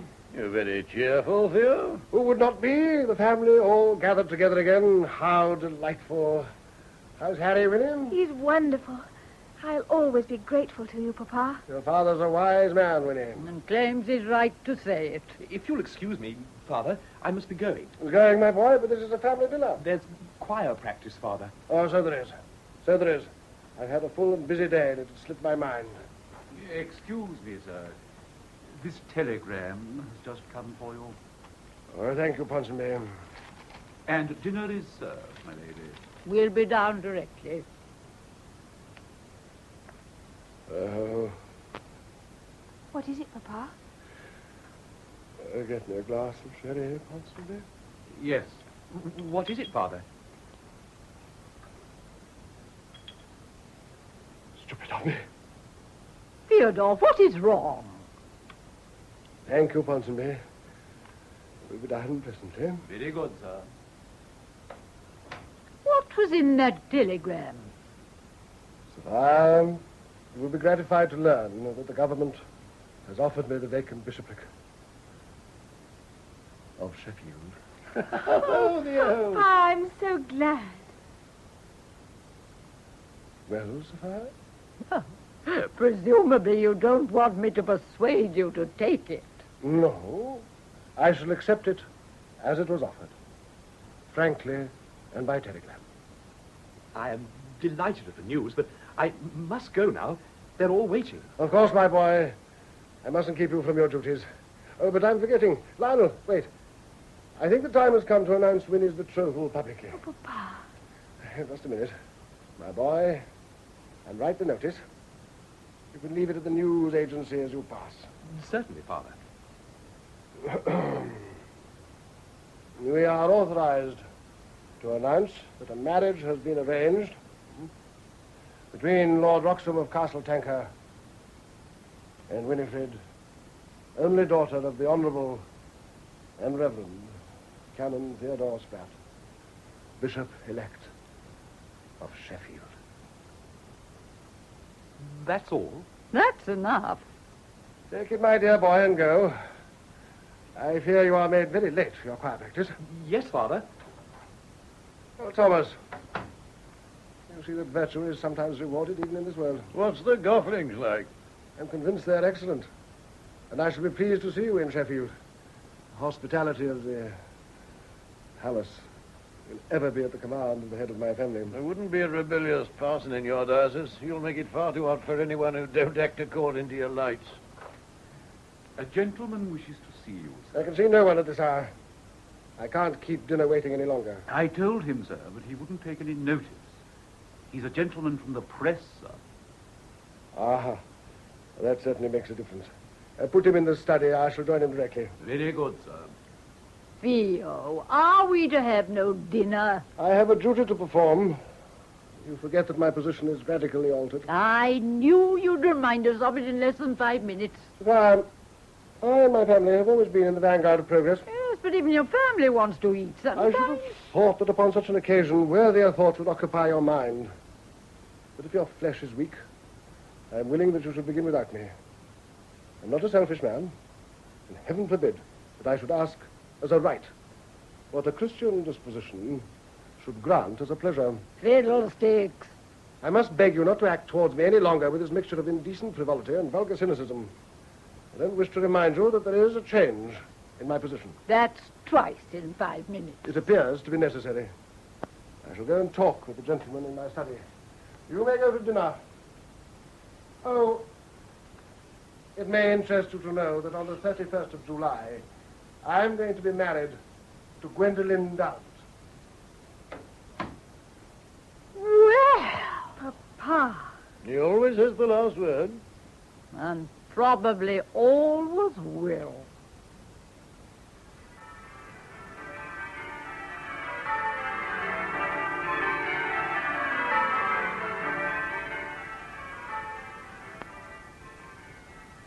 In The Bishop's Apron, you heard George Baker as Canon Theodore Spratt, Peter Pratt as Lord Spratt, and Lydia Sherwood as Lady Sophia Spratt. Winifred Spratt was played by Pat Pleasance, Lionel Spratt, John Rye. Lord Wroxham, Geoffrey Beavers. Mrs. Railing, Nora Blaney. Bertram Railing, Michael Spice. Louise Railing, Joe Manning Wilson. Lord Stonehenge, Noel Iliff. Lady Patricia Stonehenge, Ursula Hurst. Sir John Durrant, Martin Friend. Gwendolen Durrant, Sheila Grant. Mrs. Fitzherbert, Betty Bascom. Mrs. Caudle, Marjorie Forsyth. Ponsonby, Dennis McCarthy. Bishop Poole, Leslie Heritage. The play was dramatized for radio by Donald Tosh from the novel The Bishop's Apron by W. Somerset Maugham. The production was by Graham Gould. The Circle by W. Somerset Maugham, produced by Val Gielgud, with Stephen Murray, Carlton Hobbs, and Griselda Harvey. The Circle has been chosen by Val Gielgud, for many years head of BBC radio drama, for a production to mark his 70th birthday. The Circle.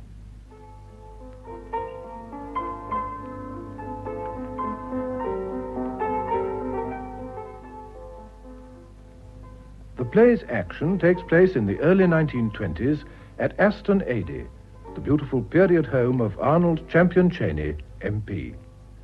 Imagine a stately drawing room with fine pictures on the walls and period furniture. It is a place rather than a house.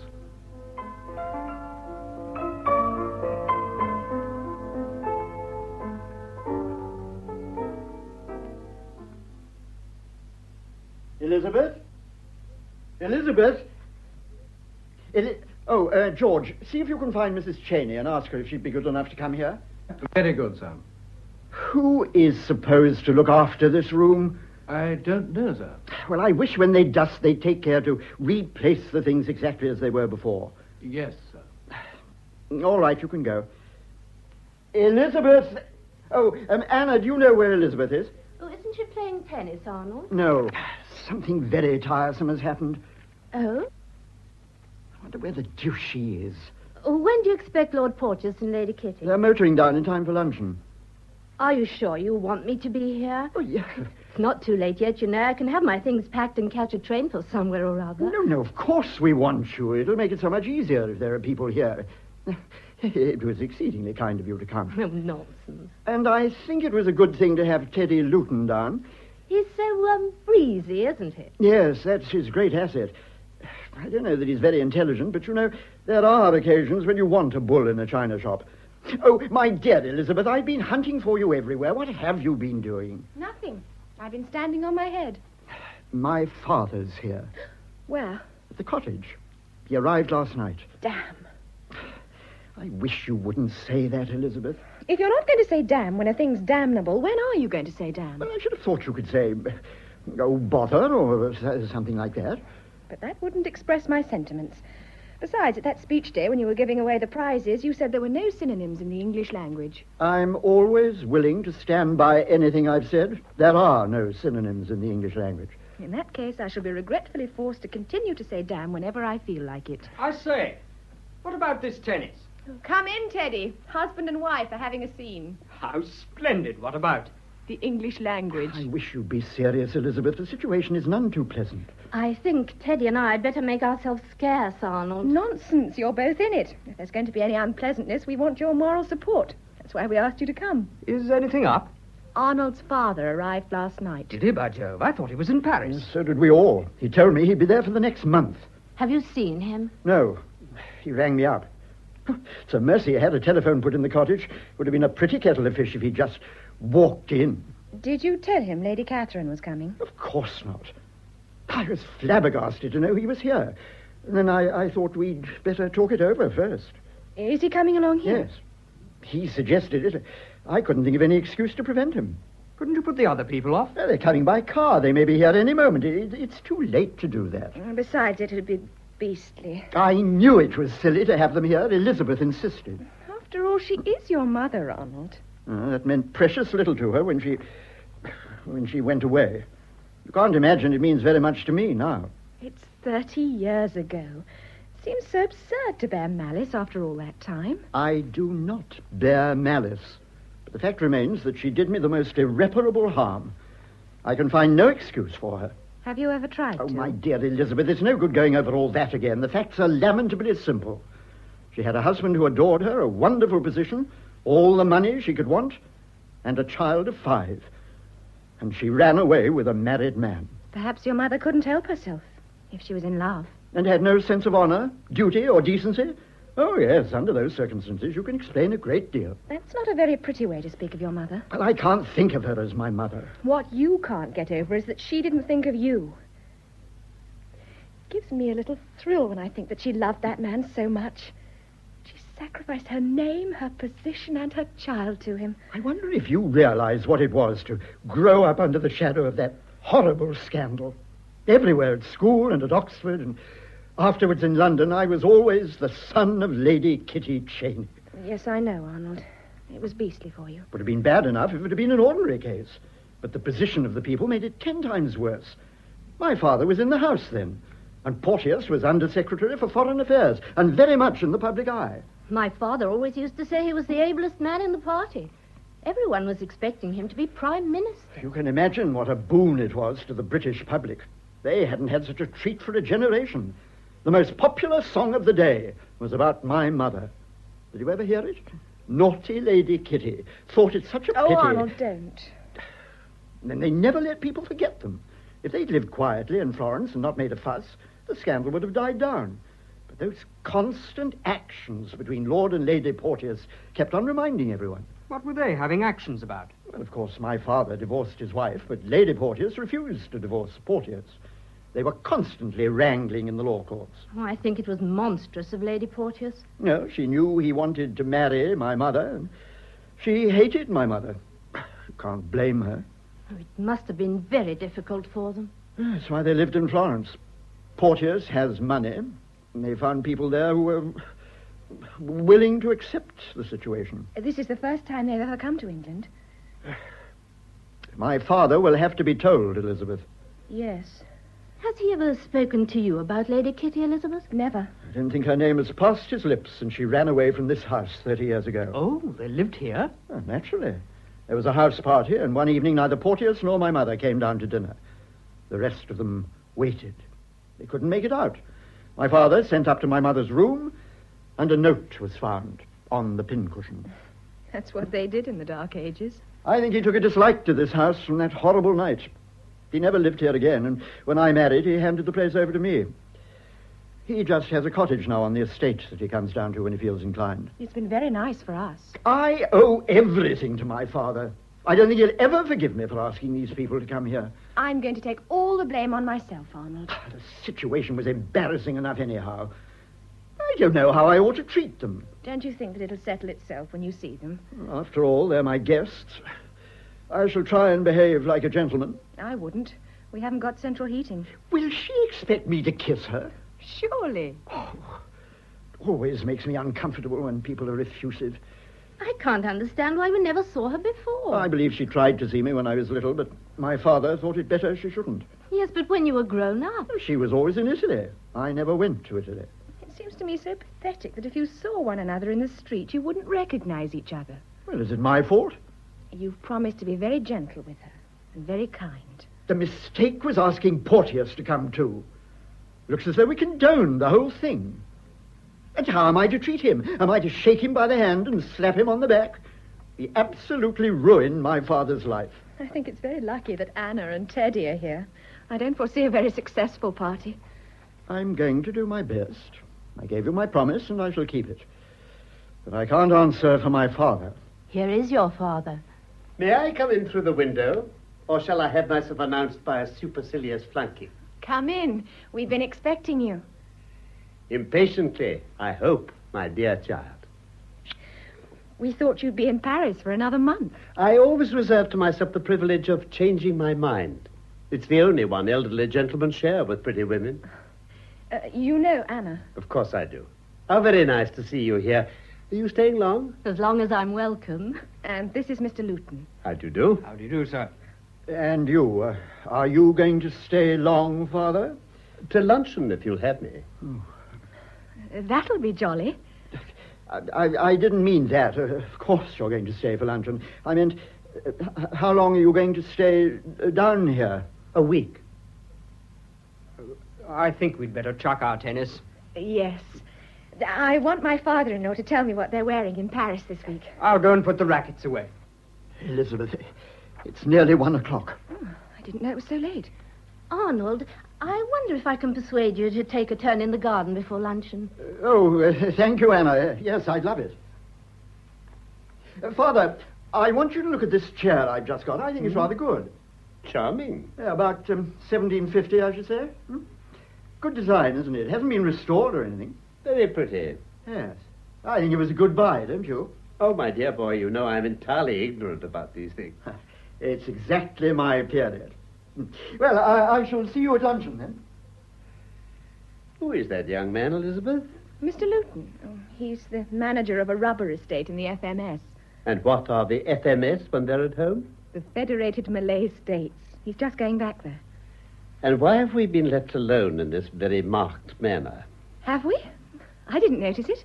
I suppose it's difficult for the young to realize that one may be old without being a fool. I never thought you that. Everyone knows you're very intelligent. They certainly ought to by now. I've told them often enough. Are you a little nervous? Oh, let me feel my pulse. Yeah, it's perfectly regular. When I suggested staying to luncheon, Arnold looked exactly like a dose of castor oil. I wish you'd sit down. You have evidently something very disagreeable to say to me. You won't be cross with me. How old are you? 25. I'm never cross with a woman under 30. Then I've got 10 years. Mathematics? No, paint. Well? Lady Catherine's coming here. Who's Lady Catherine? Your Arnold's mother. Is she? You mustn't blame Arnold. It's my fault. I insisted. He was against it. I nagged him till he gave way, and then I wrote and asked her to come. I didn't know you knew her. I don't.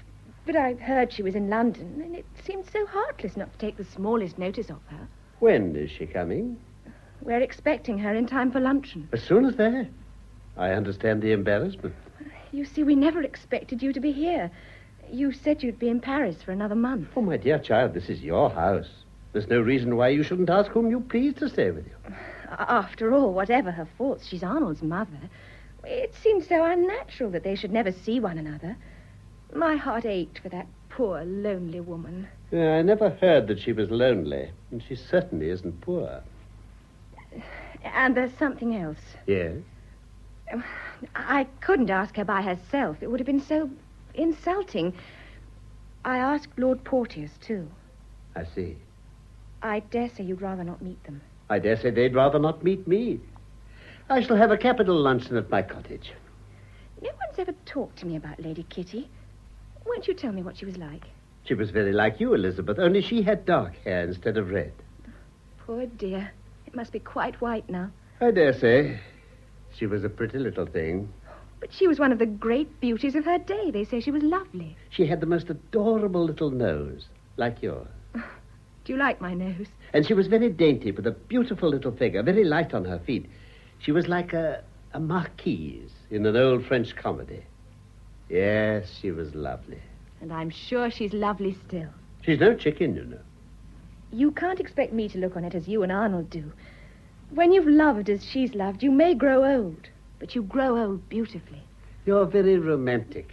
If everyone hadn't made such a mystery of it, I dare say I shouldn't feel as I do. Oh, I know she did a great wrong to you and a great wrong to Arnold. I'm willing to acknowledge that. I'm sure it's very kind of you. But she loved and she dared. Romance is such an elusive thing. You read of it in books, but you seldom see it face to face. I can't help it if it thrills me. I'm painfully aware that the husband in these cases is not a romantic object. She had the world at her feet. You were rich, she was a figure in society, and she gave up everything for love. I'm beginning to suspect it wasn't only for her sake and for Arnold's that you asked her to come here. I seem to know her already. I think her face is a little sad, for a love like that doesn't leave you gay. It leaves you grave. But I think her pale face is unlined. It's like a child's. My dear, how you let your imagination run away with you. I imagine her slight and frail. Frail, certainly. With beautiful thin hands and white hair.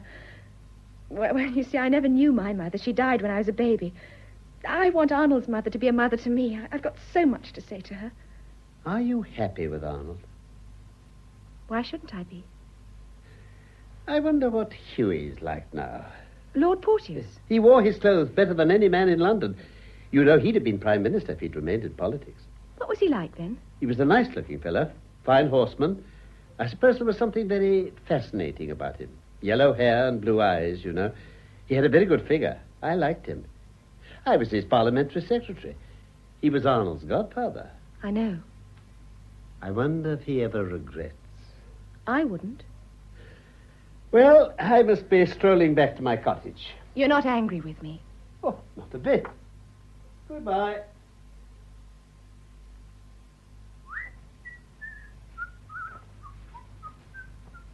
I saw the old blighter go. Oh, come in, Teddy. Everything all right? Oh, quite, as far as he's concerned. He's going to keep out of the way. Was it beastly? No, he made it very easy for me. He's a nice old thing. You were rather scared. A little. I am still. I don't know why. I guessed you were. I thought I'd come and give you a little moral support. Ah, it's grand here, isn't it? It is rather nice. It'll be jolly to think of it when I'm back in the FMS. Aren't you homesick sometimes? Oh, everyone is now and then, you know. You could have got a job in England if you'd wanted to, couldn't you? Oh, but I love it out there. I imagine that frills are not much worn in the FMS. Must be a comfort. It's not much good being pretentious, where everyone knows exactly who you are and what your income is. What do you do with yourself all the time? Oh, one works like blazes. You have to be a pretty hefty fellow to be a planter. And then there's grand bathing. You know, it's lovely with palm trees all along the beach. And there's shooting. And now and then we have a little dance to a gramophone. I think you've got a young woman out there, Teddy. I haven't. But you'll have to marry and settle down one of these days, you know. I want to, but it's not a thing you can do lightly. I don't know why there more than elsewhere. Well, in England, if people don't get on, they go their own ways and jog along after a fashion. In a place like that, you're thrown a great deal on your own resources. Of course. Lots of girls come out because they think they're going to have a good time. But if they're empty-headed, then they're just faced with their own emptiness, and they're done. It's not a very alluring prospect. But if the woman's the right sort, she wouldn't exchange it for any life in the world. What sort is the right sort? A woman of courage and endurance and sincerity. Of course, it's hopeless unless she's in love with her husband. My house stands on the side of a hill, and the coconut trees wind down to the shore. Azaleas grow in my garden, and camellias, and all sorts of flowers. And in front of me is the winding coastline, and then the blue sea. Do you know that I'm awfully in love with you? I wasn't quite sure. I wondered. And you? Yes. I've never kissed you. I don't want you to. Elizabeth, they're coming. Well, who? My dear, my mother, of course. The car's just coming up the drive. Oh, would you like me to clear out? No, for goodness sake, stay. Oh, well, we'd better go and meet them, Arnold. No, I think they'd much better be shown in. I feel simply sick with nervousness. Your guests have arrived. Yes, I know, Anna. I've given orders that luncheon should be served at once. Well, why? It's not 1:30 already, is it? Well, I thought it would help. When you don't know exactly what to say, you can always eat. Lady Catherine Champion Cheney, Lord Porteous. Elizabeth. Ah, what an adorable creature. Hughie, isn't she adorable? How do you do? Damnable roads you've got down here. My boy, I should have known you anywhere. That's not Arnold. Arnold's over there. The image of his father. I should have known him anywhere. My boy. Tell me, Arnold, would you have known me again? Have I changed? Well, I was only 5, you know, when I remember as if it were yesterday. I went up into your room. By the way, I always thought that nurse drank. Did you ever find out if she really did? How the devil can you expect him to know that, Kitty? You've never had a child, Hughie. How can you tell what they know and what they don't? This is Arnold, Lord Porteous. How do you do? And you, your father? Yes. Alive still? Yes. You must be getting on. Is he well? Very. He takes care of himself, I suppose. I'm not at all well. This damn climate doesn't agree with me.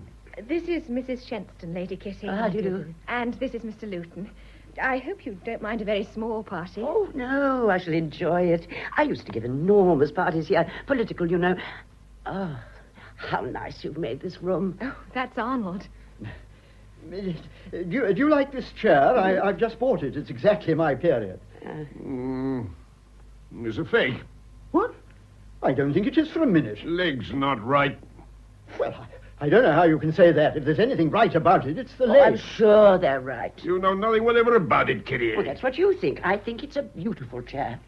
Applewhite? No, Sheraton. Oh, I know. The school for scandal. Sheraton, my dear. Sheraton. Yes, that's what I say. Do you act, Elizabeth? Oh, I couldn't. I should be too nervous. I'm never nervous. I'm a born actress. Of course, if I had my time over again, I'd go on the stage. Hughie, do you think Arnold takes after me or after his father? Because I think he's the very image of me. What is the matter, Hughie? These new teeth of mine are so damned uncomfortable. Men are extraordinary. They can't stand the smallest discomfort. Why, a woman's life is uncomfortable from the moment she gets up in the morning till the moment she goes to bed at night. They don't seem to hold up properly. Well, that's not the fault of your teeth. That's the fault of your gums. Them rotten dentists, that's what's the matter. I thought he was a very nice dentist. Told me my teeth would last till I was 50. Luncheon is served, sir. Would you like to see your rooms? We'll see our rooms after luncheon. I must powder my nose, Hughie. Put right down here. I never saw anyone so inconsiderate. Keep us all waiting half an hour. I know you. Oh, well, peace at any price, as Lord Beaconsfield said. He said a lot of damn silly things, Kitty, but he never said that. Oh! What's the matter? Oh, my lipstick. Can't you find it? Well, I had it in the car, Hughie. You remember that I had it in the car. Oh, I don't remember anything about it. Well, for heaven's sake, send someone to look for it. I'll ring. No, I'm absolutely lost without my lipstick. Lend me yours, darling, will you? I'm afraid I haven't one. Has anyone here lost a diminutive utensil containing, unless I'm mistaken, a favorite preparation for the toilet? Oh, my lipstick. I found it in the drive and ventured to bring it in. Clive. You didn't recognize me, Kitty. It's many years since we met. My poor Clive, your hair's gone quite white. I hope you had a pleasant journey down from London, Kitty. You may kiss me, Clive. You don't mind, Hughie? No. And how are you, my dear Hughie? Damned romantic, if you want to know. Filthy climate you have in this country. Oh, aren't you going to shake hands with me? You have no objection to shaking hands with you? You've aged, my poor Hughie. Someone was asking me how old you were the other day. Were they surprised when you told them? Surprised? They wondered you weren't dead. Did you ring, sir? No. Oh yes, well, it doesn't matter now. 1 moment. My dear Elizabeth, I've come to throw myself on your mercy. My servants are busy with their own affairs. There's not a thing for me to eat in my cottage. Oh, but we shall be delighted if you lunch with us. It either means that or my immediate death from starvation. You don't mind, Arnold? My dear father. Mr. Cheney will lunch here, George. And for God's sake, let's go in and eat it.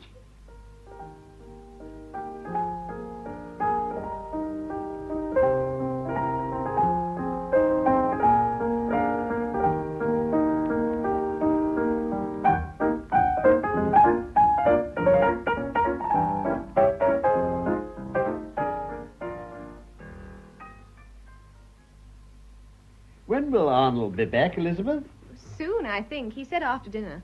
Is he addressing a meeting? No, it's only a conference with his agent and one or two constituents. How anyone can be expected to play bridge when people are shouting at the top of their voices all round them, I, for one, cannot understand. I'm so sorry. I can see your hand, Lord Porteous. It may help you. I've told you over and over again, Hughie, to hold your cards up. It ruins one's game when one can't help seeing one's opponent's hand. One isn't obliged to look. Elizabeth, what was Arnold's majority at the last election? Oh, 700 and something. He'll have to fight for it if he wants to keep his seat next time. Are we playing bridge or talking politics? I never find that conversation interferes with my game. You certainly play no worse when you talk than when you hold your tongue. I think that's a very offensive thing to say, Hughie. Just because I don't play the same game as you think I can't play. I'm glad you acknowledge it's not the same game as I play. Why in God's name do you call it bridge? I agree with Kitty. I hate people who play bridge as though they were at a funeral and knew their feet were getting Oh, wet. of course, you take Kitty's part. That's the least he can do. I have a naturally cheerful disposition. You've never had anything to sour it. I don't know what you mean by that, Hughie. Must you trump my ace? Oh, was that your ace, darling? Yes, it was my ace. Oh, well, it was the only trump I had.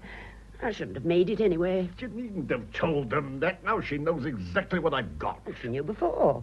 How could she know? She said she'd seen your hand. Oh, I didn't. I said I could see it. Well, I naturally supposed that if she could see it, she did. Really, Kitty, you had the most extraordinary idea. Not at all. If anyone's such a fool as to show me his hand, of course I look at it. If you study the etiquette of bridge, you'll discover that onlookers are expected not to interfere with the game. My dear Hughie, this is a matter of ethics, not of bridge. Anyhow, I get the game and rubber. I claim a revoke. Who revoked? You did. Nonsense. Never revoked in my life. I'll show you. Now, you threw a club on the third heart trick, and you had another heart. I never had more than 2 hearts. Oh, yes, you had. Look here.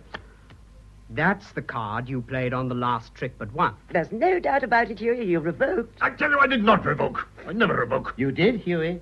I wondered what on earth you were doing. I don't know how anyone can be expected not to revoke when there's this confounded chatter going on all the time. I'm going to play patience.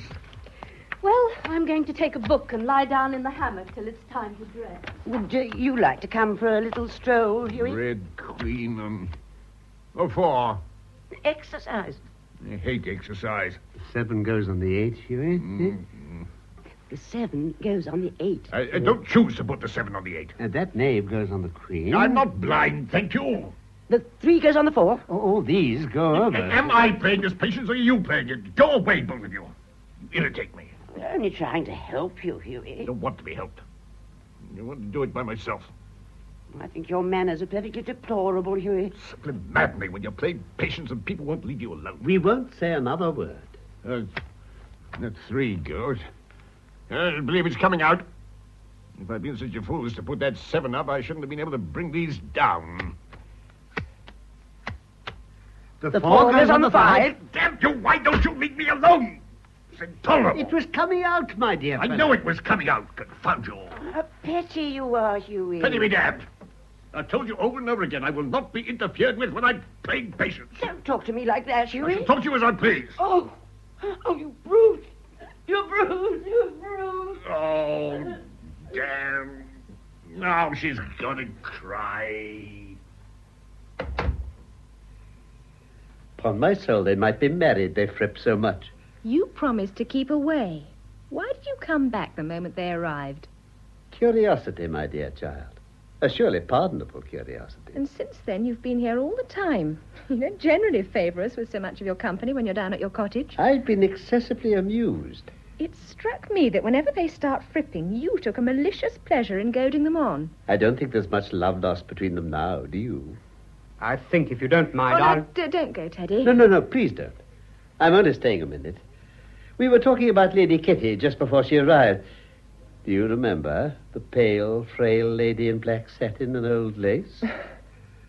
Did you expect her to be like this, poor dear? My dear child, I haven't the vaguest idea. You were asking me the other day what she was like when she ran away. I didn't tell you half. She was so gay and so natural. Who would have thought that animation would turn into such frivolity and that charming impulsiveness lead to such a ridiculous affectation? It rather sets my nerves on edge to hear the way you talk of her. It's the truth that sets your nerves on edge, not I. You loved her once. Have you no feeling for her at all? No. Why should I? She's the mother of your son. My dear child, you have a charming nature. As simple, frank, and artless as hers was. Don't let pure humbug obscure your common sense. We have no right to judge.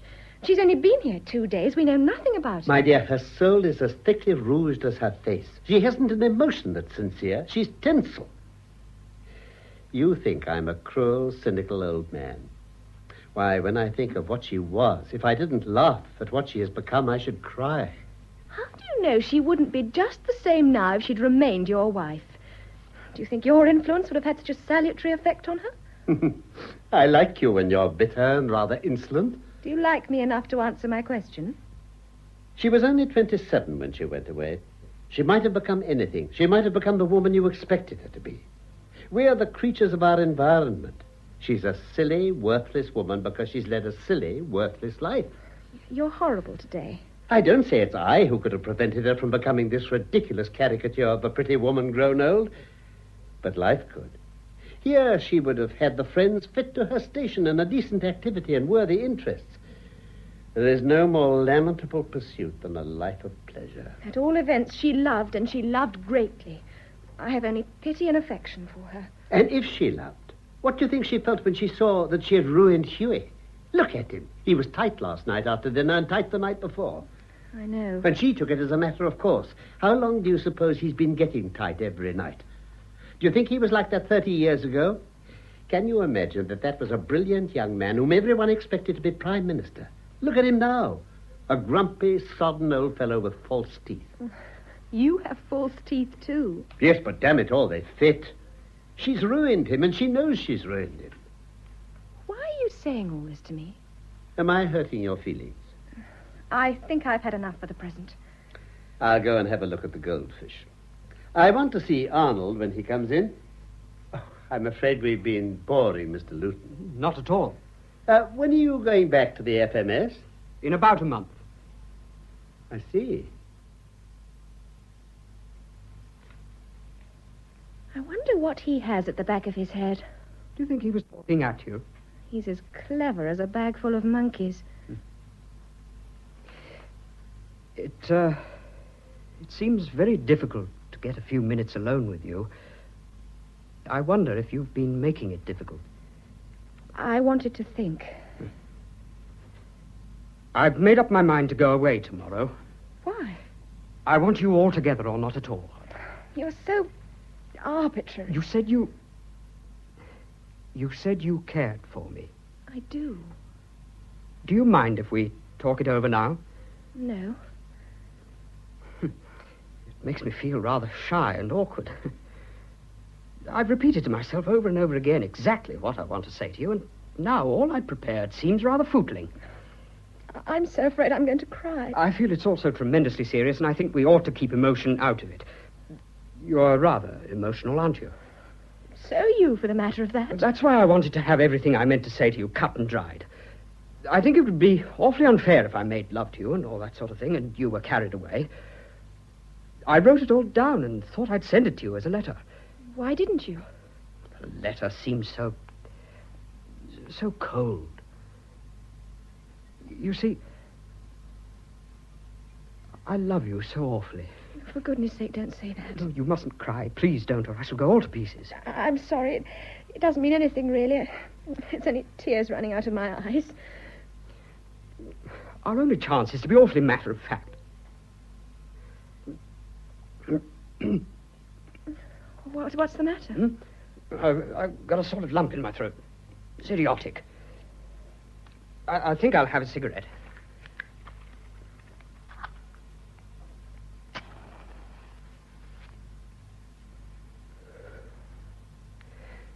You see, I've never been in love with anyone before. Not really. It's knocked me endways. I don't know how I can live without you now. Oh. Does that old fool know I'm in love with you? I think so.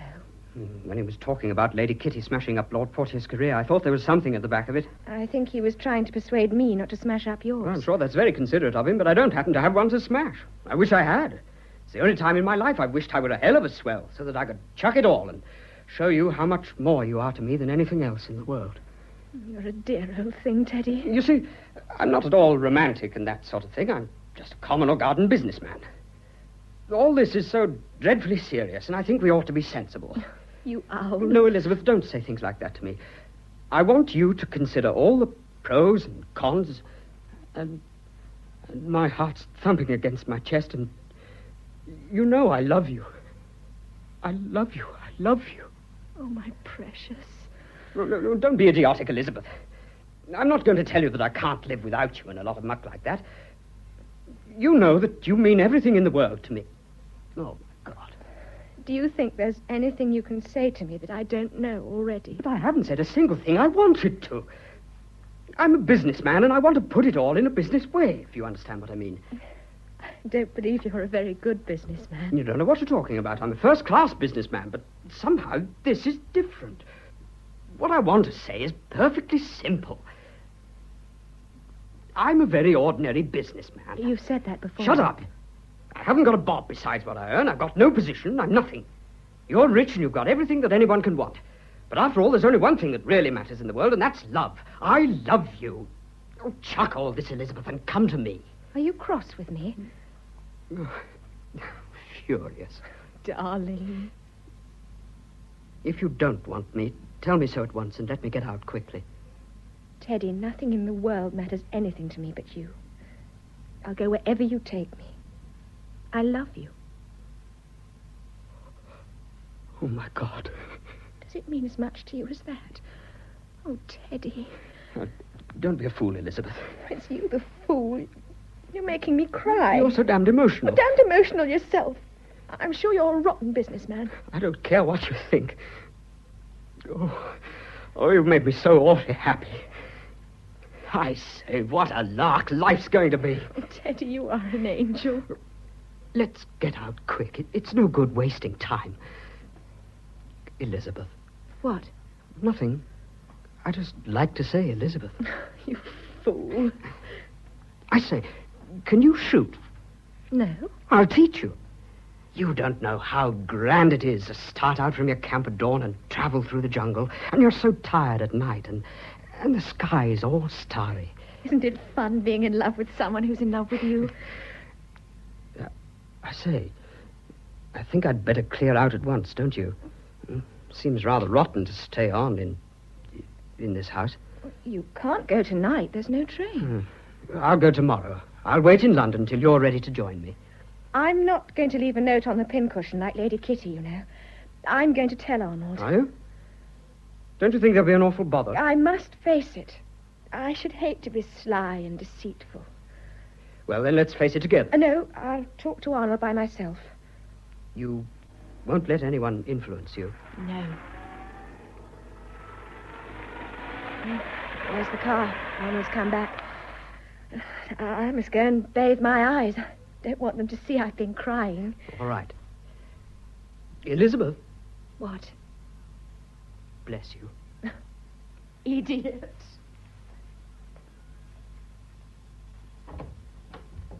Oh, hello, Mother. Oh, Arnold, I saw you come in. We don't seem to have had 5 minutes by ourselves. I want to make your acquaintance, you know. I should like you to know that it's not by my wish that my father is here. Oh, but I'm so interested to see him. Oh, I was afraid that you and Lord Porteous must find it embarrassing. Oh, no. Hughie was his greatest friend. They were at Eton and Oxford together. I think your father's improved so much since I saw him last. He wasn't good looking as a young man, but now he's quite handsome. Thank you. Life is really very quaint. Sad, of course, but oh, so quaint. Often I lie in bed at night and have a good laugh to myself as I think how quaint life is. I'm afraid I'm a very serious person. How old are you now, Arnold? 35. Are you really? Oh, of course, I was a child when I married your father. Really? You always told me you were 22. Oh, what nonsense. Well, I was married out of the nursery. I put my hair up for the first time on my wedding day. Where is Lord Porteous? Oh, my dear, it sounds too absurd to hear you call him Lord Porteous. Why don't you call him Uncle Hughie? He doesn't happen to be my uncle. No, but he's your godfather. You know, I'm sure you'll like him when you know him better. I simply adore Elizabeth. She's too beautiful. Her hair is very pretty. It's not touched up, is it? Oh, no. Well, I just wondered. It's a rather coincidence that her hair should be the same colour as mine. I suppose it shows that your father and you are attracted by just the same thing. So interesting heredity, isn't it? Very. Oh, here is my father. Do I intrude? No, come in, Clive. Arnold and I have been having such a wonderful heart-to-heart talk. Very nice. Father, I've been looking at this chair again. Since Lord Porteous said the legs weren't right, I've been very uneasy. Oh, you only said that because he was in a bad temper. His temper seems to be very short these days, Kitty. Oh, it is. You feel he knows what he's talking about. I gave £75 for that chair. I'm very seldom taken in. I always think that if a thing's right, you feel it. Well, don't let it disturb your night's rest. But, my dear father, that's just what it does. I had a most horrible dream about it last night. Oh, here he is, Hughie. I'm going to fetch a book I have on old English furniture. There's an illustration of a chair which is almost identical with this one. Quite a family gathering, by George. Hey, I was thinking just now we'd make a very pleasing picture of a typical English home. I'll be back in 5 minutes. There's something I want to show you, Lord Porteous. Would you like to play piquet with me, Hughie? Not particularly. You were never much of a piquet player, were you? My dear Clive, you people don't know what piquet is in England. Let's have a game, then. You may make money. Let me tell you, Clive, I don't like your manner. I'm sorry for that. I'm afraid I can't offer to change it at my age. I don't know what you want to be hanging around here for. A natural attachment to my home. If you'd had an attack, you'd have kept out of the way while we're here. My dear Hughie, I don't understand your attitude at all. If I'm willing to let bygones be bygones, why should you object? Damn it all, they're not bygones. After all, I'm the injured party.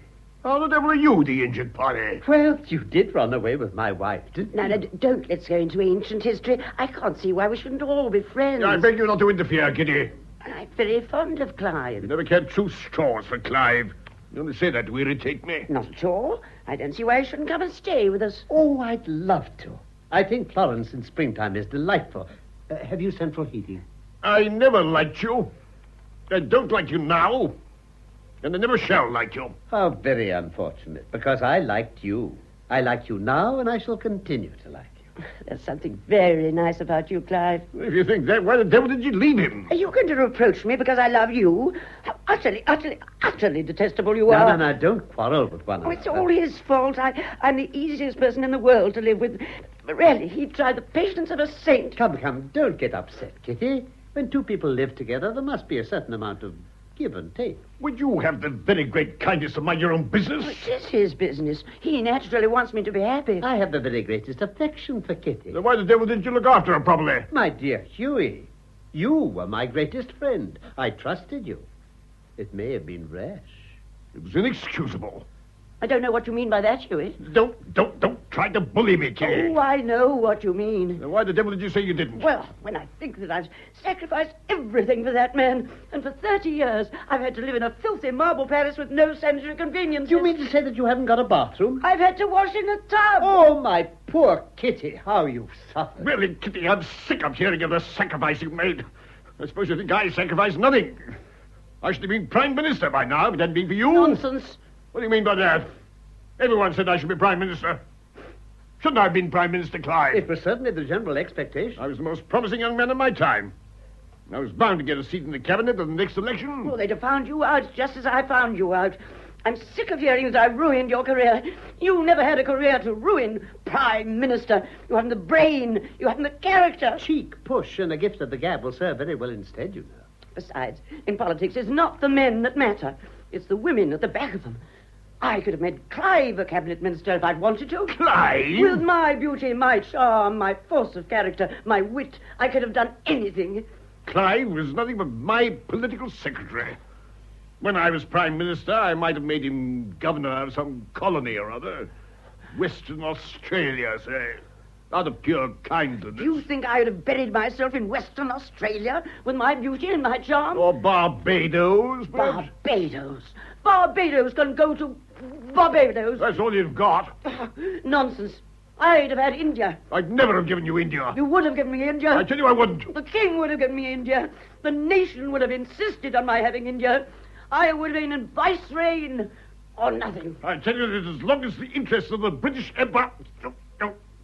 Damn it, all my teeth are coming out. Oh, it's too much. I can't bear it anymore. I put up with him for 30 years, and now I'm at the end of my tether. Calm yourself, won't my listen dear to a word. Kitty. No, I've quite made up my mind. It's finished, finished, finished. When I saw that you didn't marry again, I couldn't help thinking that you still loved me. I'm one of the few men I know who is able to profit by experience. Clive, I'm willing to return to you. My dear Kitty, I couldn't take advantage of your momentary vexation with Hughie to let you take a step which I know you would bitterly regret. You've waited for me a long time, Clive. For Arnold's sake. Do you think we really need bother about Arnold? In the last 30 years, he's had time to grow used to the situation. Explain yourself, Clive. When you ran away from me, Kitty, I was sore and angry and miserable. But above all, I felt a fool. Men are so vain. But I was a student of history, and presently I reflected that I shared my misfortune with very nearly all the greatest men. I'm a great reader myself. It's always struck me as peculiar. The explanation is very simple. Women dislike intelligence. And when they find it in their husbands, they revenge themselves on them in the only way they can, by making them, well, what you made me. It's ingenious, Clive. It may be true. The House of Commons had always bored me excessively, and the scandal of our divorce gave me an opportunity to resign my seat. I've been relieved to find that the country got on perfectly well without me. But has love never entered your life? Tell me frankly, Kitty, don't you think people make a lot of unnecessary fuss about love? Oh, it's the most wonderful thing in the world. You're incorrigible. Do you really think it was worth sacrificing so much for? My dear Clive, I don't mind telling you, if I had my time over again, I should be unfaithful to you, but I should not leave you. For some years, I was notoriously the prey of a secret sorrow. And since then? Since then, I have allowed myself the luxury of assisting financially a succession of dear little things in a somewhat humble sphere between the ages of 20 and 25. I cannot understand the infatuation of men for young girls. I think they're so dull. It's a matter of taste. I love old wine, old friends, and old books. But I like young women. On their 25th birthday, I give them a diamond ring and tell them they must no longer waste their youth and beauty on an old fogey like me. Then I start all over again. You're a wicked old man, Clive. But by George, I'm a happy one. There's only one course open to me now. What is that? To go and dress for dinner. Capital. I'll follow your example. Where's Arnold? He's on the terrace. I'll call him. Oh, don't bother. I was just strolling along to my cottage to put on a dinner jacket. Arnold! Hello? Oh, Elizabeth, I found an illustration here of a chair which is almost identical with mine. It's dated 1750. Look. Oh, that's very interesting. Yeah. I can't think why you don't take the pride that I do in this house. After all, it's one of the show places in the county. I'm afraid you find me very unsatisfactory. I don't know about that, but my two subjects are politics and decoration. I should be a perfect fool if I didn't see that you don't care two straws about either. We haven't very much in common, Arnold, have we? I don't think you can blame me for that. I don't. I blame you for nothing. I have no fault to find with you. Good gracious me. What's the meaning of all this? Well, I don't think there's any object in beating about the bush. I want you to let me go. Go? Where? Away. For always. My dear child, what are you talking about? I want to be free. Oh, now, don't be ridiculous, darling. I dare say you're run down. You want to change. I'll run you over to Paris for the weekend if you want me to. I shouldn't have spoken to you if I hadn't quite made up my mind. We've been married for 3 years, and I don't think it's been a great success. Well, if you would allow me to say so, the fault is yours. I'm quite willing to allow that the fault is mine. How does that make it any better? I'm only 25. If I've made a mistake, I've time to correct it. I can't bring myself to take you very seriously. You see, I don't love you. Oh. Well, I'm awfully sorry, but you weren't obliged to marry me. I've quite made up my mind to leave you, Arnold. Oh, come, Elizabeth. You must be sensible. You haven't any reason to leave me. Why should you wish to keep a woman tied to you who wants to be free? I happen to be in love with you. You might have said that before. I thought you'd take it for granted. You can't expect a man to go on making love to his wife after 3 years. I'm very busy. After all, a man marries to have a home, but also because he doesn't want to be bothered with sex and all that sort of thing. I fell in love with you the first time I saw you, and I've been in love with you ever since. I'm sorry, but if you're not in love with a man, his love doesn't mean very much to you. It's so ungrateful. I've done everything in the world for you. You've been very kind to me. But now you must let me go. Oh, nonsense. I'm a good deal older than you are, and I think I have a little more sense. In your interest as well as mine, I'm not going to do anything of the sort. How can you prevent me? You can't keep me under lock and key. Oh, please don't talk to me as if I were a foolish child. Now, what is it precisely that you suggest? Well, I want you to let me divorce you. Me? Thank you very much. Are you under the impression that I'm going to sacrifice my career for a whim of yours? How will it do that? My majority's small enough as it is. Do you think I'd be able to hold it if I were in a divorce case? It's rather hard on a woman to be divorced. What do you mean by that? Are you in love with someone? Yes. Who? Teddy Luton. Ted? My poor child. Oh, how can you be so ridiculous? Well, he hasn't a bob.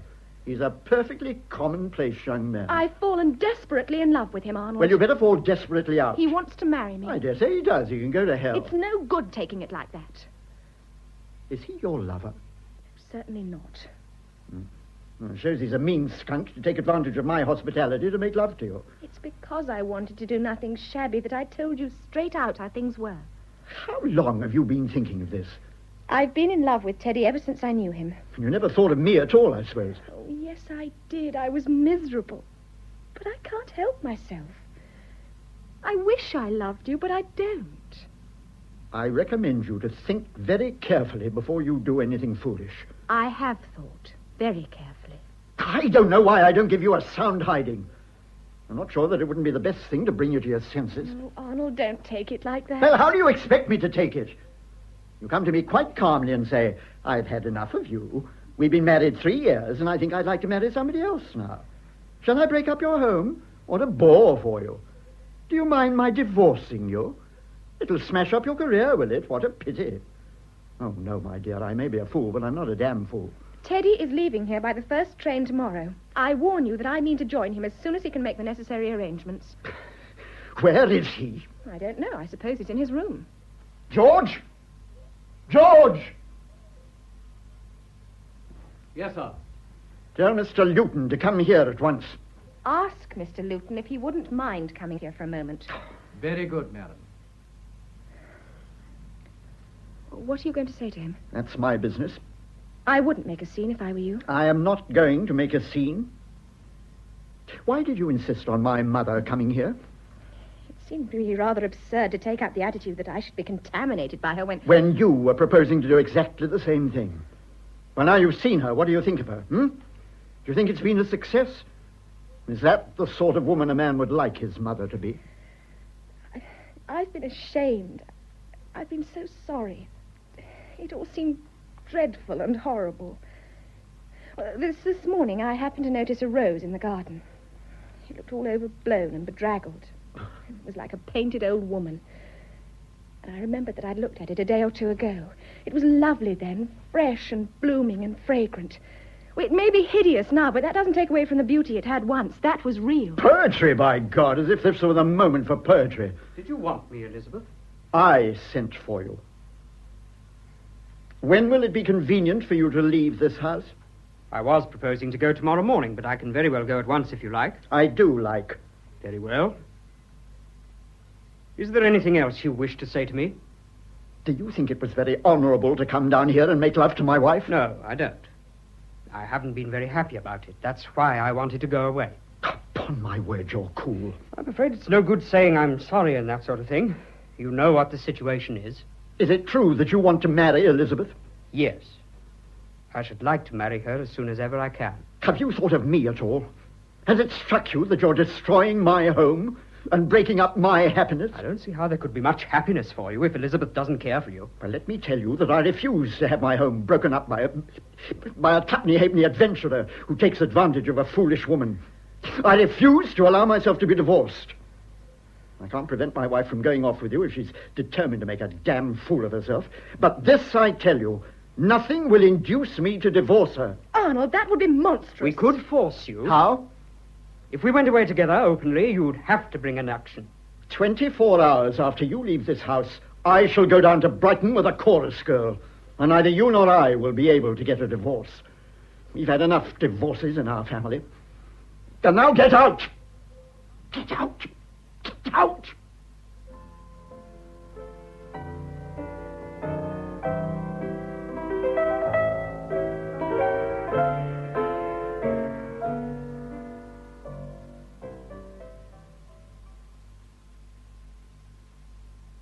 I think if you'll follow my advice to the letter, Arnold, you'll probably work the trick. I don't like it, you know. It's against all my principles. My dear Arnold, we all hope that you have before you a distinguished political career. You can't learn too soon that the most useful thing about a principle is that it can always be sacrificed to expediency. Supposing it doesn't come off? A woman will always sacrifice herself if you give her the opportunity. It's her favorite form of self-indulgence. I never know whether you're a humorist or a cynic, Father. I'm neither, my dear boy. I'm merely a very truthful man. But people are so unused to the truth that they're apt to mistake it for a joke or a sneer. It seems so unfair that this should happen to me. Keep your head, my boy, and do what I tell you. Oh, here they are. Where's Lord Porteous? He's on the terrace. He's smoking a cigar. Hughie? Yes? Where's Mrs. Chesterton? Oh, she had a headache. She's gone to bed. Arnold and I have just been down to my cottage. I wondered where you'd gone. I came across an old photograph album this afternoon. I meant to bring it along before dinner, but I forgot, so we went and fetched it. Oh, do let me see it. I love old photographs. Aren't their clothes funny? That's Mrs. Langtry. Oh, she has a lovely nose. Oh, she was the most wonderful thing you ever saw. Dowagers used to jump on chairs in order to get a good look at her when she came into a drawing room. And who's that? Oh, Lady Lonsdale. That's Lady Dudley. This is an actress, isn't it? It is indeed. Ellen Terry. By George, how I loved that woman. Dear Ellen Terry. There's Lady Randolph. I think it's too sweet. I love their absurd bustles and those tight sleeves. What figures they had. In those days, a woman wasn't supposed to be as thin as a rail and as fat as a pancake. Oh, what a lovely little thing. Who on earth's that? That? She looks so fragile, like a piece of exquisite china. All those furs and her face up against her mouth and the snow falling. Yes, there was quite a rage at that time for being taken in an artificial snowstorm. What a sweet smile. So roguish and frank and debonair. I wish I looked like that. Do tell me who it is. Don't you know? No? Why, It's Kitty. Lady Kitty? Oh, my dear, do look. It's too ravishing. Why didn't you tell me you looked like that? Everybody must have been in love with you. My dear, what's the matter? What have I done? I'm so sorry. Don't talk to me. Leave me alone. It's stupid of me.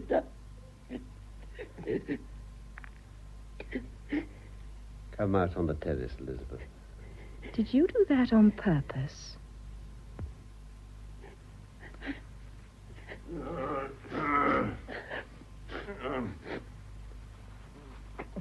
Kitty. I'm afraid I was very rude to you before dinner, Kitty. It doesn't matter, Hughie.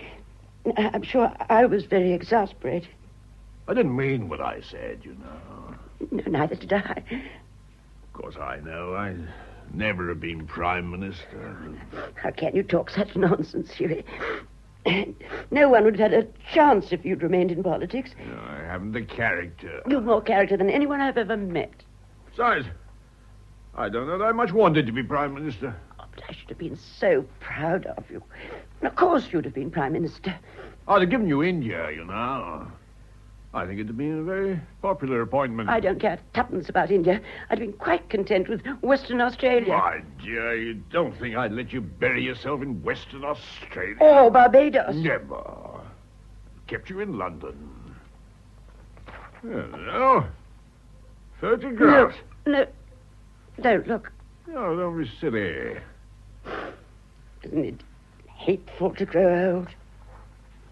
You know, you haven't changed much.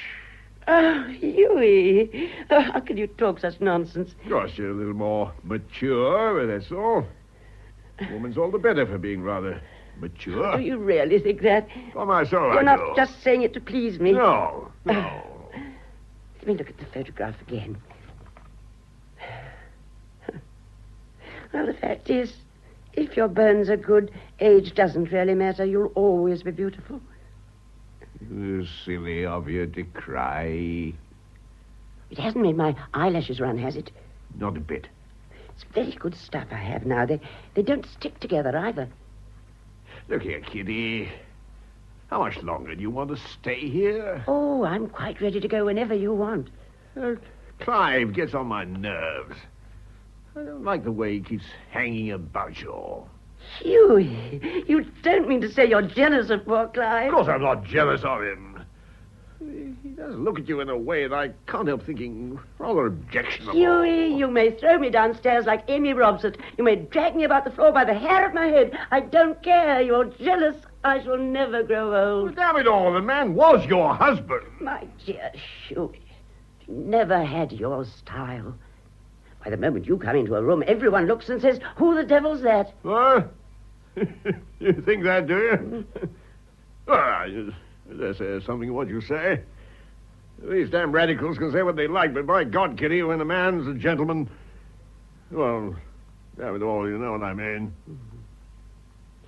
I think Clive's degenerated dreadfully since we left him.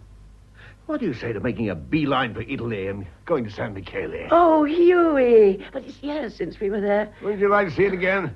Just once more? Oh, do you remember the first time we went? It was the most heavenly place I'd ever seen. We only left England a month, but I said I'd like to spend all my life there. Of course, I remember. And in a fortnight, it was yours. Lock, stock, and barrel. We were very happy there, Hughie. Let's go back once more. No, I daren't. It must be all peopled with the ghosts of our past. One should never go again to a place where one's been happy. It would break my heart. You remember how we used to sit on the terrace of the old castle and look at the sea? We might have been the only people in the world, you and I, Kitty. And we thought our love would last forever. Clive! Is there any chance of bridge this evening? I don't think we can make up a four. What a nuisance that boy went away like that. He wasn't a bad player. Teddy Luton. It was very funny, his going without saying goodbye to anyone. The young men of the present day are very casual. I thought there was no train this evening. There isn't. The last train leaves at 5:45. Why did you go, Clive? I have something very grave to say to you. Elizabeth wants to leave Arnold. Clive? What on earth for? She's in love with Teddy Luton. That's why he went. Oh. The men of my family are really very unfortunate. My dear. Well, what's to be done? I think you can do a great deal. I? What? Tell her. Tell her what it means. Oh, no. No. She's a child, not for Arnold's sake, for her sake. You must. You don't know what you're asking, Clive. Yes, I do. Hughie, what shall I do? Oh, do what you like. I shall never blame you for anything. Yes, George? What is it? I was looking for Mrs. Champion Cheney, sir. She's not here. Is that a letter? Yes, sir. It's just been sent up from the Champion Arms. Leave it. I'll give it to Mrs. Cheney. Very good, sir. Is Champion Arms a local pub? It's by way of being a hotel, but I never heard of anyone staying there. Well, if there was no train, I suppose he had to go there. Great minds. I wonder what he has to write about. Elizabeth? Yes? Here's a note for you. It's lovely in the garden tonight. They've just sent this up from the Champion Arms. Oh, thank you.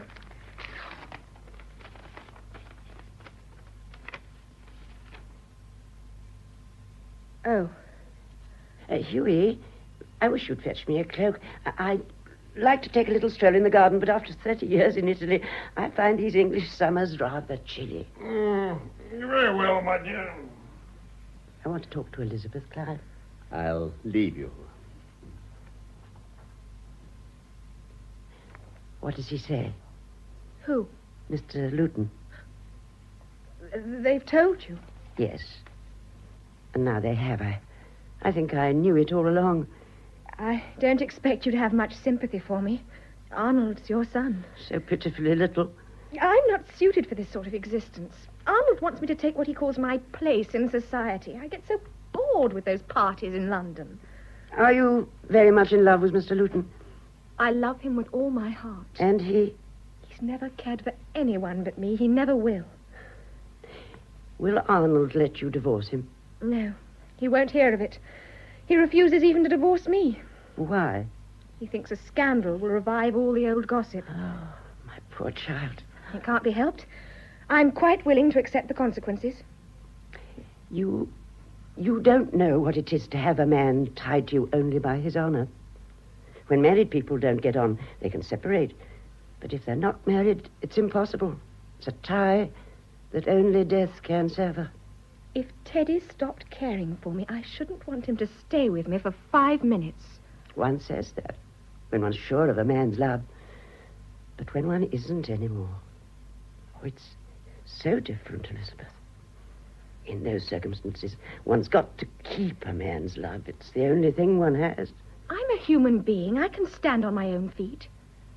Have you any money of your own? None. Well, then how can you stand on your own feet? You think I'm a silly, frivolous woman. But I've learned something in a bitter school. When you come down to bedrock, it's the man who pays the piper who calls the tune. Woman will only be the equal of man when she earns her living in the same way that he does. I don't want luxury. You mean that if need be, you could earn your own living? Yes. What could you be? Nurse or typist? It's nonsense. Luxury saps a woman's nerve, and when she's known it once, it becomes a necessity. That depends on the woman. Oh, when we're young, we think we're different from everyone else. But when we grow a little older, we discover we're all very much of a muchness. You're very kind to take so much trouble about me. Breaks my heart to think that you're going to make the same pitiful mistake that I made. Don't say it was that. Don't. Look at me, Elizabeth, and look at Hughie. Do you think it's been a success? If I had my time over again, do you think I'd do it again? Do you think he would? You see, you don't know how much I love Teddy. Huh? And you think I didn't love Hughie? Do you think he didn't love me? I'm sure he did. Oh, of course, in the beginning, it was heavenly. We felt so brave and adventurous, and we were so much in love. Yes, the first 2 years were wonderful. People cut me, you know, but I didn't mind. I thought love was everything. It is a little uncomfortable when you come upon an old friend and go towards her eagerly, so glad to see her, and are met with an icy stare. Do you think friends like that are worth having? Well, at first I thought it was rather a relief, because it threw Hughie and me together more. But, you know, men are very funny. Even when they are in love, they're not in love all day long. They want change and recreation. I'm not inclined to blame them for that, poor dears. Then we settled in Florence. And because we couldn't get the society we've been used to, we became used to the society we could get. Loose women, vicious men, snobs who like to patronize people with a handle to their names. And then Hughie began to hanker after his old life. He wanted to go big game shooting, but I daren't let him go. I was afraid he'd never come back. But you knew he loved you. My dear, believe me, it's no joke when you have to rely on yourself to keep a man. I could never afford to grow old.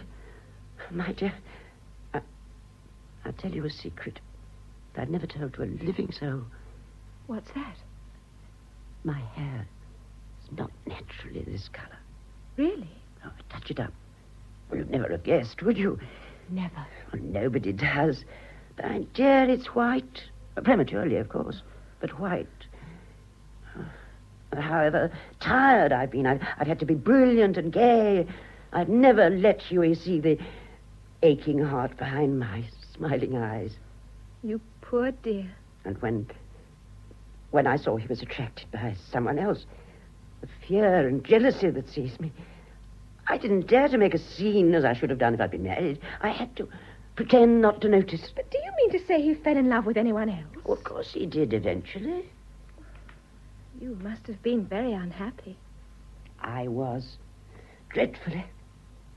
Night after night, I sobbed my heart out when Hughie told me he was going to play cards at the club, and I knew he was with that odious woman. Of course, it wasn't as if there weren't plenty of men who were anxious to console me. Of course, I can quite understand that. But I had my self-respect to think of.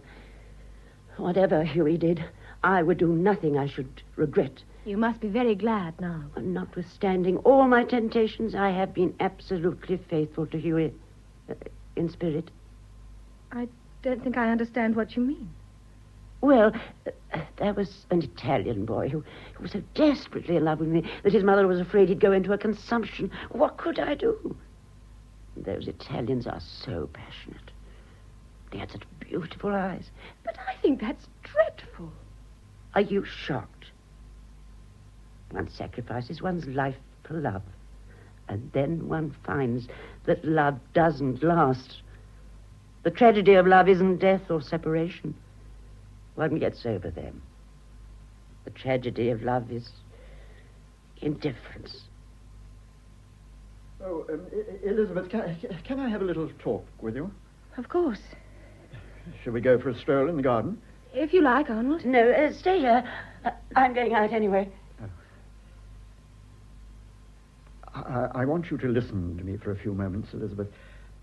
I was so taken aback by what you told me just now that I lost my head. I was rather absurd, and I beg your pardon. I said things that I regret. Oh, don't blame yourself. I'm sorry that I should have given you occasion to say them. I want to ask you if you've quite made up your mind to go. Quite. Just now, I seem to have said all that I didn't want to say, and nothing that I did. I'm stupid and tongue-tied. I never told you how deeply I loved you. Oh, Arnold. I've been tactless and neglectful, but I do ask you to believe that it hasn't been because I didn't love you. When I see you at a party so fresh and lovely and everybody wondering at you, I have a sort of little thrill because you're mine, and afterwards I shall take you home. Oh, Arnold, you're exaggerating. I can't imagine this house without you. Oh, Elizabeth, don't you love me at all? It's much better to be honest. No. It doesn't Does my unhappiness mean nothing to you? Of course it does. It breaks my heart. You see, I never knew I meant so much to you. I'm so touched. And I'm so sorry, Arnold, really sorry, but I can't help myself. My poor child, it's cruel of me to torture you. Oh, Arnold, believe me, I have tried to make the best of it. I tried to love you, but I can't. After all, one either loves or one doesn't. Trying's no help. So afraid you'll be unhappy. I'm so afraid you'll regret. I hope you'll forget me and all the unhappiness I've caused you. Elizabeth, Yes? if you love this man and want to go to him, I'll do nothing to prevent you. My only wish is to do what is best for you. Arnold, that's awfully kind of you. If I'm treating you badly, at least I want you to know that I'm grateful for all your kindness to me. But there is one favor I should like you to do for me. Will you? Oh, Arnold, of course, I'll do anything I can. You've been used to a certain amount of luxury, and I can't bear to think that you should do without anything that you've had. Oh, but Teddy can earn enough for our needs. I'm afraid my mother's life hasn't been very easy, but it's obvious that the only thing that's made it possible is that Porteous was rich. I want you to let me make you an allowance of $2,000 a year. No, I couldn't think of it. It's absurd. I beg you to accept it. You don't know what a difference it will make. It's awfully kind of you, Arnold. It humiliates me to speak about it. Nothing would induce me to take a penny from you. Well, you can't prevent me from opening an account at my bank in your name. The money shall be paid in every quarter, whether you touch it or not, and if you happen to want it, it will be there, waiting for you. You overwhelm me, Arnold. There's only one thing I want you to do for me. I should be very grateful if you would divorce me as soon as you possibly can. Ways, if you want to do the decent thing, you have to be prepared to suffer for it. But I don't want you to suffer for it. First, I rather hesitated at the scandal, but I dare say that was only weakness on my part. Arnold, you're making me absolutely miserable. What you said before dinner was quite right. It's nothing for a man, but it makes so much difference to a woman. Naturally, I must think of you first. That's absurd. It's out of the question. Whatever there's to pay, I must pay it. It's not very much I'm asking for, Elizabeth. But I'm taking everything from you. It's the only condition I make. My mind is absolutely made up. I will never divorce you, but I will enable you to divorce me. Arnold, it's cruel to be so generous. It's not generous at all. It's the only way I have of showing you how deep and passionate and sincere my love is for you. Good night. I have a great deal of work to do before I go to bed. Good night. Do you mind if I kiss you? Oh, Arnold.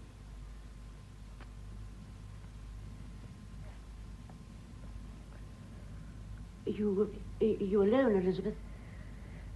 That note you asked me about, Lady Kitty, from Teddy. Yes. He wanted to have a talk with me before he went away. He's waiting for me at the end of the terrace. Would Lord Porteous mind going and asking him to come here? Certainly. Forgive me for troubling you, but it's very important. No trouble at all. Hugh and I'll leave you alone. Oh, but I don't want to be left alone. I want you to stay. What are you going to say to him? Please don't ask me questions.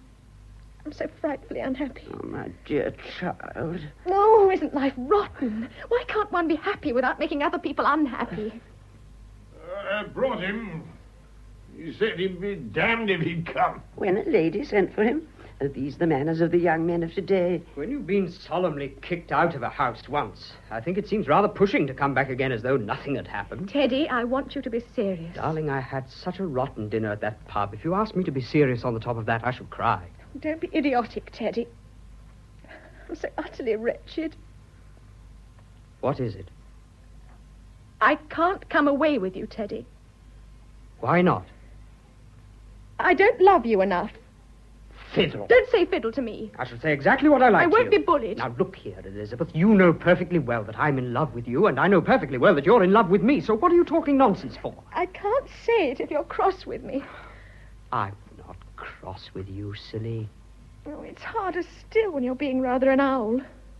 Am I mistaken in thinking you're not very easy to please?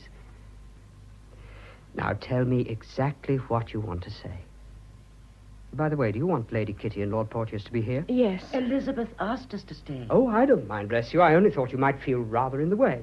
A gentlewoman never feels in the way, Mr. Luton. Teddy, listen. It wasn't true when I said I didn't love you. Of course I love you. But Arnold loves me, too. I didn't know how much. What has he been saying to you? He's been very good to me and so kind. I didn't know he could be so kind. He offered to let me divorce him. That's very decent of him. But don't you see? It ties my hands. How can I accept such a sacrifice? I should never forgive myself if I profited by his generosity. You're not in love with Arnold. You're in love with me. It's idiotic to sacrifice your life for a slushy sentiment. After all, I did marry him. Well, you made a mistake. A marriage without love is no marriage at all. I made the mistake. Why should he suffer for it? If anyone has to suffer, it's only right that I should. What sort of life do you think it would be with him?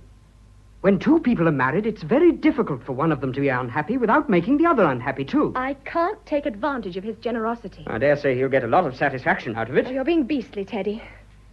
He was simply wonderful. I never knew he had it in him. You're talking rot, Elizabeth. I wonder if you'd be capable of acting like that. Acting like what? What would you do if I were married to you and came to you and told you I loved somebody else and wanted to leave you? You have very pretty blue eyes, Elizabeth. I'd black first one and then the other, and after that we'd see. You damned brute. Well, I've often thought I wasn't quite a gentleman. Had it never struck you? You know, you're taking an unfair advantage of me. I feel as if I came to you quite unsuspectingly, and when I wasn't looking, you kicked me on the shins. Don't you think we'd get on rather well together? Oh, Elizabeth's a fool if she don't stick to her husband. It's bad enough for the man, but for the woman, it's damnable. I hold no brief for Arnold. He plays bridge like a foot. Saving your presence, Kitty, I think he's a prig. Oh, poor dear, his father was at his age. I dare say he'll grow out of it. But you stick to him, Elizabeth, stick to him. Man's a gregarious animal. We're members of a herd. If we break the herd's laws, we suffer for it. We suffer damnably. Elizabeth, my dear child, don't go. It's not worth it. It's not worth it. I tell you that. And I've sacrificed everything to love. I'm afraid. Elizabeth. I can't face it. It's asking too much of me. Let's say goodbye to one another, Teddy. It's the only thing to do. I'm giving up all my hope of happiness. But I wasn't offering you happiness. I don't think my sort of love tends to happiness. I'm jealous. I'm not a very easy man to get on with. I'm often out of temper and irritable. I should be fed to the teeth with you sometimes, and so would you be with me. I dare say we'd fight like cat and dog, and sometimes we'd hate each other. Often you'd be wretched and bored stiff and lonely, and often you'd be frightfully homesick, and then you'd regret all you'd lost. Stupid women would be rude to you because we'd run away together, and some of them would cut you. I don't offer you peace and quietness. I offer you unrest and anxiety. I don't offer you happiness. I offer you love. You hateful creature. I absolutely adore you. Kiss me. Of course, the moment he said he'd give her a black eye, I knew it was finished. Now, let's make a boat for it now, Elizabeth. Shall we? This minute. You're damn fools, both of you, damn fools. If you like, you can have my car. Oh, that's awfully kind of you.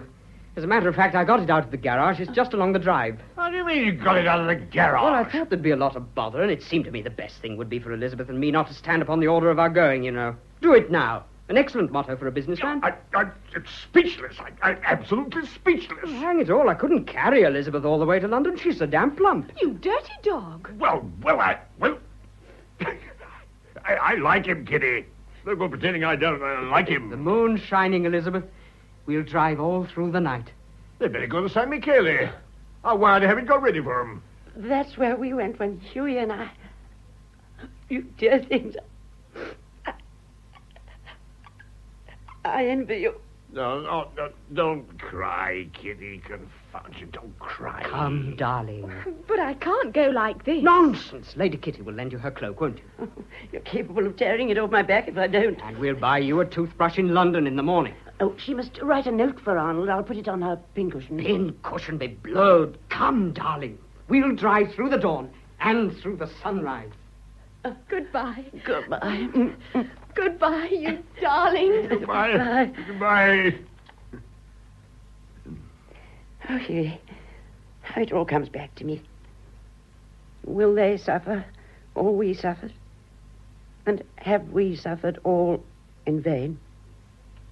My dear, I don't know that in life it matters so much what you do as what you are. No one can learn by the experience of another because those circumstances are quite the same. If we made rather a hash of things, perhaps it was because we were rather trivial people. You can do anything in this world if you're prepared to take the consequences. And consequences depend on character. Well, I think I've settled the hash of that, young man. Oh? You have to get up very early in the morning to get the better of your humble servant. What is that? It sounds like a car. I expect it's your chauffeur taking one of the maids for a joyride. Whose hash are you talking about?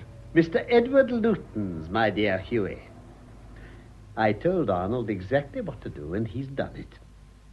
What makes a prison? Why, bars and bolts. Remove them, and a prisoner won't want to escape. Clever, I flatter myself. Yeah, you were always that, Clive. But at the moment, you're obscure. I told Arnold to go to Elizabeth and tell her she could have her freedom. I told him to sacrifice himself all along the line. I know what women are. The moment every obstacle was removed to her marriage with Teddy Luton, half the allurement was gone. Arnold did that? He followed my instructions to the letter. I've just seen him. She's shaken. I'm willing to bet.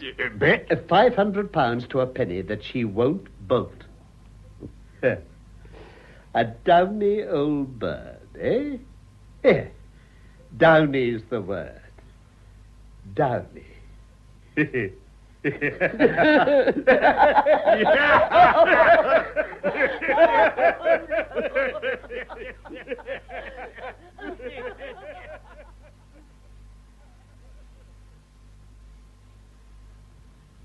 In The Circle by W. Somerset Maugham, the part of Arnold Champion Cheney was played by Alan Wheatley.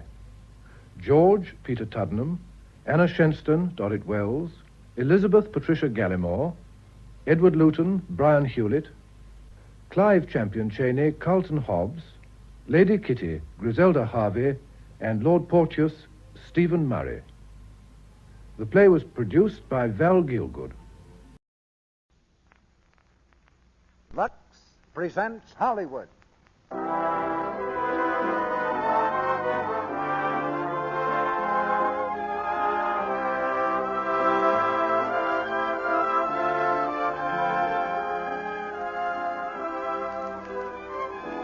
The Lux Radio Theater brings you Betty Davis, Herbert Marshall, and James Stevenson in The Letter. Ladies and gentlemen, your producer, Mr. Cecil B. DeMille.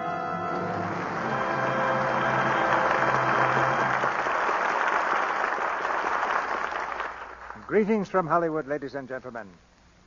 I don't know which is more exciting to a producer, a play by Somerset Maugham or a performance by Betty Davis. But we have both in the Lux Radio Theater tonight, and the pulse of this producer is beating double time. For Miss Davis again proves her genius in one of Mr. Maugham's most powerful dramas, The Letter. And you'll hear more than one star performance, for with Miss Davis, we have Herbert Marshall and James Stevenson, who share honors with her in Warner Brothers' film production of this play. The Letter's the story of a beautiful woman fighting the heat and privations of a jungle backcountry who tears to shreds the lives of two men. It's a great part for a great actress, and we had no trouble in persuading Betty Davis to return from an Eastern vacation to play it at this microphone. The result of her gracious gesture is the kind of bill that would mean standing room only in any ordinary theater.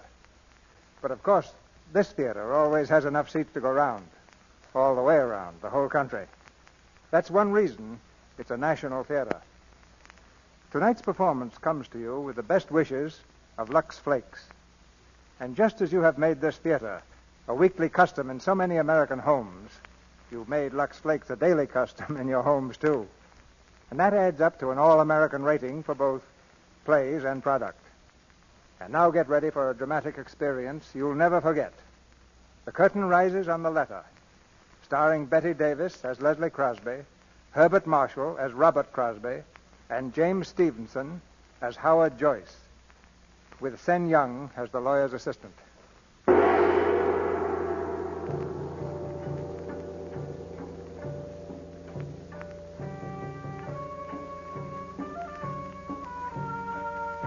Just north of Singapore, on the Malay Peninsula, lie the great rubber plantations, kingdoms of commerce worked by native labor, ruled by a handful of white men. In the main bungalow on one of these plantations, a light burns dimly through shaded windows. The night is hot and humid. The soft breeze heavy with the scent of flowers. A clouded moon hangs low in the sky, filtering slowly through the trees, making patterns of shimmering silver on the ground. There is deep silence. Suddenly, the door of the bungalow is flung open.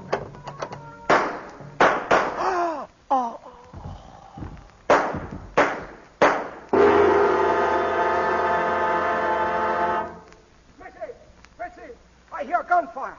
Mr. Crosby, I hear... That man, that is Mr. Hammond. Is he dead? I think him dead. You shoot him, Miss Crosby? Do you know where the new district officer lives? Yes, Missy. Send someone for him at once. Say there's been an accident and Mr. Hammond's dead. Yes, Missy. And get word to my husband. He's out somewhere on the number 4 plantation. Yes, Missy. I try.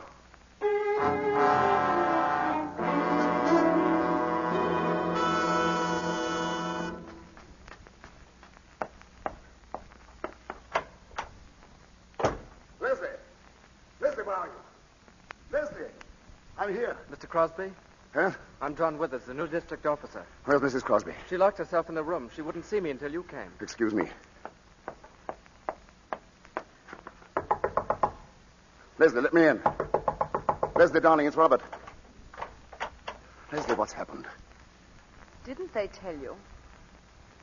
They said Hammond was killed. Is he still out there? I had your head boy remove the body to a shed. Leslie, what happened? Tell me. He tried to make love to me, and I shot him. Leslie. Oh, Robert, I'm so glad you've come. Well, darling. Hold me tight. I'm so frightened. There's nothing to be frightened about. It'll be all right. There, now, that's better. I'll try not to do that again. Mr. Withers, I hope you'll understand. I didn't want to see anyone until my husband came. Of course, I understand, Mrs. Crosby. Howard, come in. I got your message in Singapore. Howard, how nice of you to come. Well, naturally, I'd want to be here if I can help. Oh, you will help then. Of course I will, in every way I can. You're a dear. Mr. Withers, this is Mr. Howard Joyce, my attorney. How do you do? How do you do? How's Dorothy, Howard? Oh, she's very well and anxious to see you. Has her sister arrived from England? Adele? Yes. Charming girl. She came last week. Oh. Here. Here, you better be resting. I do feel dreadfully faint. Come and lie down, darling. I'll get you a drink. I'm sorry to be so tiresome. Nonsense. You're being very brave. She's bearing up wonderfully, Mr. Joyce. Yes. Yes, she is. How long have you been here? About an hour. One of the Crosby houseboys came to fetch me. Was Hammond dead? Oh, yes. He was just riddled with bullets. What? Here's the revolver. All 6 chambers are empty. Here, you two. You better have a drink yourselves. Thanks, but I'm afraid I shouldn't. I'm on sort of a duty, you know. I'll have one, Bob. Well, you feeling any better, Leslie? Oh, much better, thanks.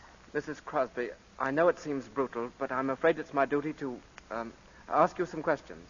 I think that can wait, Mr. Withers, until my Oh, wife... it's all right, Robert, really. I feel perfectly well now. Then suppose you tell us exactly what happened, Leslie.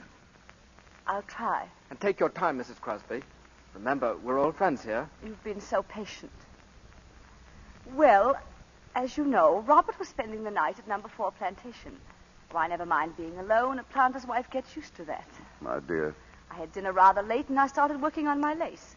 I don't know how long I'd been working when suddenly I heard footsteps outside, and someone came up on the veranda and said, "Good evening, can I come in?" Well, I was startled because I hadn't heard a car drive up. "Who is it?" I asked. "Jeff Hammond." Oh, of course, I said, "Come in and have a drink." Were you surprised to see him? Well, I was rather. He hadn't been in the house for ages, had he, Robert? 3 months at least. I told him Robert was over at the number 4 plantation getting out a shipment or something. Wasn't that it, darling? What did he say to that? He said, "Oh, I'm sorry. I felt rather lonely tonight, so I thought I'd just come over and see how you were getting on." Well, I put on my spectacles again and went on with my work. We chatted about one thing and another. He asked me if Robert had heard that a tiger had been seen on the road 2 or 3 days ago. He said he thought he'd try to get it over the weekend. Oh, yes, I know about that. Don't you remember I spoke to you about it yesterday? Did you? Oh, yes, I believe you did. Well, we went on chatting until... Well, suddenly he said something rather silly. What? It's hardly worth repeating. He paid me a little compliment. I think perhaps you'd better tell us exactly what he said. He said, "You've got very pretty eyes. It's too bad to hide them under those ugly spectacles." Has he ever said anything of the sort to you before? Oh, no, never, and I thought it impertinent. I don't wonder. And did you answer him? Yes, I said I don't care a row of beans what you think about me. But he only laughed and said, "I'm going to tell you all the same.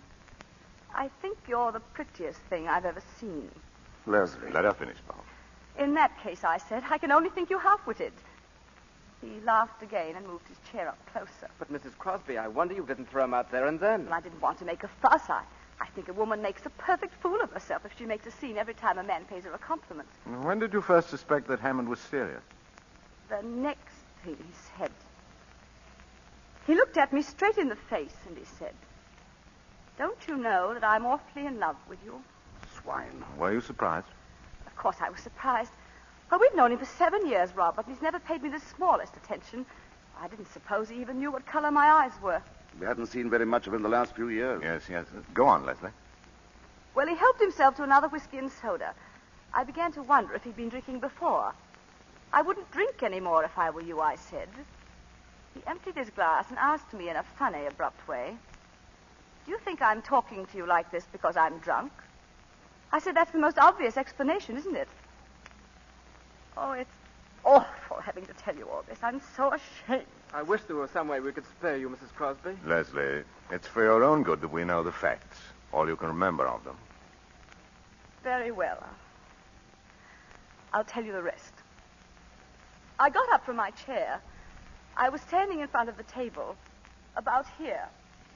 He rose and stood in front of me. I held out my hand. "Good night," I said. But he just stood and looked at me, and his eyes were all funny. "I'm not going," he said. Well, then I began to lose my temper. "You poor fool, don't you know I've never loved anyone but Robert? And even if I didn't love Robert, you're the last man I should care for." He answered, "Robert's away." Well, that was the last straw. I wasn't frightened, just angry. "If you don't go away this minute," I told him, "I'll call the boys and have you thrown out." I walked past him to call the boys from the veranda, and he took hold of my arm and swung me back. But I screamed as loud as I could. He flung his arms about me and began to kiss me. I struggled to tear myself away from him. Oh, he seemed like a madman. He kept talking and talking and saying he loved me and he loved me. And... oh, it's horrible. I can't go on. I'm sorry, Leslie, but we'll have to know the rest. Well, he lifted me in his arms. I struggled to get free, but he was too strong for me. He started to carry me, and then, well, he stumbled on those steps. And I got away from him. Suddenly, I remembered Robert's revolver in the drawer of that chest. He got up and ran after me, but I reached it before he caught me. Oh, it was all instinctive. I didn't know what I was doing. I didn't even know I'd fired. I heard a report and saw him lurch toward the door. I followed him out to the veranda. He staggered across the porch, grabbed the railing, and slipped through his hand as he fell down the steps. I don't remember anything more, just the reports, one after another, until there was a funny little click and the revolver was empty. And suddenly I looked down and saw him lying there, lying in the moonlight. It was only then that I knew what I'd done. My poor darling. Mrs. Crosby, may I say that I think you behaved magnificently? I'm terribly sorry that we had to put you to the ordeal of telling us all this. You were all very kind. It's quite obvious the man only got what he deserved. Withers, if you'll come with me, I'd like to see the body. Oh, yes, I'll take you to the shed. We'll only be a few minutes.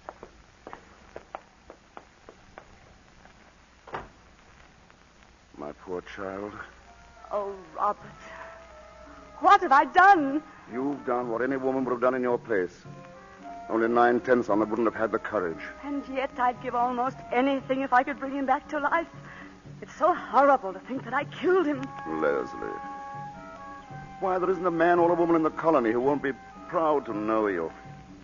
Darling, we have been happy, haven't we? You've been the best wife a man could have. I'm grateful for all the time we've been together. Don't say it that way, darling. It sounds so in the past. Nonsense. We've got most of our lives ahead of us. Oh, if only there was something I could do to help you right now. You can love me. That's all I need. I've always loved you. Yes, but now. Leslie, darling, if I could love you any more, I would now. Robert.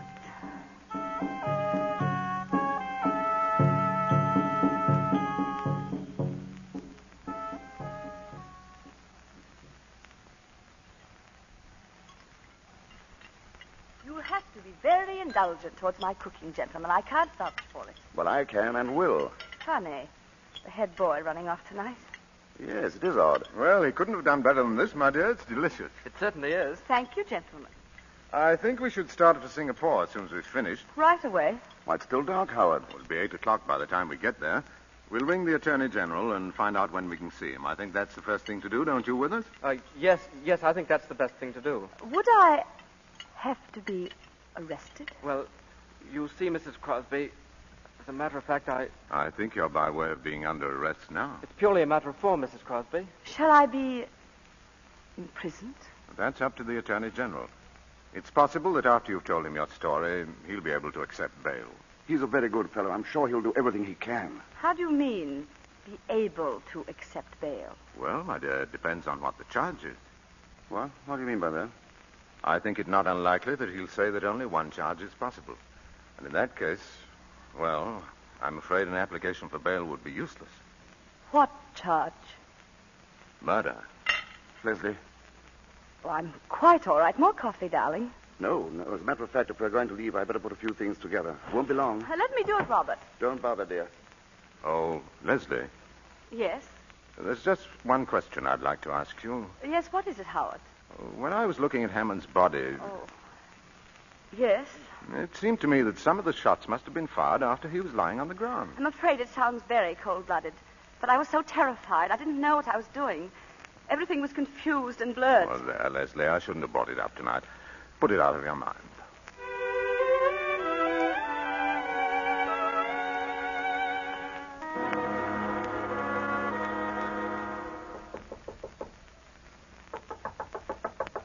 Come in. Well, Ong-Chi Sing? Mr. Crosby to see you, sir. Oh, ask him to come in. Mr. Crosby? Thanks. Hello, Bob. Howard, how is she? Sit down, Bob. Have you seen her?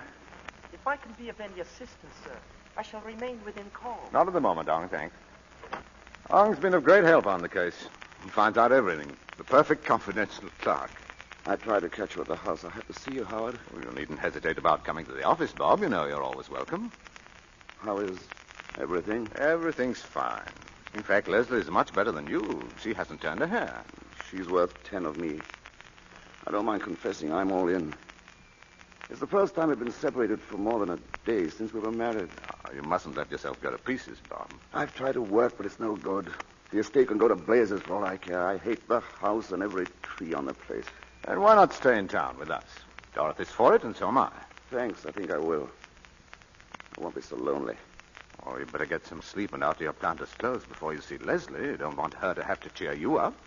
She's a plucky woman. It's monstrous they should have kept her in that filthy prison all this time. They had no choice. Anyway, it's only a week now before the trial. The whole thing's a farce. Why subject her to the ordeal of a trial? Because she admitted killing a man in a civilized community. A trial's inevitable. She shot him as she would have shot a mad dog. You don't have to convince me, Bob. It's curious that Hammond was able to keep his life so hidden. That gambling house he owned, and especially the Eurasian woman. Could she be one of the witnesses? I shan't call her. I'll just produce evidence that Hammond was married to her. He managed to keep that marriage a secret, too. Oh, I know you're busy, Howard. I can't tell you how grateful I am. Oh, nonsense. Now, stop worrying about the trial. That's your lawyer's job. Thanks, old man. I'll see you up at the house.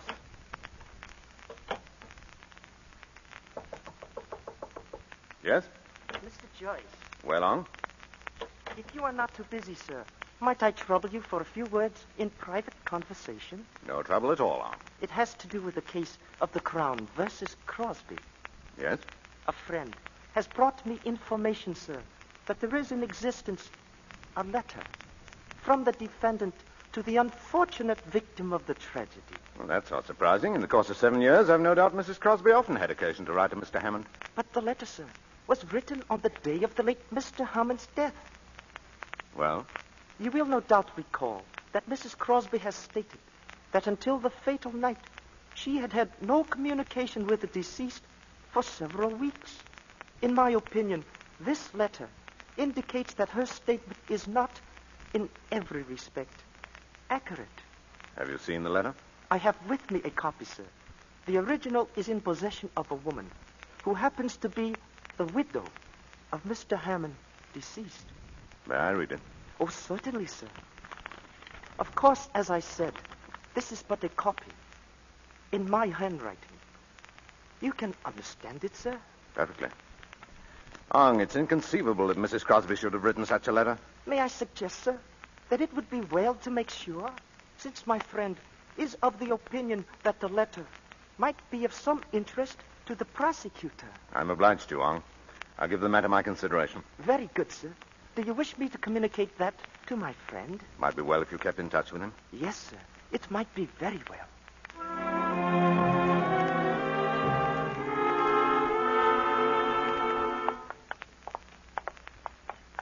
You may stay in the visiting room as long as you want, Mrs. Crosby.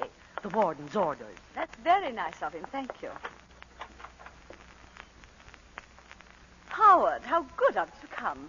I wasn't expecting you today. Good morning, Leslie. You're looking very well. Thank you, Howard. Well, the trial's only 5 days off now. I know. Each morning when I awake, I say to myself, one less. Just like I used to at school with the holidays coming. Leslie. Oh, don't feel sorry for me, Howard. Time has really passed quite quickly. I've read a great deal and worked on my lace. But I'll confess something to you, Howard. I'm not looking forward to testifying in court. Leslie, one of the things that's impressed me is that each time you told your story, you've told it in exactly the same words. You've never varied a hair's breadth. And what does that suggest to your legal mind? Well, it suggests either that you have an extraordinary memory or that you're telling the plain, unvarnished truth. I'm afraid I have a very poor memory. I suppose I'm right in thinking that you had no communication with Hammond for several weeks before the catastrophe? Oh, quite. I'm positive of that. Let's see, the last time we met was at a tennis party at the McFerrins. I don't think I said more than 2 words to him. And you hadn't written to him? Oh, no. Well, at one time you've been on fairly intimate terms with him. How did it happen that you stopped asking him to anything? Well, we hadn't anything much in common, and he was very popular, you know. Had a good many calls on his time, and, well, there didn't seem to be any need to shower him with invitations. Are you quite certain that was all? Well, I may as well tell you. We heard about his wife, and once, just by chance, I actually saw her. Oh, you never mentioned that. What was she like? Horrible. Covered with gold chains and bangles and bracelets. And a face like a mask. And it was after you knew about her that you stopped having anything to do with Hammond? Yes. Leslie, I think I should tell you that there is in existence a letter in your handwriting from you to Jeff Hammond. Oh, well, I've often sent him little notes to ask him something or other. This letter asks him to come and see you because Robert was going to be away. Oh, but that's impossible. I never did anything of the kind. You better read it for yourself. It is not my handwriting. I know. It's said to be an exact copy of one written on the day of Hammond's death. Well, Leslie? What does it mean? That's for you to say, Leslie. I didn't write it. I swear I didn't write it. If the original is in your handwriting, it'd be no use denying it. It could be a forgery. It'd be difficult to prove that. It would be easy to prove it was genuine. Well, it's not dated. It might have been written years ago. Oh, if you give me a little time, I'll try to remember. Leslie, the prosecution could cross-examine your houseboys. They would soon find out whether someone took a letter to Hammond on the day of his death. I swear to you that I did not write this letter. Very well. And there's nothing more to talk about. I'll be going. Howard? Howard, wait a minute. I did write it, but I was afraid to mention it. I thought none of you would believe my story if I admitted that he'd come there at my invitation. Go on. You see, I was preparing a surprise for Robert's birthday. I knew he wanted a new gun, and I'm so dreadfully stupid about sporting things. I thought I'd talk to Jeff about it and get him to order it for me. Perhaps you've forgotten what's in the letter. Will you have another look at it? No, I don't want to. Then let me read it to you. Robert will be away. I absolutely must see you. I'm desperate, and if you don't come, I won't answer for the consequences. Don't drive up to the door. Leslie, I shall have to talk to you very plainly. I told Bob today that I was certain of your acquittal, and I didn't say that just to cheer him up. I don't believe the jury would have retired at all. But this letter alters the case completely. I won't tell you what I personally thought when I read the letter. The duty of counsel is to defend his client, not to convict her, even in his own mind. I don't want you to tell me anything but what is needed to save your neck. Oh. They can prove that Hammond came to your house at your urgent invitation. I don't know what else they can prove, but if the jury comes to the conclusion that you didn't kill Hammond in self-defense... No, they'll... Leslie! Matron, quickly! Yes, sir? Call nurse. Mrs. Crosby's ill.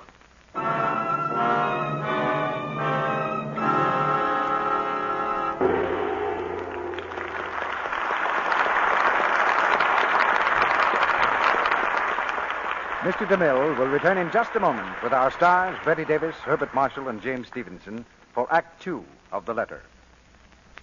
Well, Sally here looks as if she wanted to say something first. What is it, Sally? I just want to look into the future for a moment, Mr. Ruick. Yes? What do you see there, Sally? Good news. 100 years from now, there won't be any spring house cleaning. You don't say. Why not? Because everything in the house will be waterproof. You just hose down a room, and presto, it's clean. Very simple indeed. But it won't help women who are doing their spring house cleaning right now. Oh, but I know something that'll make things awfully easy for them. So do I. New Quick Lux Flakes. Right. And I've heard loads of women say they've never seen anything like it. They love the way it bursts into suds at the touch of water. Yes, and it's amazing how rich those suds are, too. All fine, pure soap. No harmful alkali of any kind. And New Quick Lux goes so far. Yes, and it gives more suds, ounce for ounce, than any of 10 other soaps tested. And that's true even in hard water. It's thrifty. It's so safe, too. There's nothing to hurt any color or fabric. That's safe in water alone. It's wonderful how nice curtains and blankets and bedspreads look after a dip in New Quick Lux. And that goes for dozens of other things, too. Everything safe in water alone. Ladies, now that you're busy with your spring house cleaning, get the fast, easy help New Quick Lux gives. Ask your grocer for a thrifty big box of New Quick Lux Flakes tomorrow. It comes in the same familiar package at no extra cost. And here's more news. Right now, thousands of grocers are featuring New Quick Lux Flakes in their spring house cleaning sales. It's a grand time to stock up. Use New Quick Lux for all your soap and water tasks. To help keep your things new-looking longer, to save your hands.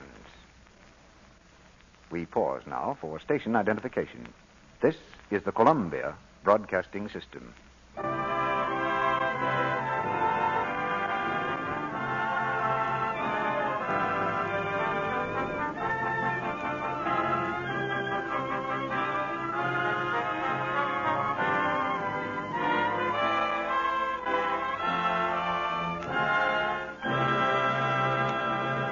Act 2 of The Letter, starring Betty Davis as Leslie Crosby, Herbert Marshall as Robert Crosby, and James Stevenson as Howard Joyce.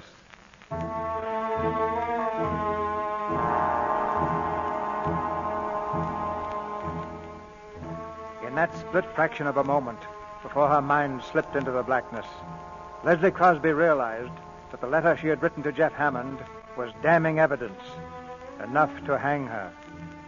Now, a few minutes later, in the first aid room of the prison hospital, she leans wearily back in her chair, her eyes half closed. I'm afraid I've made rather a mess of things. I'm sorry. For Robert, not for me. You've distrusted me from the beginning, Howard. That's neither here nor there, Leslie. Who's got the letter now. The Eurasian woman who was Hammond's wife? Oh. Howard, are you going to let me be hanged? What do you mean by that, Leslie? You could get hold of the letter.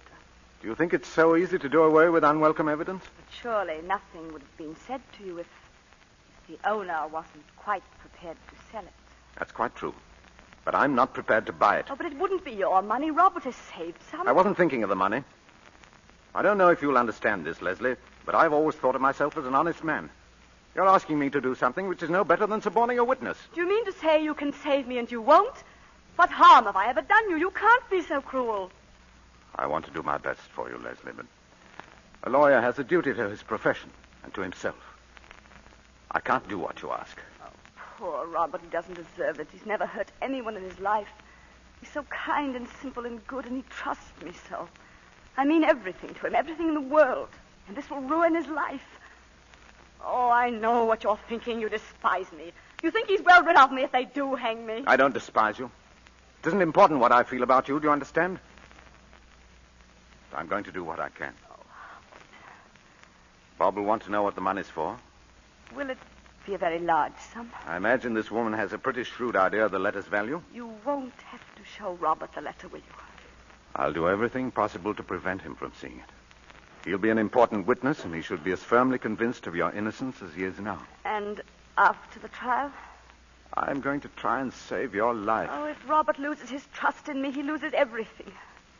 It's strange that a man can live with a woman for 10 years and not know the first thing about her.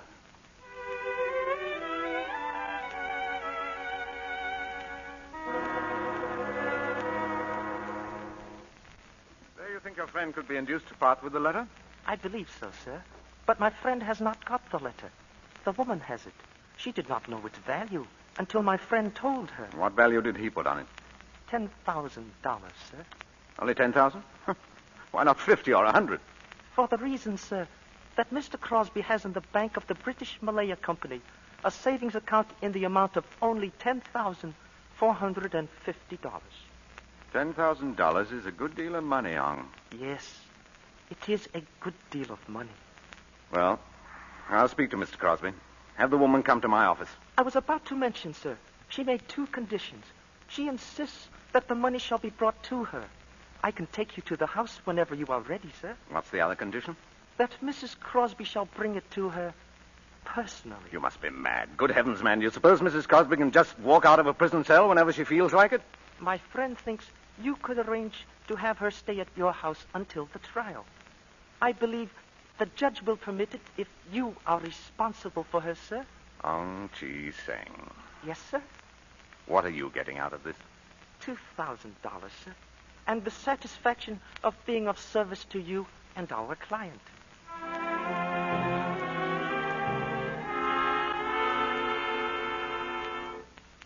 Sit down, Howard. I've taken the liberty of ordering for you. Oh, thanks. Well, you're looking more cheerful, Bob. I feel better since this morning. I guess you finally convinced me we've nothing to worry about. Well, as a matter of fact, Bob, something's come up. It's nothing very much, but I thought I'd better have a talk with you about it. Yeah? It seems that Leslie wrote a letter to Hammond asking him to come to the bungalow on the night he was killed. Why, that's impossible. You heard her say she'd had no communication with him for weeks before it happened. Nevertheless, she did write the letter. She wanted his advice on something she was buying you for your birthday. Your birthday was about then, wasn't it? Yes, end of April. In the excitement, she forgot the letter at the time, and then later was afraid to say she'd made a mistake. But that's not like Leslie. She isn't afraid of anything. Well, this was a pretty serious mistake, and she realized it. Who has the letter? Hammond's widow, and she threatens to turn it over to the prosecution. Well, what if she does?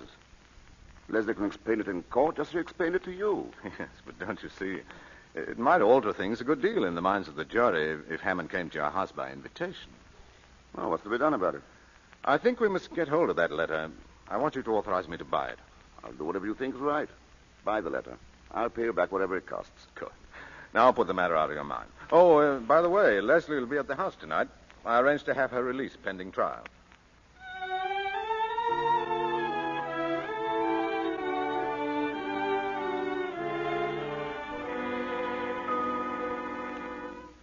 Leslie, don't tell me that's the same lace I saw you working on at the McFerrins. How can you go so fast? Well, I haven't had anything else much to do this past month. What's it going to be? It's too fine for a tablecloth, surely. It's a coverlet for our bed. Oh, Dorothy, Leslie and I have some work to do this evening. Look here, Bob. Why don't you take the girls to a picture? Well, it won't take all evening, will it, Robin? Well, there's a lot to go over. There's no use you three hanging around. You'd much better see a good film. Yes, darling, go ahead. It'll take your mind off tomorrow. I want you to. All right, then. I'll bring the car around. Come on, Adele. I can see the legal mind is anxious to get rid of us. Night, Leslie. Good night. Where do we have to go? Chinese Quarter. Some sort of a shop, I believe. Well, I always wanted to see the Chinese Quarter. I hear it's a bit creepy. Of course, I'd have chosen other circumstances for a visit. Be flippant about your own crimes if you want to, but don't be flippant about mine. Oh, I'm sorry, Howard. I didn't mean to be flippant. Really, I didn't. Maybe it's my own sense of guilt, but I have an unpleasant feeling that I'll have to pay the piper for what I'm doing tonight. I'm jeopardizing my whole career, and I have to rely on your discretion. Whatever else I am, I'm not ungrateful. Oh, forget what I said. When did you first start doing that lace work, Leslie? Oh, a few years ago. How did you happen to take it up? Well, I wanted something to do, and it appealed to me. But it must take enormous concentration and patience. I find it soothing. You mean it takes your mind off other things? Is that a legal question? You're not an ordinary client, Leslie. You've been watching me, Howard. I felt it all evening. Trying to read my thoughts. I'm trying to understand you. Why?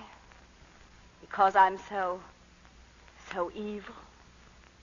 That's it, isn't it? Some time ago, I saw a volcano erupt. An island south of here, Guadi. It had been dormant for years, and then suddenly the crest blew off. It was terrifying and beautiful. Fire turned the sea and sky crimson, and 3 villages melted into ashes. It's time we were starting. Ong Chi Seng will be waiting for us.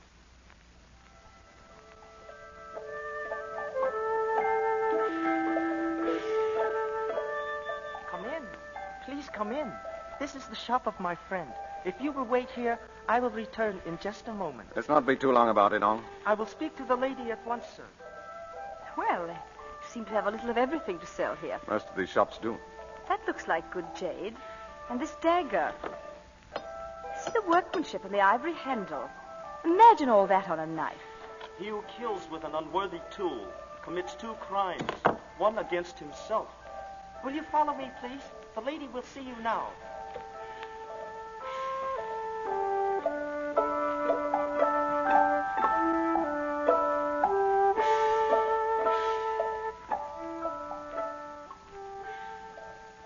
Where is she? You said she'd be here. She is coming, sir. Well, what's she standing there for? Ask her if she has the letter. Yes, sir. 你嗰封信喺處嘛？封信我信得過唔好咧。Mrs. Crosby, I regret, but the veil that you wear over your head, Mrs. Hammond requests that you remove it. Of course. Mrs. Crosby, Mrs. Hammond has a further request. She wishes you to walk over to her. Now, look here. Tell her this is enough. It's all right, Howard. I don't mind.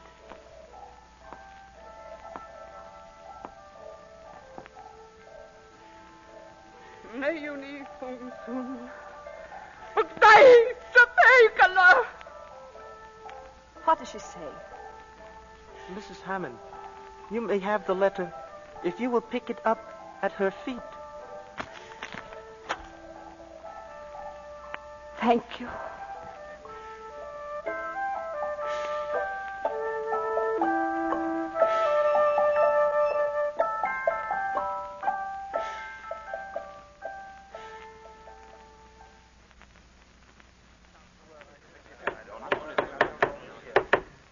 Gentlemen of the jury, have you agreed upon a verdict? We have, Your Honor. The prisoner will please rise and look upon the jury. You find the prisoner at the bar, Leslie Crosby, guilty or not guilty? We find the defendant not guilty.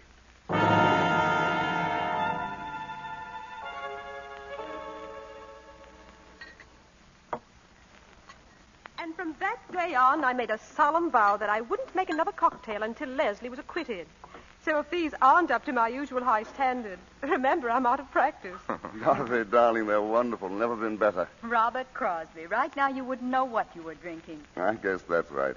I can't taste or think or feel. All I can do is keep saying to myself over and over, Leslie's safe. Darling. Well, anyone planning to bathe, shower, or sponge before dinner should be getting at it. A shower for me. I've laid out some things for you, Leslie. Thank you. Darling, I'm going to tidy myself up a bit. No, don't go, Leslie. Why shan't be a minute? There's something I particularly want to talk to you about. And, Howard, I want to see you, too. I want your legal opinion. Oh, you do? What's up? Well, I want to get Leslie away from here as quickly as possible. I think a bit of a holiday do you both good. No, I mean for good. But how could we? Can't very well throw up your job. But I've got something in view that's much better. It's in Sumatra. We'd be away from everybody, and the only people around us would be Dutch. We'd start a new life. The only thing is that you'll be awfully lonely, darling, at the start. Oh, I wouldn't mind that. I'd like to go, Robert. I don't want to stay here. That settles it, then. I'll go straight ahead and we can fix things up at once. Is the money as good as here? Well, I hope it'll be better. At all events, I'll be working for myself and not for a company in London. What do you mean? Why should I go on sweating my life out for other people? This plantation belongs to a Malacca Chinese planter who's in financial difficulties, and he's willing to let it go for $30,000 if you can get the money the day after tomorrow. How on earth are you going to raise $30,000? Well, I've saved about 10, and the bank is willing to let me have the balance on mortgage. Robert, darling, I shouldn't like you to take such a risk on my account.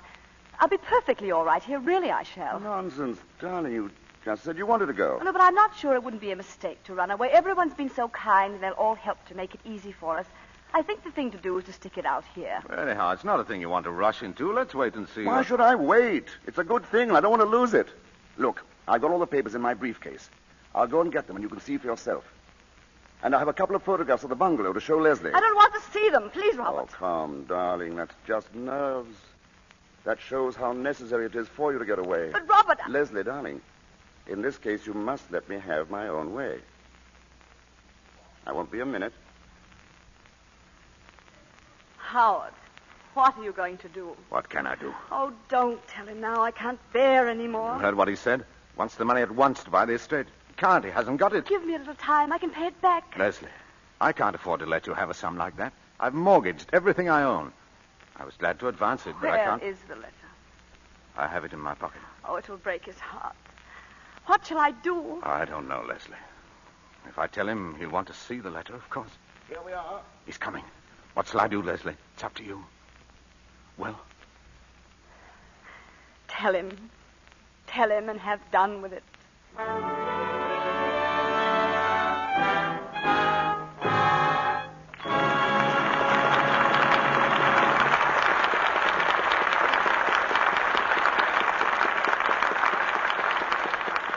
The lights come up in the Lux Radio Theater as the curtain falls on Act 2 of The Letter, starring Betty Davis, Herbert Marshall, and James Stevenson. Will everyone remain very quiet, please? Because in this brief intermission, I've asked one of our audience to help me in a little test. Here she comes to the microphone now. Her name is Mrs. Lee Millar. And your home, Mrs. Millar, is... Oakland, California. Well, we're delighted to have you with us, Mrs. Millar. Now, do you see what I have in my hand? Why, 2 rubber bands. Yes. Will you take this one and stretch it as far as it will go? That's right. It stretches, then snaps right back, doesn't it? Yes, Mr. Ruick. Well, now do the same with the other. Why, it's broken in 2. Yes, because the second rubber band was all dried out, had lost all its elasticity, so it broke under strain. Now, the reason I asked Mrs. Millar to make this test was because the very same thing can happen to stockings. You see, when stockings are new and live and supple, they have great elasticity. They can stretch as you walk or run or stoop down, then spring back into shape with each motion of your leg. Yes, that's true. But if the threads get all dried out and lifeless, why then... They break when they stretch. Right. Now, one way to weaken elasticity is to use a soap that contains harmful alkali. This dries out the fibers. Another way is to rub with cake soap. This weakens the fibers, makes them less elastic, and more apt to break under strain. And you have a run. Well, I always Lux my stockings, Mr. Ruick. Good, because Lux saves elasticity. New Quick Lux Flakes have no harmful alkali. And with Lux, there's no rubbing. That's why Lux keeps silk elastic and cuts down runs. No wonder it's America's favorite stocking care, and recommended by over 90% of the makers of both silk and nylon stockings in the United States. Why not save your stockings by washing them every night with new Quick Lux Flakes? Now, our producer, Mr. DeMille. The curtain rises on the third act of The Letter.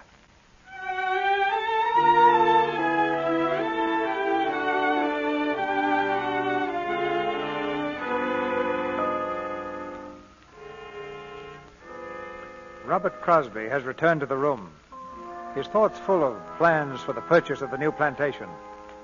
In silence, Leslie and Joyce watch Robert, brimming over with enthusiasm, arrange his papers on the desk. This is really a handsome estate.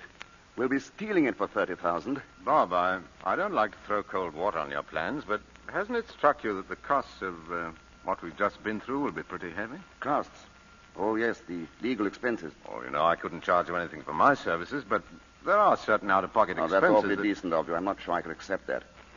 But what do these other expenses amount to? Well, the principal item is that letter of Leslie's I mentioned to you. Oh, yes, I'd almost forgotten.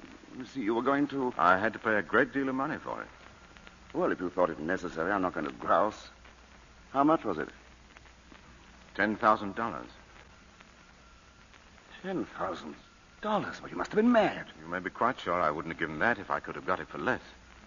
Oh, that's every cent I have in the world. Why didn't you let them bring the letter in and explain it to the jury? I didn't dare. What do you mean it was absolutely necessary to suppress it? If you wanted Leslie acquitted. What was there in the letter? I told you at the time. It was very stupid of me, Robert. I remember now. You wrote to Hammond to ask him to come to the bungalow. Yes.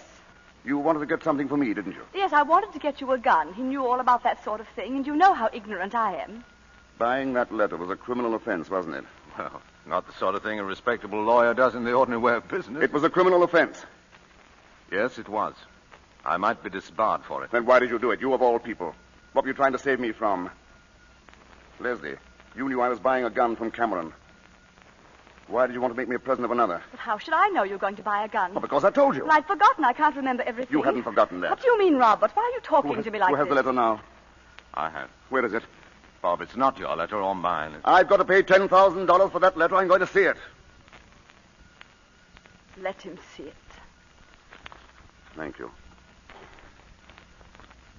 Robert will be away. I absolutely must see you. What does this mean?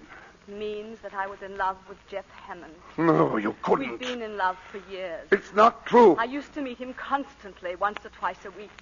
Every time we met, I hated myself for it. It was horrible. I loathed myself. I was like a person who was ill.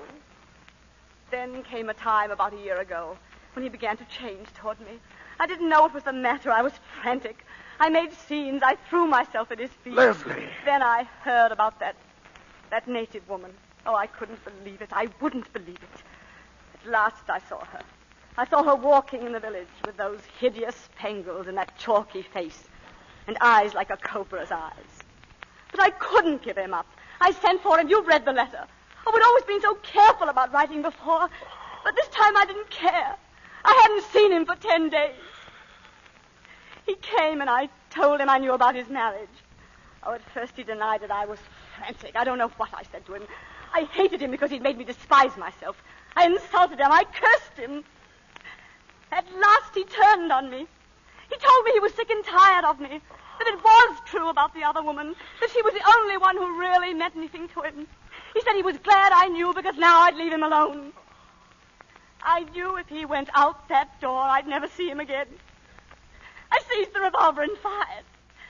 He gave a cry and I saw I'd hit him.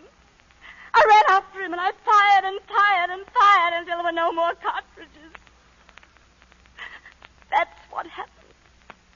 And I have no excuse for myself. I don't deserve to live. How could you do this? To me, Leslie. How could you?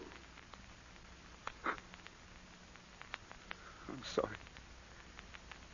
I shouldn't have let myself go. I've got to think.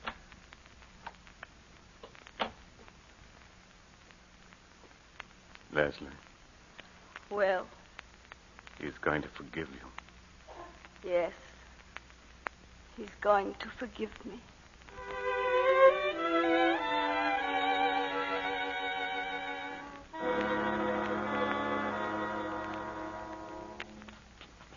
And the fifth couple are the Prescotts. Oh, yes. Robert's told me about them. You'll adore them, Leslie. Now, both of you get a good sleep because it'll be a late party.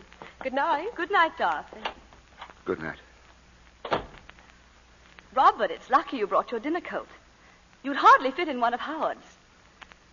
Now, let's see what else you'll need. Oh, how about your studs? They're probably still in the bureau at home. Home. Robert, it's no use, is it? We can't make it go, can we? I don't know. I'm not sure. Robert, you're so kind and so generous. You should have had the sort of wife you really deserve. And through no fault of yours, I've failed you. Wrecked your life. I can't ask you to forgive me. If you love a person, you can forgive anything. But what about you? Can you go on? Oh, I'll try. I'll really try. That's not what I was asking. I'll do everything to make you happy, everything in my power. That isn't enough. Unless, Leslie, now, this minute, do you love me? Yes, I do. Kiss me then. Kiss me. As if... Robert. No, I can't. Leslie, tell me, Leslie, what is it? With all my heart, I still love the man I killed.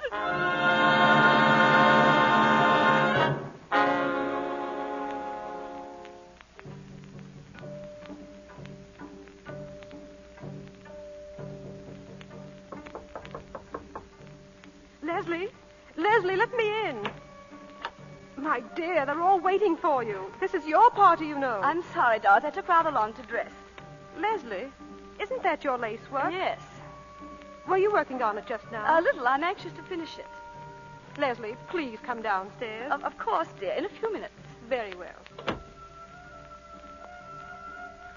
When did you first start doing that lace work, Leslie? I find it soothing.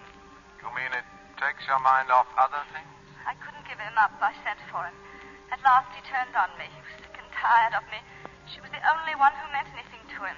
She was the only one. I hardly know what happened. I seized the revolver and fired until there were no more cartridges. I have no excuse for myself. I don't deserve to live. I don't deserve to... Who's out there? Who is it? You, I see you there. Mr. Crosby! Come here. What are you doing out there? I don't want to come. She Maggie may come. She tell me I come here. She? Mrs. Hammond? No, Missy Hammond. She tell me I come here. Bring dagger. Leave it outside window. Yes. Dagger, Missy. She say, bring dagger to you. She's here, then.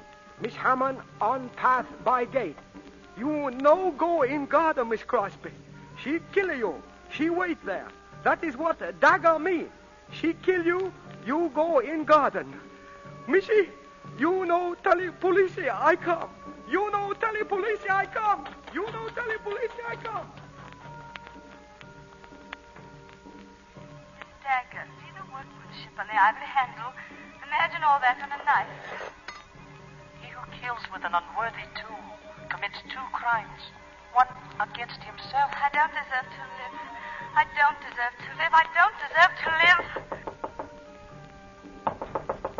Leslie. Leslie. Yes. You've got to do something about Bob. He's behaving very strangely. What is it? I don't know. First I thought he was drunk, but it's worse than that. I'll be right down. But where will you ship from, Crosby? Oh, it's near a good harbor, only 5-6 miles away. And I can ship my rubber for less money. I ought to get ahead fast. In 10-15 years, I can live in London, travel, do anything I please. Robert, will you come outside with me, darling, please? Not now, darling. Maybe later. I'm telling the boys about my new plantation. Sounds like quite a place. Of course, we'll miss Singapore. Our friends are here. We've had some mighty fine times. No English people in that part of Sumatra, only Dutch and natives. It's going to be a little lonely at first, maybe. But we'll get used to it. Robert, There'll be just the two of us.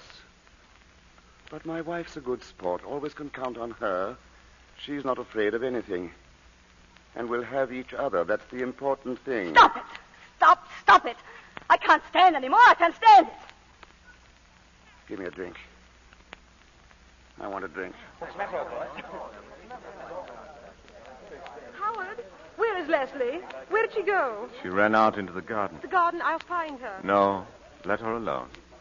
There's nothing you can do for her.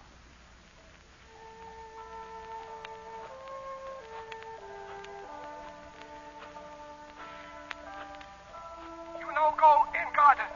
She kill you. You no go in garden, Missy. See the workmanship on the ivory handle. She kill you. I couldn't give him up. I sent for him. Robert will be away. I absolutely must see you. I couldn't give him up. What does this mean? It means that I was in love with Jeff Hammond. It's not true. It means I was in love with Jeff Hammond. No. We've been in love for years. We've been in love for years. We've been in love for years. Miss Crosby, go back. Go back. Oh. You kill her. You kill her. Heard I say. Wait back. Don't move. Oh, police. Police. Don't move. I will shoot.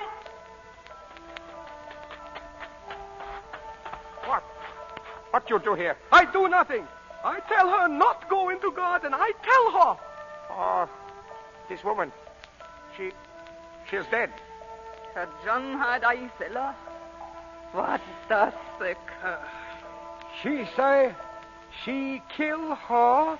It was right. She died. Leslie! Leslie!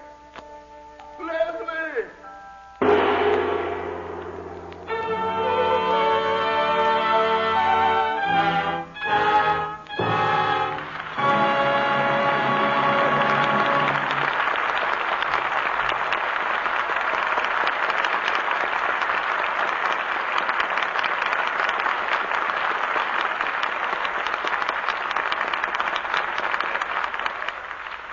We bring to a close tonight's performance of The Letter. In a moment, our stars return for their curtain calls. But while we're waiting, listen to this.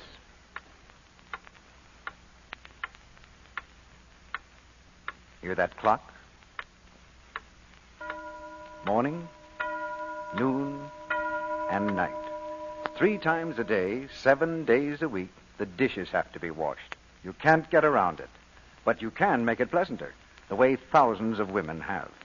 That's with new, quick Lux Flakes. It helps do away with one of the things women hate most about dishwashing, the red, rough housework look it gives your hands. Yes, new Quick Lux is kind to hands. This was recently proved by hundreds of dramatic one-hand tests made in a laboratory under conditions similar to home dishwashing. 5 different soaps frequently used for dishwashing, including Lux, were tested. 3 times a day for weeks, hundreds of women dipped one hand in Lux suds, the other in suds from another soap. The results were amazing. The Lux hands looked so much softer and smoother than the other hands. Now you know that lovely hands are such an important part of a woman's charm. You want yours to stay soft and smooth, of course. So why not try new Quick Lux Flakes in your dishpan tomorrow? Will you do that? It's in the same familiar box, and it costs you no more. It's fast, thrifty, and so kind to your hands. Here's Mr. DeMille with our stars. Back for a curtain call come the stars of The Letter. Betty Davis, Herbert Marshall, and James Stevenson. Mr. DeMille, I know Herbert Marshall and James Stevenson join me in thanking every member of the fine cast which appeared with us tonight. And so do we. Tell me, how was your vacation, Betty? Oh, I always have a wonderful time in New Hampshire. We've been reading about the big celebration they had of the premiere of your new picture, The Great Lie, at Littleton. Your birthday, too, wasn't it, Betty? Yes, Jimmy. We were trying to raise some money for a local charity, and Warner Brothers very kindly came through with the premiere of The Great Lie to help us raise the money. After that birthday party, Hollywood must seem like a ghost town. Well, it seems restful for the first time. I've enjoyed very much coming back to the Lux Radio Theater tonight, Mr. DeMille, and I'd like to know what you plan for next week. Next week's play, Betty, is the delightful comedy, Wife, Husband, and Friend. And who's in the cast, Mr. DeMille? We're going to have George Brent, Priscilla Lane, and Gail Patrick. You'll hear George Brent as a perfectly normal businessman whose wife, played by Priscilla Lane, is ambitious to become an opera singer. The solution to this domestic problem comes in a surprise twist that made the 20th Century Fox picture a hit on the screen and gives us a gay and exciting prospect for next Monday night. That's a show I certainly don't want to miss, T.B. Good night. Good night. Good night. You've written your names in red letters here tonight.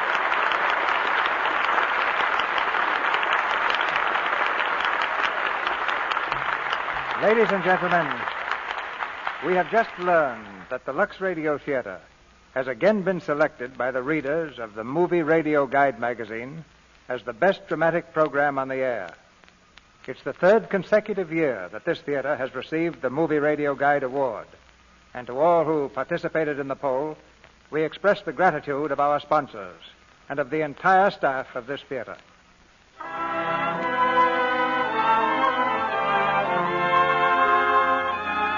Our sponsors, the makers of Lux Flakes, join me in inviting you to be with us again next Monday night when the Lux Radio Theater presents George Brent, Priscilla Lane, and Gail Patrick in Wife, Husband, and Friend. This is Cecil B. DeMille saying good night to you from Hollywood.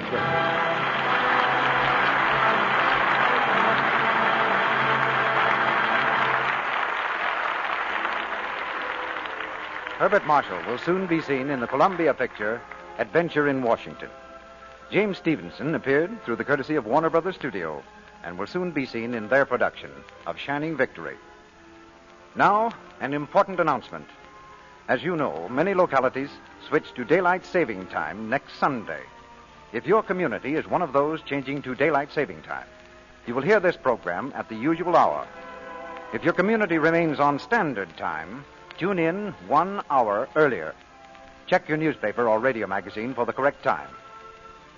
Included in tonight's play were Richard Davis as Withers, Charlie Lung as head boy, Gloria Holden as the woman, and Suzanne Caron, Wally Mayer, Eleanor Stewart, Eric Snowden, and Leela Hyams McIntyre.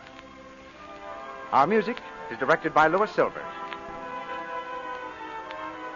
Our Lux Radio Theater production of The Letter has come to you with the good wishes of the makers of new Quick Lux Flakes, the tissue-thin soap flakes used by smart housewives everywhere and by the great picture studios here in Hollywood to protect the million-dollar wardrobes that you see on the screen. Your announcer has been Melville Ruick, and this is the Columbia Broadcasting System.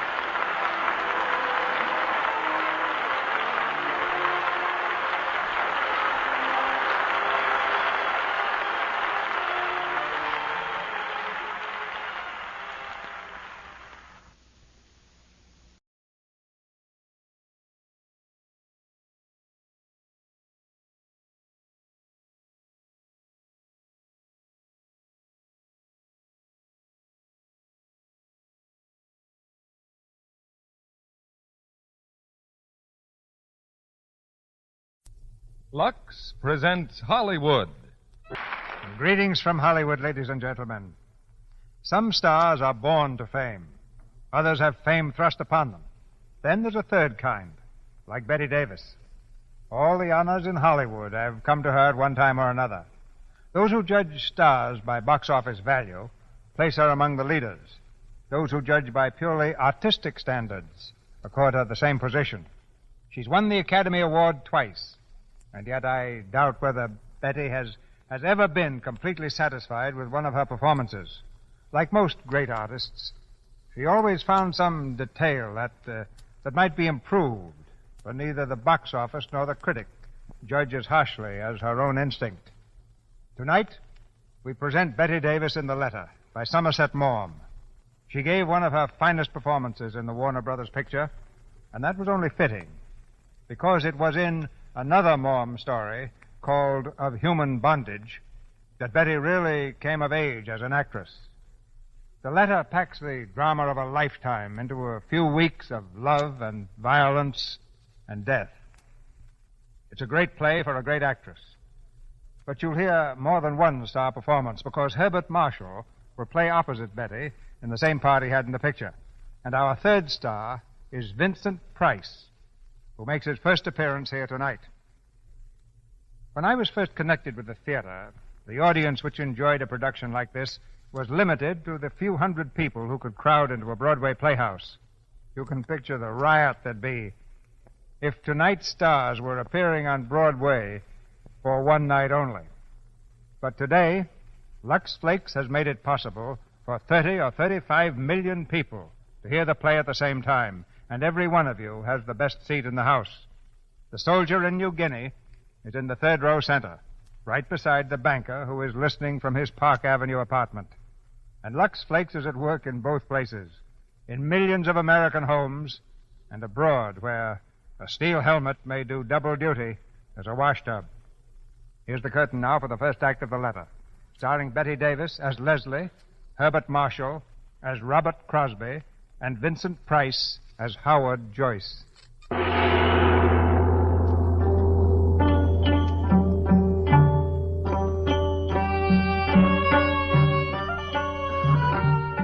All of this happened a few years ago on the Malay Peninsula, in the days before the war. Just north of Singapore lay the great rubber plantations, kingdoms of commerce, built by natives and white men.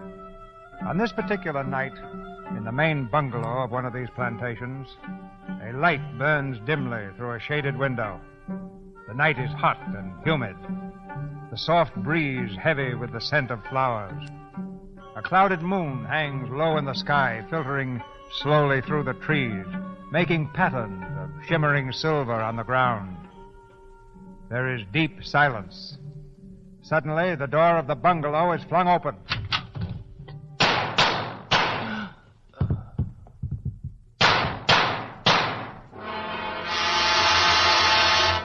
Missy, I hear a gunfire. Missy Crosby, I hear.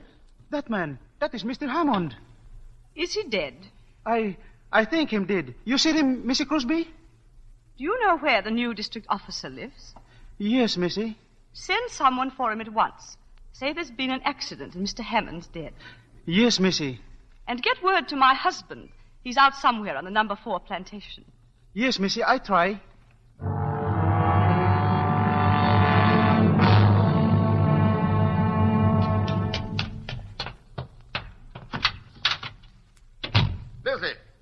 Leslie, where are you? Leslie, I'm here. Mr. Crosby? Yeah? I'm John Withers, the new district officer. Where's Mrs. Crosby? She locked herself in her room. She wouldn't see me until you came. Huh? Excuse me. Leslie, let me in. Leslie, darling, it's Robert. Leslie, what happened? Didn't they tell you? They said Hammond was killed. Is he still out there? I had your head boy remove the body to a shed. Leslie, what happened? Tell me. He tried to make love to me, and I shot him. Leslie. Oh, Robert, I'm so glad There, you come. darling, there. Hold me tight. I'm so frightened. There's nothing to be frightened about. It'll be all right. Oh, there, now, that's better. I'll try not to do that again. Mr. Withers, I hope you'll understand. I didn't want to see anyone until my husband came. Yes, of course, I understand, Mrs. Crosby. Oh, Howard, come in. I got your message in Singapore. Howard, how nice of you to come. Naturally, I want to be here if I can help. Oh, you will help me. Us. In every way I can, as your lawyer and your friend. You're a dear. Mr. Withers, this is Mr. Howard Joyce, my attorney. How do you do? How do you do? How's Dorothy, Howard? Oh, she's very well and anxious to see you. Has her sister arrived from England? Adele? Oh, yes, she came last week. Oh. Oh, here now. Leslie, you better be rested. Oh, I do feel dreadfully faint. Come and lie down, darling. I'll get you a drink. I'm sorry to be so tired. Nonsense. You're being very brave. How long have you been here, Mr. Withers? About an hour. One of the Crosby houseboys came to fetch me. Was Hammond dead? Oh, yes. He was just riddled with bullets. What? Well, here's the revolver. All 6 chambers are empty. Here, you two. You better have a drink yourselves. Thanks, but I'm afraid I shouldn't. I'm on duty of a sort, you know. Well, I'll have one, Bob. You feeling any better, Leslie? Much better, thank you. Mrs. Crosby, I'm afraid it's my duty to ask you some questions. Well, I think I can wait, Mr. Withers, until my wife... Oh, it's all right, Robert. Really, I feel perfectly well now. Then suppose you tell us, Leslie, in your own words, exactly what happened. I'll try. And take your time, Mrs. Crosby. Remember, we're all friends here. You've been so patient. Well, as you know, Robert was spending the night at number 4 plantation. Oh, I never mind being alone. A planter's wife gets used to that. Oh, my I dear. had dinner rather late, and I started working on my lace. Oh, I don't know how long I'd been working, when suddenly I heard footsteps outside, and someone came up on the veranda and said, "Good evening, can I come in?" I was startled because I hadn't heard a car drive up. "Who is it?" I asked. "Jeff Hammond." "Oh, of course," I said. "Come in and have a drink." Were you surprised to see him? Well, I was, rather. He hadn't been in the house for ages, had he, Robert? 3 months at least. I told him Robert was over at the number 4 plantation getting out a shipment or something. Wasn't that it, darling? What did he say to that? He said, "Oh, I'm sorry. I felt rather lonely tonight, so I thought I'd just come over and see how you were getting on." Well, I put on my spectacles again and went on with my work. We chatted about one thing and another. He asked me if Robert had heard that a tiger had been seen on the road 2 or 3 days ago. He said he thought he'd try to get it over the weekend. Oh, yes, I know about that. Don't you remember I spoke to you about it yesterday? Did you? Oh, yes, I believe you did. Well, we went on chatting until... Well, suddenly he said something rather silly. What? It's hardly worth repeating. He paid me a little compliment. I think perhaps you'd better tell us exactly what he said, Leslie. He said, "You've got very pretty eyes. It's too bad to hide them under those ugly spectacles." Has he ever said anything of the sort to you before? Oh, no, never, and I thought it impertinent. I don't wonder. Did you answer him? I said I didn't care a row of beans what he thought about me, but he only laughed and said, "I'm going to tell you all the same. I think you're the prettiest thing I've ever seen." Leslie. Let her finish, Bob. Well, in that case, I said, "I can only think you half-witted." He laughed again and moved his chair up closer. But, Mrs. Crosby, I wonder you didn't throw him out there and then. Well, I didn't want to make a fuss. I think a woman only makes a perfect fool of herself if she makes a scene every time a man pays her a compliment. When did you first suspect that Hammond was serious? The next thing he said. He looked at me straight in the face, and he said, "Don't you know that I'm awfully in love with you?"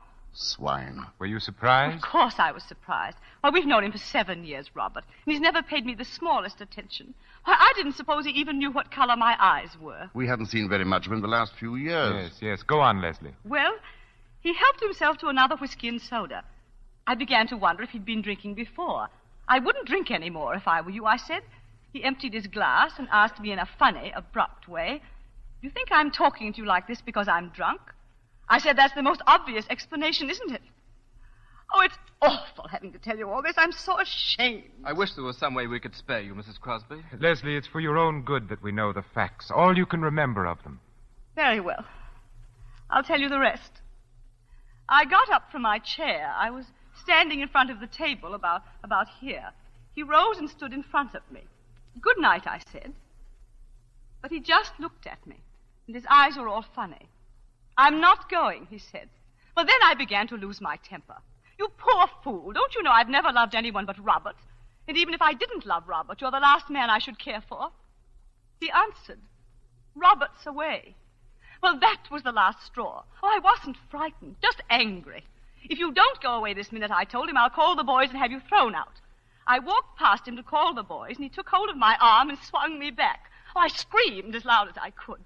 He flung his arms about me and began to kiss me. I struggled to tear myself away from him. Oh, he seemed like a madman. He kept talking and talking, saying he loved me. Oh, it's horrible. I can't go on. I'm very sorry, Leslie, but we'll have to know the rest. Well, he lifted me in his arms. I struggled to get free, but he was too strong. He started to carry me, and then he stumbled on those steps, and I got away from him. Suddenly, I remembered Robert's revolver in the drawer of that chest. He got up, but I reached it before he caught me. Oh, it was all instinctive. I didn't know what I was doing. I didn't even know I'd fired. I heard a report and saw him lurch toward the door. I followed him out to the veranda. He staggered across the porch and fell down the steps. I don't remember anything more, just the reports, one after another, until there was a funny little click, and the revolver was empty. And suddenly I looked down and saw him lying there, lying in the moonlight. It was only then that I knew what I'd done. My poor darling. Mrs. Crosby, may I say I think you've behaved magnificently? I'm terribly sorry we had to put you to the ordeal of telling us all this. Well, you were all very kind. It's quite obvious the man only got what he deserved. Withers, if you'll come with me, I'd like to see the body for a minute. Oh, yes. Yes, I'll take you to the shed. We'll only be a few minutes. My poor child. Oh, Robert, what have I done? You've done what any woman would have done in your place. Only 9/10 of them wouldn't have had the courage. And yet I'd give almost anything if I could bring him back to life. So horrible to think that I killed him. Leslie, why, there isn't a man or a woman in the colony who won't be proud to know you. Darling, We have been happy, haven't we? You've been the best wife a man could have.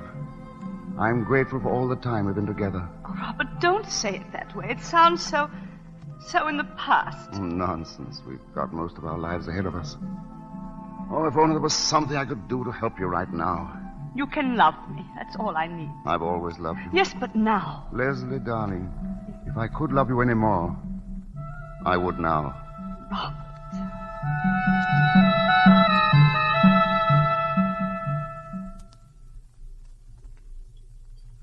You'll have to be very indulgent towards my cooking, gentlemen. I can't vouch for it. Well, I can and will. Funny. The head boy running off tonight. Yeah, it is odd. Well, he couldn't have done any better than this, my dear. It's delicious. It certainly is. Thank you, gentlemen. I think we should start for Singapore as soon as we're finished. Right away. It's still dark, Howard. It'll be 8 o'clock by the time we get there. We'll ring the Attorney General and find out when we can see him. I think that's the first thing to do, don't you, Withers? Yes, I think that's the best thing to do. Would I have to be arrested?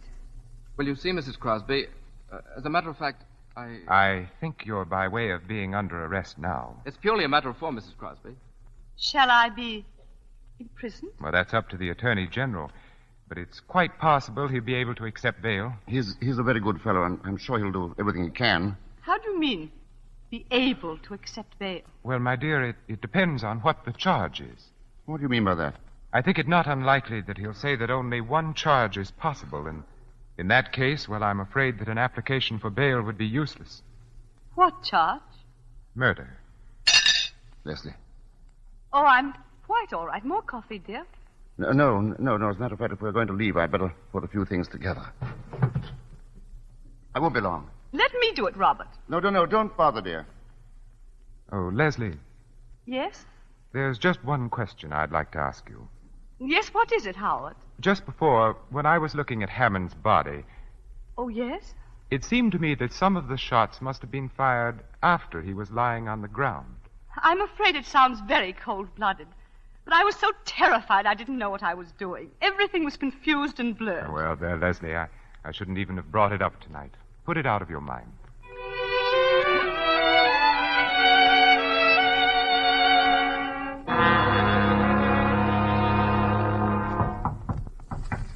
Come in. Well, Longchi? Mr. Crosby to see you, sir. Oh, ask him to come in. Mr. Crosby. Thanks. Hello, Bob. How is she? Have you seen her? If I can be of any assistance, sir, I shall remain within call. Not at the moment, Ong, thanks. Ong has been a great help on the case. He finds out everything. He's the perfect confidential clerk. I tried to catch her at the house. I had to see you, Howard. Needn't hesitate about coming to the office, Bob. You know you're always welcome. How is everything? Everything's fine. In fact, Leslie's much better than you. She hasn't turned a hair. She's worth 10 of me. I don't mind confessing I'm all in. The first time we've been separated for more than a day since we were married. Oh, you mustn't let yourself go to pieces, old man. I've tried to work, but it's no good. The estate can go to blazes for all I care. I hate the house and every tree on the place. But then why not stay in town with us? Dorothy's for it, and so am I. Thanks, I think I will. I won't be so lonely. Oh, you'd better get some sleep before you see Leslie. You don't want her to have to cheer you up. She's a plucky woman. It's monstrous they should have to keep her in that filthy prison all this time. They have no choice. Anyway, it's only a week now before the trial. Well, the whole thing's a farce. Why subject her to the ordeal of a trial? Because she admitted killing a man. A trial is inevitable. She shot him as she would have shot a mad dog. You don't have to convince me, Robert. You know, it's curious Hammond was able to keep his life so hidden. That gambling house he owned, and especially the Eurasian woman. Will she be one of the witnesses? And I shan't call her. I'll just produce evidence that Hammond was married to her. He managed to keep that manager's secret, too. Oh, I know you're busy, Howard. I can't tell you how grateful I am. Oh, nonsense. Now stop worrying. That's your lawyer's job. All right, thanks, old man. I'll see you up at the house. Yes? Mr. Joyce. Well, Long? If you are not too busy, sir, may I trouble you for a few words in private conversation? No trouble at all. It has to do with the case of the Crown versus Crosby. Yes? A friend has brought me information, sir, that there is a letter from the defendant to the unfortunate victim of the tragedy. Well, that's not surprising. In the course of 7 years, I have no doubt that Mrs. Crosby often had occasion to write to Mr. Hammond. But the letter, sir, was written on the day of his death. Well? You will recall that Mrs. Crosby had stated that until the fatal night, she had had no communication with the deceased for several weeks. This letter indicates that her statement is not in every respect accurate. Have you seen the letter? I have with me a copy, sir. The original is in the possession of a woman who happens to be the widow of Mr. Hammond, deceased. May I read it? Oh, certainly, sir. Of course, as I said, this is but a copy. Can you understand it, sir? Perfectly. Ong, it's inconceivable that Mrs. Crosby should have written such a letter. May I suggest, sir, that it would be well to make sure, since my friend is of the opinion that the letter would be of some interest to the prosecutor. I'm obliged to you, Ong. I'll give the matter my consideration. Very good, sir. Do you wish me to communicate that to my friend? It might be well if you kept in touch with him. Yes, sir. It might be very well.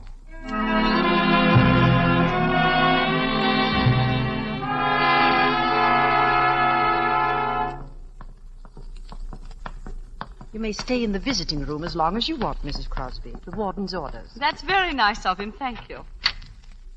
Howard, how good of you to come. I wasn't expecting you today. Good morning, Leslie. You're looking very well. Thank you, Howard. Well, the trial's only 5 days off now. I know. Each morning when I awake, I say to myself, 1 day less.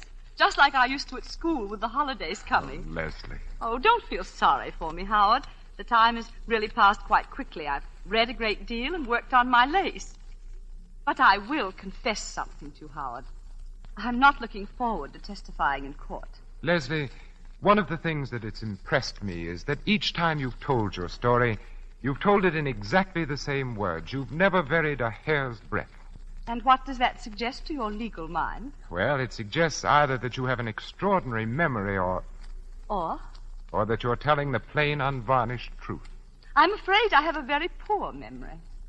Leslie, I suppose I'm right in thinking that you had no communication with Hammond for several weeks before the catastrophe. Oh, quite. I'm positive of that. Let's see. Well, the last time we met was at a tennis party at the McFarrans'. I don't think I said more than 2 words to him. And you hadn't written to him? Oh, no. At one time, you'd been on fairly intimate terms with him. How did it happen that you stopped asking him to anything? Well, we hadn't anything much in common. He was very popular, you know, and, well, there didn't seem to be any need to shower him with invitations. Are you quite certain that was all? Well, I may as well tell you. We heard about his wife. And once, just by chance, I actually saw her. Oh, well, you never mentioned that. What was she like? Horrible. Covered with gold chains and bangles and bracelets. And a face like a mask. And it was after you knew about her that you stopped having anything to do with Hammond. Yes. Leslie, I think I should tell you that there is in existence a letter in your handwriting from you to Jeff Hammond. Well, I've often sent him little notes to ask him something or other. This letter asked him to come and see you because Robert was going to be away. Oh, but that's impossible. I never did anything of the kind. Here, you'd better read it for yourself. This is not my handwriting. I know that. It's said to be an exact copy of one written on the day of Hammond's death. Well, Leslie? What does it mean? That's for you to say, Leslie. I didn't write it. I swear I didn't write it. The original is in your handwriting. It would be useless to deny it. But it could be a forgery. It would be difficult to prove that, Leslie. It would be very easy to prove that it was genuine. Well, it's not dated. It might have been written years ago. Oh, if you'll just give me a little time, I'll try to remember. Leslie, the prosecution could cross-examine your houseboys. They would soon find out whether someone took a letter to Hammond on the day of his death. I swear to you, I did not write this letter. Very well. And there's nothing further to talk about. I'll be going. Howard, wait a minute.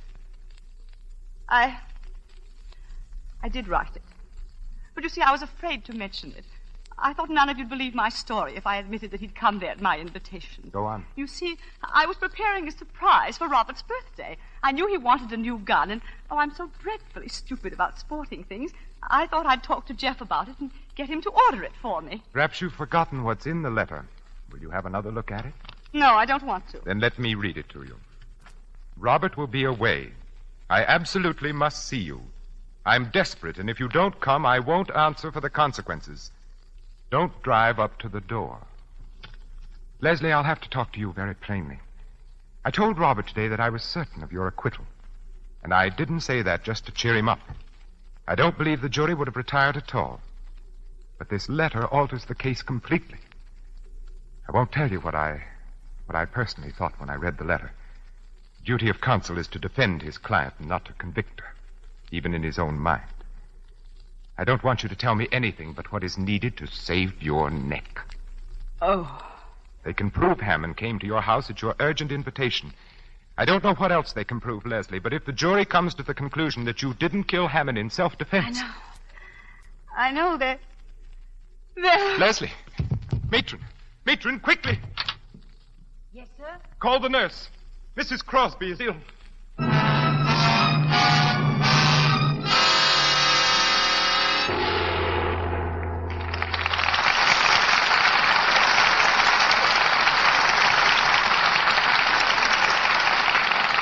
While we wait for Betty Davis, Herbert Marshall, and Vincent Price to return with Mr. DeMille for Act 2 of The Letter, do you remember this tune?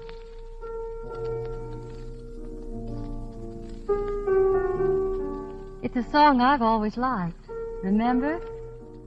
Night and day, you're the one. Only you beneath the moon and under the sun. Isn't that what every woman would like to hear? And she can hear it if she's the charming person she's meant to be. And don't think you must be a great beauty to be charming. Think, don't you know women who aren't beautiful or even pretty, yet their whole being draws you to them. They're warm and gay. Yes, aren't they always very dainty, flower fresh and immaculate? And isn't that the picture in your mind when I speak of Lux girls? They go together, Lux and daintiness. Yes, because these gentle Lux flakes make this appealing quality so very, very easy to have. We women are busy. Oh, yes, there's so much to do these days. But all the more reason to remember Lux. It's so quick. That dainty habit of dipping under things daily in Lux, a little thing seemingly, but a major part of charm. So let's never be too busy to use Lux Fake Flakes for undies each day. The ABC of charm is Lux. Then you're sure to hear from the one you want most to hear it from. Night and day, you are the one. Only you beneath the moon and under the sun. We pause now for station identification. This is CBS, the Columbia Broadcasting System.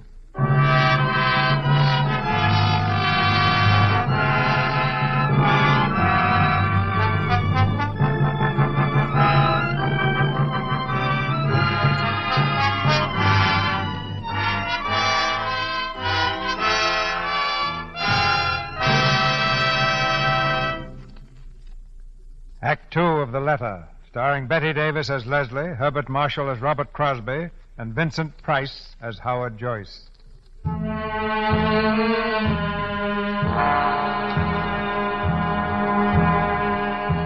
that split fraction of a moment, before her mind slipped into blackness, Leslie Crosby realized that the letter she had written to Jeff Hammond was damning evidence.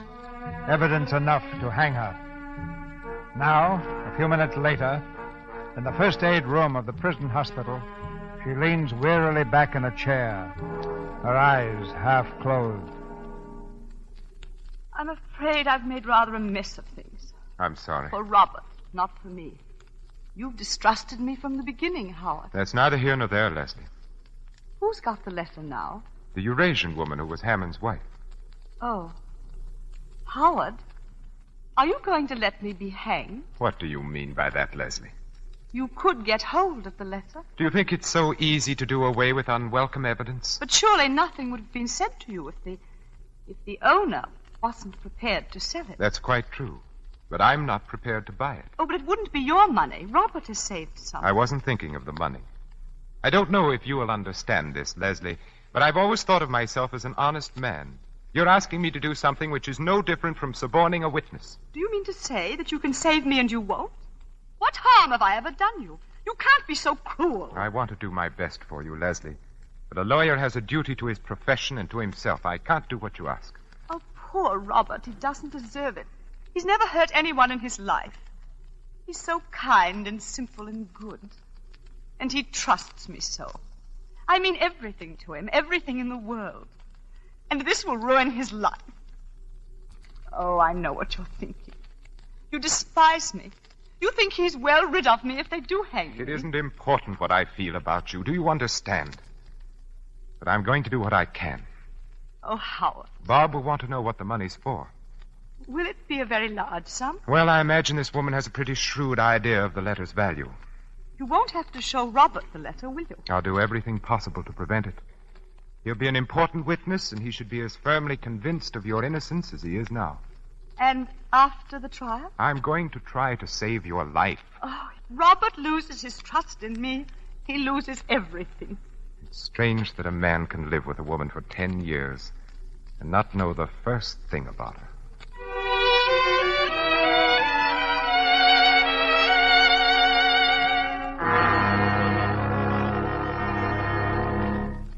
You say your friend could be induced to part with the letter? I believe so, sir. But my friend has not got the letter, sir. The woman has it.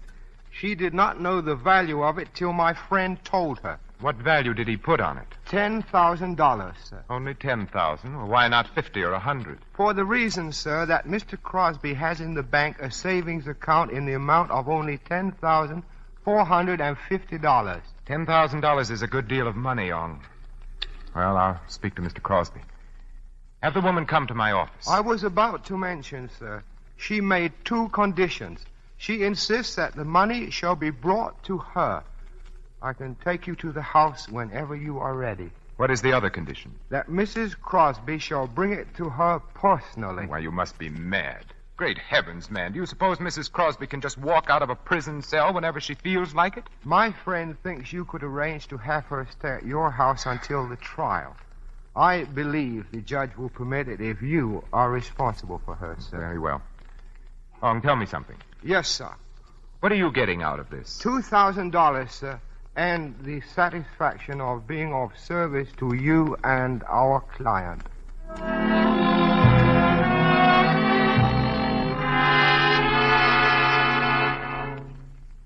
Sit down, Howard. I've taken the liberty of ordering for you. Oh, thanks. You're looking more cheerful, Bob. I feel better since this morning. I guess you're finally convinced that we have nothing to worry about. Well, as a matter of fact, Bob, something has come up. Oh, it's nothing very much, but I thought I'd better have a talk with you about it. Yes? Well, it seems Leslie wrote a letter to Hammond asking him to come to the bungalow on the night he was killed. Why, that's impossible. You heard her say she'd had no communication with him for weeks before it happened. Nevertheless, she did write the letter. She wanted his advice on something she was buying you for your birthday. Your birthday was about then, wasn't it? Yes, it was the end of April. In the excitement, she forgot the letter at the time and then later was afraid to say she'd made a mistake. But that's not like Leslie. She isn't afraid of anything. This was a pretty serious mistake, and she realized it. Who has the letter? Hammond's widow. She threatens to turn it over to the prosecution. Well, what if she does? Leslie can explain it in court just as she explained it to you. Yes, but don't you see, it might alter things a good deal in the minds of the jury if Hammond came to your home by invitation. Well, what's to be done about it? I think we must get hold of that letter. I want you to authorize me to buy it. I'll do whatever you think is right. All right, buy the letter. I'll pay you back whatever it costs. Good. Now put the matter out of your mind. Oh, by the way, Leslie will be at the house tonight. I've arranged to have her released pending trial.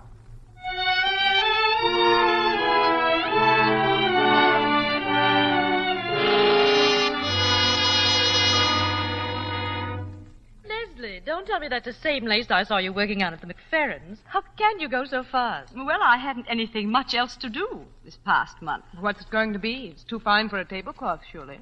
It's a coverlet for our bed. Oh, Dorothy, Leslie and I have some work to do this evening. Look here, Robert. Why don't you take the girls to a picture? Well, it won't take all evening, will it, Howard? Well, there's a lot to go over. No use you 3 hanging around. You'd much better see a good film. Yes, go ahead, darling. It'll take your mind off tomorrow. I want you to. All right, then. I'll bring the car around. Come on, Adele. I can see the legal mind is anxious to get rid of us.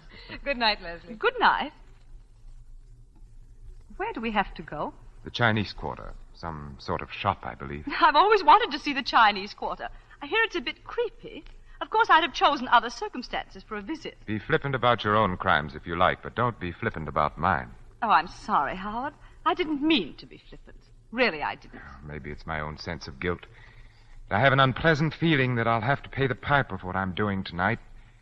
I'm jeopardizing my whole career, and I have to rely on your discretion. Whatever else I am, I'm not ungrateful. Please forget what I said. Leslie, when did you first start doing that lace work? Oh, a few years ago. How did you happen to take it up? I wanted something to do, and it appealed to me. But it must take enormous concentration and patience. I find it soothing. You mean it takes your mind off other things? Is that a legal question? You're not an ordinary client, Leslie. You've been watching me, Howard. I felt it all evening. Trying to read my thoughts. I'm trying to understand you. Why? Because I'm so evil. That's it, isn't it? Some time ago, I saw a volcano erupt. An island south of here, Guadi. It had been dormant for years. And then suddenly the crest blew off. It was terrifying and beautiful. Fire turned the sky and the sea crimson. And 3 villages melted into ashes. Well, it's time we were starting. Ong Chi will be waiting for us.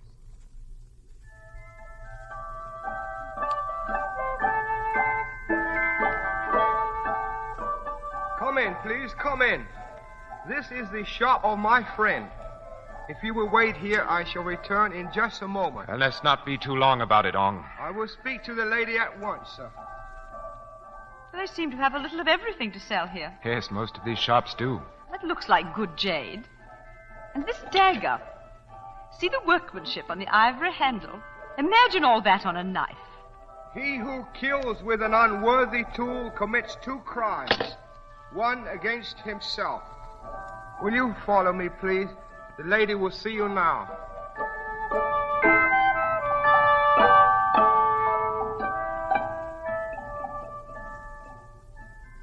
Now, where is she? You said she'd be here. She is coming, sir.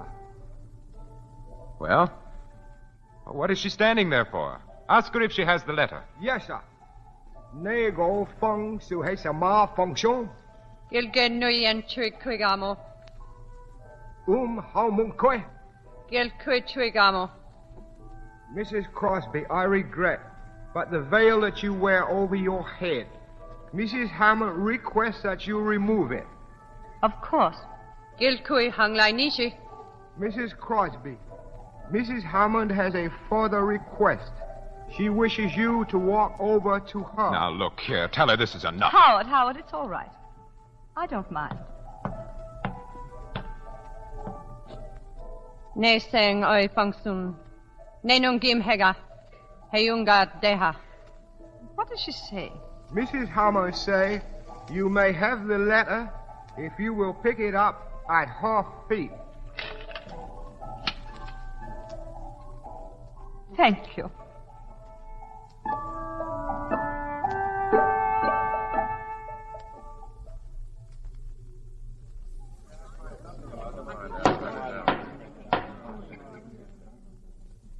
Gentlemen of the jury, have you agreed upon a verdict? We have, Your Honor. The prisoner will please rise and look upon the jury. Do you find the prisoner at the bar, Leslie Crosby, guilty or not guilty? We find the defendant not guilty.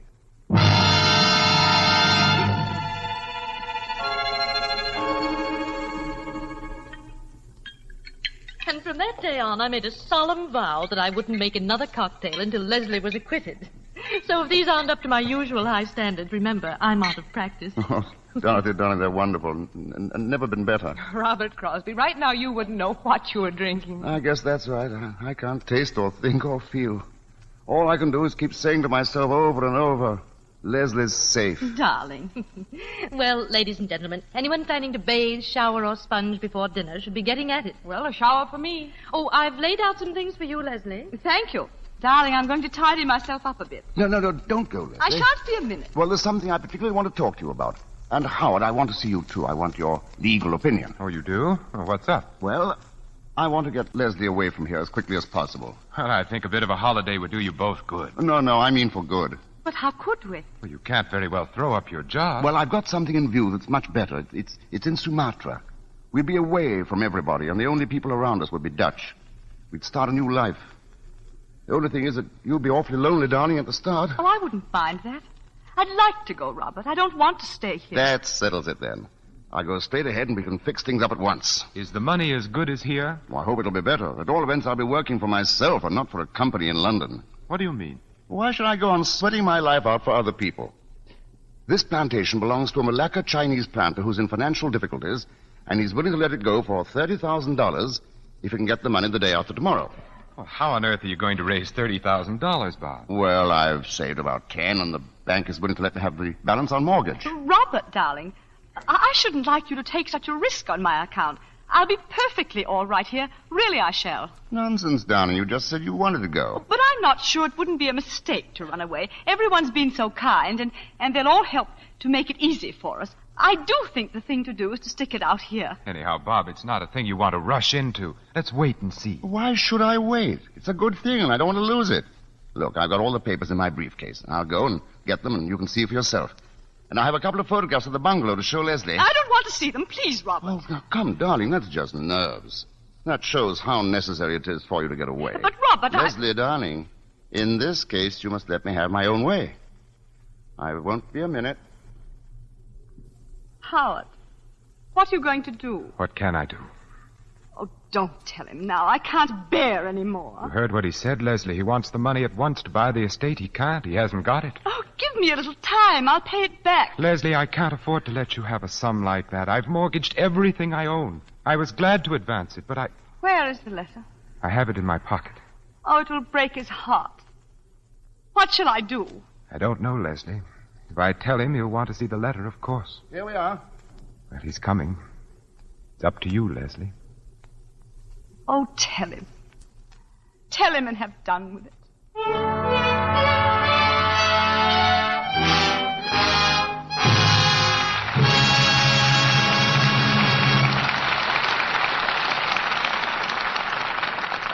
Mr. DeMille presents Betty Davis, Herbert Marshall, and Vincent Price in the final act of The Letter in a moment. Right now, we have a special guest to tell you not about Lux Flakes, but about our boys who have been dishing it out to the Japs, and taking it, too. She's Lieutenant Leda Jelinek, an Army nurse stationed at Birmingham General Hospital at Van Nuys, California.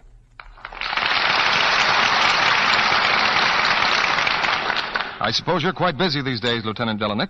Yes. Many of the casualties from our Pacific campaigns come back here. Boys who've been in tough battles. But they're on the road to recovery now.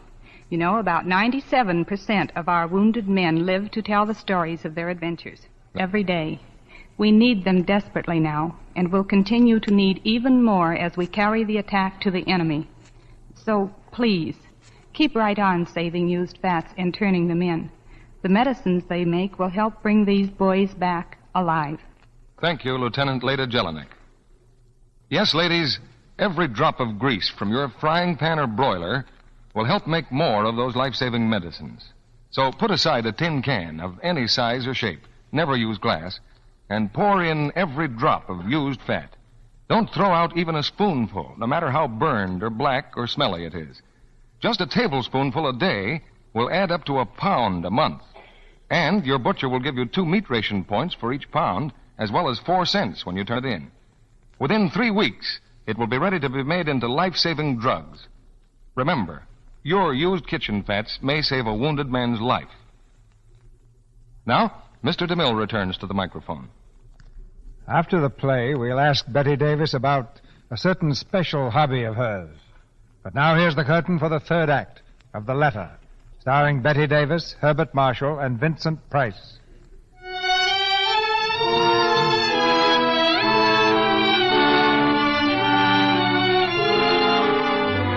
Robert Crosby has returned to the room, his thoughts full of plans for the purchase of the new plantation. In silence, Leslie and Joyce watch Robert, who is brimming over with enthusiasm as he arranges the papers on his desk. This is really a handsome estate. We'll be stealing it for $30,000. Bob, I don't like to throw cold water on your plans, but hasn't it struck you that the costs of what we've been through will be pretty heavy? Costs? Oh, yes, the legal expenses. Oh, no, I'm not going to charge you anything for my own services. But there are certain out-of-pocket expenses. Well, that's awfully decent of you. I'm not sure I can accept that. But what do these other expenses amount to? Well, the principal item is that letter of Leslie's I mentioned to you. Oh, yes, I'd almost forgotten. You were going to... I had to pay a great deal of money for it. Well, if you thought it necessary, I'm not going to grouse. How much was it? $10,000. $10,000? Why, you must have been mad. You may be quite sure, Bob, I wouldn't have given that if I could have got it for less. But that's every cent I have in the world. Why didn't you let them bring the letter in and explain it to the jury? I didn't dare. Do you mean it was absolutely necessary to suppress it? If you wanted Leslie acquitted. But what was there in the letter? I told you at the time. It was very stupid of me, Robert. I remember now. You wrote to Hammond to ask him to come to the bungalow. Yes. You wanted to get something for me, didn't you? Yes, I wanted to get you a gun. He knew all about that sort of thing, and you know how ignorant I am. Buying that letter was a criminal offense, wasn't it? Well, it's not the sort of thing a respectable lawyer does in the ordinary way of business. It was a criminal offense. Yes, it was. I might be disbarred for it. Then why did you do it? You of all people. What were you trying to save me from? Leslie, you knew I was buying a gun from Cameron. Why did you want to make me a present of another? Well, how should I know you were going to buy a gun? Because I told you. Well, I'd forgotten. I can't remember everything. You hadn't forgotten that. What do you mean, Robert? Why are you talking to me like this? Who has the letter now? I have. Where is it? Bob, it's not your letter or mine. I've got to pay $10,000 for that letter. I'm going to see it. Let him see it. Thank you. Robert will be away. I absolutely must see you. What does this mean? It means that I was in love with Jeff Hammond. No, you couldn't. We'd been in love for years. It's not true. I used to meet him constantly, once or twice a week. Every time we met, I hated myself for it. It was horrible. I loathed myself. I was like a person who was ill. Then came a time about a year ago when he began to change toward me. Oh, I didn't know what was the matter. I was frantic. I made scenes. I threw myself at his feet. Leslie. Then I heard about that native woman. Oh, I couldn't believe it. I wouldn't believe it. At last I saw her. I saw her walking in the village with those hideous spangles and that chalky face and her eyes like a cobra's eyes. I couldn't give him up. I sent for him. You've read the letter. Oh, we'd always been so careful about writing before, but this time I didn't care. I hadn't seen him for 10 days. He came and I told him I knew about his marriage. Oh, at first he denied it. I was frantic. I don't know what I said to him. I hated him because he'd made me despise myself. I insulted him. I cursed him. At last he turned on me. He told me he was sick and tired of me, that it was true about the other woman, that she was the only one who really meant anything to him. He said he was glad I knew, because now I'd leave him alone. I knew that if he went out that door, I'd never see him again. I hardly know what happened. I seized the revolver and fired. He gave a cry, and I saw it hit him. I ran after him, and I fired and fired and fired until there were no more cartridges. That's what happened. And I have no excuse for myself. I don't deserve to live. How could you do this? How could you? I'm sorry. I shouldn't let myself go. I've got to think. Leslie. Well? He's going to forgive you. Yes. He's going to forgive me.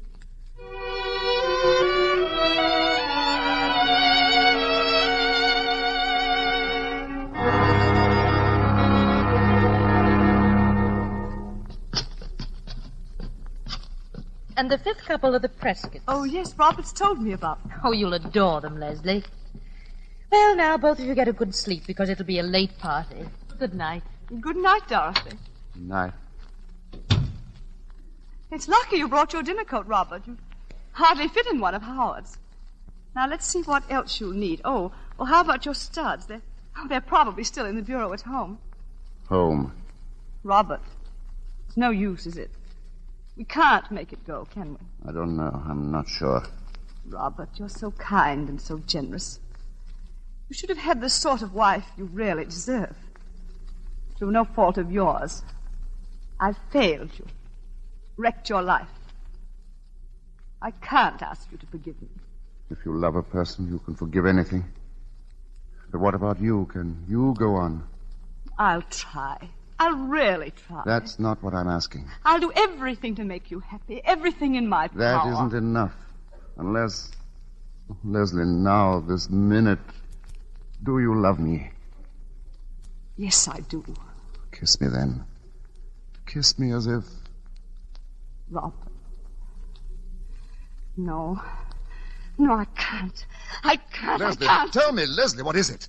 With all my heart, I still love the man I killed.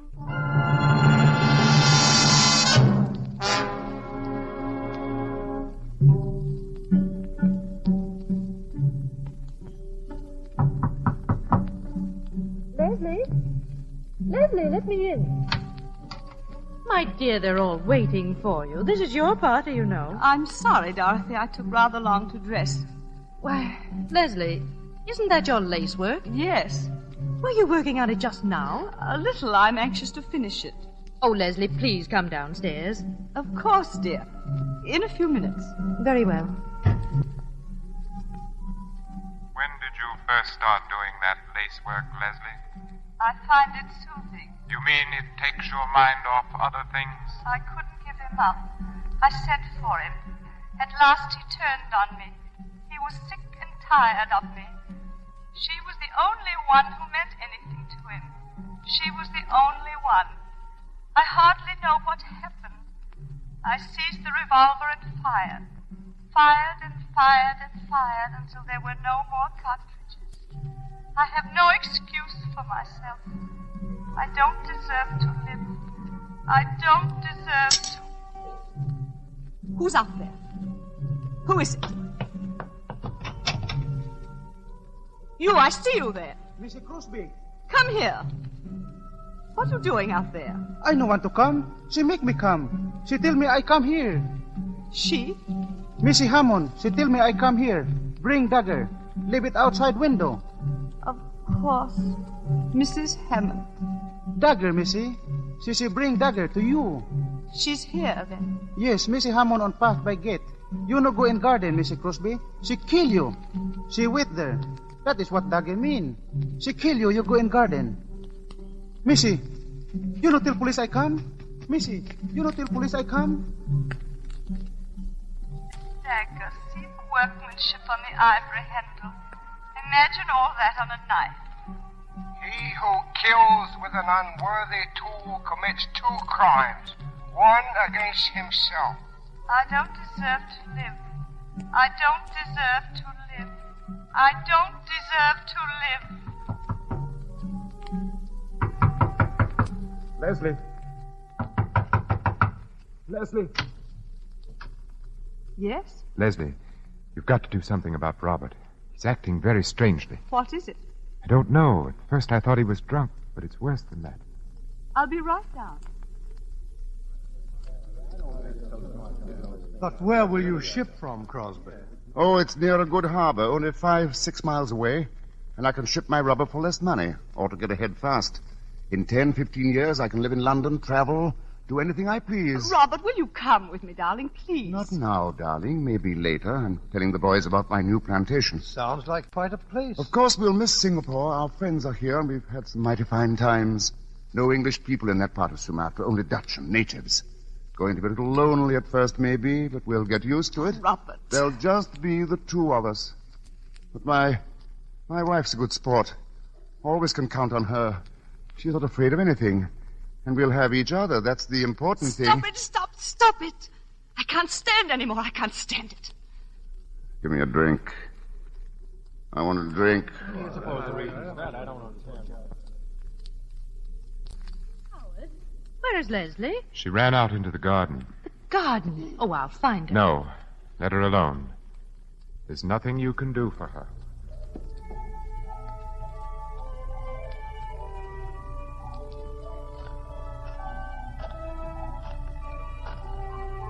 You no go in garden. She kill you. You go in garden, Missy. See the workmanship on the ivory handle. She kill you. I couldn't give him up. I sent for him.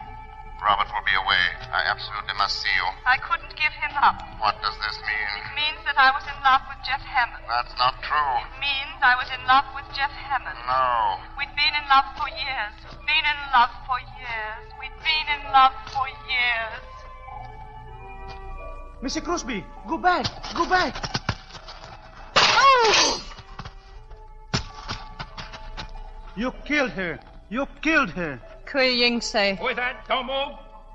The police. The police. Don't move, I will shoot. What do you do here? I do nothing. I tell her no go into garden. I tell her. This woman, she is dead. Kui Ying say. Ingadas se kui. She kill her. It was right she die. Leslie! Leslie!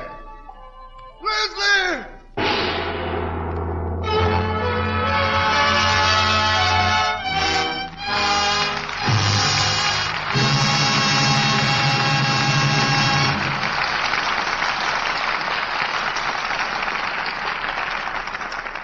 Our stars will return for a curtain call in just a moment.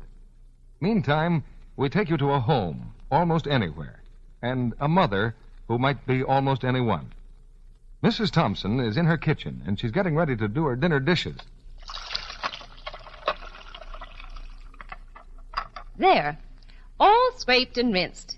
Now, why, that's funny. I know it was here when I did the luncheon dishes. Now, where did I put it? Not on the table. The closet. I know I haven't used it all. A box lasts me practically a month. Well, I suppose I could use the laundry soap, but it takes forever to make suds. Besides, it's hard on my hands. Alice! Oh, Alice! Do you know what happened to the box of Lux Flakes I keep here on the drain board? Oh, well, you bring it right down this minute. I need it for the dishes. Well, do your sweater later, dear. I have to have it now. Guess I'll have to get a box for the bathroom when I go to the store tomorrow. The man said he expected more this week. I hate to be caught without Lux. I know what those strong soaps do to my hands. Women everywhere say that once you've used Lux for dishes, you'll never want to use a strong soap again. Lux leaves hands so soft and lovely. Even if they're red and rough from using harsh soaps, just changing to gentle Lux Flakes will take away that dishpan look, make them smooth and attractive again. And Lux is thrifty. You can change dishpan hands to Lux hands for less than a penny a day. Now, here's Mr. DeMille with our stars. A curtain call is one of the oldest traditions in the theater. I don't believe it's ever been better earned than tonight. And coming back to the footlights now are Betty Davis, Herbert Marshall, and Vincent Price. It's a pleasure to be back, Mr. DeMille. I'd like to thank all the people in the cast for their excellent work tonight. Now, to most of us, Betty, your name stands for fine artistry in the theater.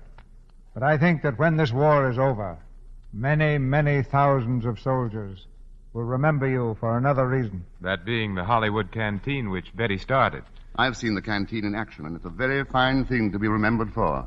So that we can keep the record straight, let's give credit to the right people. There were really more than 6,000 who worked together in a team to make the canteen possible. I still say you coached that team, Betty. How many boys have visited the canteen, Betty? Well, I believe about 1.5 million, Vincent, many of whom greatly admired Bart Marshall's work as a busboy. You know, I've often wondered what the fellows talk about when they wander over to the snack bar to see you or Irene Dunn or Eddie Lamar. Well, I remember one boy who paid me a very nice compliment. Hiya, Rosie, he said. I can't stand you on the screen, but you're certainly sweetness and light around here. Well, that's quite a tribute to your acting, Betty. Have you picked a play for next week yet, Mr. DeMille? Yes. And it's a roaring drama of the West. Republic's current screen hit in old Oklahoma. And our stars will be Roy Rogers, Martha Scott, and Albert Decker. It's the story of a girl and a cowboy who discover romance as well as oil in the rich land of Oklahoma. And besides the thrilling drama, we'll also have the songs of Hollywood's great cowboy star, Roy Rogers. Very exciting evening, C.B. Good night. Good night. Good night. Good night. Good night. Any theater should be thankful for players like you three.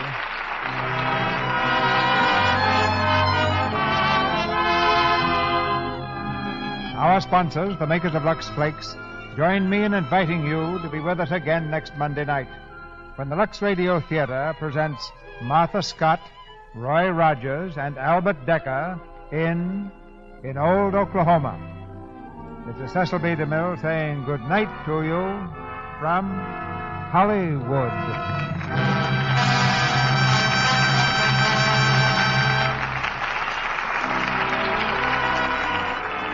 This week, all America salutes those women who are working in war-useful jobs.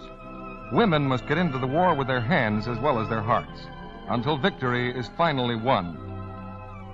Betty Davis has just finished the picture Mrs. Skeffington at Warner Brothers, and is currently seen in Old Acquaintance. Herbert Marshall appeared through the courtesy of Metro-Goldwyn-Mayer. Vincent Price is currently seen in the 20th Century Fox picture, The Song of Bernadette. The Warner Brothers screenplay of The Letter was written by Howard Koch. Heard in tonight's play were Charlie Lung as Ong Chi, Bea Benaderet as Chinese Woman, Richard Davis as Withers, and Frederick Warlock, Alex Havier, Regina Wallace, Paula Winslow, Joe Gilbert, Eric Snowden, and Charles Seal. This program is broadcast to our fighting forces overseas through cooperation with the Armed Forces Radio Service. Our music was directed by Louis Silvers. And this is your announcer, John M. Kennedy, reminding you to tune in again next Monday night to hear Martha Scott, Roy Rogers, and Albert Decker in the play In Old Oklahoma. Listen, everybody. Free vitamins for you and every member of your family. Your druggist will hand you a regular 50-cent package of famous Vims free with every large economy-sized Vims you buy. A $2.25 value for $1.69. Remember, Vims are vitamin complete. Have vitally needed minerals, too. Complete satisfaction with Vims or your money back. The offer is limited, so hurry to your druggist. Don't wait. Get your free Vims. This is CBS, the Columbia Broadcasting System. This is the BBC Home Service and the British Forces Network in Germany. Saturday Night Theatre. We present Raymond Huntley, George Merritt, and Dennis Hawthorne in The Narrow Corner by Somerset Maugham, adapted for broadcasting by Howard Agg. Sometimes when I operated on a patient for cataract and the operation was successful, word got round that I'd performed a miracle. This was the reason why I came to undertake a very long journey from Foochow to the island of Takanah in the Malay archipelago. A rich Chinese merchant, Kim Ching, was threatened with blindness, and hearing of my reputation, begged me to come and operate on him, and paid me handsomely to do so. The operation was successful, and afterwards I found myself with nothing to do but sit and twiddle my thumbs until the Dutch ship, which called at the island once a month, arrived. Although time hung rather heavily on my hands, I wasn't discontented. I brought things to read, and it was agreeable to while away the hours sitting under the rattan awning of Kim Ching's store, with a volume of Hakluyt or Per Hyk, and a bottle of beer in front of me. I was sitting reading there one morning when I heard voices, English voices, approaching the store. I looked up surprised, for no ship had come in, and saw two men coming towards me. They were shabbily dressed in dungarees and singlets and had grimy topies on their heads. One of them was middle-aged, with a sallow-lined face, white hair and a scrub of white moustache, hideously decayed teeth, and cunning, restless eyes. His companion was a tall young man, slight but wiry, and extraordinarily good-looking. Seeing me sitting alone, they came up, and the elder man addressed me. This is Kim Ching's, ain't it? Yes? Is the old boy here? No, he's sick. Oh, bad luck. I suppose we can get a drink? Surely. What'll you have? I'll tell the coolie. A bottle of beer for me. What about you, Fred? Same here. 2 beers, Lipo. And bring them out here. Sit down, won't you? Sir. Where have you come from? Oh, we just come in on a lugger from Thursday Island. Fine weather? Couldn't want better. A nice breeze and no sea to speak of. Nichols is my name. Captain Nichols. Maybe you've heard of me. I can't say I have. Oh, I've been sailing these seas for 30 years. There's not an island in the archipelago I ain't put in at one time or another. I'm pretty well known round here. Kim Ching knows me. Known me for 20 years. Yeah, and this is Fred Blake. How do you do? What's the matter with old Kim Ching? I was looking forward to having a bit of a chinwag with him. He's had trouble with his eyes. That's why I'm here. I've been attending him. You're a doctor? I am. What did you say your name was? I didn't mention it. It's Saunders. Saunders, I knew it. Did you? How? I knew your face. I could swear I'd seen you somewhere. Fu Chow, that's where I've seen you. Possibly. I live there. What did I tell you? Everyone in Fu Chow knows Doc Saunders. Best doctor in the Far East, Fred. The Chinese swear by him. You did a job on a pal of mine once, Doc. Did I? Yes, everyone said he'd go blind. Nothing could stop it. And now he can see as well as you or me.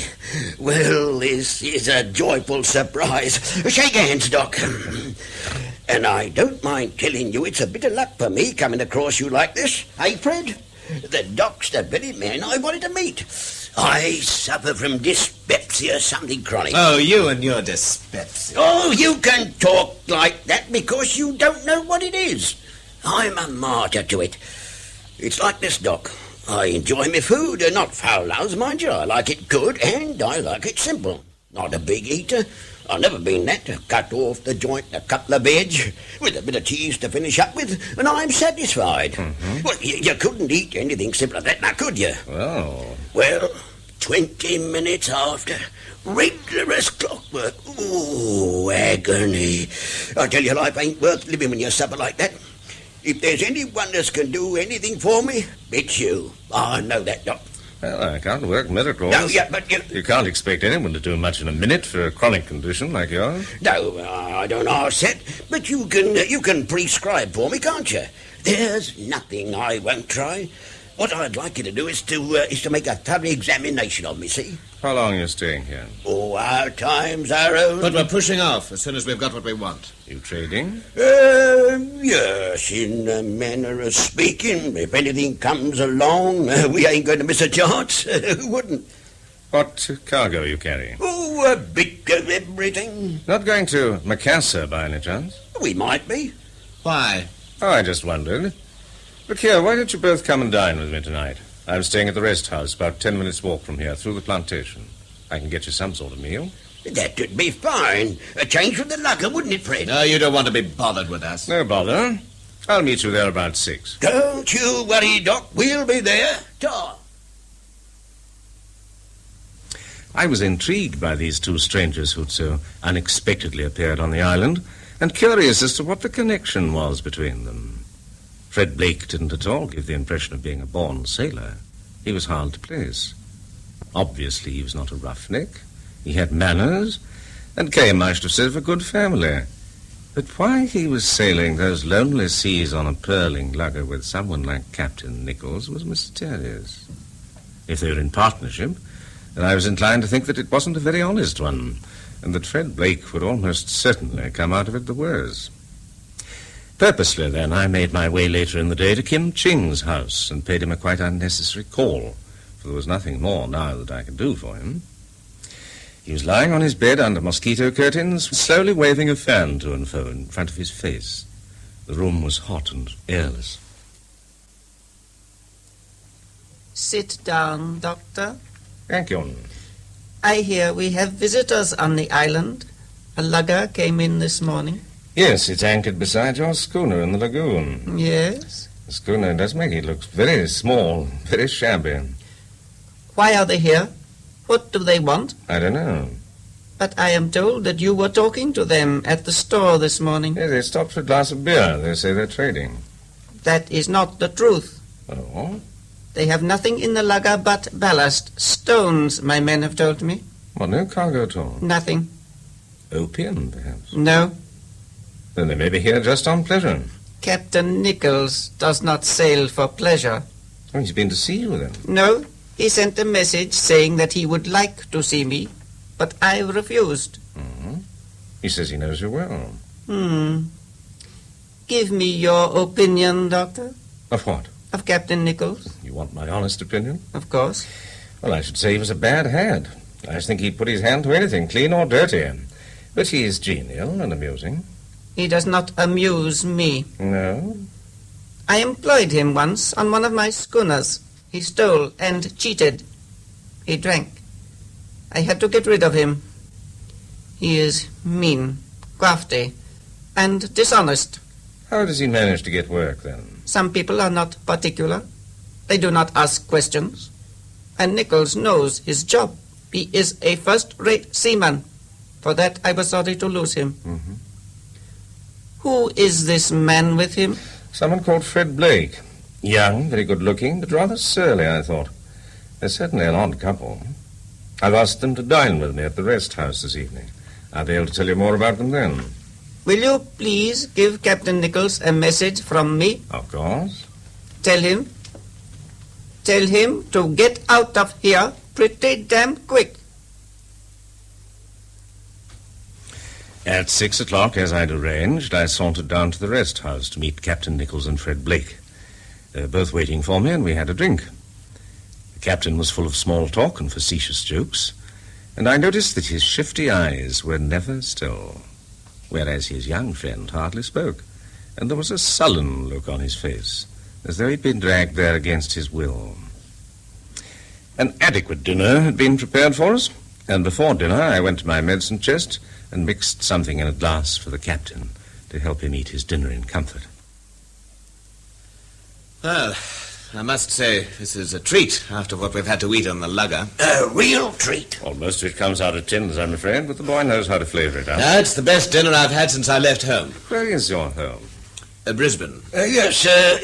Fred's an Australian. He's got a bit of capital, and he thought he'd like to have a look-see on the chance he might find something in these parts he'd like to invest in.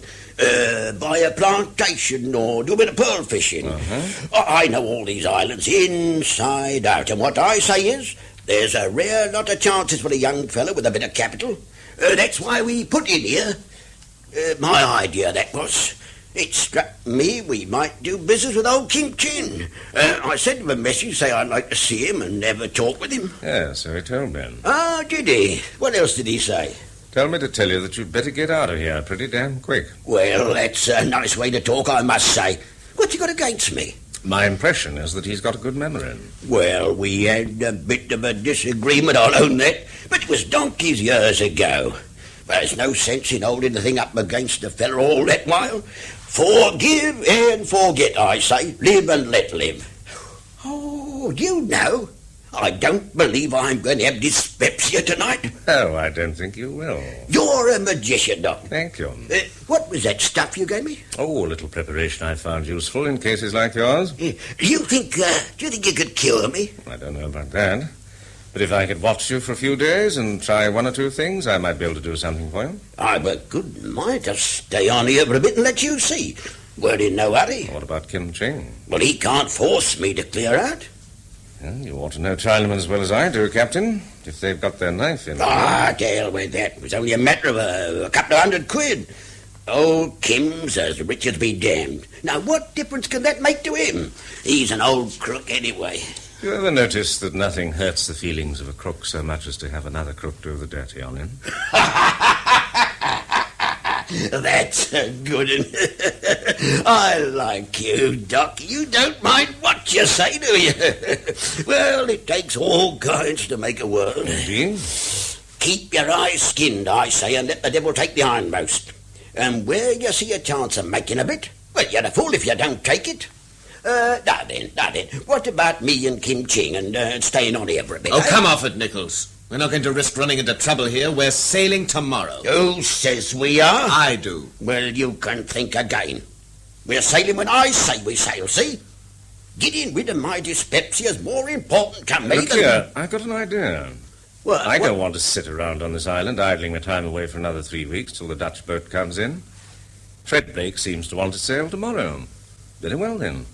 Take me on the lugger with you tomorrow to Timor or Macassar or Surabaya. Somewhere where I can pick up a steamer. I'll give you all the treatment you want, Captain. That's a good idea, Doc. What do you say, Fred? We can't carry passengers. We're not allowed to. You know that. He needn't be a passenger. We can sign him on. Ship's doctor. In any case, there's no accommodation. Well, I guess the doc ain't particular. Not a bit. I'll bring my own food and drink. All I need is somewhere to sleep. Sorry. Nothing doing. Now, look here, young fella, my lad. Who gives orders on this boat? You or me? Well, if it comes down to brass tacks, I do. Since when? Let me tell you, I'm skipper, and I say what goes. It'd only be for 5 or 6 days. Be a sport. If you won't take me, I shall be marooned here for another 3 weeks or more, depending on the weather. You'll be doing me a great favor. Nichols and I are here on business. We can't go out of our way to land